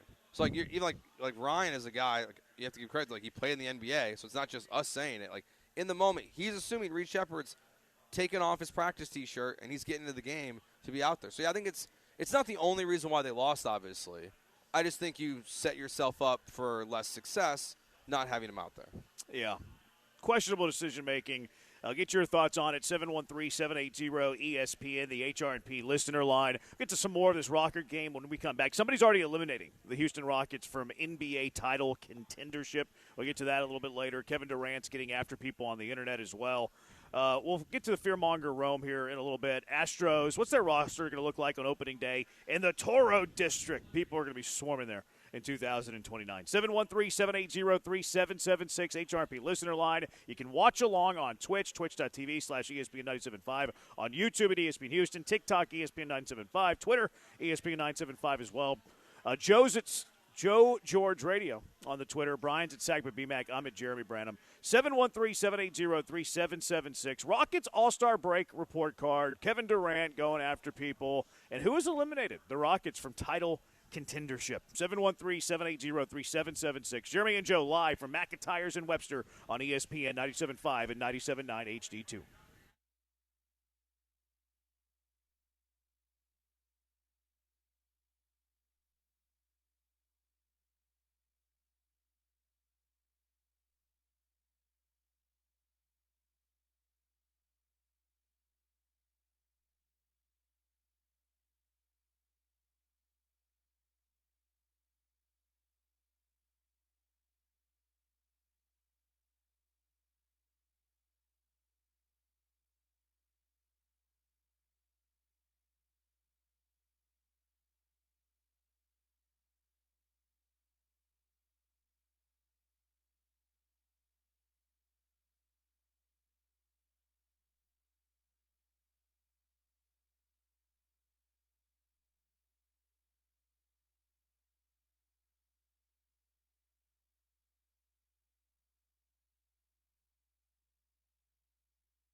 This is Jeremy and Joe. On ESPN 97.5 and 97.9 HD2. Broadcasting live from the mobile Huntington Bank Studios, located at McIntyre's in Webster. Here's Jeremy Branham and Joe George.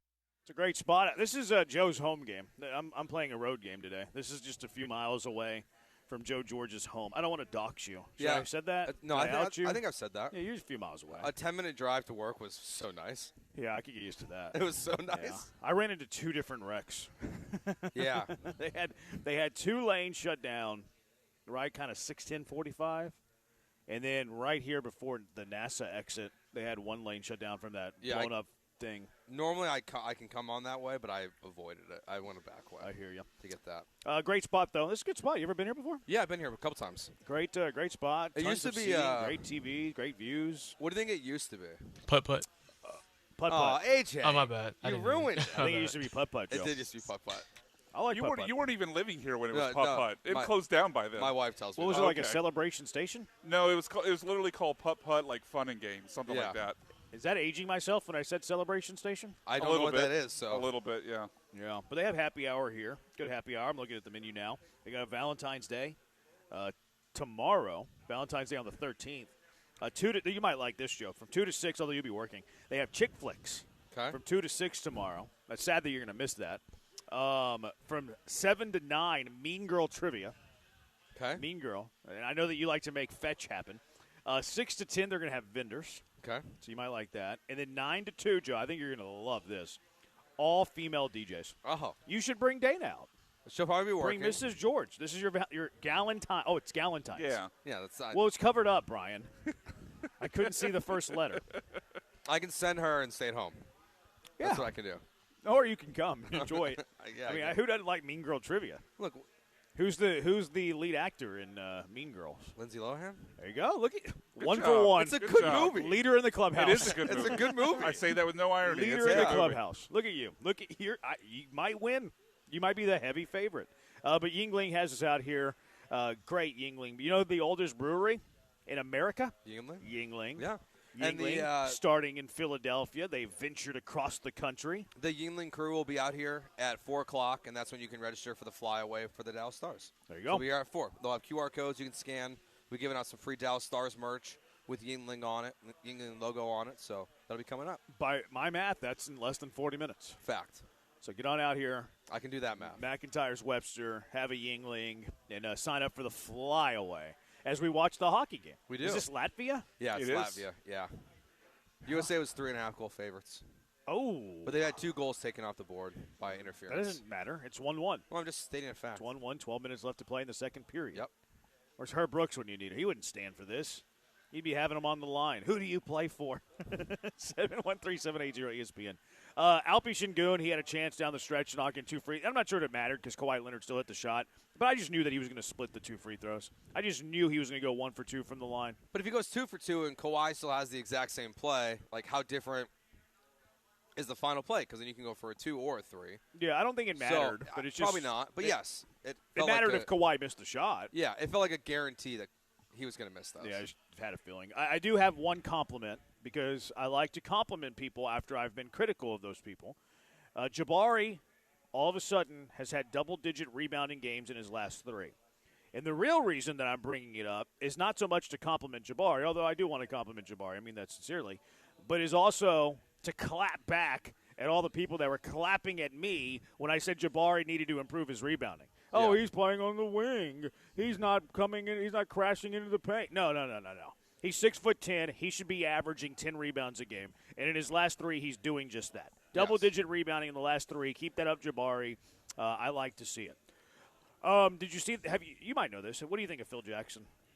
He's a great coach. Okay, I figured you'd say that. Hey, he's kind of disappeared. Where's he been? I think he only shows up occasionally. Like, I haven't seen him in a while. Like last time he did anything was I think after Scotty came out with his book, in which he called Phil a racist, and then Phil kind of defended himself in an interview with Dan Patrick. But we don't hear from Phil Jackson, which isn't kind of too surprising. Can we still call him Chief Triangle? Is that still okay? I think so. I think it's still okay. Have you ever heard of his 40-20 rule?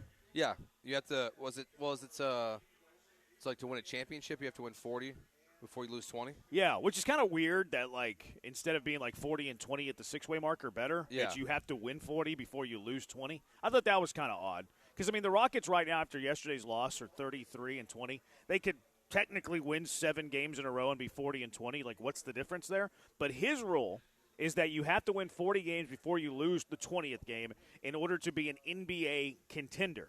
And it has only happened, Joe, in the last since mid-'90s.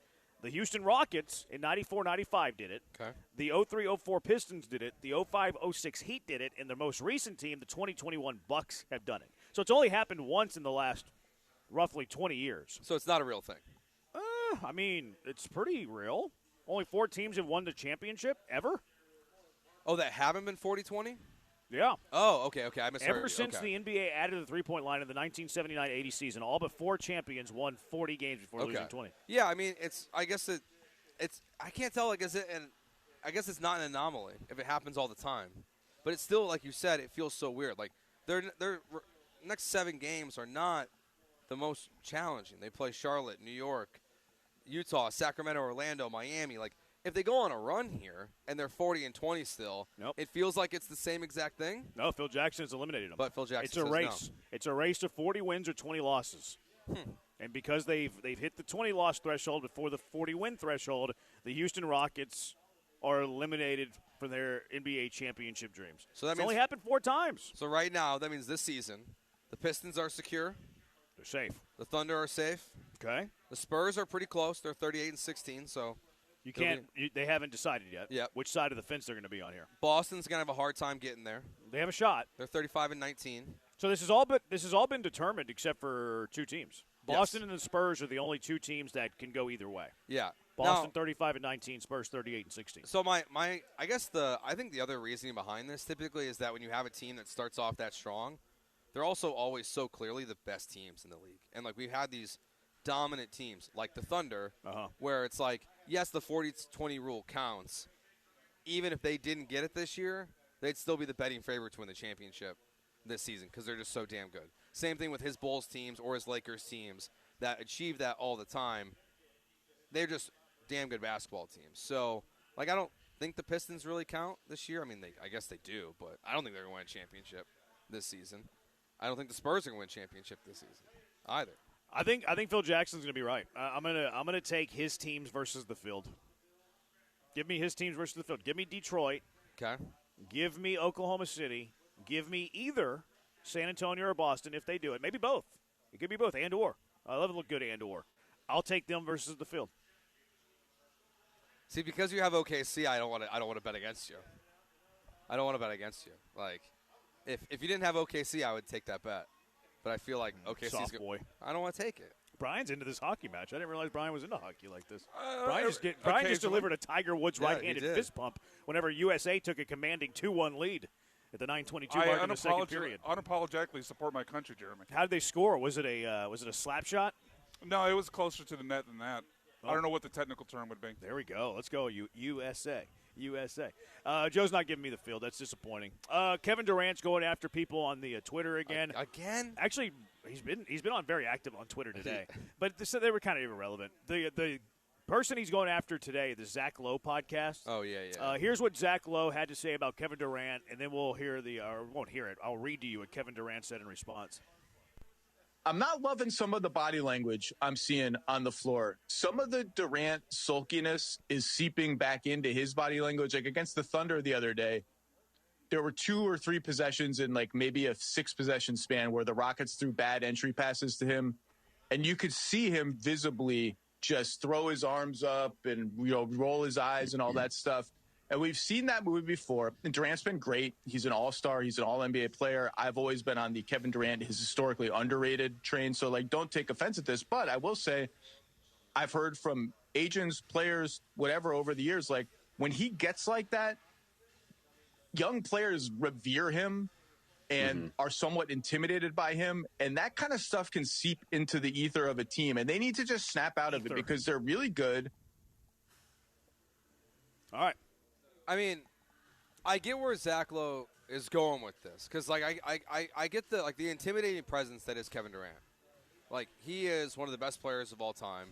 you've got a bunch of young guys that probably would list Kevin Durant as one of their 2 or 3 favorite basketball players ever growing up. So if you make a mistake and he's sulking, I can see why you would be dejected in that moment. My view of this, though, is that that's more on them than it is on KD.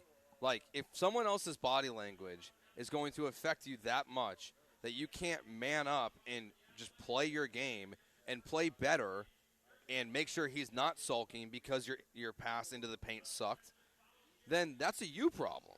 Like, I don't think that's a KD problem. I find it to be quite ridiculous. Kevin Durant said, here we go, Rocket fans, outsiders trying to disrupt.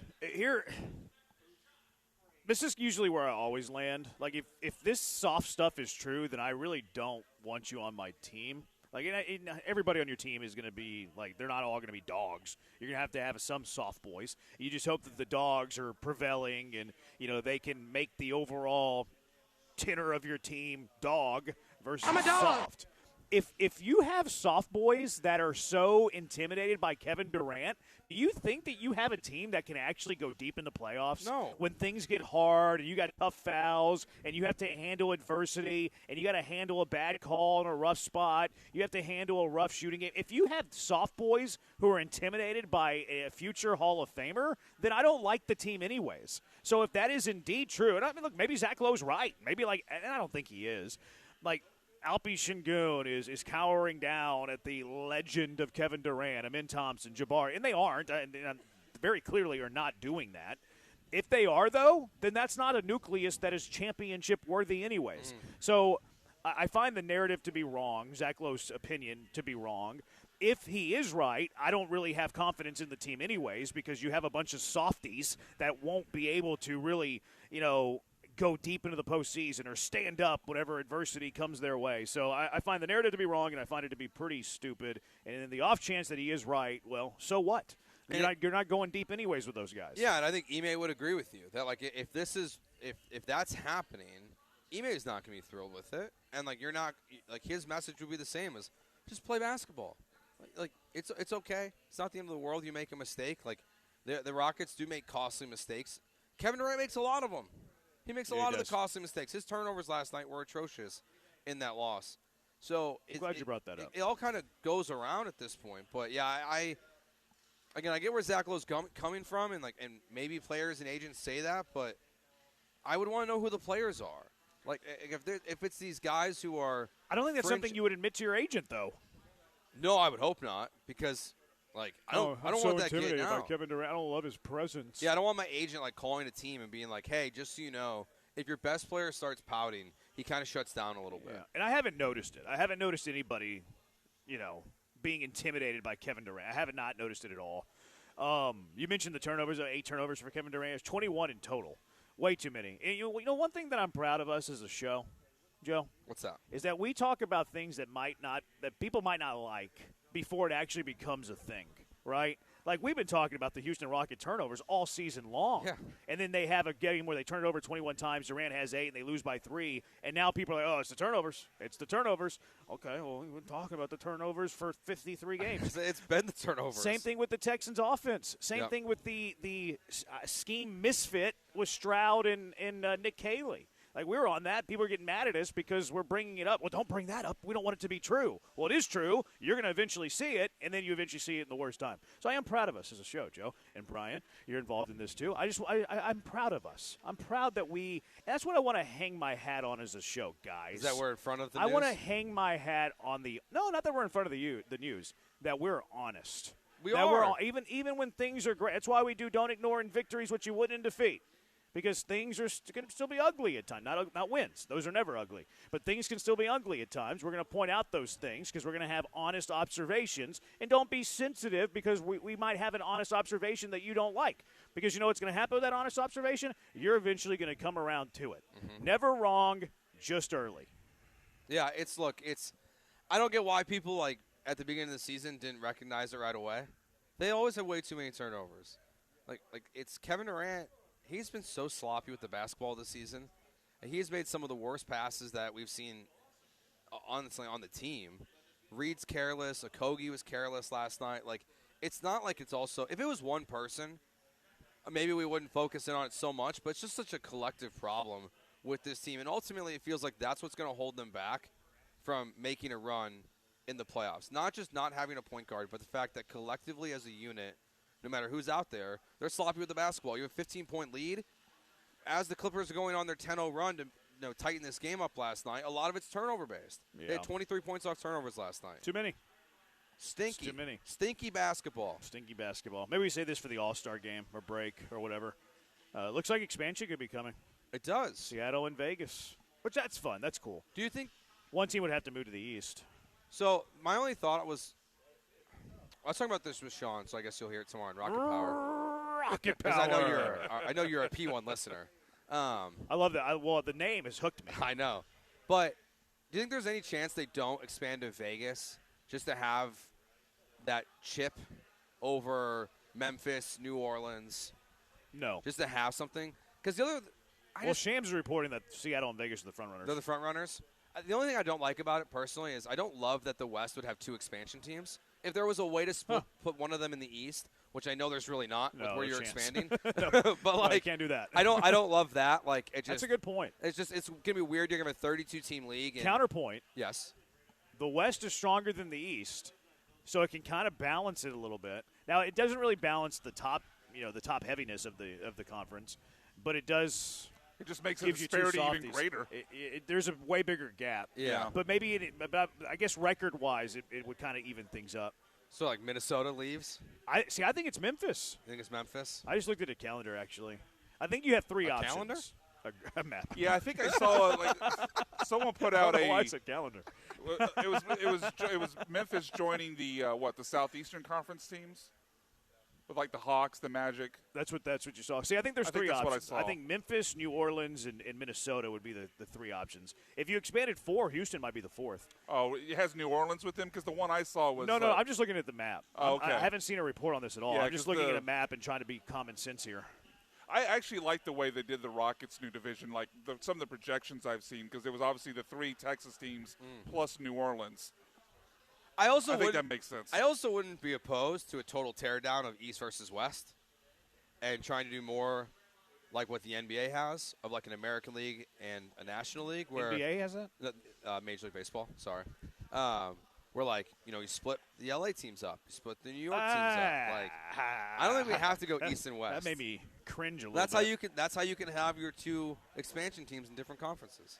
No, I don't like that. All right, anyway, 713-780-ESPN, HRMP listener line. Let's get to Fearmonger Rome, splicing quotes again on the internet. 713-780-3776. Jeremy and Joe live from McIntyre's in Wester, thanks to Yingling on ESPN 97.5 and 97.9 HD2.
This is Jeremy and Joe. On ESPN 97.5 and 97.9 HD2. Broadcasting live from the mobile Huntington Bank Studios, located at McIntyre's in Webster. Here's Jeremy Branham and Joe George.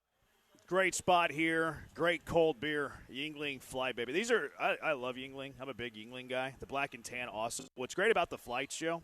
2.6 grams of carbs. Uh-huh. Less than 100 calories per long neck cold beer. Can't beat that. And you can't beat that. I do like the black and tan as well, though. Flight's usually Yeah, my go-to, but no, black and tan's awesome. That's a good tasting beer. it is a good tasting beer. Good tasting beer. The Americans now have expanded their lead to 3-1. 3-1. We're going to get to the Rome fear-mongering here in a little bit, but we got some people who want to talk some hoops. 713-780-3776. Let's go out to the HRP listener line. Marcus, you're in with Jeremy and Joe. What's going on, Marcus? What's up, fellas? I don't know if you guys talked about it or not, but if they were to add two teams to the East, with New Orleans and Memphis be the teams to go to the East, since they're going to add two teams to the West.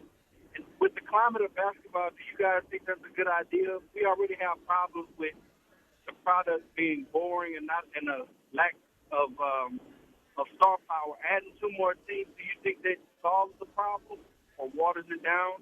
And I'll hang up and listen to what you guys have to say. I think it's an interesting question, like if it waters it down, because obviously there's a tanking problem in the NBA. We all know it. We all can see it. You've got the Jazz taking out guys, and they're still winning in the fourth quarter. But like you, a fourth of your league, a third of your league right now, actively tanking for a top 5 pick. I would assume like there would have to be like some level of like agreement with the new owners and GMs that they can't just like outwardly tank, right? When they start, that like they have to try a little bit. No, I don't think you can prevent tanking. And you wouldn't need to move two teams to the East. You just have to move one team to balance it out. Because if you add two, remove one, yeah, that gets it to what, a 16-16?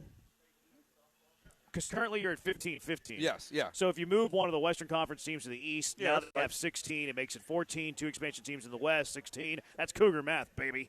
Tier one institution. Go Cougs. So you only have to move. You only have to move for a semester. You only have to move one team to the East. And Alfred, who is always talk to him on Twitter. Good interaction with him. I said originally I just responded to this tweet. I said Memphis. He goes, I like Minnesota better, and then he showed me the graphic with Minnesota. It makes a lot of sense. I like the Minnesota moving to the East. So I think that's what would happen in terms of like I don't think it'd be too watered down because you already have so many bad basketball teams already. Yep. I think you would have some players that maybe get some run that probably should be getting more run. I don't think it waters it down. I think it stays about the same while adding two fun markets. I wouldn't call them big markets, but two fun markets to the league. I mean, yeah. And you get the money because of the expansion owners. And I think that's what they're looking for is like, I mean, we've already checked all your big markets, right? Like there's no big market left to go into. What you're looking to find here is more Portland-level teams, San Antonio-level teams where OKC. I mean, look at OKC. Exactly. That's a smaller market, but they're rabid about their team. Exactly. That's what you want. And that's why these teams like have to compete right away. I mean, Seattle maybe not so, but I think Vegas, yes, like has to try to win as quickly as possible. Now, the expansion rules are not as favorable as they are like in the NHL. I mean, it's big picture, though, when you have expansion teams. I don't think it's like we need them to win in 3 years. Sure. Like I think it's more big picture. Like, okay, let's get them in the league. Let's let them establish themselves, build a foundation, and then hopefully – I don't think the NBA cares if they're good. Like, why do they care if Seattle or Vegas are good? Because people will still go to the games. I mean, I think they want New York and L.A. to be good. You know? Yeah. And I think the benefit that, like, the NBA team will have versus the Athletics will have is, if you're an Eastern Conference team, you're still only going to play in Vegas once a year. So you still can, your opposing fans can still plan their Vegas trips around to go see the Knicks. Where, like, they're not really doing that. Like, Astros fans aren't really going to be doing that after, like, the first or second year. I don't know. You think, like, I feel like it'll, like, early on it's going to be a big thing. And I wonder just how long that attraction is there. I mean, it'll be a trickle-down effect, sure, but I still think that people go to Vegas for random things all the time. That's true. Like, let's go to Vegas for, Galentine's Day. Let's go to Vegas for the fights. Let's go to Vegas for the Super Bowl weekend. Let's go to Vegas for March Madness. I still think that people are always looking for a convenient excuse to go to Vegas. I mean, yeah, I don't blame them. So if their team's Great playing time. and they can get a cheap flight, a cheap room, let's go to Vegas. Yeah. Let's do it. But, yeah, it is an interesting market. I think it'll be fun. 713-780-3776. Let's go back out to the HRP listener line. Travis, you're in with Jeremy and Joe. What's going on, Travis?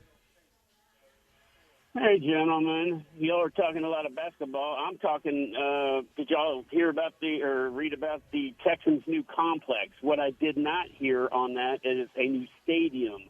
There's a lot of acreage out there that can put a new stadium. Are they planning on doing this to try to leverage a new stadium? And I don't know if you guys saw, but, man, ticket prices for next year went skyrocketed. I mean, I'm talking my tickets went up $700. So can y'all talk a little bit about that new complex they're planning on building? Yeah, let's hit that on the other side. We'll get to the combine, not the combine, I guess it's more of a compound. We'll get to the Toro District on the other side. We'll save Rome for a little bit later because the listeners tell us what to do.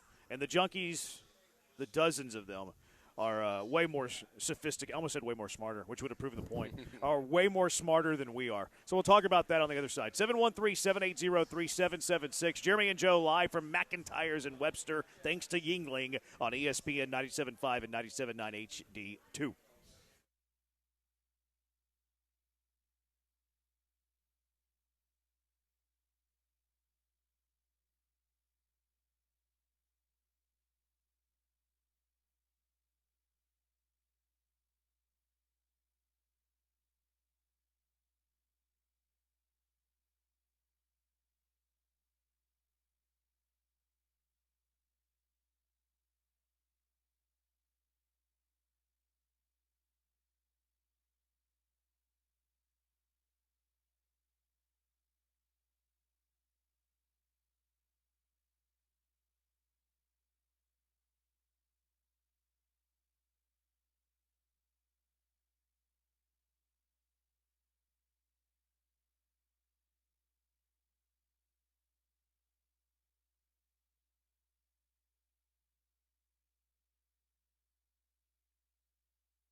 This is Jeremy and Joe. On ESPN 97.5 and 97.9 HD2. Broadcasting live from the mobile Huntington Bank Studios, located at McIntyre's in Webster. Here's Jeremy Branham and Joe George.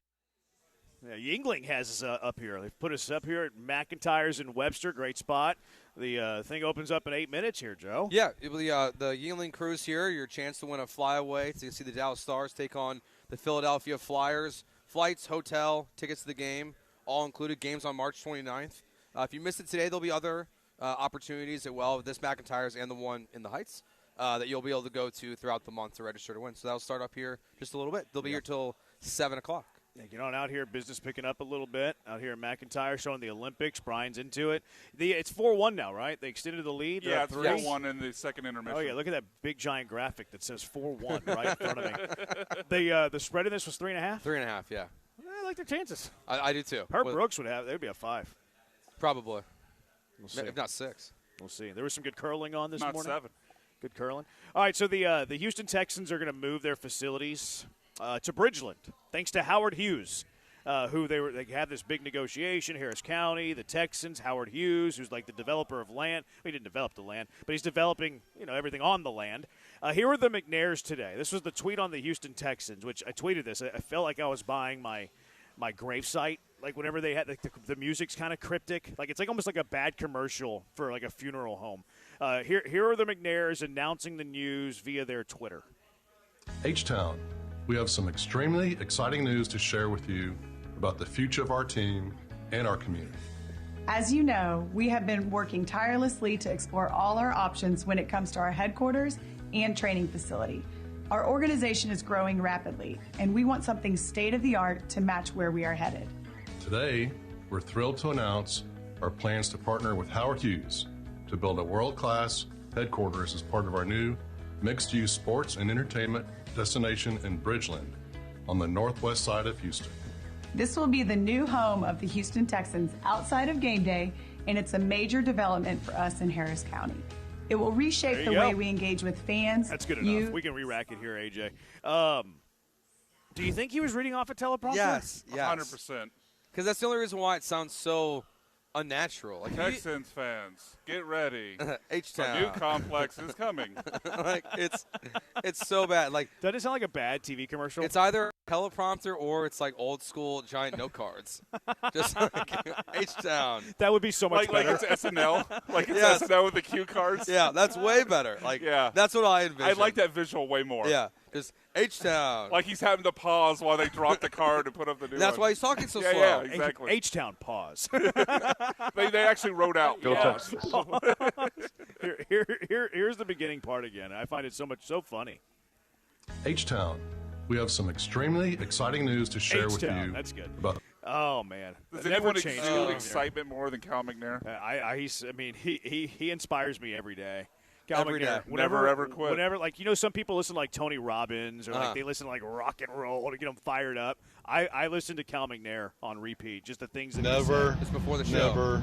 Yeah, quit. look. I mean, how could you not get fired up with that? Yeah. How are you not ready to run through a brick wall It's always whenever fun to Cal win. McNair is telling you to never give up? Because whenever he says it, I want to then act it out. I want to do it. Yes. He inspires me. He is a beacon of positivity. So what you're saying is you're going to be driving to Bridgeland to the Toro District. Well, I didn't say that. Every day. That's a bit of a Okay, hike. am I alone in having? That's a bit of a hike. And being today's years old when I found out there was a Bridgeland. Thank goodness, because Yes. I was so worried. I I was 42 so years, worried. I'm 42 years Yeah, old. you born are. and raised in this city. I've never heard of Bridgeland. That makes me it's feel you. so much better about Everybody- myself, Brian. No, everybody knows about Bridgeland. I don't No know one. nothing about No Bridgeland. one knew what Bridgeland. Yeah, everybody knows about Bridgeland. Bridgeland's in Cy Fair. I went to a softball game at Bridgeland High School.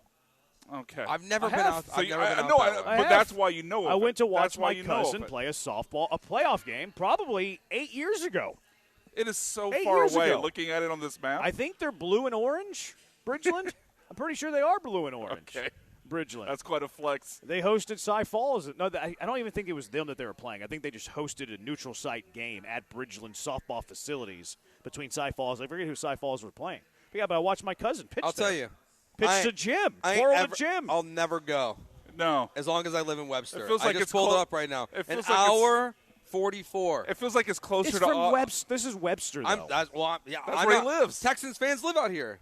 We're not, Some, we're not not like many. Cowboys fans out here. It Not feels that like many. it's closer to Austin than it is to where I live in Here's Houston. the other thing. How often do you go to the Texans facilities for reasons that are needed for the Texans facilities? But that's why but there's going to be things Yeah, they're in this building a whole district. complex. Do you think because Bridgeland area is far from you that it's uninhabited, that nobody lives there? No, because no, it is no. It is in Cypress. It is in Cy-Fair ISD, which as of a few years ago, this still might be true. I'm not sure. Haven't looked it up in a while. Cy-Fair ISD is the largest independent school district in the state of Texas. So why would they cater to you, Joe, whenever they're catering to a big sector of the greater Houston They're area? not catering to anyone but their pockets. Bridgeland, sure, absolutely. I'm not denying that. But I'm arguing your point, your argument. I'm arguing your argument that it's far from you and like how inconvenient Joe George is now. I'm just Like he's saying. so inconvenienced because the Texans facilities, which is a spot you would never go to anyways. When do you go to the Texans facilities outside of a game? If they had like a cool Didn't entertainment answer my district, question. well, they don't exist.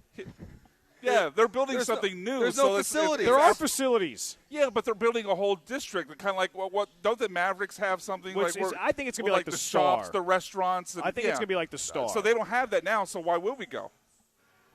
Other than the game, it's an apples and oranges. You argument. might not, but they're not going to be hurting for people to go. No, I'm not saying No, they will. I'm Plenty just of saying people I will go. Yeah. So I'm just wondering why you are so inconvenienced. Because I think a lot of people feel this way. I don't. No, I think I don't people, feel that no, way. people also feel inconvenienced about where NRG is in general. Right. So, like, it's not much of a difference. I like this. I'm a fan of this. I think Unless this you is live cool. west of the loop, it's going to be very inconvenient. I don't go to NRG anyways. So I'm not going to gripe and complain about where they're building the facilities whenever it doesn't impact my life at all. You're right. And I might go out there for if it's really nice and they build nice if they build nice shops and restaurants. The Star in Frisco, they host high school football games there. Yes. I don't know if the Texans are going to have the facilities to do that. I hope think they it'd be awesome. do. That'd be really cool. It'd be awesome in Cy-Fair. That'd be like a very cool thing to have with part of it. Look, this is a good thing. Now, like, Cypress has two awesome football stadiums already. Yeah, but Berry having like Stadium that, and Pridgeon, but having that, having like a neutral site kind of thing that you can pull from can different host parts playoff of Houston. games there. Yeah, you can do a lot with it. It is a cool thing for the Texans. Like, it's awesome. I still Don't be feel a like hater. there's another thing coming.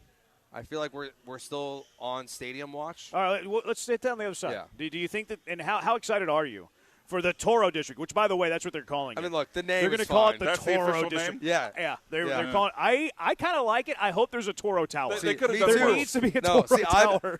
I'm out, but Toro District kind of pulls me in. Yeah. The They could have done way worse. What do you mean? What are you out on? The drive. Okay. Yeah, it's an hour 50. But like From this exact spot. Yes. It's not that much further from you than NRG. It's further to Bridgeland. I don't think that it is. I looked it up. It is. Did you take the toll? Did you take the Grand Parkway? 99. Okay, it's probably not. It was what an was the hour. difference? It was an hour 10 for where I live in Kingwood to Bridgeland. It's like 45 minutes NRG. Okay, that's not a massive difference. No, I'm just saying it is. It's is a big technically difference further. for Joe. Yeah. A big difference for Joe. That's all that matters. If they build a Toro Tower, though, I'll be a frequent visitor of the Toro Tower. 713-780-3776. Is this a precursor, though, for a bigger move? Are they eventually going to move the stadium to Howard Hughes' Bridgeland, a master plan community? 713-780-3776. Jeremy and Joe, ESPN 97.5 and 97.9 HD2. Since 1976, D&M Leasing has been in business with their mission, making getting a vehicle easier, smarter, and more affordable than buying it the old-fashioned way. 50 years later, that mission has not changed. But the reason people keep coming to D&M and the reason why it keeps growing is because they're tired of negative equity. They're tired of wasting their weekends at dealerships. They're tired of paying too much for too little. At D&M, you're not going to be working with a new person. You're going to be working with a veteran that's been there for 10 to 20 years that will be helping you through the entire process to help you with that. So if your payments are too high, if you're stuck in negative equity, or if you just want a smarter way to upgrade, call D&M at 713-290-1000 or visit dmautoleasing.com today and tell them that ESPN 97.5 sent you by.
Thank you to Yingling for having us out here. McIntyre's in Webster. You're in the area. Swing on by. That lady has a kitty cat.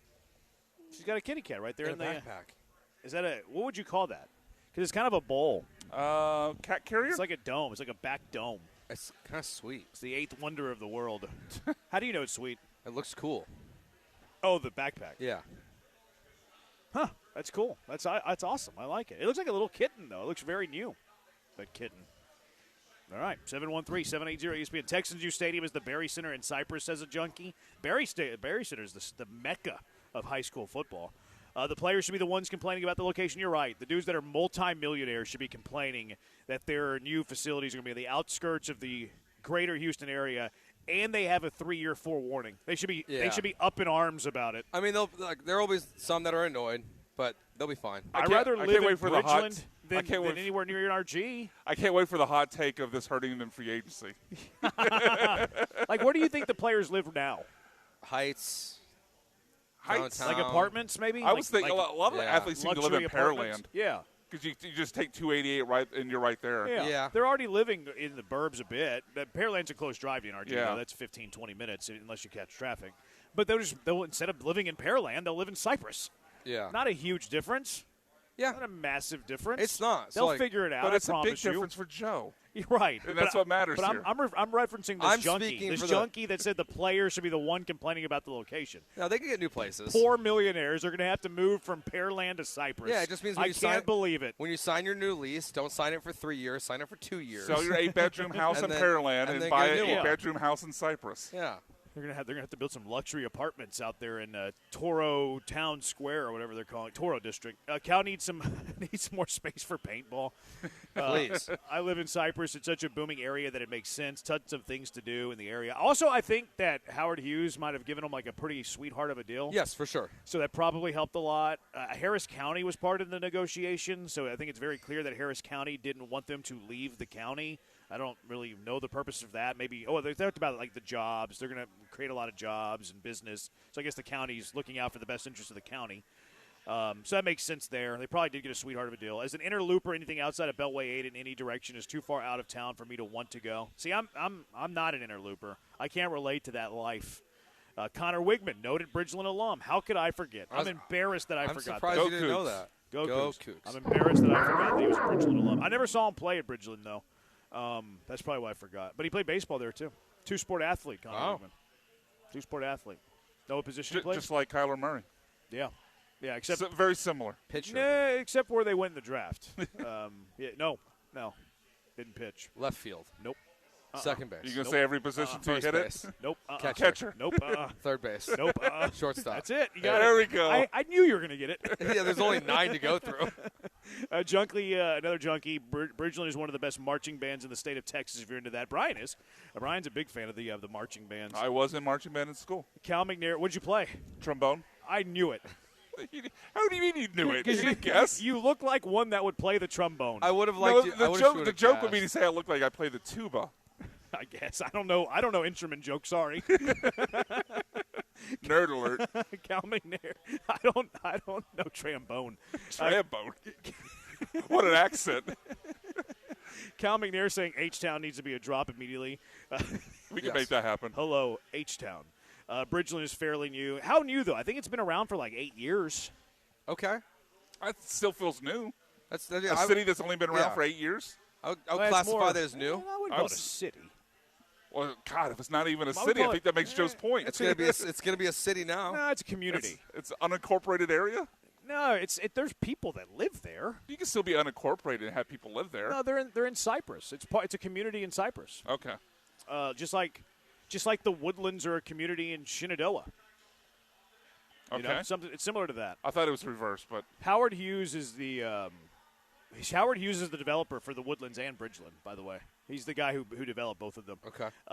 Junkie says the house that CJ built too soon. Is he going to be around when they move there? I don't 2029? know. That's a good question. When they're moving into their I feel their like it's new less than digs. 50-50. I think he might not even be a Houston Texan then. The house that's Francis built. LOL BMAC is a band geek. Makes so much sense. Yeah. USA scored again, by the way. Yeah. They're currently covering. Yeah, I would have changed the subject too. So do you think this is a precursor to a new stadium for the Texans? I do. I mean, they hired a president last year that's been part of building stadiums in the past. It's not a great experience.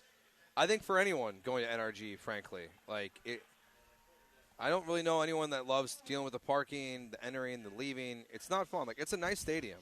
The stadium itself is fine. Also, I think the Houston Texans want Super Bowls. I don't think they're going to get any more at NRG. All these new stadiums being built that are domes, they're going to move down the list. And then it's also probably just time for an upgrade. And it sounds weird, but think about the Atlanta Braves. They've been in 3 stadiums in my lifetime. That doesn't make any sense. Yeah. But they've been in 3 stadiums. So, the Texans, I think, are a bit due for it. And they're only using 22 of the 83 acres that they're getting here in this deal for the facility in the new park. So, yeah, I think this is kind of a preemptive move to where it won't be long before we're talking stadium. I think they will eventually, too. I think they'll eventually get a new stadium. Harris County really wants to keep them at NRG. What was it, after the tax refund, they pay, nothing in rent to play there? It's that's pretty nice. You'd have to get a similar deal. That's pretty nice for an owner. Yeah, I think it's a precursor. I think in our lifetime, the Texans will play in a new stadium. Yes. So it's going to come at some point, in my opinion. Now, there's only 3 teams in the NFL that have their facilities at their stadium currently. Texans are one of the 3. Panthers and then the Bengals, who are notoriously cheap. Yes. So, we'll see. Junkie says I was reading Adam Schefter's post on Facebook. That's weird that's where you get Adam Schefter news, by the way. It's weird to me that you get Adam Schefter news on your Facebook. But nonetheless, I was reading Adam Schefter's post on Facebook about the Houston's new facility. There was nothing but hate comments why would Houston ever build something like that? They're never a good team. Dog in the Texans. I mean, Facebook's a pretty nasty place for the Texans, I would say. So I'm not too surprised. Maybe Cal could break out his old erector set and start the new stadium build. Gillette Stadium is an hour from Boston. # Patriot South. I've heard that drive # is the terrible. Patriot Way. All Jasper. I know, that means we're going to get a photo op of Cal putting shovel in dirt. Oh, yeah. Oh, I wearing can't the hard wait. Hat? Oh, he's going to have the hard Break hat hat. on. He's going to be breaking dirt. I cannot wait for Well, that. Cal McNair, he's not used. He's not. It's not foreign to him to get his hands dirty. His hands are Cal callous. McNair's had his hands dirty many times. But that photo's Many going to be times. He's chef's worked. kiss. Cal, if there's one thing, and I know we make fun of Cal, we like to have fun with the way he talks. But if there's one thing I can say about Cal is that he has earned every single dime to his name. All of every them. single dime to his name. Bandwagon says, for perspective, the Falcons' headquarters 44 miles from the stadium. No, it's not. It's not foreign. This is something that NFL teams are doing. They only go to their home stadium for home games, so it's 8 times a year during the regular season, maybe 9, twice in the playoffs. Yeah. So upwards of, if you play a playoff game, I mean preseason, not playoffs. So if you host a playoff game, you're going to the stadium 10 times a year. As a fan? No, as a player. Well, they practice there. They won't if their facilities are 45 miles away. I thought you meant currently. Okay. No. Yeah. If your facilities are far away, you're going to the stadium 10 times a year. So it doesn't matter that they're far from the stadium. Yeah. It's not. And really you're staying in hotels the night before home games anyways. Yeah, exactly. So it's not. None of it's an issue for the players, the team, whatever. It's just a moneymaker for the Texans. They project this to be something that they can own a lot of whatever's being built and make as much money as humanly possible, which is a good thing for everyone, honestly. Cal will chopper from River Oaks. He's not affected. Probably true. Cal operating one of those Bobcat mini skid steer excavators. Absolutely classic. I'd love to see it. That would be awesome. I feel a Tommy Boy scene coming during groundbreaking. Traffic in Bridgeland is already bad. CJ may have a panic attack with all the chaos. That's the text of the day. CJ Stroud not able to handle pressure. He might not. He's not going to be able to handle the traffic, although he might not be there in 2029. That's a good point. All right, 713-780-3776. Fearmonger Rome, back at it again. Tell you what we mean next. 713-780-3776. Jeremy and Joe live at McIntyre's in Webster, thanks to Yingling on ESPN 97.5 and 97.9 HD2.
This is Jeremy and Joe. On ESPN 97.5 and 97.9 HD2. Broadcasting live from the mobile Huntington Bank Studios, located at McIntyre's in Webster. Here's Jeremy Branham and Joe George. Watching the match, the Olympic, this is the first one of pool play. Americans are rolling Latvia. Can you use the word rolling in hockey? Yeah, why not? They're rolling. Because they don't roll? They're rolling Latvia. 5-1. It's 3.5 is the spread. Brian's heavily sweating that. But thanks you to Yingling for having us out here at McIntyre's Webster. If you're in the area, swing on by. Sign up to win the giveaway, the flyaway. Yes, you can sign up now. The Yingling ladies are here. If you can't come out today, we won't be at all of these, but there will also be opportunities on February 25th at the McIntyre's in the Heights, back here on March 3rd, back to the Heights on March 8th, and then back here on March 10th as well. So there's plenty of opportunities. If you can't come out today, one of the McIntyres on the 25th, 3rd, 8th, or 10th are opportunities to sign up as well. Yeah. Heritage Film commercial is the most cringiest radio commercial ever. That's my favorite commercial. Yeah, it's my favorite too. Chance is great. Chance is money. But the fact we're talking about it is free advertising. Boom. It's why it is the way that it is. So Chandler Rome's fear-mongering again, guys. I think Chandler Rome's now fake news. Okay. I still trust his reporting.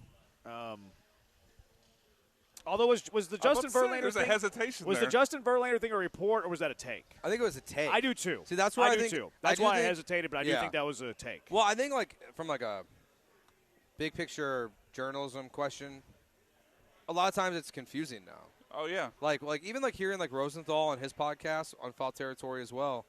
There's times where he says things and I'm like, is that a report or is that I guess unless they say sources say or some indicator of a report, that you got to take it as a take. But they have so much information that it feels like their takes are usually built on sources. Sure. Right? So it's always a little bit hard to differentiate now of what's what from these guys.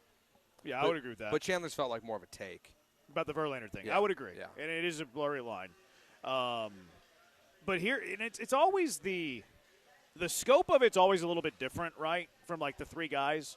The beat writers I'm talking about, and the three beat writers that I talk about that follow the Astros on a daily basis, Chandler Rome, Brian McTaggart, Matt Kawahara, and they all do great jobs as journalists, but there's always a little bit of a different feel about them, kind of neutral, kind of positive, and then Rome's more the negative side. Sure.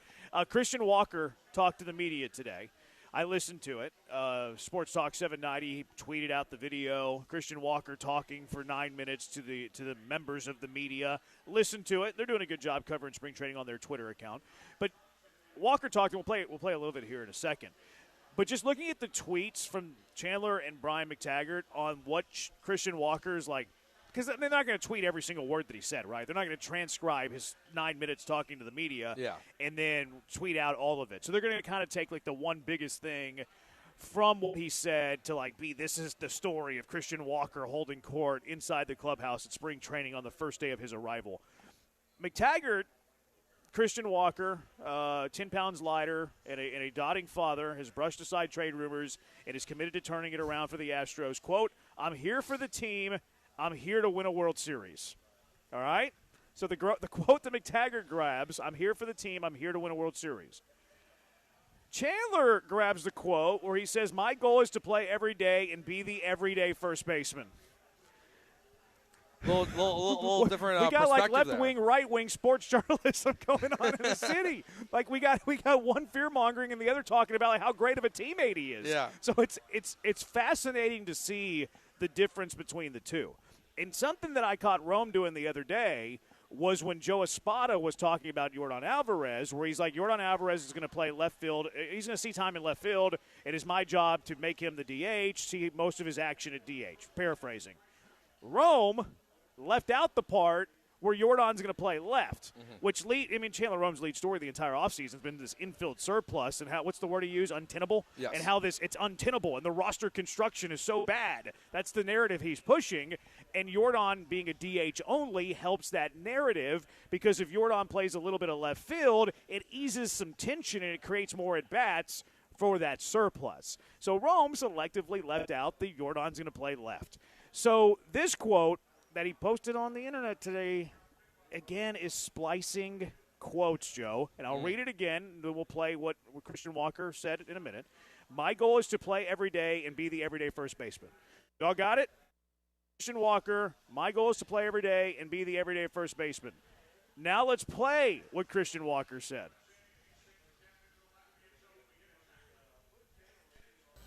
My concern and my goal is for this team to be the best it can be this season. All of us want to play every day. Every single guy in this clubhouse wants to play 100.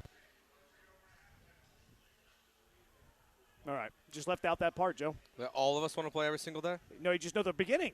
He said, my goal is for this team to win games. Yeah. He just left that part out. Yeah, he did. Just left it out. Selective grabbing, and it's in the same sentence. It's weird. This is the second time he's done it to, again, push his narrative that a lot of the fans are just, grabbing onto, that the Astros had this untenable infield surplus that cannot be fixed. And for the second time, fake news Chandler Rome has selectively taken words out of a quote to help propel this fear amongst the fan base. I mean, he's pushing it. Like, he's got his slant. Like, he clearly thinks that it's, as he says every time he can, untenable, that it's not going to work, that players are going to be upset. And, I mean, Christian Walker, like, he's not going to publicly say it even if he was.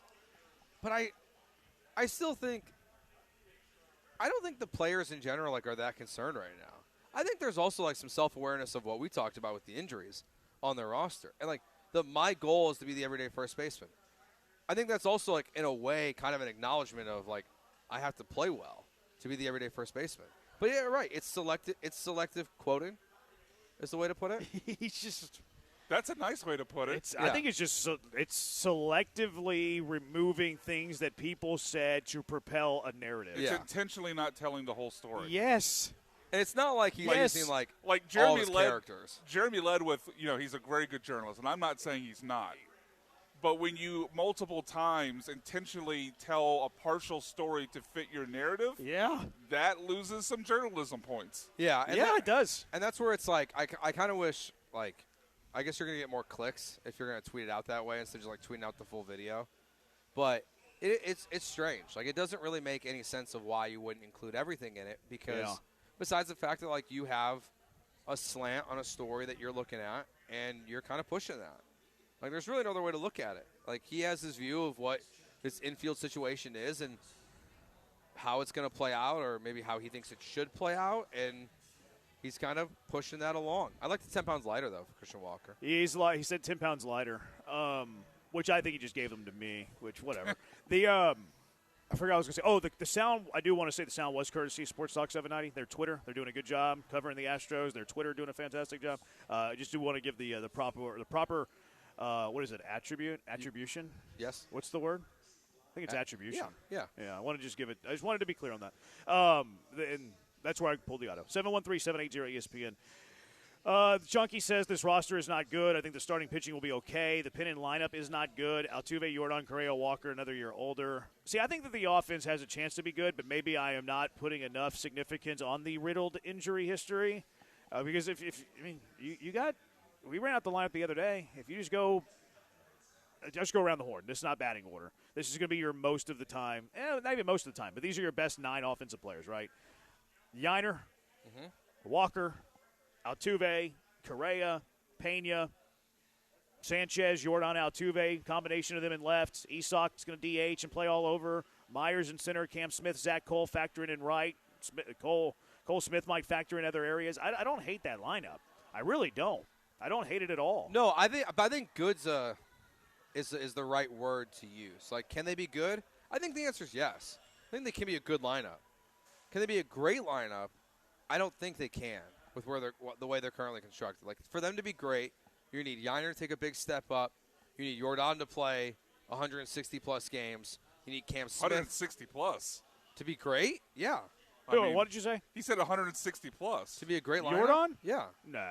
I mean, he's got to play, I would say 140 and take it to the bank. I would say the minimum of that, I'd say 140. 160 is too much. I don't think so. Like, I think I'm factoring playoffs a little bit. But, like, you need your best guys out there. Jordan's part of it, obviously. You need Cam Smith to take a big step up to be more consistent. Like, he doesn't have to be as great as he was immediately. but to be more balanced Yeah. throughout the career, where the highs are maybe as high as they were, but the lows are obviously not as low. So I think they can be a good lineup. I just don't know if they can be great next year. And the injuries are a huge part of that.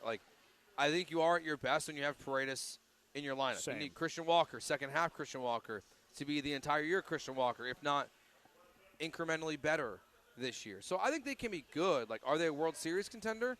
We'll see. Their odds kind of keep plummeting the more and more we get into spring training. They were early on one of the top 4 teams in the American League. I think they're 8th or 9th at this point because Detroit jumped them after their moves this last week. So they can be good, but yeah, we'll see. 713-780-ESPN HRP listener line. Junkie says, I've been saying this for a long time. Rome is a sniveling little bad word. Okay. All right. Fired. Texter said that. Another junkie says Rome is a world-class farmer, and Astro fans fall for his shtick every dang tweet. I agree. I agree, man. He always tries to stir the pot, like he did, the batter's eye thing, which maybe that was 100% accurate. He slid into my DMs whenever he did that. With the batter's eye? Yeah. Yeah. Yeah, he DM'd me. He's like, this is a thing. Players are talking about it. I was like, I believe that it's a thing. I believe that people are telling you this. I'm just mocking the whole thing. Yeah, no, it was mock-worthy, but then they did repaint it 2 times. Yeah, I think it was real. I'm not disputing the authenticity of the reporting. It was just ridiculous that all of a sudden the batter's eye became a focal point of our conversation of why the Astros did not win a World Series and struggled at home when it had not been an issue for the entire golden era up until that point. Junkie says, I hate Rome, but without Rome type, sports radio would not have much to discuss. He's content. We create plenty of content here. If Chandler Rome wasn't stirring up this fake news offseason, we would probably stir up some fake news offseason. Branham threw Sanchez in there. LOL, you love Sanchez, even though he was not good as an Astor last year. I don't love Sanchez. I think that I think the perception of Sanchez in this city, because he was terrible last year as an Astro, is not an accurate representation of who he is as a player. They were tinkering with his swing with 2 months left in the season. I don't know if you should be tinkering with a player's swing with 2 months left in the season for the first time that you've ever had him in the organization. I never loved the fact that they were doing that.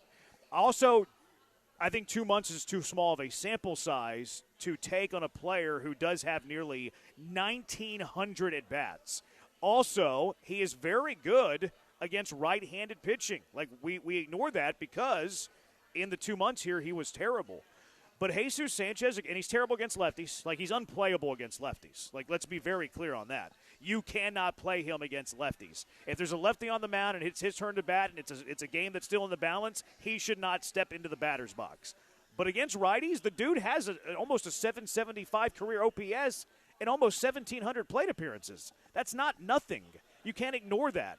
And the perception of Jesus Sanchez in this city is that he's a bum. No, he has a place in baseball against right-handed pitching.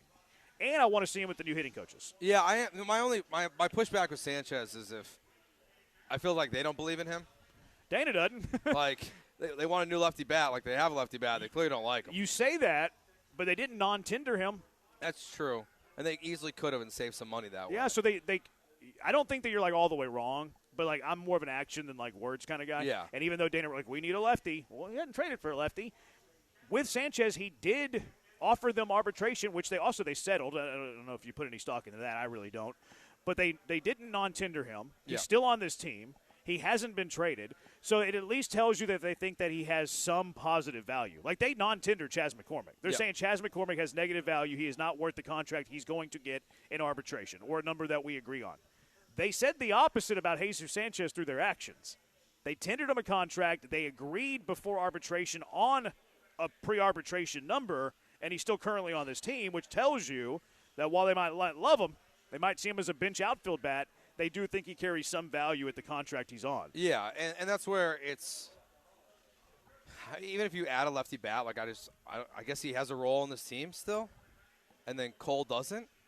If they were to make a move and move Paredes off something, I feel like they would maybe then move Sanchez after for then another backup infielder. But, I'm open to the – I want to see – I'm with you. I want to see what Sanchez looks like this year. If you look at his career, the numbers are about where you want with what his role on this roster is going to be. So, like, for me, I got no problem with him being on this roster. I'm not super high on him either, that he's going to be like a game changer for the Astros, but I'm curious what it's going to look like. 713-780-ESPN. HRP listener line, 713-780-3776. Junkies have some thoughts on this. We'll take your thoughts. Rome, fear-mongering, splicing quotes again. Also, we'll take a look at what this roster might look like on opening day as it stands now. Maybe a little lineup. There's a website that's it's MLB.com, not some website. It's the website that's projecting what the Astros lineup could look like come opening day, which I don't really care about opening day lineup. I care what the majority of the lineups look like over 162. But we'll look at it nonetheless. 713-780-3776. Jeremy and Joe, ESPN 97.5 and 97.9 HD2. You know what else I care about? Driving a quality vehicle, driving a trustworthy vehicle, a vehicle that you can trust. And I like to get a vehicle that I can trust at a price that I want. A number that I want it at. And that's what Monument Chevrolet does. Tell them their budget. They're going to work hard with you to meet that budget. Monument Chevrolet, the dealer you can trust, family feel. They have a great culture because they hire great people, the best salesmen in the business, a friendly atmosphere there, too. It's palpable the moment you step foot in their showroom, too. They're transparent with you. They're not going to hassle you over pricing. The whole process is going to be seamless for you, and that's why they've been serving the Houston area for 50 years. It's why they've been thriving in the Houston area for 50 years. They've helped bunches of families get into vehicles, and then these families keep coming back because they trust the people at Monument Chevrolet. Maybe it's a new Silverado, durable and dependable. Maybe it's the compact, stylish Trax. Maybe it's the Equinox. They got it all for you over there at Monument Chevrolet. Check out their website, monumentchevrolet.com, to check out their full inventory, or just go visit them in person. Monument Chevrolet has the vehicle you want at the price you want it at. A fair deal, a transparent deal, a no-hassle deal, no tricks, no time wasting, no hidden charges. Get over to Monument Chevrolet, 225 in Beltway 8. Ask for GM Jeff. GM Jeff is great. You're going to love GM Jeff, and he's going to take care of you. Customer service is his game. Visit GM Jeff at Monument Chevrolet. Chevrolet, together, let's drive.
This is Jeremy and Joe. On ESPN 97.5 and 97.9 HD2. Broadcasting live from the mobile Huntington Bank Studios, located at McIntyre's in Webster. Here's Jeremy Branham and Joe George.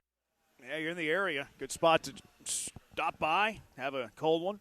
Great food here at McIntyre's in Webster. Thank you to Yingling for having us out. And if you're going to get a cold one, get a long neck cold beer from Yingling. These flights, I tell you, 2.6 carbs, under 100 calories. You can't beat that. 713-780-ESPN. Chaz has a minus arm, and Sanchez has a plus arm. Carries weight in an outfield with another noodle arm named Jake Myers.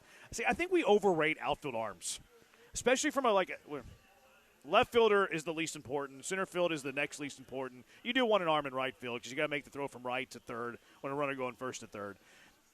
But of the defensive attributes for an outfielder, especially center field and left field, the arm might be dead last for me. Yeah, give me range, give me speed, give me the fact that you're sure-handed. Like, is it nice to have an arm? Yes, absolutely. For sure. Is it critically important? No, it is not. Yeah, I would take the range over the arm in center field every day of the week. It's way more valuable. Yeah. Especially with a guy in Cam Smith who's still learning. Certain days where you're going to have right. You're going to have Altuve, Jordan in left field. Uh-huh. Like, you want to have as much range in center field as humanly possible. Yeah. Like, honestly, you could probably still upgrade from Jake Myers in that capacity, but he's good enough for what it is. Like, I think he's got good range. I think he's got really good range. I would say I like Jake Myers. I do too. Like, he's not one of those players that I'm like, if the Astros moved on from him this last offseason and we're like, hey, we're going to trade him and, roll the dice with Cam Smith and others in center field, I'd be like, okay, that's fine. Yeah. But with him out there, like, I'm good with it too. Like, he's a good 9-hole hitter for you. That's about how I feel with Jake. Like, I like Jake. I think he's valuable to a team. Also, would I like to see the Astros trade him when he's at his highest value? Also, yes. Yeah. That doesn't mean I dislike the guy. It means I view players as commodities, and I like to trade commodities at their highest value. Doesn't mean I dislike you. I like you. But I 100% would have been okay with that as well. 713-780-ESPN. Speed and intelligence, way more important in center or left. Agreed. Range, speed, kind of the same thing. Range, though, is more than just speed. Range is like, the read off the bat, stuff like that. But speed, obviously, is very critical to that. Jasper's calling me out. Branham calling out. Content baiting is rich. SMH. Literally sent that as you were admitting that you do it, so I take it back, Jasper. The difference, though, is I don't fake news it. I don't take bits and pieces of quotes to spin a narrative that does not exist. Yeah. That's the difference. I'm all for farming. I think everything we do is farming engagement. Like if you're looking for if you're in sales, right? You're in sales. What are you trying to do? You're trying to bring attention to whatever you're selling. Everything's engagement farming. Commercials on TV, like trying to farm engagement in whatever your business is. Mm-hmm. Everything is in newspaper writing, website writing, anything, trying to bring people to your game. Like, engagement farming is literally in every aspect of life. Yes, like it was. Unless you're like a farmer out in the ranch, Unless you're, but if you're selling any crops, you're still a farmer. You're still farming. You're a different kind of farming. You're farming engagement. I didn't realize I did that. Sorry. I'm so just naturally funny. I mean, I guess you have your moments. You laugh a lot of your own jokes more than other people do. I laugh at the stupidity of them. Joe, how many things? If someone had said describe Branham, how many things would you say before funny? Hey, easy. That's a good question. I probably could do at least. Would it make your Mount Rushmore? I think I could do things about Branham. I think I could do at least 10. I'm uncomfortable with this conversation. I think I could do at least 10 things before I say funny. Branham has an engagement ranch in Montana. I wish. Hitting the cutoff man is a lost art now, unless you have a bad arm. If you have a bad arm, you can hit the cutoff man pretty good. A bad arm, you have to play shallow. No, you don't. Why would you play shallow with nobody on base? You got a cutoff man. If you have nobody on base, why would you play shallow? Yeah. You're not playing shallow with nobody on base. So, people take these very specific situations and then act like it's every single at-bat of a game and be like, well, this is why it matters. Give me range, man. Give me range. Arm. I'm not saying that arm is unimportant. I'm not saying that I would take a noodle arm over a cannon. I'm not saying that. I'm just saying it's one of my least concerning attributes for a left field center fielder, and I have other attributes that are way more important. For sure. You can do it all, great. If you got the arm, great. But it's not one of the top things I'm looking for in a center fielder. Yeah, if you're a Julio Rodriguez, that's awesome. Yeah. But those are hard to come by. Yeah. Those are hard to find. Branham with Sanchez, you're being like Espada, back of the baseball card. Well, I think it's more important. I think his whole career is more important than just the 2 months in Houston. Yeah, 2 months it's a small sample size. Like we would say the same thing about a prospect if they came up. You wouldn't write their story with 2 months. And the swing tinkering is a great point of just that's a bold move. Like when a guy gets here, when typically guys do better when they leave, that you want to retinker their swing. Yep. I'm curious what's going to look like with this new hitting staff. I am too. In general, with how different the approach will be, like if they can actually get, chasing for, not Altuve, he's going to be Altuve, but like Yiner, like can you get him to chase less? Can he take a step like Pena did? Can Pena take another one with this new group in place? Because sometimes that voice in the room helps out a ton. But I feel pretty good. Like I'm hoping their number drops down a little bit more so I can hit it again.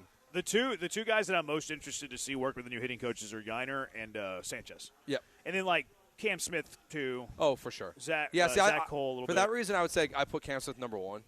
Yeah. Just because it's like he has such an adjustment to make from, the second half of the season or most of his rookie season to this year.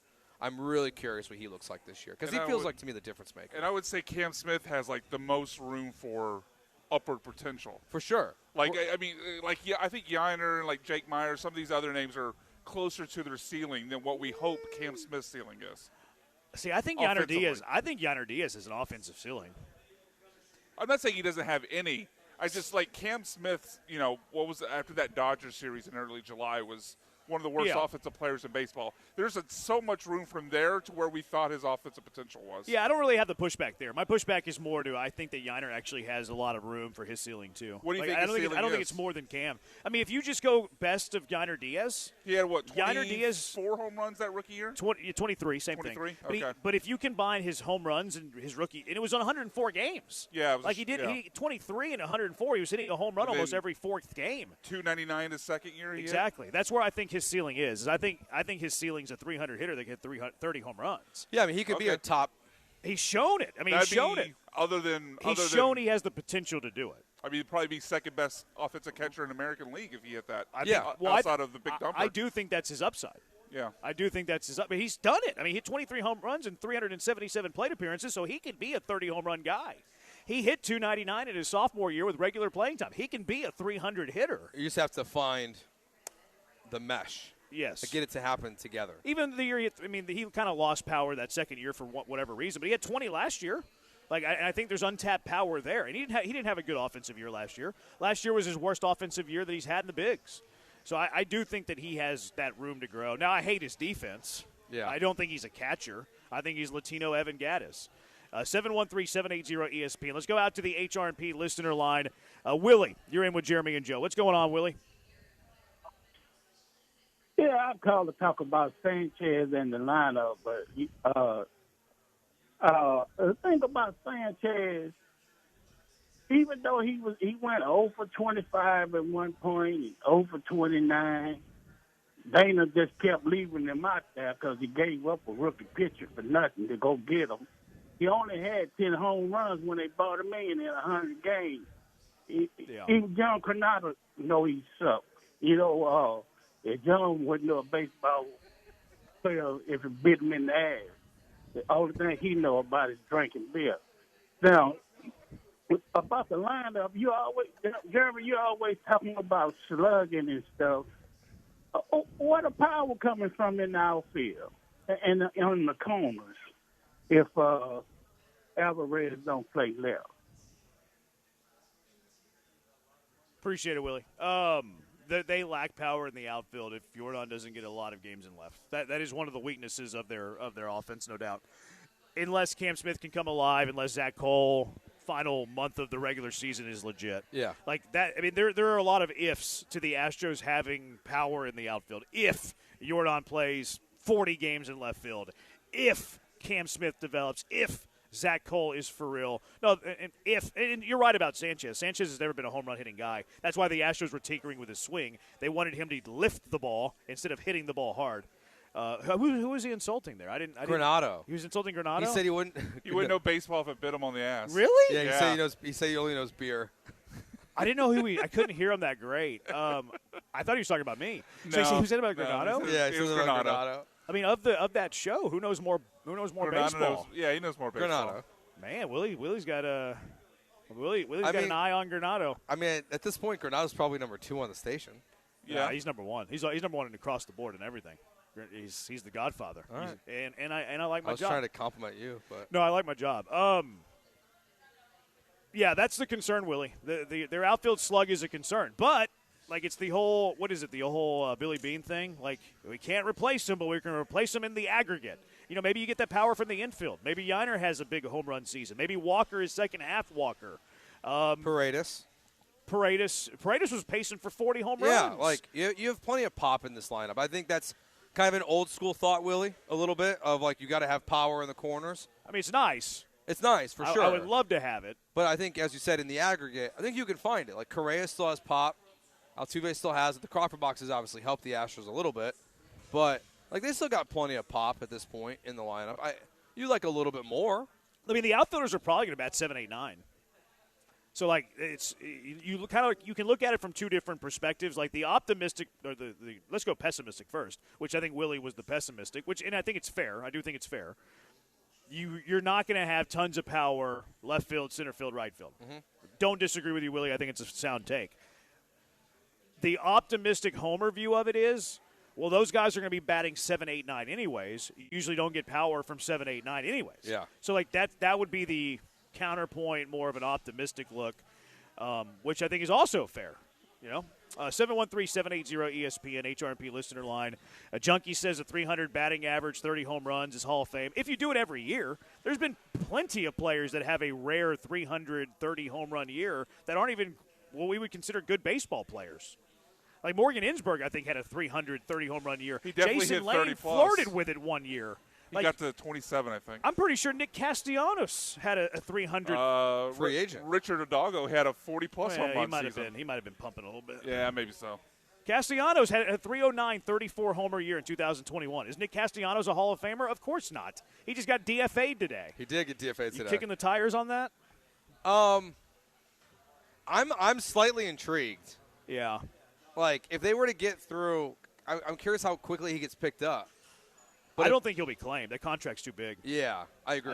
I think he'll clear waivers and be a free agent. But like, so if he waits it out a little bit for an injury to see if he can get a little bit of a solid contract from someone, I'm open to it. Like, especially if you're at spring training and Jesus Sanchez isn't developing, his swing doesn't look better. Maybe you bring him in then. Like, I'm not anti it, but I'm not gonna say like you have to bring him in either. I looked into it. I'm not a fan. His numbers weren't very good. He was a below-average offensive player. He's not a good defensive outfielder anymore. Like I rather go with Cole and Cam Smith. Yeah, I'm not That's intrigued fine. with Castellanos. If he was left-handed, it might be a different story. But I did look into it. I looked at the numbers, didn't like what I saw. The story is also very funny. He brought beer into the dugout. Did he really? Yeah. That's why they let him go? Yeah, he brought beer into the dugout, and then they had a confrontation after the game, and then they didn't play him the next day. Who did he have a confrontation with? The manager. When did he bring the beer into the dugout? I think he said in his post on Instagram it was like in June. Was it during the game? Yeah, he got like taken out of the game, so he brought beer. Yeah, that's a no-go. Yeah. Oh, yeah. Yeah, you can't do that. You cannot do that. Yeah, you can't do that, Castellanos. Junkie says, I'd take Nick after clearing. You're certainly not claiming him because that contract's way too big. I'm not a fan of picking him up. I don't. He wasn't a very good offensive player last year. I didn't even know about the Cerveza in the dugout. Although, whatever. Like, can't do it. It's a no-no. But is it like a reason that I wouldn't sign him? No. Branham's what's wrong with the Spada's lineup? It's going to be elite this year. I'm betting 3 changes a week. That's the other thing. People act like, well, this is the plan and it's never going to change. It's probably going to change after 2 weeks into the year. Yes. Like, what was the plan last year? Pena was hitting 7th last year on opening day, probably. Yeah, he's probably going to be your opening day, your leadoff hitter opening day now. I don't think there's any other choice. Not for Espada, anyways. I don't think there's any chance that Joe Espada writes somebody else's name in the leadoff spot on opening day if Pena's healthy. Yeah, I don't. Unless you want Jordan. But Yeah. like besides that, it's Pena. I don't think Espada will do that. No. Espada's going to bat him second if he had his way. Yeah, no, but yeah, Pena will be the leadoff guy this year, which is good. What are your thoughts on Kevin Alvarez? I like his profile. He's got a long way to go, but I've read good things about him. I like his swing. We'll see. Yiner's a DH in waiting. I would Not on argue this that team. I would argue that Yiner already is a DH that is being forced to catch because this team has 3 DHs that are in their best 9 offensive players. Jordan's a DH, Altuve's a DH, and Yiner's a DH. See, that to me is like the bigger long-term question is at some point do you try to solve that problem of where, like, you've just got all these DHs on your roster. And obviously you're not moving Altuve. I don't think so. You're not moving Alvarez. No, I don't think so. Do you upgrade a catcher at some point for your catching? My thing, I think that they're just going to play out Yiner's club control years. He's got this year and 2 more, and then he'll be 30. I think they just let him leave after that year.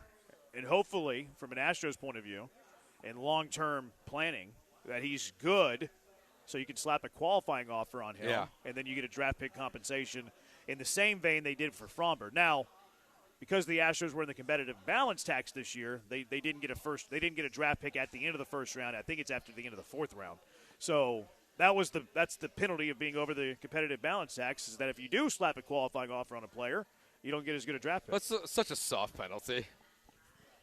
Like if they don't, it's soft, yeah. It's like, I guess I don't know what the point of it. Like, is the goal to not have teams go over it? Because if that's the goal, then it's a soft penalty. If it's like one where like we're really not going to stop these guys from spending, so we got to slap something on them, it's fine. I think it's a way to try to disperse talent.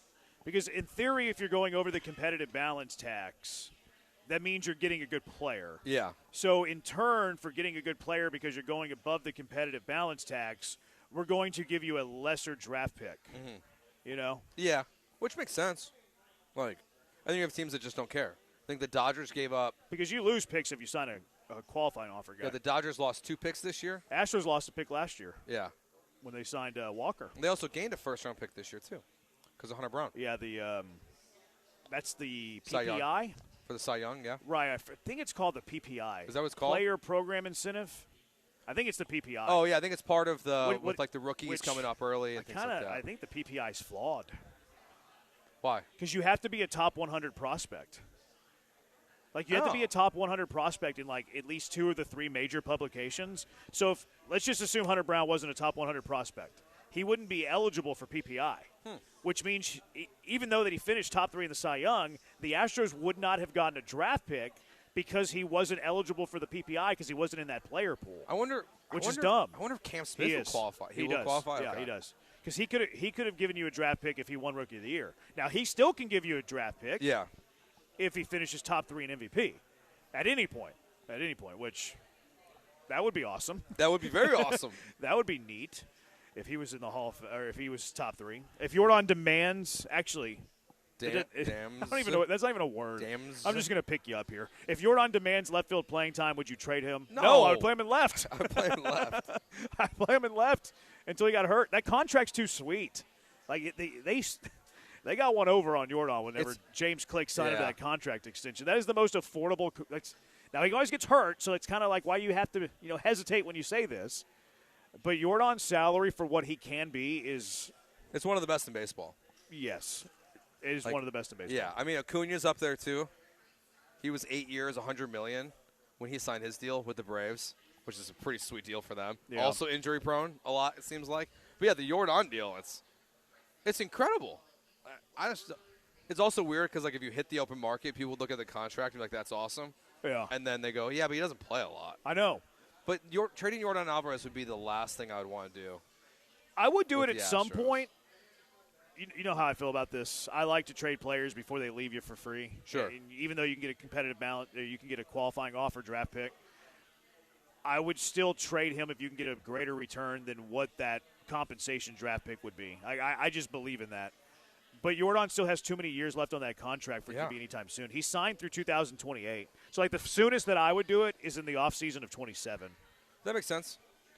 And I would have to get, again, I have to get blown away, though. Like, I'd have to get a king's ransom.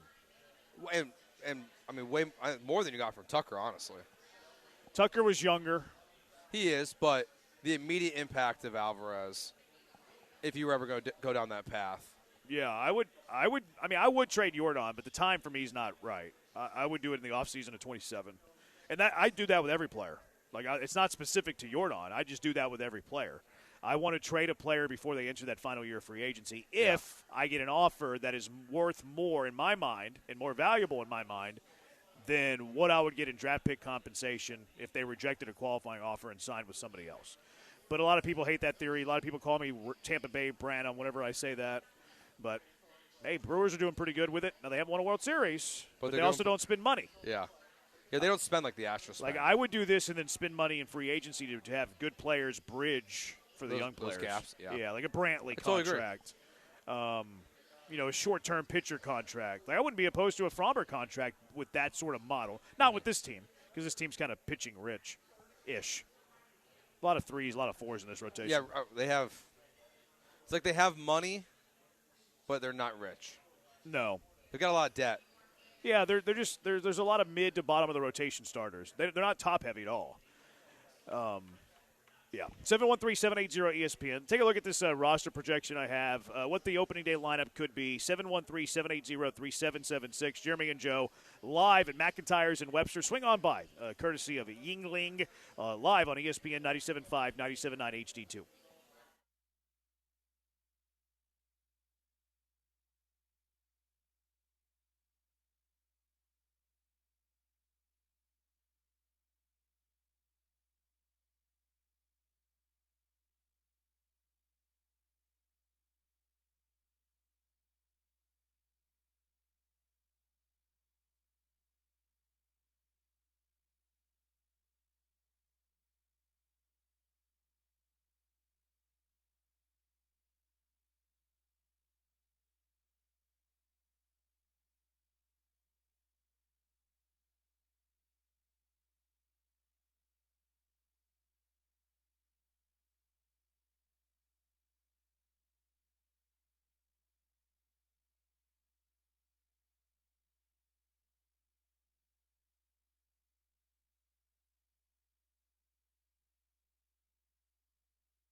Eat Drink HTX is back for its 5th year. From February 15th to the 28th, you can enjoy great food.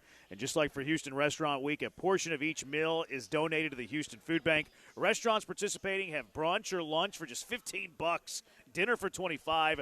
Find all the participating restaurants in their menus at eatdrinkhtx.com. Who wrote this one? Me. Well done. Thanks. This is a good one. Appreciate that. This one's good. I was a little nervous as you were reading it. I was like, uh-oh. I saw you shaking. I thought the answer might be you. I was like, uh-oh. No, it's good. It's good. Jeremy and Joe out at McIntyre's in Webster. You're getting off work right around now. We'll swing on by McIntyre's Webster. Don't get stuck in the traffic. Yingling is out here handing out some cold ones. Yingling Flight. Delicious stuff. Keith's on the line. He wants to talk about spring training. This could go anywhere if it's the Keith that we know and sometimes love. 713-780-3776. Keith, what's going on?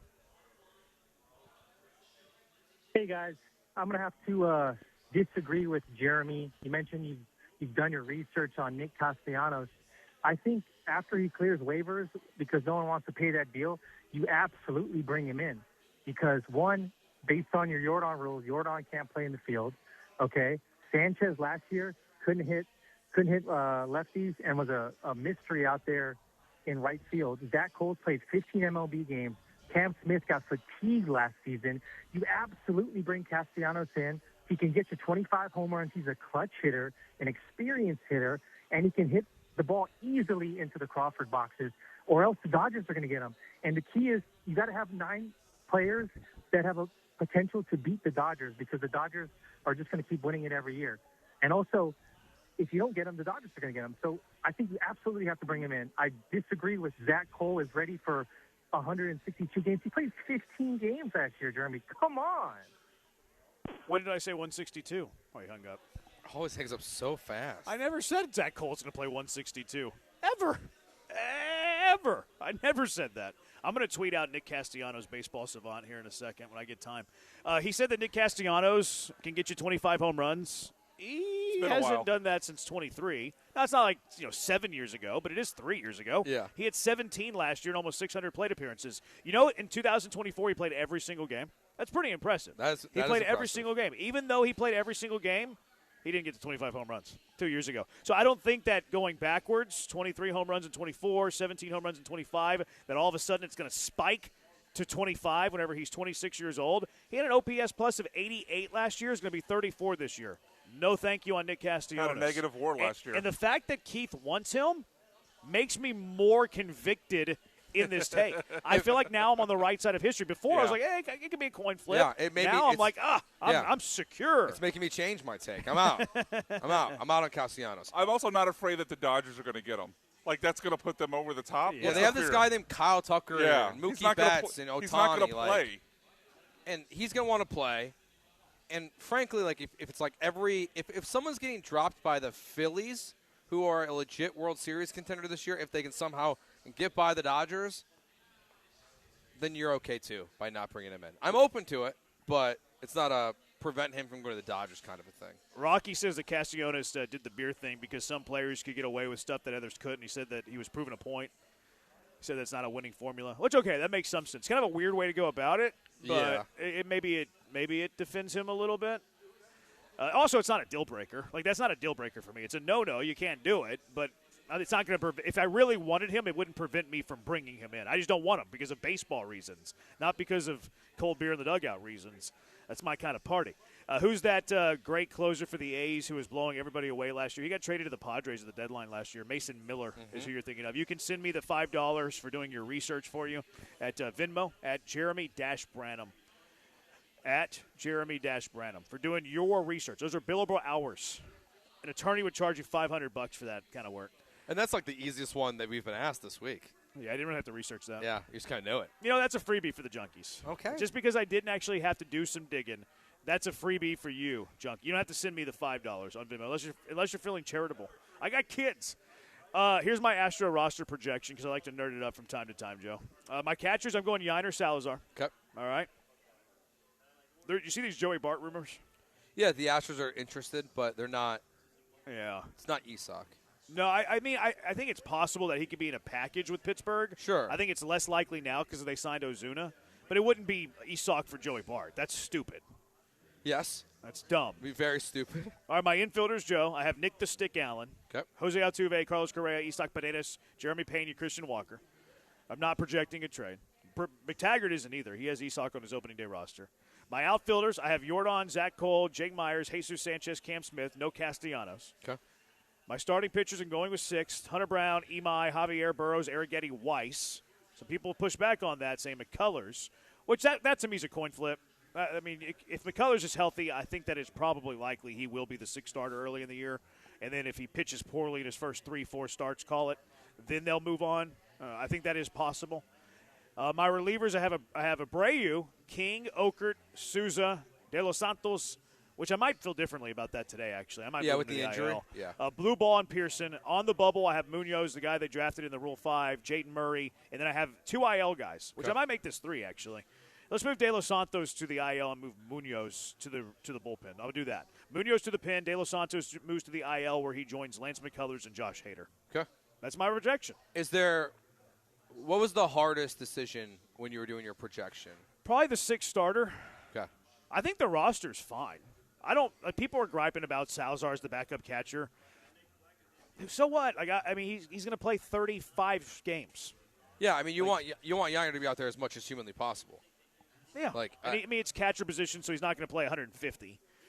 He's not going to start 150 games. He's also out of dish. options, right? So he has to Salazar, make yeah. So he has to make the roster. Yeah, but I'm not going to make moves with that in mind. I'm not going to be like, we have to keep Salazar. He must be on this team. Yeah, I mean, the only guy I would throw out, I would still be intrigued by Christian Vasquez is still free at the moment. So you could go back down that well. He was terrible last year. I know. That's why it's if you just want a veteran, you could do Vasquez. I'm not really interested in Mitch Garver. I would just ride with Sally. I agree. It's if you get to a spot at the deadline, we're like, man, we're desperate for catcher. You go get a backup catcher. Go get a backup catcher. You can trade for someone's catcher. Vasquez hit 190 last year. Yeah. 52 OPS plus. He was Martin Maldonado last year. You can trade for a catcher on a team that's ready to promote their prospect at the deadline, not pay a ton for. Did DeZenzo factor in at all for you? Not a catcher, Joe, no. Nope, for the other positions. I think it would require Zach Cole having a bad spring training, or Cam. DeZenzo would have to – it can't even be slightly better. DeZenzo would have to be head and shoulders better than Cam Smith and or Zach Cole to be on this roster. Or injury. Again, injury is always a factor. Yes, I think he would be.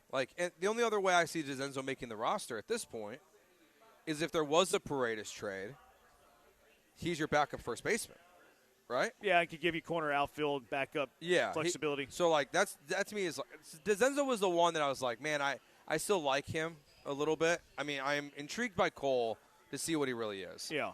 My guess is he's going to rake in spring and make the opening day roster, and then we'll go from there and see how good he actually is going to be in the regular season. But I feel like he can project as your opening day. Is that your opening left fielder? Who? Cole? I don't think. No, I think Jordan's starting left field opening day. Okay. But I don't think Jordan's going to play more than 40 games in left field. I think they're just going to show everybody on opening day and make a statement hey, we can do this, guys. Yeah. Infield surplus, my butt.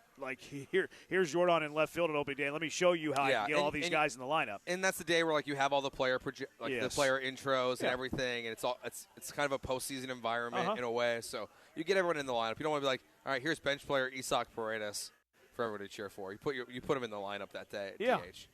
So I think DeZenzo was the only. And then he doesn't play left field again for a week. Yeah, DeZenzo was the only one that I was. DeZenzo intrigues me. He's definitely on the bubble.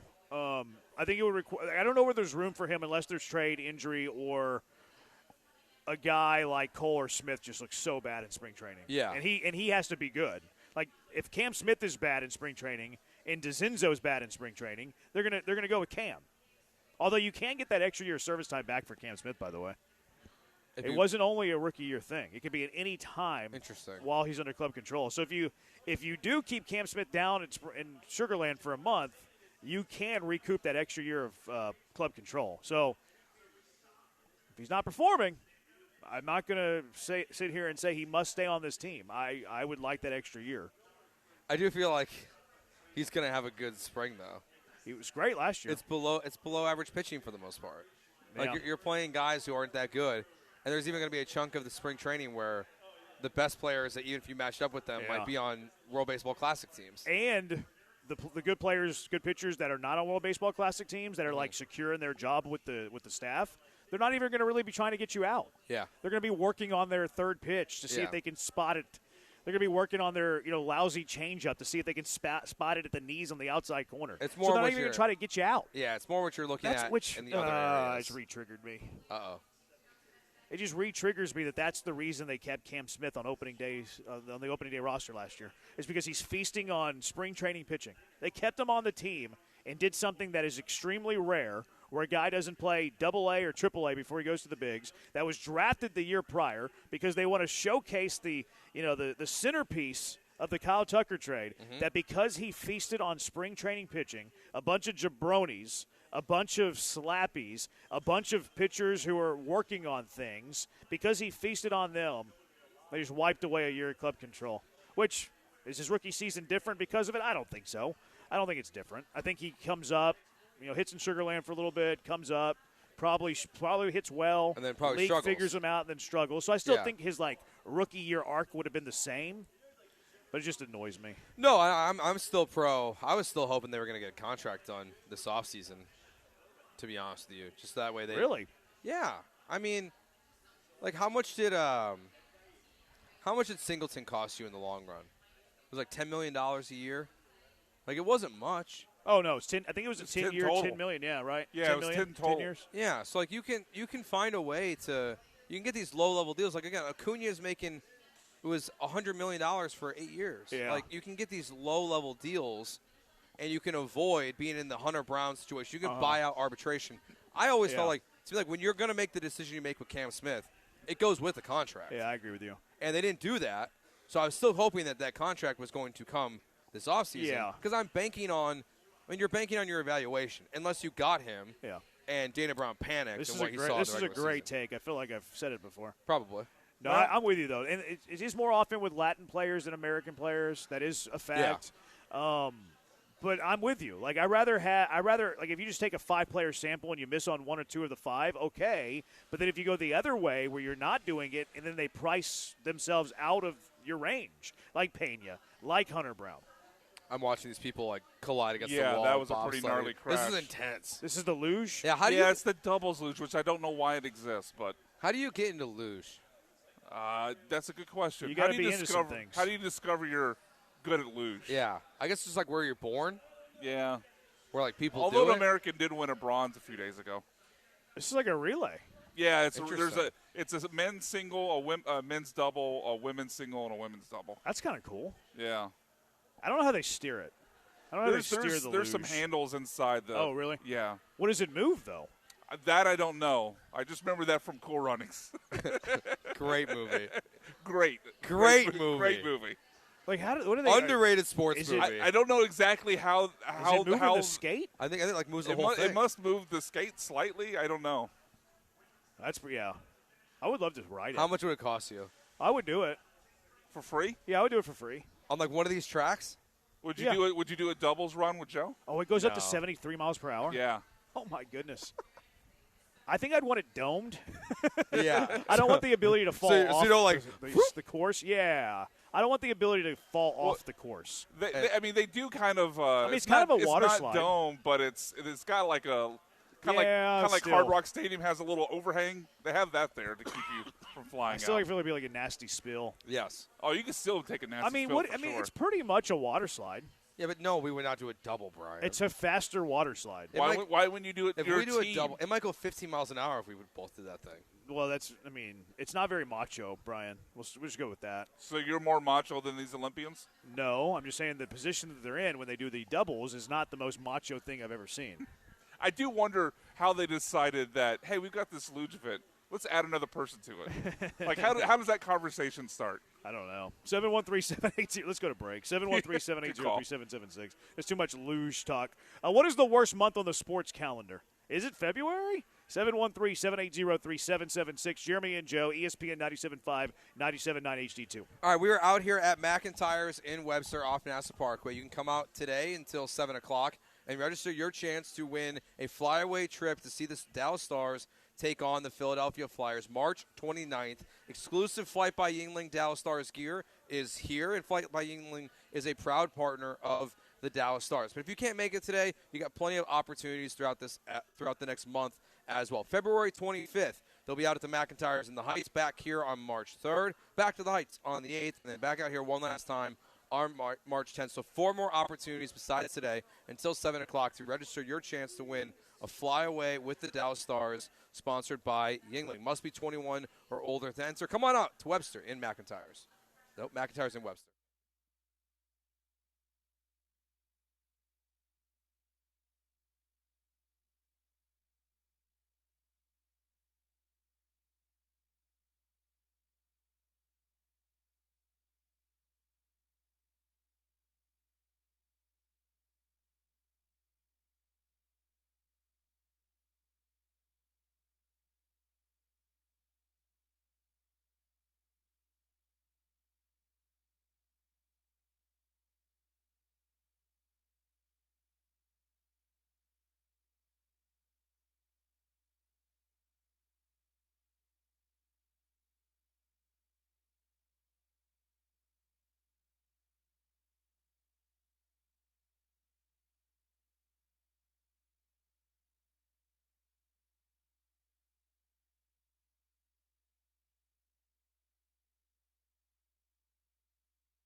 This is Jeremy and Joe on ESPN 97.5 and 97.9 HD2. Broadcasting live from the mobile Huntington Bank Studios, located at McIntyres in Webster. Here's Jeremy Branham and Joe George. Brian's out here, too. Brian's a great leader. Brian's one of the best. Appreciate you being here with us, A muscle sometimes. Are you? Yeah, that's true. That's fair. That's fair. I see what you're saying. I didn't really get it right away, but yeah, that's fair. That's fair. I mean, never that we would count on you for force. But I think if you needed to, you could. Yeah, I agree with that. We never would ask, but yeah, I think I agree with that. But more kind of like, hey, wrangling. That's a more so with the Soccer Matters remotes. Really, Glenn's a wonder. Oh yeah, Glenn is a wonder, big time wonder, and wanders far. Yeah, really? wanders far. Yeah. Like it's like he's on the other end of the bar. At least twice a show. At least twice a show, I have to yell all the way across 10th Avenue Brewing to get Glenn back. What do you call him when you yell at him? Just Glenn. Oh, okay. Yeah. Just Glenn. It's a weird thing to call him. Just Glenn. Get back over here. Just you, Joe. Just you, Joe. 713-780-ESPN. We are live at McIntyres in Webster. Swing on by. We got some people out here enjoying some Yingling flights. 2.6 grams of carbs. That's so few. You know how many carbs you can get in a day? A lot. A lot. Way more than 2.6 So you can grams. drink a lot of these. You can drink as many of these as you'd like. Yeah. What you do after you drink a lot of these, let's keep it safe. At home or Uber. Yeah, let's keep it safe. 95 calories. It's like no calories in these plenty. things. So good. Yeah. It is fantastic. Todd's cousin's racing right now. Yeah, how do you say her last name? Todd, how do you say your last name? He doesn't know. She won the bronze a few days ago in the singles event. Our general manager has the same last name as one of the losers.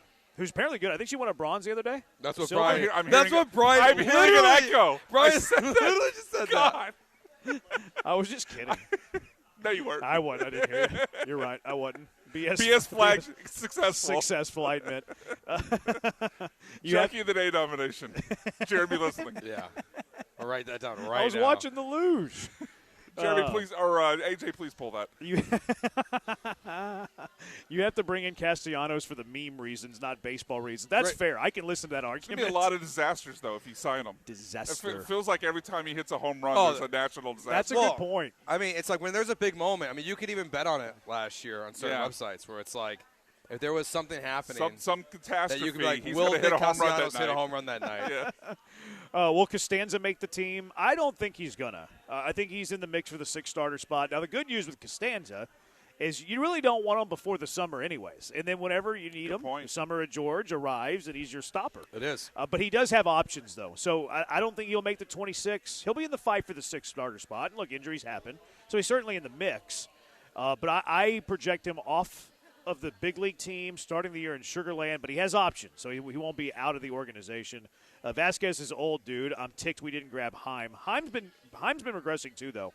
Like Heim's been pretty awful. So And he signed early, right? I'm out on no. He signed like a week ago. He signed with the Braves. Oh yeah, you're right. On a cheap 1-year contract. I don't like Heim. Like he used to be a good defender, cool. Like I can live with the defensive first, bad bat, offensive backup catcher. But he's lost everything. Like, he's washed offensively, and he's turned into a terrible defender. I didn't want him. Yeah, I mean, you look at his last couple of years. Like, he hit .213 last year. His on base, his OPS was .602 last year. Yeah. The last 2 years was .602. Like, he hasn't been really good since 23, honestly. He's been an average player, basically, if not below average. Yeah, I'm out on him. Salazar's fine. Salazar's fine. Yiner's going to catch. Like, he doesn't have to deal with Fromber anymore or Justin Verlander wanting to have only certain catchers back there. Like, I mean, if Hunter Brown wants Salazar, then Hunter Brown gets Salazar. But outside of that, none of the pitchers on this roster are good enough to demand a certain catcher. And, like, Vasquez isn't enough of an upgrade for me. Like, do you want to play Vasquez $2 million to be your backup catcher instead of having some wiggle room at the deadline? Like, is it worth that sacrifice? I don't think so. I think Salazar could just be better than Christian Vasquez right now. And I get the savings of whatever Vasquez is going to sign for to use it as wiggle room to add to this roster at some point. Totally agree. So I'm good. I'm good with Sally. Now, if they traded for Joey Bart, okay, I like Bart. I'm Not intrigued. for Esoc. But if you traded a couple of B-level prospects for Joey Bart to be your backup catcher, cool. I'm down for that. I'm not saying that Salazar has to be your backup catcher. But to me, it needs to be shrewd. It needs to be for somebody that's decent as opposed to just signing some jabroni who's going to be terrible for $2 million and restrict what you could do financially going forward. So that's where I'm at with that. 713-780-ESPN HRMP listener line, 713-780-3776. We'll get to the worst month on the calendar in sports in just a minute. But because we love you guys, we're going to give away something for you right now. Win a pair of tickets to the 51st Annual Fishing Show, February 18th through the 22nd at the George R. Brown Convention Center. Everything for the fishermen: lures, rods, reels, boats, and continuous clinics by expert fishermen, which cover salt and fresh water, and a kids clinic on Saturday. Think of the kids. And Sunday. For more information, check out HoustonFishingShow.com. Giving away a pair of tickets right now. Caller number 3, 713-780-3776. You're going to the 51st Annual Fishing Show. If you don't win, sorry about it. Check out HoustonFishingShow.com for more information. What is the worst sports calendar? What is the worst calendar? What is the worst month? Third time's the charm. What is the worst month on the sports calendar? 713-780-3776. Jeremy and Joe, ESPN 97.5 and 97.9 HD2. Are you looking to escape the job, the stress, the anxiety of your life, and you're just looking for something adventurous to do, something fun to do, something cool to do? Well, Two Creeks Crossing Resort is for you. It's the best idea. Two Creeks Crossing Resort on Lake Livingston. Escape the city and enjoy the relaxing, great outdoors the way that it was meant to be. Book your stay at twocreekscrossingresort.com right now. They got it all, too. They got the open green spaces for you, wildlife you don't see in the city, beautiful, majestic trees, some of the best fishing in Texas, which kind of goes hand in hand with the Houston Fishing Show. You go to the Houston Fishing Show, and then you go out to Two Creeks Crossing Resort on Lake Livingston. It'll be an outstanding time. Go ahead and book now. Hike their 92 acres of property. Do some kayaking. Play some pickleball. Or just hang out by the pool with a drink whenever it heats up as well. It's only 90 minutes from Houston. You can escape the city without traveling too far at Two Creeks Crossing Resort on Lake Livingston. Turn us on. Listen to half the show, and you're there. Still some time to take advantage of the 40-20 discount, 40% off your stays, 20% off your RV stays through February. They have glamping for you. They have cabins for you. They have the tree house in the tree. You stay in the tree or pull up the RV. They have the perfect stay for everybody. They're always taking care of their visitors. Next couple of days. Wouldn't have this been romantic? Maybe this is an idea for next year. You can book fast. Valentine's Day weekend at Two Creeks Crossing Resort. Can't make it this weekend? How about next weekend? Mardi Gras and Gumbo Cook-Off. That sounds like a great time. And then the Western Roundup weekend to close out February out there at Two Creeks Crossing Resort on Lake Livingston. Go ahead, book your stay now. TwoCreeksCrossingResort.com. That's TwoCreeksCrossingResort.com.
This is Jeremy and Joe on ESPN 97.5 and 97.9 HD2. Broadcasting live from the mobile Huntington Bank Studios, located at McIntyre's in Webster. Here's Jeremy Branham and Joe George. He's Joe on the Huntington Bank Bad Boy. 713-780-ESPN. McIntyre's Webster, great spot, man. Indoor, outdoor seating. Used to be a putt-putt course. Not sure how that's relevant. Maybe the I don't know, ghost of putters of our past. Maybe haunt this place in a good way. Yeah, in a sure. good way. Yeah. Are you pretty good at that? Is there ever a good haunting? If you're using the word haunting, I think that's necessarily absolutely negative. Casper was the friendly ghost. But I wouldn't say the word he haunted. haunting. Yeah, that's I think he was more like a friend. He wasn't haunting you. Haunting was a poor choice of words. You're right. That's a good point. You can't. I don't think you can haunt and be in a good way. That's a good point. I shouldn't have used the word haunt. More. What would be the word to use to describe a friendly ghost? I don't know. Is there protect you, lift your spirits, lift you? Spirit, I like it. Look over you. Yeah. Okay. Friendly spirit. Yeah. Haunt's not the right word. You're right. That's contradicted. Yeah. That's contradictive for sure. Whenever I say haunting and friendly and protect, you're right. That's a good point. I'll recant that. Strike that. Fix that in post. 713-780-ESPN. What's the worst month on the sports calendar? 713-780-3776. Is it February? What is it for you, Joe? I think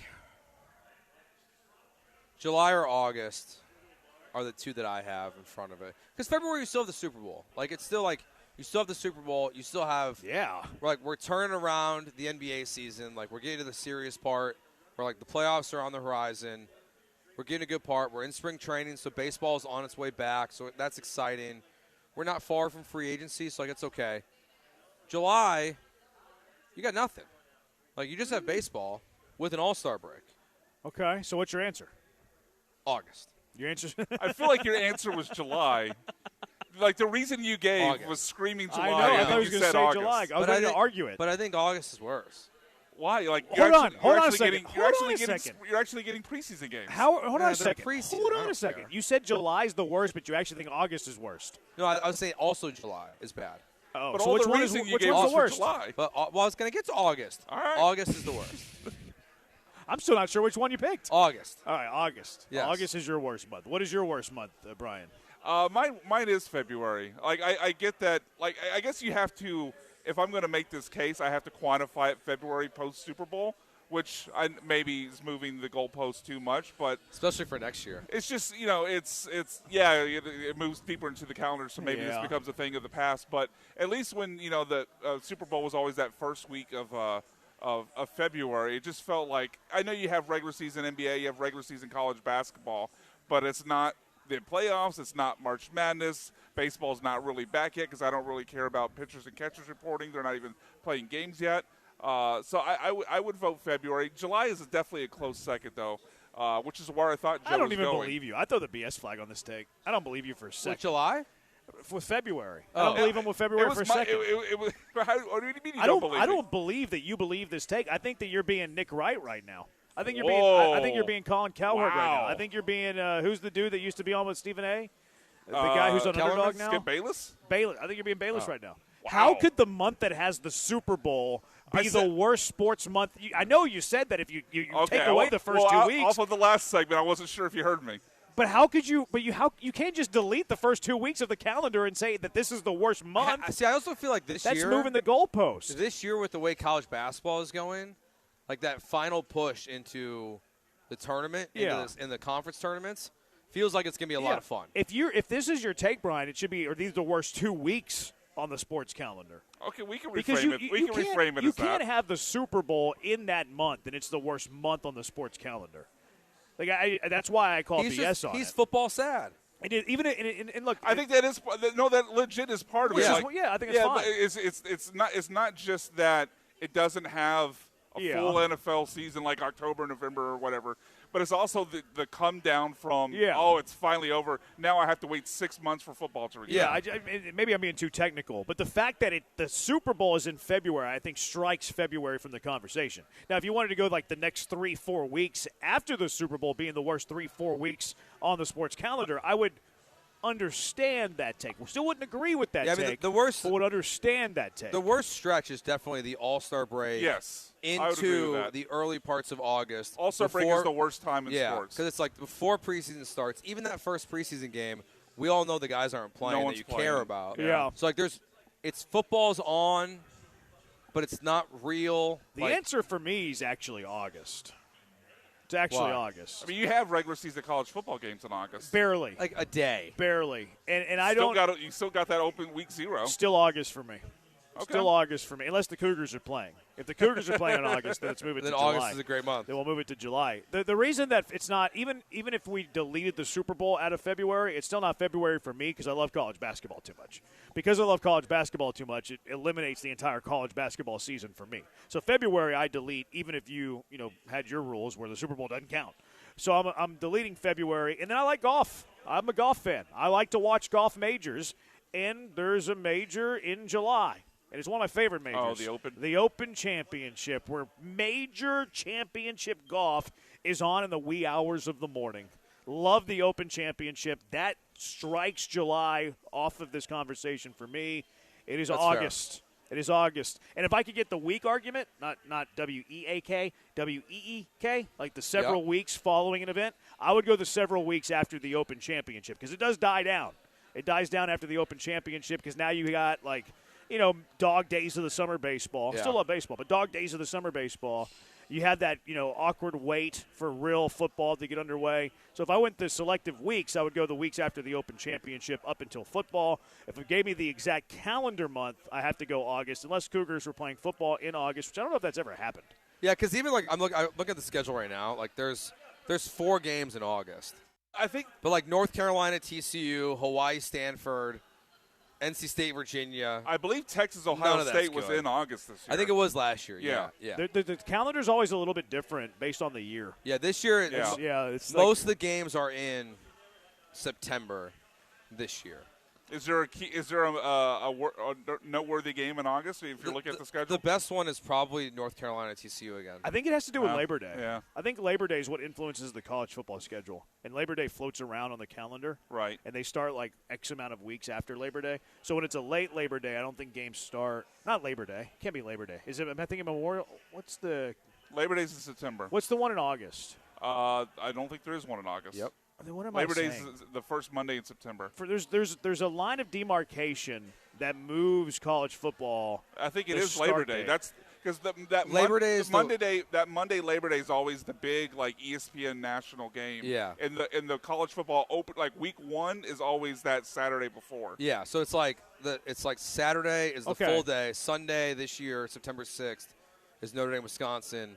And then on Labor Day this year is SMU, Florida State on that Monday. Okay, maybe it is Labor Day. And then it's you're thinking Labor It's Day. just I got it on the wrong side of it. Yeah, week 1's before Labor Day. But week 0 now seems to consistently fall into August. Yes, it does, but it's not. It's week 0. Week 0 is always in August now. But to Joe's point, there are not a lot of marquee games in August or for week 0. July is the worst month of the year if you're a casual sports fan that only likes the big 3. Eric DeBuyer. Okay, yeah, that's a fair point.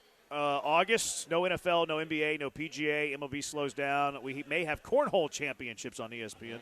July, says a junkie, no NFL, no NBA, no NHL, college football, basketball offseason. The thing with August, too, though, is that it's post-deadline for baseball. Good so that's point. also where you get the tanking. But where, could you they get, argue the worst version of the teams. deadline is fun. On the reverse of that, couldn't you argue that July gets a boost from NBA free agency? And the That's trade true. deadline. That's true. Yeah. Although That's the true. trade deadline moves now. I think it might even be into August. It's August this year. 3rd this year. Yeah. Oh, is it really? Yeah, it's August 3rd. Because they don't do that July 31st. They do a day of the week. Yeah. The worst month in sports is the last 2 weeks of July through the first 2 weeks of August. All right, well, we're here to entertain you through it all. 713-780-3776. Jeremy and Joe at McIntyre's Webster. Thanks to Yingling. I'm going to dip out of here. Look, I got something to do. I got a drive to make. So the boys will get you the junkie of the day. What is your junkie of the day? 713-780-3776. Jeremy and Joe, ESPN 97.5, 97.9 HD2. But I want my last words to be the most important words.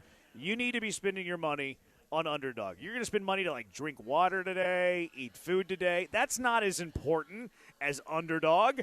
Fast breaks, buzzer beaters, block parties are back. Underdog's the best place to get in on all the action. You can make picks and win money right now in the Lone Star State. And it's so easy playing on Underdog. Just pick whether your favorite players or go higher or lower on a bunch of different stats. Points, rebounds, steals, and much, much more. Get your picks right. You can win to 5,000 times your cash. Got some basketball. Got an appealing basketball game tonight. The Bucks in Oklahoma City. Kevin Porter Jr., former Rocket, 17.5 points. You like the higher or the lower there? Chet Holmgren, 18. 16.5, higher or lower there. Cam Thomas, he had a big game the other day, 16.5 points, higher or lower there. You know ball, go prove it. You're missing football, you're jonesing on some football. They got best ball drafts for you right now on Underdog. You can find me in the lobby of those. So download the Underdog app right now. Use promo code KILLERB to score $75 in bonus entries when you play your first $5. Promo code KILLERB, KILLERB. Underdog, make picks, win money.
All right, time for a junkie of the day. We'll head right out to the text line here and see what they have to say, B-Mac, because Jeremy left us. Yeah, once again, it feels like we've been deserter Branham.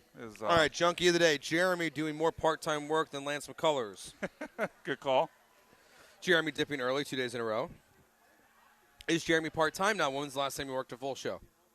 Well, see, he wasn't here in the studio on Monday. Wasn't here in studio on Tuesday. Yep. Yesterday he wasn't in studio and left early. Today he showed up to where we were, but he left early. Also, he left early on Tuesday. So it's that's days. right. That's it's right. 3 days in a row.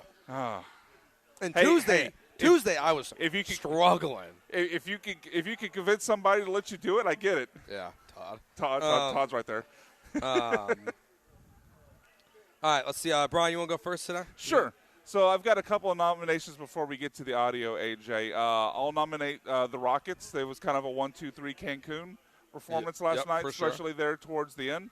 I'll also nominate Double Luge. I don't know why we decided to add an extra person on top of a one-person board. I don't know why they decided that was a thing, but it's weird. Yep. And then so now the audio. First we'll go in chronological order. So first was Joe during his live read for Yingling beer, and obviously great sponsor. But he got a little dyslexic there at the end. Go ahead and hit it, AJ. 25th. They'll be out at the McIntyres in the Heights, back here on March 3rd, back to the Heights on the 8th, and then back out here one last time on March 10th. So 4 more opportunities besides today until 7 o'clock to register your chance to win a flyaway with the Dallas Stars, sponsored by Yingling. Must be 21 or older to enter. Come on up to Webster in McIntyres. Oh, that sounds worse. I knew it in the moment. I knew it in the moment. You want a chance to redeem yourself? You want to say the line? We're at McIntyre's in Webster. There we go. Now Webster and McIntyre. We got Papa Shot. We got Skee Ball. Yeah. I wanted to actually. We got the boxing you want to go head-to-head in Papa Shot when the we could show's probably over? do that. All right. We can do that. That's fine. All right. So my last Junkie of the Day nomination, pretty recently. I think that was second segment of this hour. But Jeremy repeated something I said literally about 10 seconds later. Go ahead, AJ. She won the bronze a few days ago in the singles event. Our general manager has the same last name as one of the losers, who's apparently good. I think she won a bronze the other day. That's what Brian. That's what Brian. Look at that go. Brian literally just said that. Jeez, Paul. I mean, Jeremy. No, you weren't. I won. I didn't hear Jeremy, what are we doing? Yeah, he does. He definitely. To be honest with you, it's not the first time he did it today. It happened another time too, but I wasn't going to call him on it. He doesn't listen to me at all. That one was so egregious. And that's not new, and that's not even necessarily criticism. But like, there are times I could tell like he does not hear us. More so me, but you also at times as well. Like he does not hear us at all. I was going to throw that one in there too because it's a bad one. The other one, the one I have today. Are you familiar with Chris Getz at all? No, I don't think so. He is the GM of the Chicago White Sox. Oh, that's why I'm not familiar. Okay. And this offseason, they made a trade with the Braves. Okay. For Luis Angel Acuna. Oh, no, with the Mets. So they got Ronald Acuna Jr.'s little brother on the team. Right. They got him. 4 times this offseason now, in podcast interviews and press conferences, the White Sox of the general manager has called Acuna a switch hitter. I'm guessing he's not a switch hitter, Joe? He's not. Yeah, he's only a righty. How is the GM of a baseball team? Are you making these public appearances? And then he tried, way worse result. He tried to defend himself and tried to make it come off as he was making a joke about his flexibility and where he can play in different spots of the outfield. But I don't know if I've ever heard that before, where a general manager has been like, yeah, this guy's a switch hitter. He brings a lot of versatility to our lineup. It's like, no, he's not. Yeah, I was about to say, like, okay, he says it once, and you could see, like, maybe he just misspeaks. But I don't know how you could just misspeak and call a hitter who only hits one direction a switch hitter. Like, that's not like a misspeak. You would never just accidentally say a right-handed hitter only or a left-handed hitter only is a switch hitter. No. That's not like accidentally saying the guy's name wrong or some other thing that you could confuse.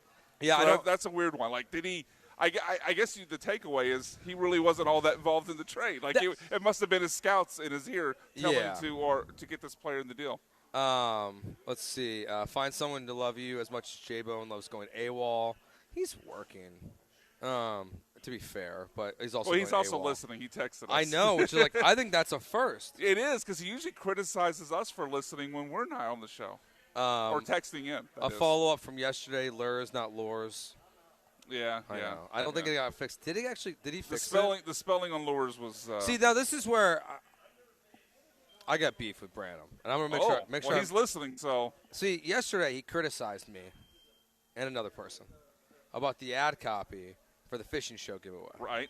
And I challenged him. I said, did you fix it? He goes, no. And he still didn't fix it. He still didn't fix it. He read it correctly, though, this time. But he just left it.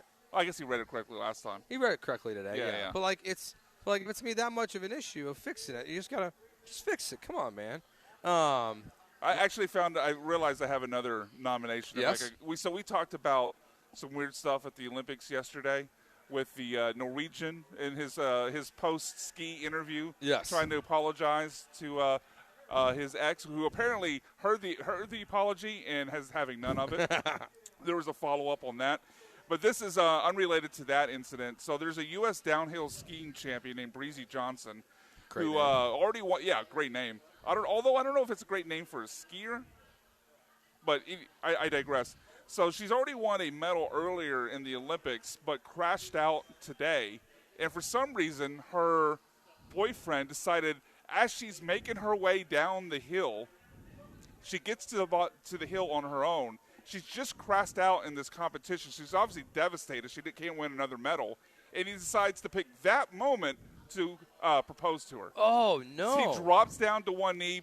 She says yes, so I guess he wins. I'm wrong. I mean, maybe that's just like a bad vibes moment where like she's having a bad day, so like I'm going to come in. Like they're going to and, ask like, the story. it. Like, hey, how'd you pop the question? I just watched her crash in front of millions of people watching on TV around the world and not fulfilling a dream that she had to win another medal. Yeah. And I picked that moment to propose to her. Yeah, I don't like weird. I don't like that because that's one of Little those weird. where like if that's been like if Correa would have proposed if the Astros would have lost the World Series in 2017. Or like after Game 3. Yes. It's just in the middle of the series. Yes. Yeah, it's weird. All right, last thing we'll note here before we go, just because I'm surprised, and we give our winner of a Junkie of the Day today. Trinidad Chambliss has been temporarily granted his preliminary injunction. Is this final? Is this final? It's not final. I think there's you said preliminary. I didn't I think listen. there's one more they'll be able to go through. But a Mississippi judge has said he's allowed to, at this moment, return to Ole Miss and play another year. So dumb. I don't like it. I don't get it either. I also don't get how someone like Chase Daniel thinks is the second quarterback in this draft is so adamant on going back to college. But nonetheless, Brian, our winner of Junkie of the Day is?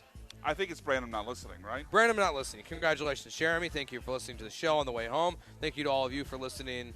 Anyways, like you normally, You listen to more of us in this drive to Che Bar Inn than he did during the show. That's true. All right. Thanks to McIntyre's and Yingling for having us out here today. Reminder, you have multiple opportunities throughout the month of March and the end of February. Next one being February 25th at McIntyre's in the Heights to register your chance to win a flyaway thanks to Yingling. That will do it for us today. We'll be back with you tomorrow. Maybe Jeremy will work for 3 hours.